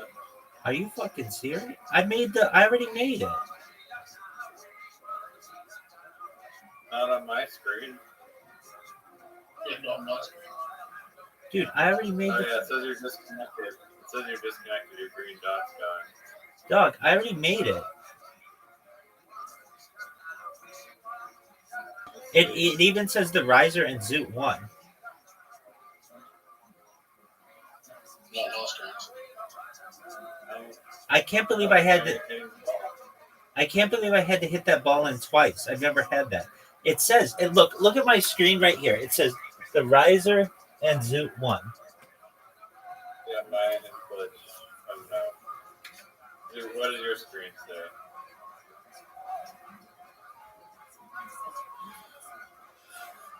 Zoot, what does your screen say? Why is it whenever we want to talk to Zoot, like seriously, he never speaks to us? Zoot, You just I already sunk this time. I'm in the next game. I know.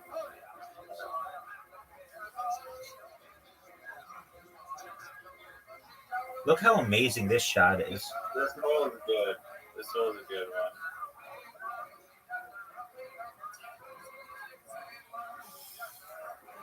It reminds me of penis. Yeah. What's Zoot gonna do? Oh, Zoot. Zoot fucked me. No, he didn't. That was some shit.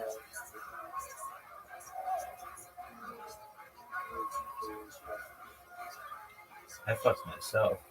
Oh, that was a good shot.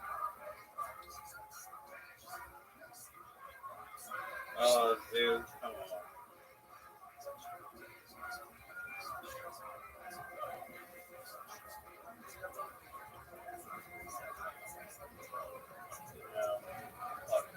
Razor is fucked.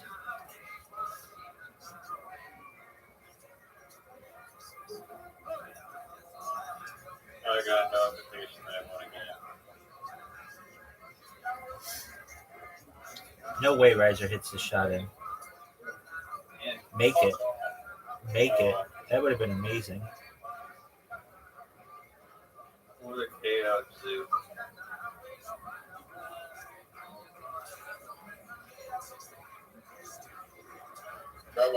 Yo, pimp.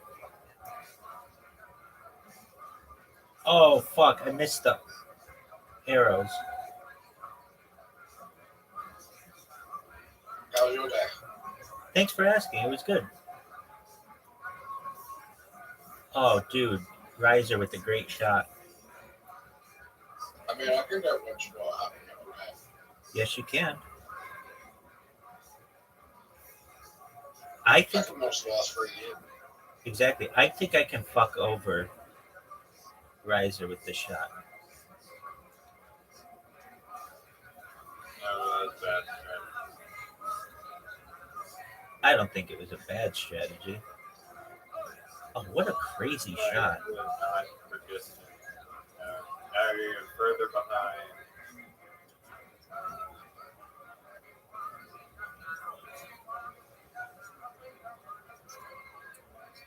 Going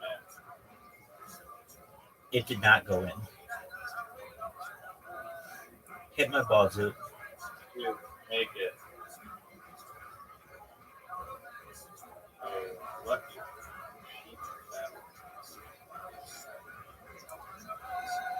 Zoot makes this a very difficult shot for me. Oh.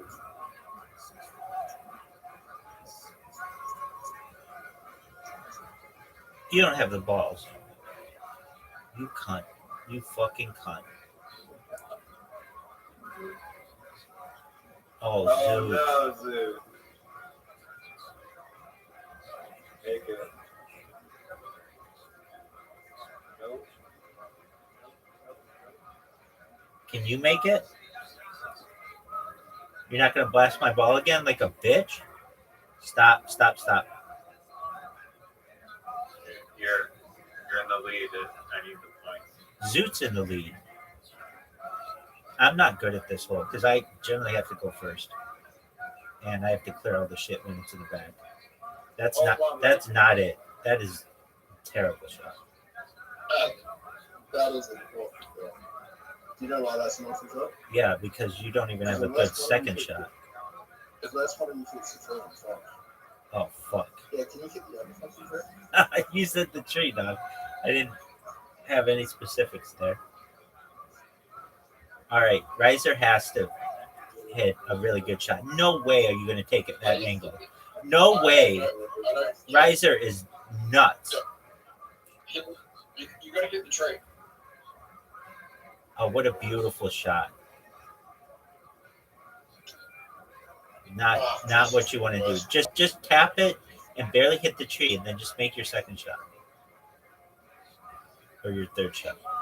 You're gonna get a really big shot. I don't think so. I'm not good at these shots. When there are arrows involved.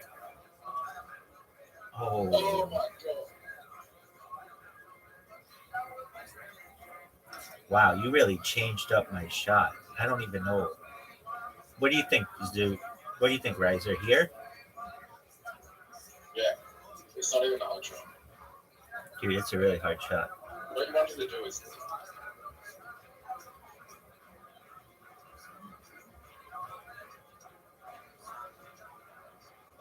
Stop. what you want to do is this thing. Do a roll percentage. You guys are still on the 12. Shut the fuck up, dude. Stop. Water. Not water. Zoot has to make this shot.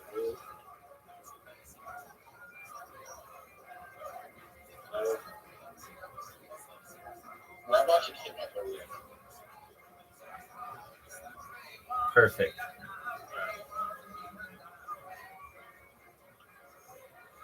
All right. Here's my hole. Here's my hole. We still don't know how to play this shot.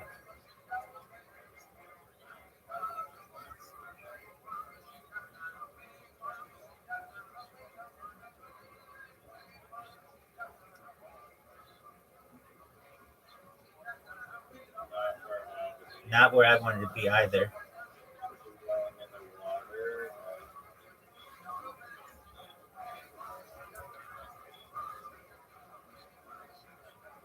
Zoot, you're up. Dude, is your ball shot or is my game lagging? No, Zoot's just jerking himself raw.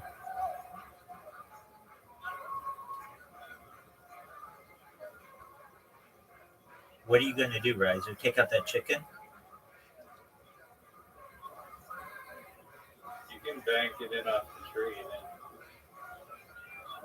Oh, you didn't have to do that. I wanted to, though. I wanted to block your shot.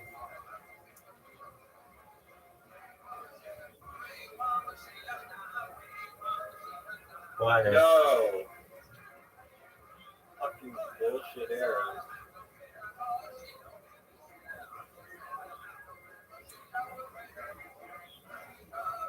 Oh, right. Zoot's got Thanks this. for getting your ball out of the way. You're welcome. Oh no. No. Zoot. Oh, wow. We're gonna be tied and finish it last. Welcome, G-Man. Dude, G-Man does some of the coolest tricks you've ever seen in your entire life. My man G-Man can do an upside down bong rip. I'm good at this. Yeah. I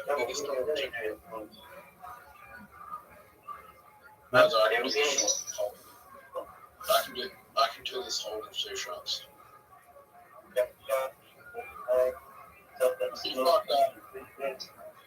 No, Riser has a perfect shot. Yeah, I can't.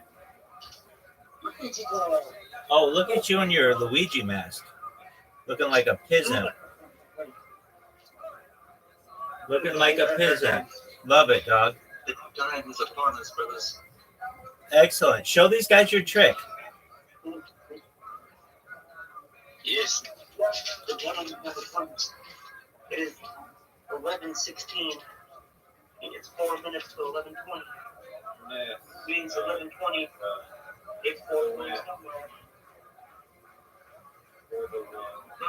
No way you're going to hit this, Riser. You might water bump me. Oh, you fucked yourself. No. Watch. Wait. Look at what G-Man's doing. He's taking a bomb hit. Look at that. Upside down bong. Yeah. Yeah, how fucking talented is that?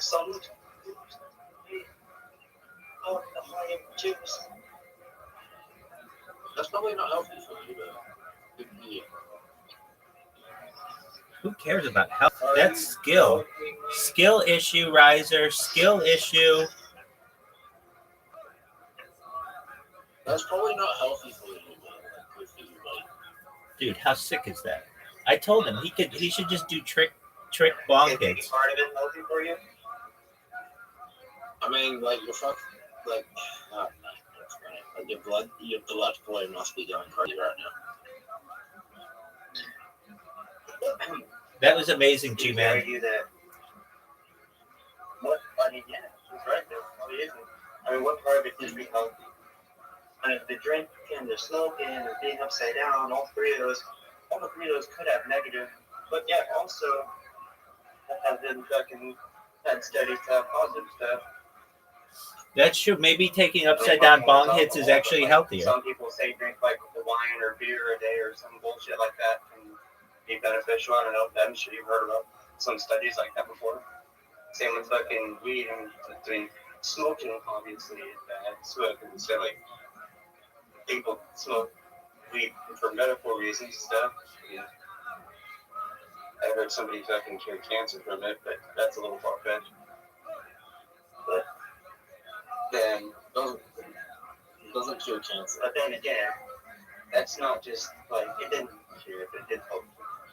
It helped other things like anxiety and other mental things. But is it really the weed itself, or is it just I don't know. I'm just saying what I've heard. I got you, big dog. And then Hit his ball. Thank you. and then it fits. No. Here you go. Yeah. And besides that, that's like for one though, that's talking about how cannabis can be beneficial. Oh, fuck. In whatever way. But in the same token, just smoking in general isn't good. You shouldn't inhale smoke into your lungs, no matter what kind it is. But people have, humans have since like fucking cave times, I guess.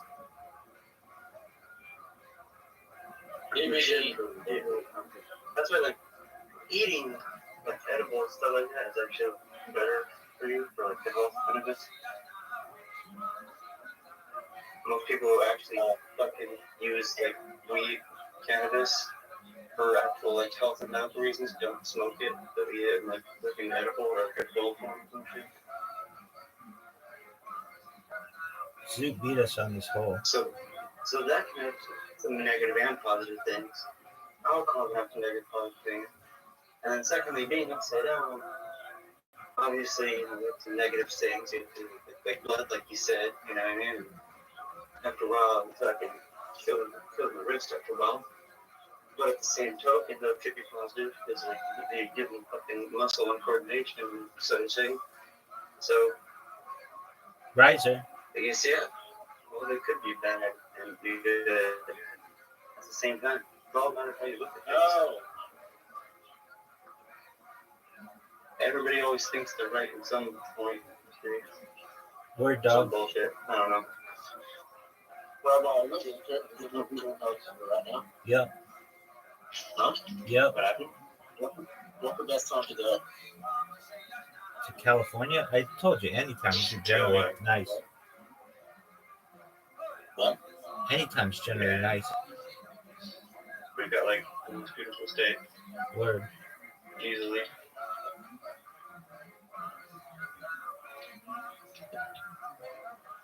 Except for a while. Yeah. Yeah, but that's still just a small part. It's always good. I used to grow up hearing about like earthquakes and shit all the time. Like California's crazy earthquakes. But never anything. Then like living here, I don't think I've ever been like they've been through our experience. I think maybe they lived through like 1 or 2 earthquakes, but like you didn't feel them. You know, they weren't like directly in my area. So for like a lot of the California bunkers, concert. Do it, Zoot. Do it, Zoot. Do it, Zoot. Thousands of acres fucking burn every fucking year. What's the fire? Like, I think like 2 years ago, a year ago, we all had to fucking leave Fuck. in the area. The smoke was hell up. You have to live with it. The 2 different, that wasn't even that long, but it was like crazy. What are you? Okay, I'm gonna charge my phone in a second.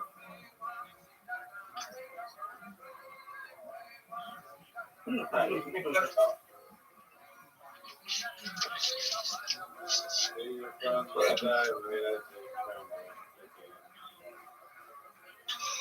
you think?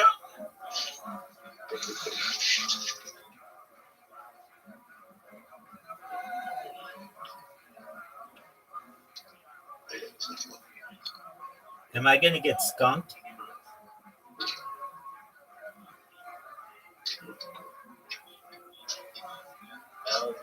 didn't notice it. Here. Shoot the fucking golf ball. It's more like a pool ball. Billiard ball.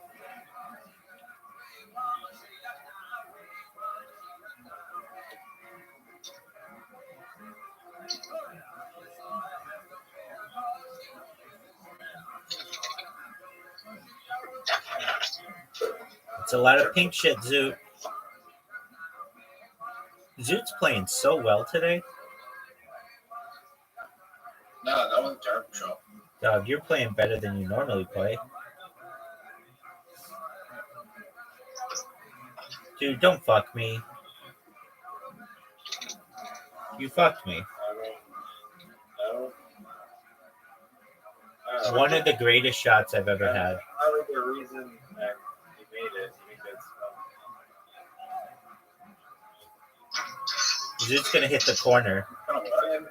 hang on to this lead or is the rabbit gonna grab it out of his mouth?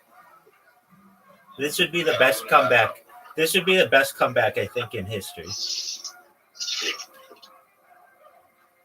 Make it.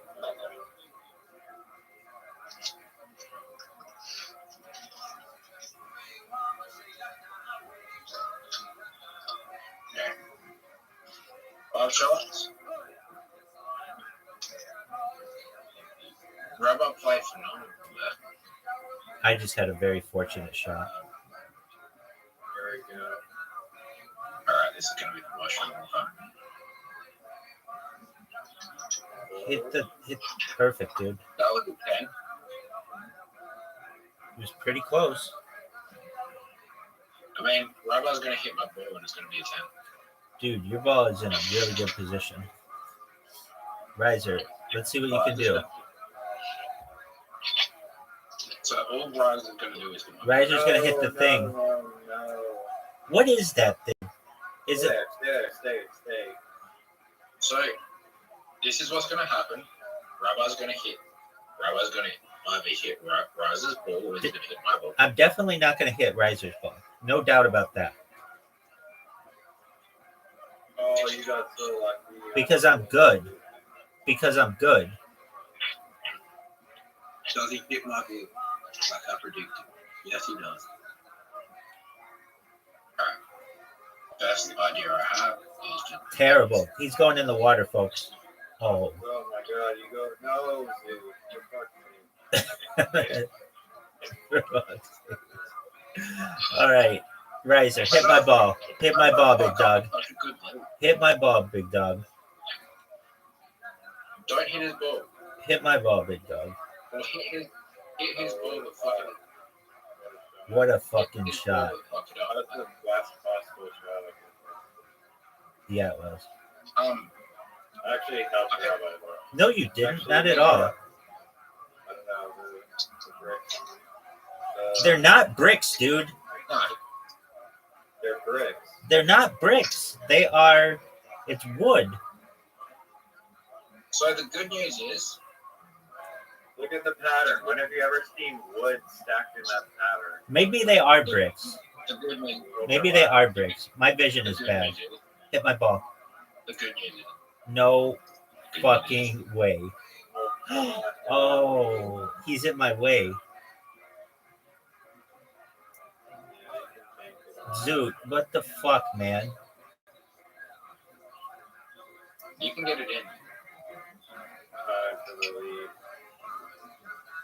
I actually think you got it. Miss. No, that was a miss. Fuck. Oh, no. Last goal. Zoot can win. This is my hole. This is my hole. Take out that tree. What is this hole? Don't put me in the water. Don't put me in the fucking water. That's in the water. Definitely in the water. Fuck this pool. Remember, what's the healthiest thing to drink? Water. Water. That's you on the water. Is there anything healthier than water? Full semen. Oh, what the fuck? Is there anything healthier than I don't think so. Like super pure water, no. I mean, maybe. Probably like something with like a bunch of fucking vitamins and shit.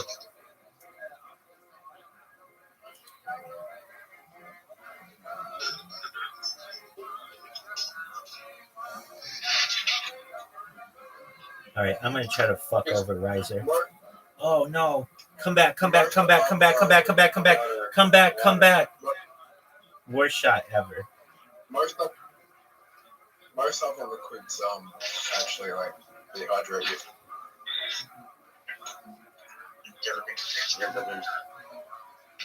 This could be one of the greatest shots in the history of mankind. But most of it like soda and shit, like, right? Get in. And you can get it in from up top, dude. Yeah, go up top. Don't go that way, because you'll hit his balling. But soda dehydrates you, and it has a very small amount of water in it, so that makes you want to drink more soda, but it actually dehydrates you. Because there's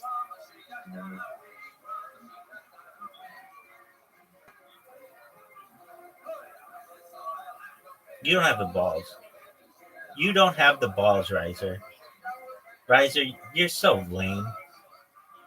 No. Fuck. No, I just gave Rabbi the time. God damn it. No, you didn't. No. No, you didn't. Oh, yeah, I got a point. Oh, yeah, you better. Nice. Wow. Lame shot there.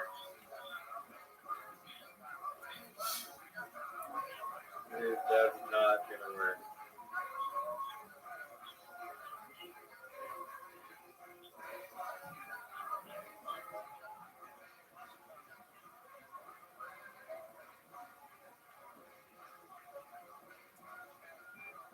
$203 wins. That is your first soul win.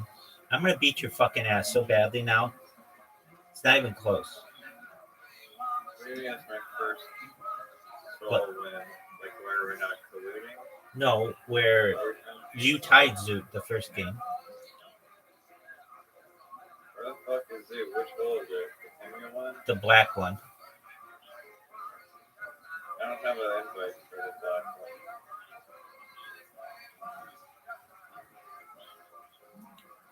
There should be a hole where it's just all black lagoon except for like a tiny thin path. So there's like 3 pins. I'll tell That's the invite. Zoot, where are you? I've sent the Am I invite. in the game? I've sent the invite like 6 times. Zoot's in. I don't have, it's not showing up. I'm not even kidding. Do you have an Asian person as your picture? Yeah. Who is that?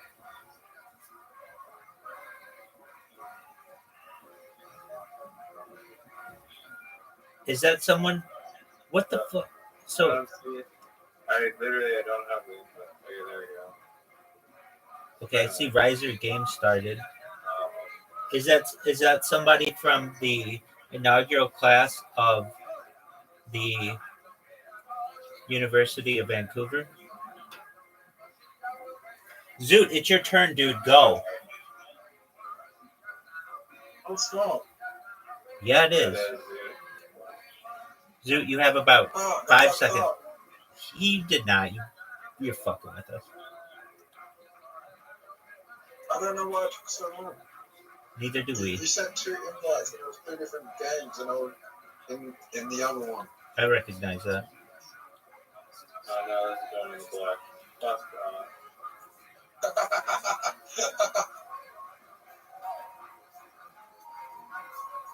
Maybe the best shot we've ever seen. Stay right there. Shoot him in the black.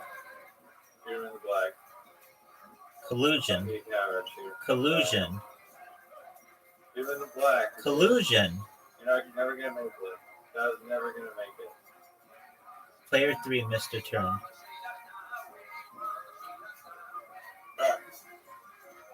Don't hit my ball. Just don't hit my ball.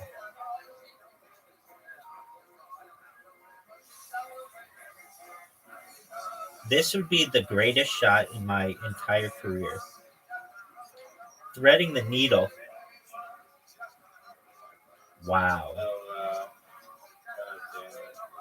That was fucking amazing. Clutch. Oh no. I have to make this one. What's your best way? You don't have to make it. I don't know. I don't think it's possible. I think you can do it off the left wall and then make it go around. Can you make a decision? Stick the thing out. Yeah, that way. But like more of an angle. No, you're not going to make it. There you go. Oh. Just exactly what I said. Just needed a little more pepper. Wins, but All right. You had another shot. I hate this hole. Raza, Rabbi, I give you a shot. Alright, ready? I give you a shot. No way. I actually think I won the best thing, so. I did too. Wow. you got lucky. It's just the side and then get down. I always do what Zoot does, and it sucks. Oh, I have a new strategy. To be short. No, keep going. Fuck. Terrible strategy. I would have been. Oh, Zoot, fuck you. Dude. Why? Wow, Riser has no points after 2 holes. He's getting skunked.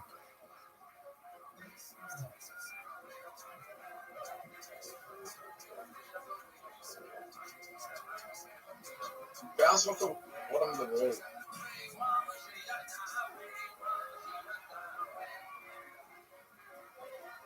Draw due to inactivity.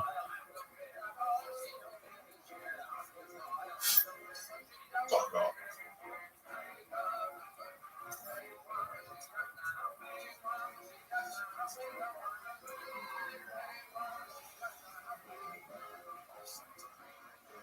That's a good shot.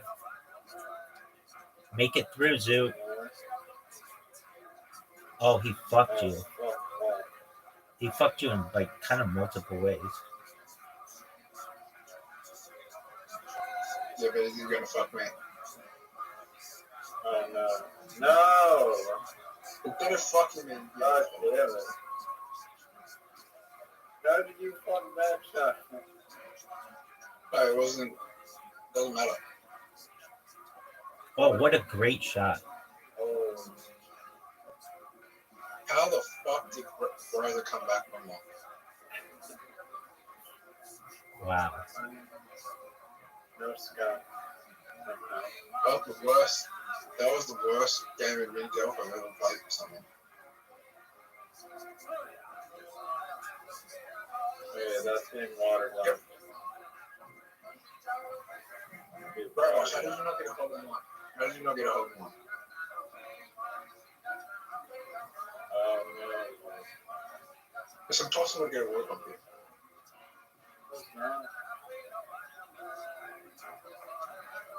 Rabbi,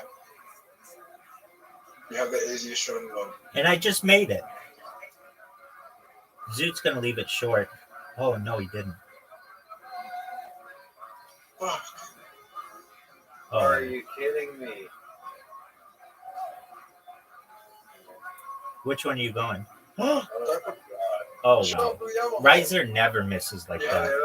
Never, Riser never, ever misses like that. You had it easier on the other.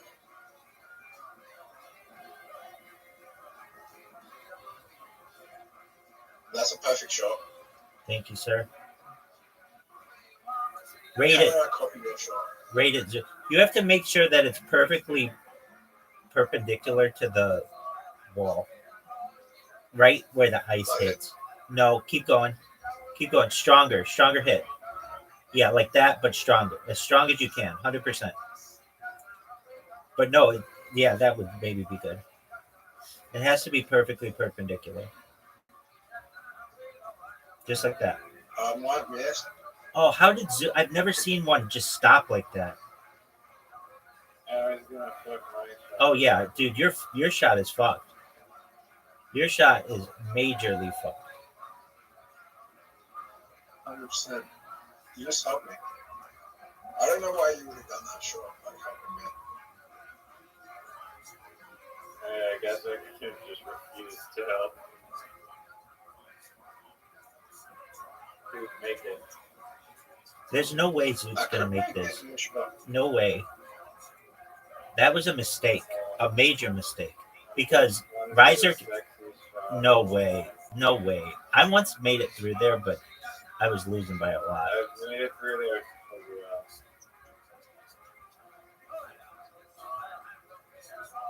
That was a waste of a shot. That was a dude. Okay, sneak it in between Zoot's ball, and you can at least get a point. No. 100%. My Zoot, what are you doing, dude? Sneak it in between Zoot's ball. No. You're just trying to see what's possible. I've made it through, and I know I can do it. Not from that angle.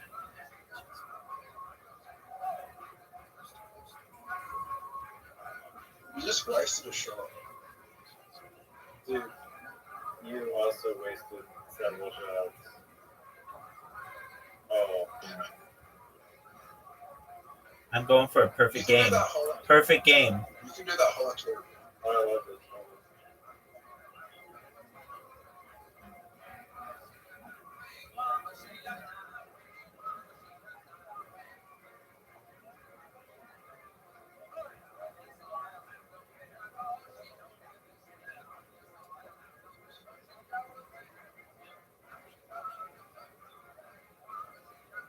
That did nothing.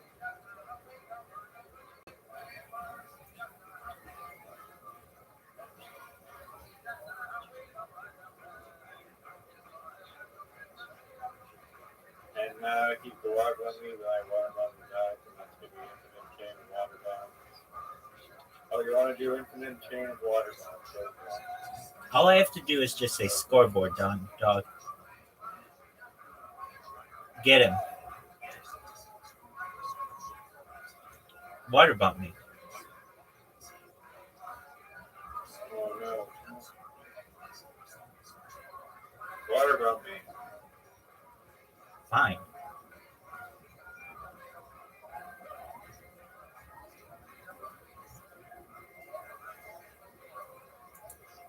Dude, water bomb Rabbi. Oh, he water bumped you again. Double water bump. Gentlemen, no way you water bumped me. No way. I don't believe it. You're going in the water. Too far to the right. No way. Too far to the right. Okay, maybe now. Too far to the left. Gentlemen, here is a perfect game. This is how it's done. Thank you. It is a perfect game. It was far from perfect. It was as perfect as it gets, baby. I got 10 points. Oh, wait, no. Nerd. 480 wins, baby. God damn it. No. Perfect game. How do you like perfection? Zoot goes first. I haven't played this one in a while. Oh, Zoot, that was a good shot. A perfect shot. Oh, that's really hard to beat.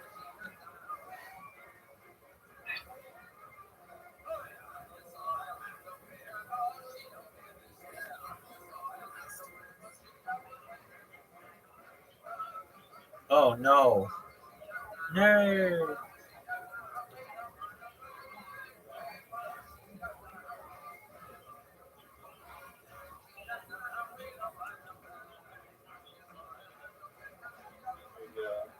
gonna be perfect. Get there, get there, get there, get there, get there, get there. There, come on. I'll help you. Are you guys ready for a whole now? Yeah. No, make it, dude. I'm gonna fuck over Riser's ball.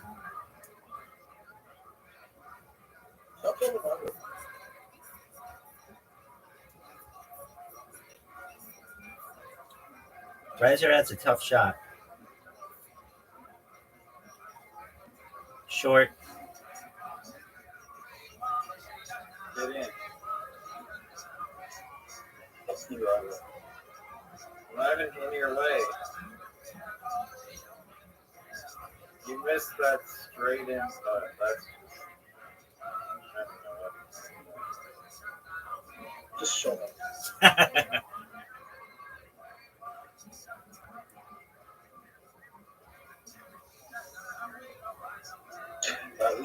This is following up potential. No way it's hole in one potential. There's three pink strips. So there's water bump potential.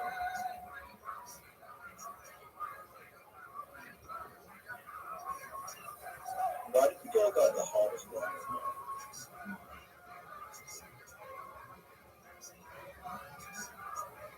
We should have done that.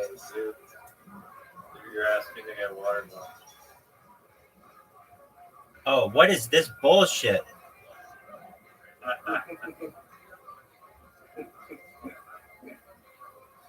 You should go and water bump it. There you go.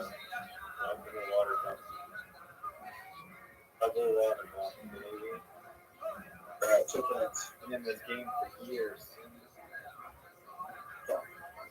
The good news is I'm gonna play perfectly still. Even though I missed that shit to you shot. Water bump me. You haven't. They can get it in the next show. He cannot. They can. No, he can't. You fuck.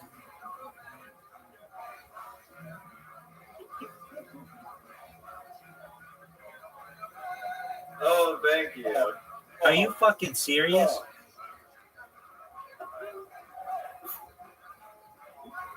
Did you like that shot, Rabbi?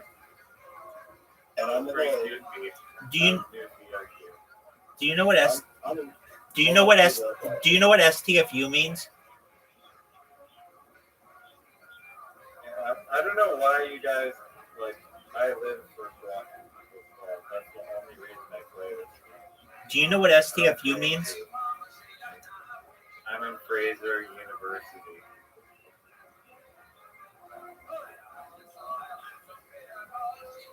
One of the great shots that we've ever seen in the history of this game, in the history of this hole.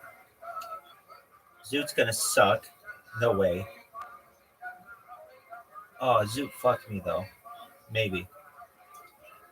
Riser. Short. I'm gonna make this and I'm gonna laugh at everybody once it's made. You ready for this, boys? I'm banking it off the top. I'm banking it off that fucking thing. Get in! Are you serious?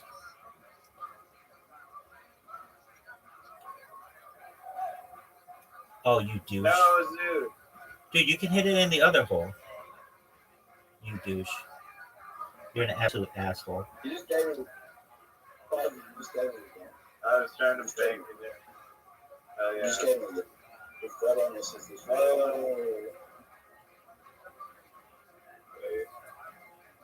Blast me again.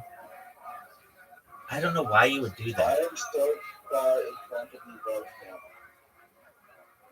Wait, don't I have? Oh wait. I'm tired. Blast me again. Blast me again. And you can make it. Blast me again. I thought you lived to blast me. No. Stay up, stay up, stay up. All right, Zoot. Zoot is, it's possible to get him. What are you going to do, big dog?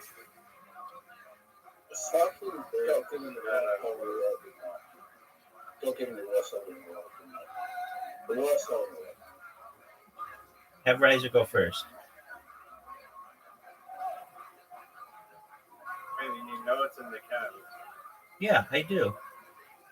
I just have the best drink. We need points, Rabbi. This is all very strategic. Dog, you are a douche. Hey, I took out the cow. I'm playing by the rules. There are no rules. Oh, The rule is that you try your best. You go, oh, yeah.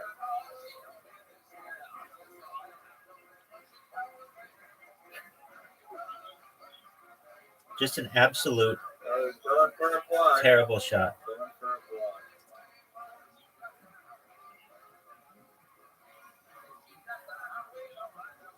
I don't know why you would do that.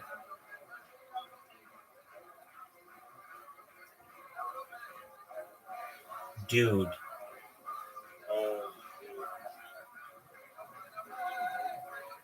Fucked up my perfect game.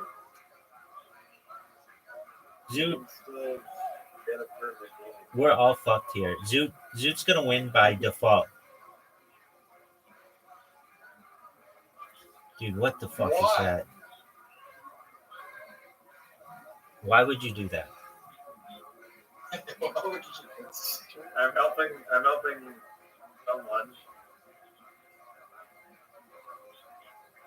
Get through. I help Rabbi. Fuck. No, you helped me because now it's mathematically impossible for either of you to win. That's correct. You fuck.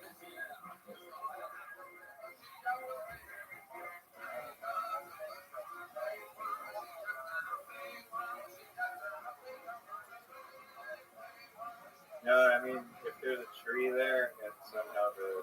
Oh, if I would have hit that fucking tractor. If I would have hit that fucking tractor. Hit the tractor.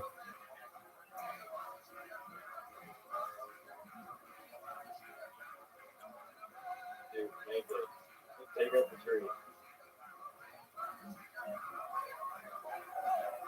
Rabbi, take out the tree. Oh, no doubt, baby. I just want to know whether next if there's a gap there or not.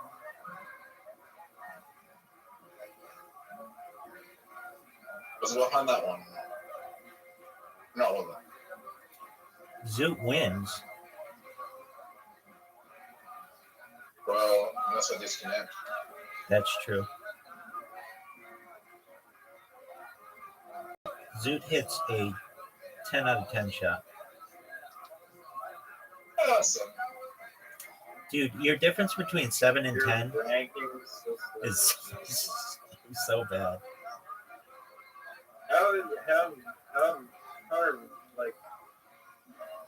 How is my score the same as Rabbi? Because he just tried an 8 out of 10. No, your shot's better than mine. That's not. Yeah, it is.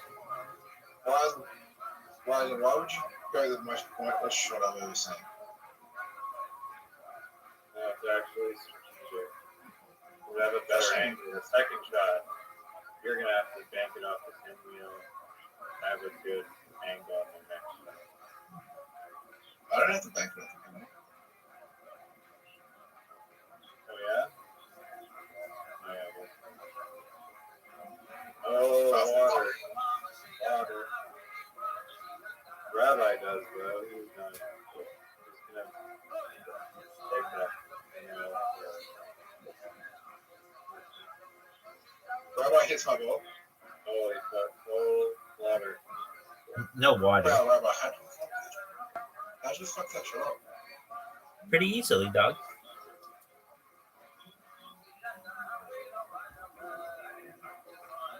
It's not a real. Newfie. Oh, Oh, brilliant. what a Newfie shot. You deserve to make it after that. That was a Newfie shot.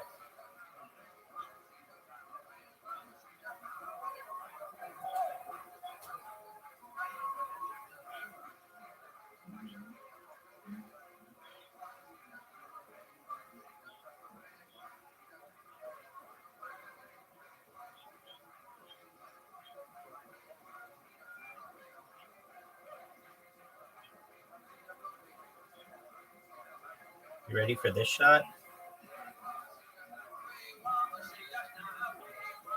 What? You should have gone harder and it would have actually made him. I know. It didn't matter though.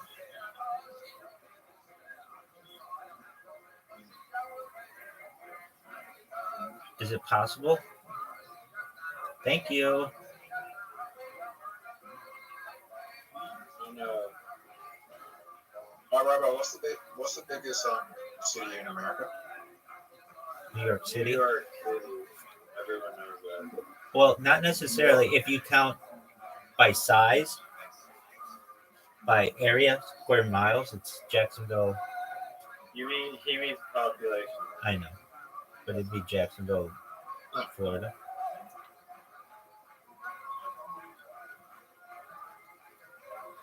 Are you serious? I missed it twice.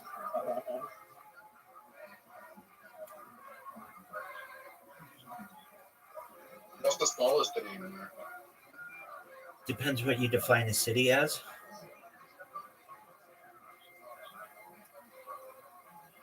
Reno, Nevada takes the claim as the biggest little city in America.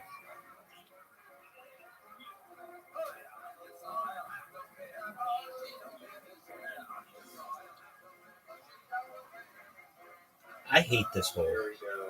I hate this hole. I don't. Has anybody ever gotten a hole in one on this hole? Yeah. If other people clear up the shit, you know, go first. I have to. Zoot, that's a really good shot. Someone pushed my ball in and I got a hold of Okay, that I can see that. You gotta block it. Block it. Frosty, you ready to play, big dog? Not yet. Not yet. You have 10 minutes. Yes. There we go. Okay. This is why I love that this hole, because now it's just no one's gonna want us to take it out. If we help other people.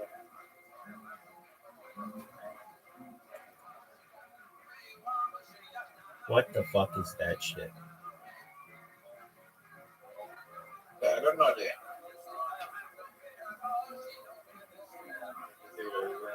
No one's gonna take it out till like last second. I've got an idea. I actually shot. Newfie shot. Terrible. So I actually shot.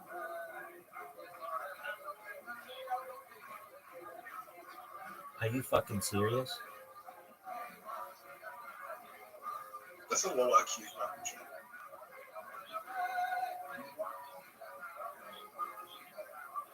You have range for a high IQ play? Yeah. No, that's not IQ.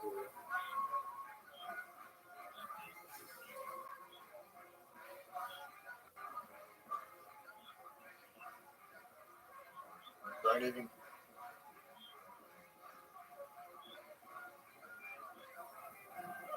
Oh fuck. No. You guys just stop playing? Yeah. Oh, no. Dude, we'll be done in 6 minutes. This now becomes a find the hole or oh man, no one took it out. No one's getting it. Take it out, dude. I'm fucked. I'm never gonna get it. You can actually make it in. Oh, he made it in for me.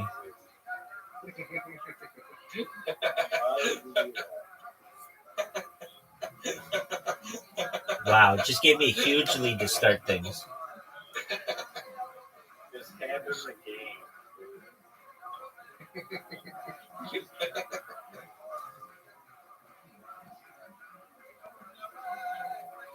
Perfect shot. Perfect shot. You didn't even say thank you. Thank you, Zoot.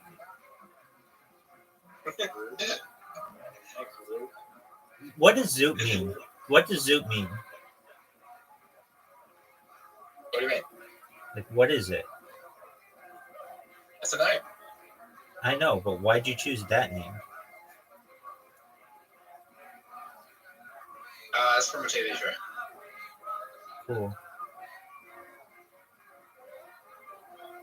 Frosty, why'd you choose your name?